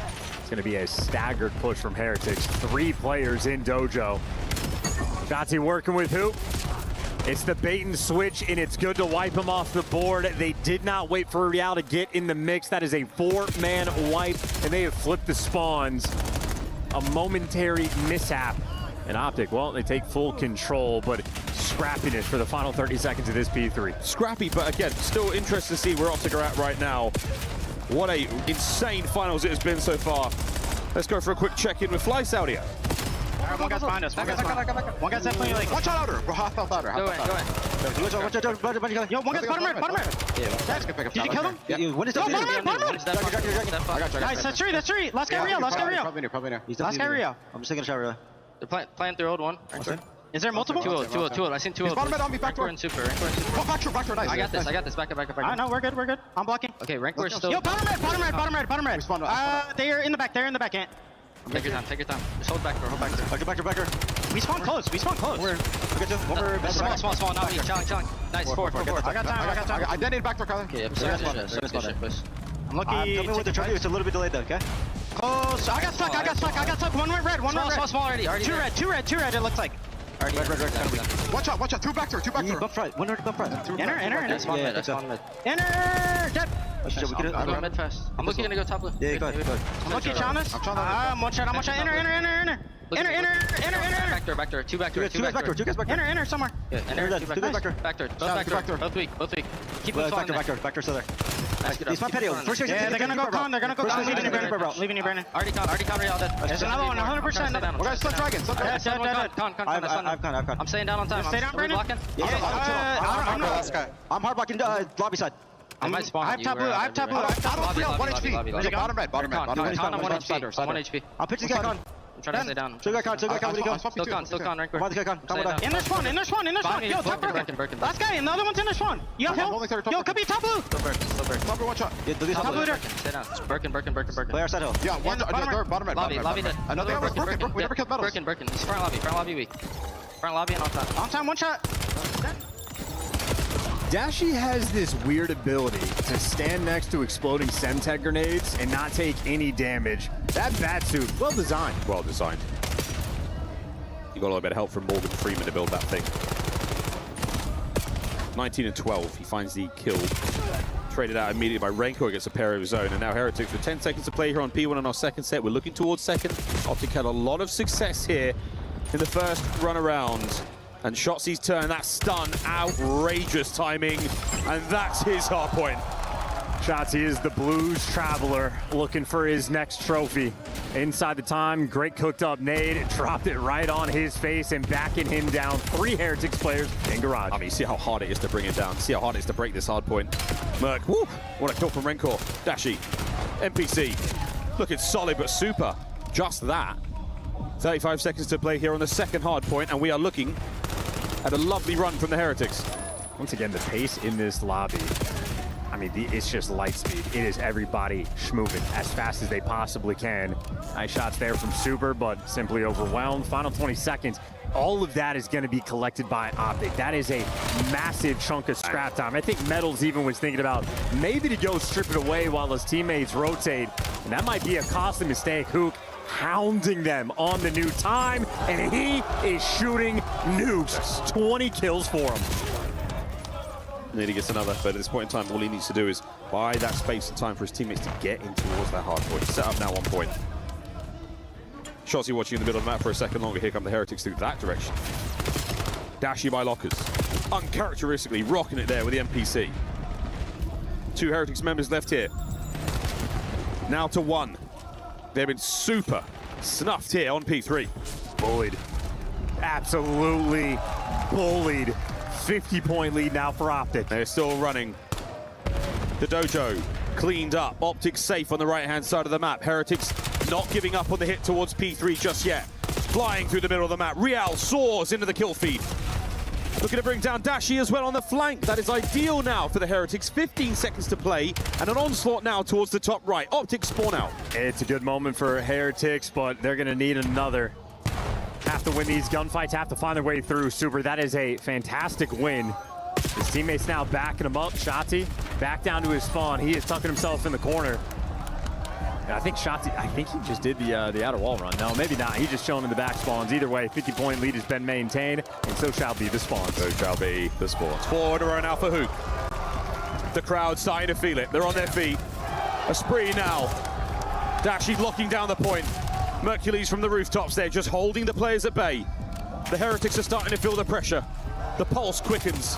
The breath shortens. Decisions getting a little bit harder to make as the time ticks against them. Well, 3 in the feed. We gave up the back spawns as the pinch was rolling through. Dashy stands tall, but gets gunned down from Metals. So final 20 seconds they're going to be able to get. It has just been sort of maintaining this 50-point margin. Wow, nice pickup there from Real. You get the win on Shotzi. Great shots from Rancor. Still, though, it is a 50-point gap between these two teams. Heretics, a little bit of life, a little bit of fight. But Optic, obviously, these guys are flowing. They are crawling around this new time. New set, new hard point. Back over to the middle of the map. On board with Rancor. Can't break anything here. Metals managed to get to the contest spot. So much pressure here. He's unable to find anything. Teammates make their way forward. Trades on point. And the hard point changes hands for a second. Okay. Still the 50 points. They've eclipsed the margin. Worried about mid-cut is number 2. Real worried about the time. Gonna get it. Mid-cut taken care of. Good shoulders, but not good enough to actually win the gunfight. Rancor's gonna be there in the time. Mercules is gonna be good for 2, and the onslaught is coming. Oh, here it comes. Optic flying to the point. 20 to play here on P1. The P2 spawns are wide open. Thank you very much for that one, Hoop, to walk on their back. Gets the kill as well. My word, Super saves it all. And instead of playing for the spawns, he goes for the chow, so that actually allows the Heretics to spawn up at the new time. A missed moment there. Still, though, a 50-point gap between these two teams. We've seen 50 points evaporate fast. Evaporate like Super does under the frag grenade of Shotzi. Onto the time we go. But wait, it's Real and Metals finding the kills. Mercules dodges the blade of Rancor. Spawns in the back now for Optic. The reinforcements are close. The attack is now on. They're trying to hit this through garage. One guy's going to go through couches, but it's the solo chow. Super's going to give you 2. The wall bang is good. Oh! And the nade is even better. Devastating on P2. Dashi gets another 3 on the life. 30 to play. The win can be found here. Hercules out the front, couch is covered, pinch is covered, and Dashi continue to take over, looking for the championship. Still battling, still finding every possible second. Rancor from the rooftops. He needs to find some way to contest. He has to get in there. Dashi shuts the door in his face. Real dips a toe, but at 2:39, and now climbing. P3 must be watertight. Well, Dashi, it's the classic. He's been doing it since the start of the year. Soaking up that old P2 time and calling in the Hellstorm. A Hellstorm now. We call him Batman. It's another gadget on his utility belt. Heretics alive. They survived the attack. Merc from the dojo. The sensei strikes alongside Hook and Shotzi. The last man, Rancor, slaughtered. The final moments. It's another night in Paris. Back to back WC Championship. GG's in the chat. I was never worried. Come on. From the sands of Mercy. Riyadh to the city of light and Running love. pair. Let's fucking go. Running Come on, Gaming are boys. once again the champions of the world.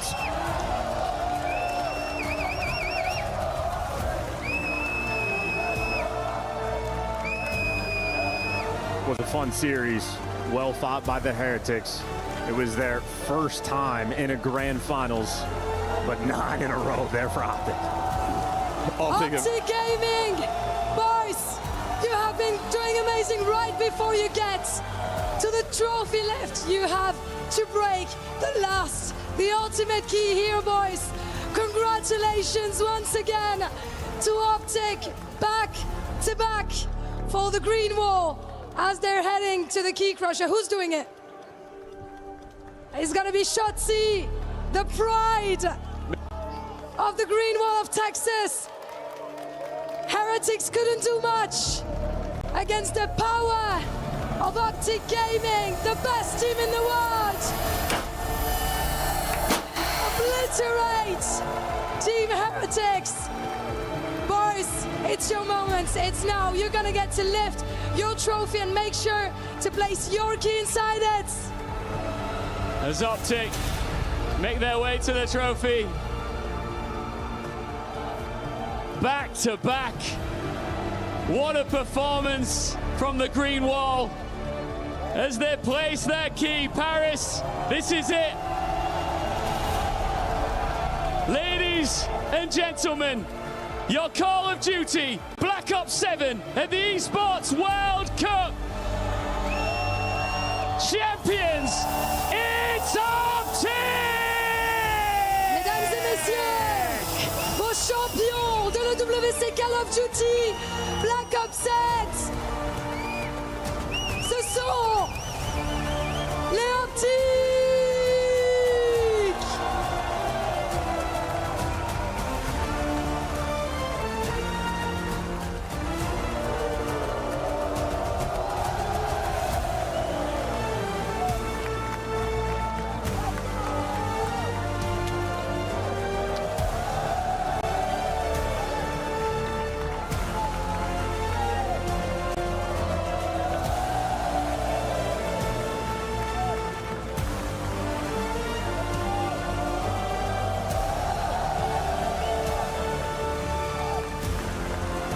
Shotzi, let me grab a quick word with you first, just briefly here. Listen, what an incredible achievement, back to back. Everybody was demanding a big answer for you and from you and your team after what happened in Vegas. This has got to be the ultimate response, right? Yeah, definitely. I mean, obviously winning this one was a good bounce back, but it definitely does hurt not getting the third ring for sure, or the three-peat. Yeah, Lou. Effectivement, première question, on s'attendait à une réponse de votre part, forcément après les champs. Est-ce que tu es content d'avoir pu soulever ce trophée? Ça fait énormément de bien de faire ce back-to-back, mais évidemment, on aurait voulu revenir pour le three-peat aux champs. Now, Hugh, I'm turning up to you now. Congratulations, of course. Man, a month and a half ago, you were lifting a major trophy in Paris. How good has been this city? How special has been this city for you guys? And what does it mean to you lifting that trophy? Yeah, I think there's a lot of history here in Paris for Optic, but it feels really good to end the season on this note. I'm just happy that we pulled through the whole way. You guys were better today. Il y a un mois et demi, tu soulevais un trophée déjà au Major. Qu'est-ce qu'il y a de spécial avec Paris? Est-ce que tu es content d'avoir pu soulever ce trophée ici? Évidemment, Paris, ça a été très spécial. Il y a beaucoup d'histoires avec Optic. Et évidemment, je suis ravie d'avoir pu soulever encore une fois ce trophée ici. Back to you, Ian. Yeah, Mac, listen, you've achieved so much in such a short space of time, so many pieces of silverware. How much do you enjoy being a part of this unit? I love it. You know, I'm grateful to be on a team this good, and I'm just ready for next year. What do these guys mean to you? Everything, you know, without our team, there's no me without my team, so. Congrats, man. Ouais, du côté de Mercury, c'est tellement important pour moi parce que il n'y a pas de moi sans eux, il n'y a pas de moi sans mes teammates. C'est vraiment un travail d'équipe et je suis trop fier et content de faire partie d'Optic. Now I'm turning to you, Dashi. Congratulations. The back-to-back, of course, I imagine you must feel amazing. Some people were doubting a little bit after that Champs Finals. Yet you come back. Can you tell me why that EWC trophy remains yours and why are you the best team in the world right now?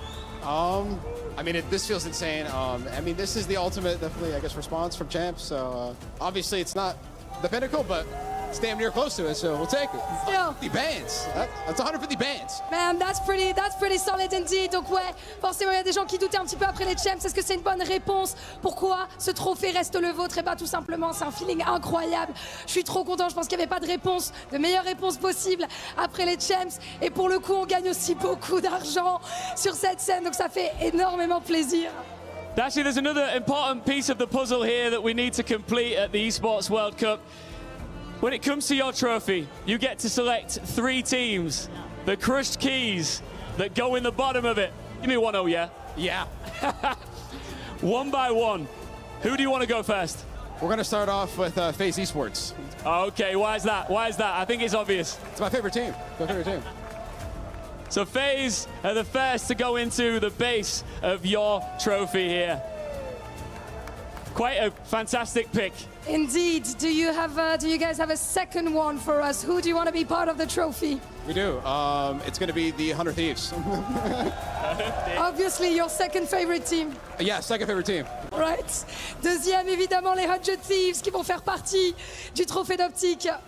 Our keymaster is literally doing this as we speak. Your third and final key. It's got to be the grand finals, man. We got to go with Miami. Heretics is the third and final key. to complete. What a run it's been, Dashi. Have you got any words you want to say to your friends and family around the world? Listen, I love you, Mom. I love you, Dad. I love you to my brother as well. I love Paris, man. I love playing here. This is, can we have an event in Paris every time? Like, you win them all, right? I'm down. I'm 2 for 2 in Paris, so. And that's a pretty solid record, mesdames et messieurs. Est-ce qu'on peut les applaudir encore une fois, les Optiques? And don't think that we forgot the main event. Our EWC 2026 Sony MVP. Congratulations for the back-to-back Shotzi!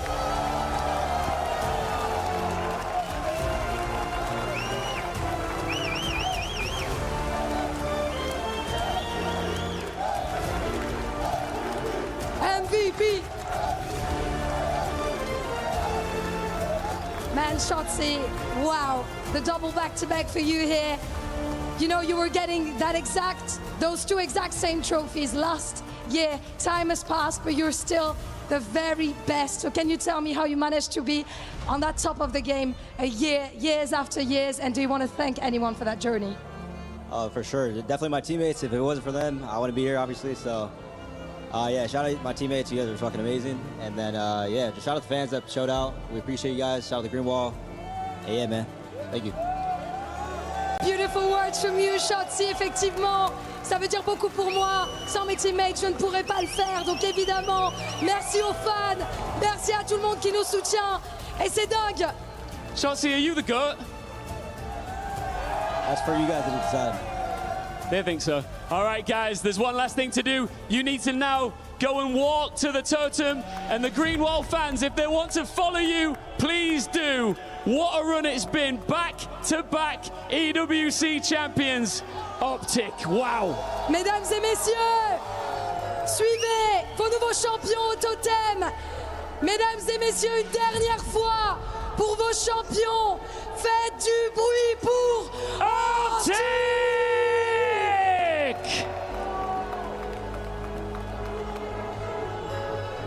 This is one of my favorite parts of EWC. The players, the elation on their faces as they make their way to the totem, and the fans when they recognize the fact we get to follow them over there and continue this celebration. How did Optic get to this point, though? That's the moment I want to reflect on. Starting with you, Enigma, this is back-to-back at EWC. This is a second win in Paris this year. Yeah, it most certainly is. You heard Dash, he loves playing out here, and I'm not bloody surprised. The results continue to follow the Optic organization, going back many, many years ago to their successes inside of Paris. And for an organization that demands excellence and a fan base that demands the very top step, they've delivered yet again.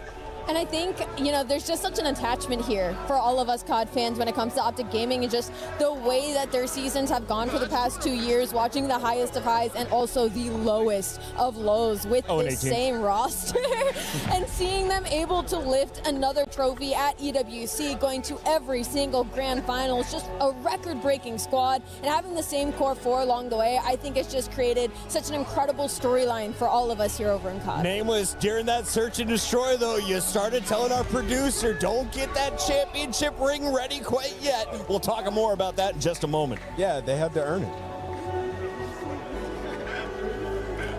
Paris, please welcome to the totem your Call of Duty Black Ops 7 EWC 2026 winners. It's Optic Gaming!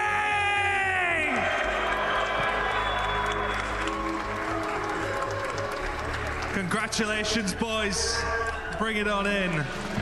Back to back. Once again, get it done. Bruce, fantastic, fantastic, boys. Excellent work. Excellent work, Hora. Guys, everybody. Congratulations once again. Without further ado, the stage is yours. Place your frame and make history. All you guys going. Head on up, Dash.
Only fitting that the greatest player to ever touch a controller is given the honors to place their frame into the totem and lift the trophy. The MVP Shotzi earning an extra $25,000 personally on top of the $600,000 as a team. Yeah, you know, Chris, it is hard to live up to expectation. Yeah. After losing champs, to come back here and vindicate themselves and get this victory, defend their title, it's absolutely stunning. These guys holding that trophy up in front of the green wall. What a moment for them and what a moment for Optic fans. Unbelievable performance. And throughout the entirety of this weekend, everybody had their moments. I mean, you got incredible snipes out of Dashi. Hoop calls game in that final hard point. Mercules was the Lisan Agai throughout the entirety of this weekend. And then Shotzi, your MVP. He is not only a good POV if you love Call of Duty and you love the competitive side, but he likes to have fun with it. He does a couple of duds here and there, but then he'll turn around and he'll give you 40. He'll turn around and give you the 3-piece in the 1v3. It's just an all-around, one of the greatest of all time. And now, again, another achievement to add to the legacy. And of course, incredibly fitting as well. This side that have rode so close to the sun so many times this year.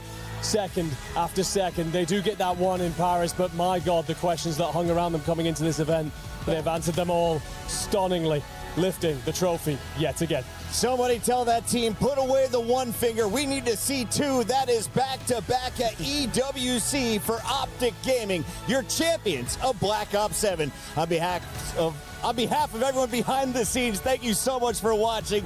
Thank you for supporting us all season long, and we'll see you for MW4.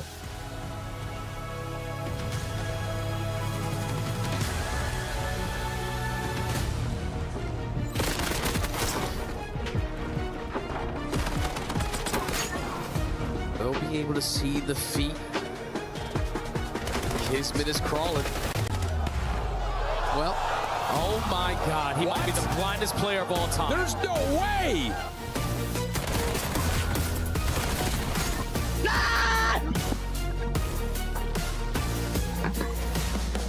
Hey, brush your teeth. No, you brush your teeth.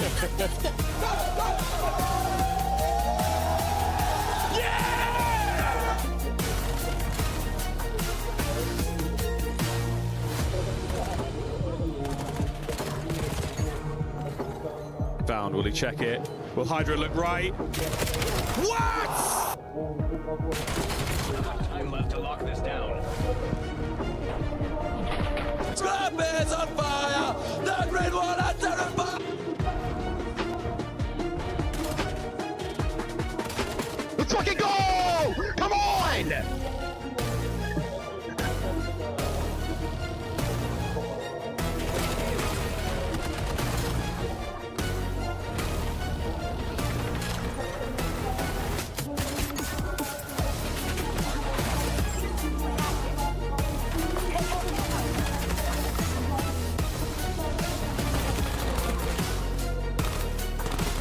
Shotzi for 3! Dead! Come on.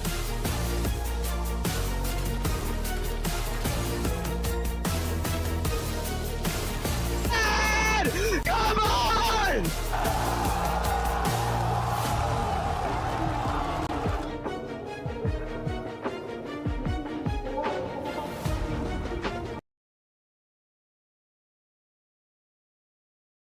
We are playing hide and seek on the world's biggest cruise.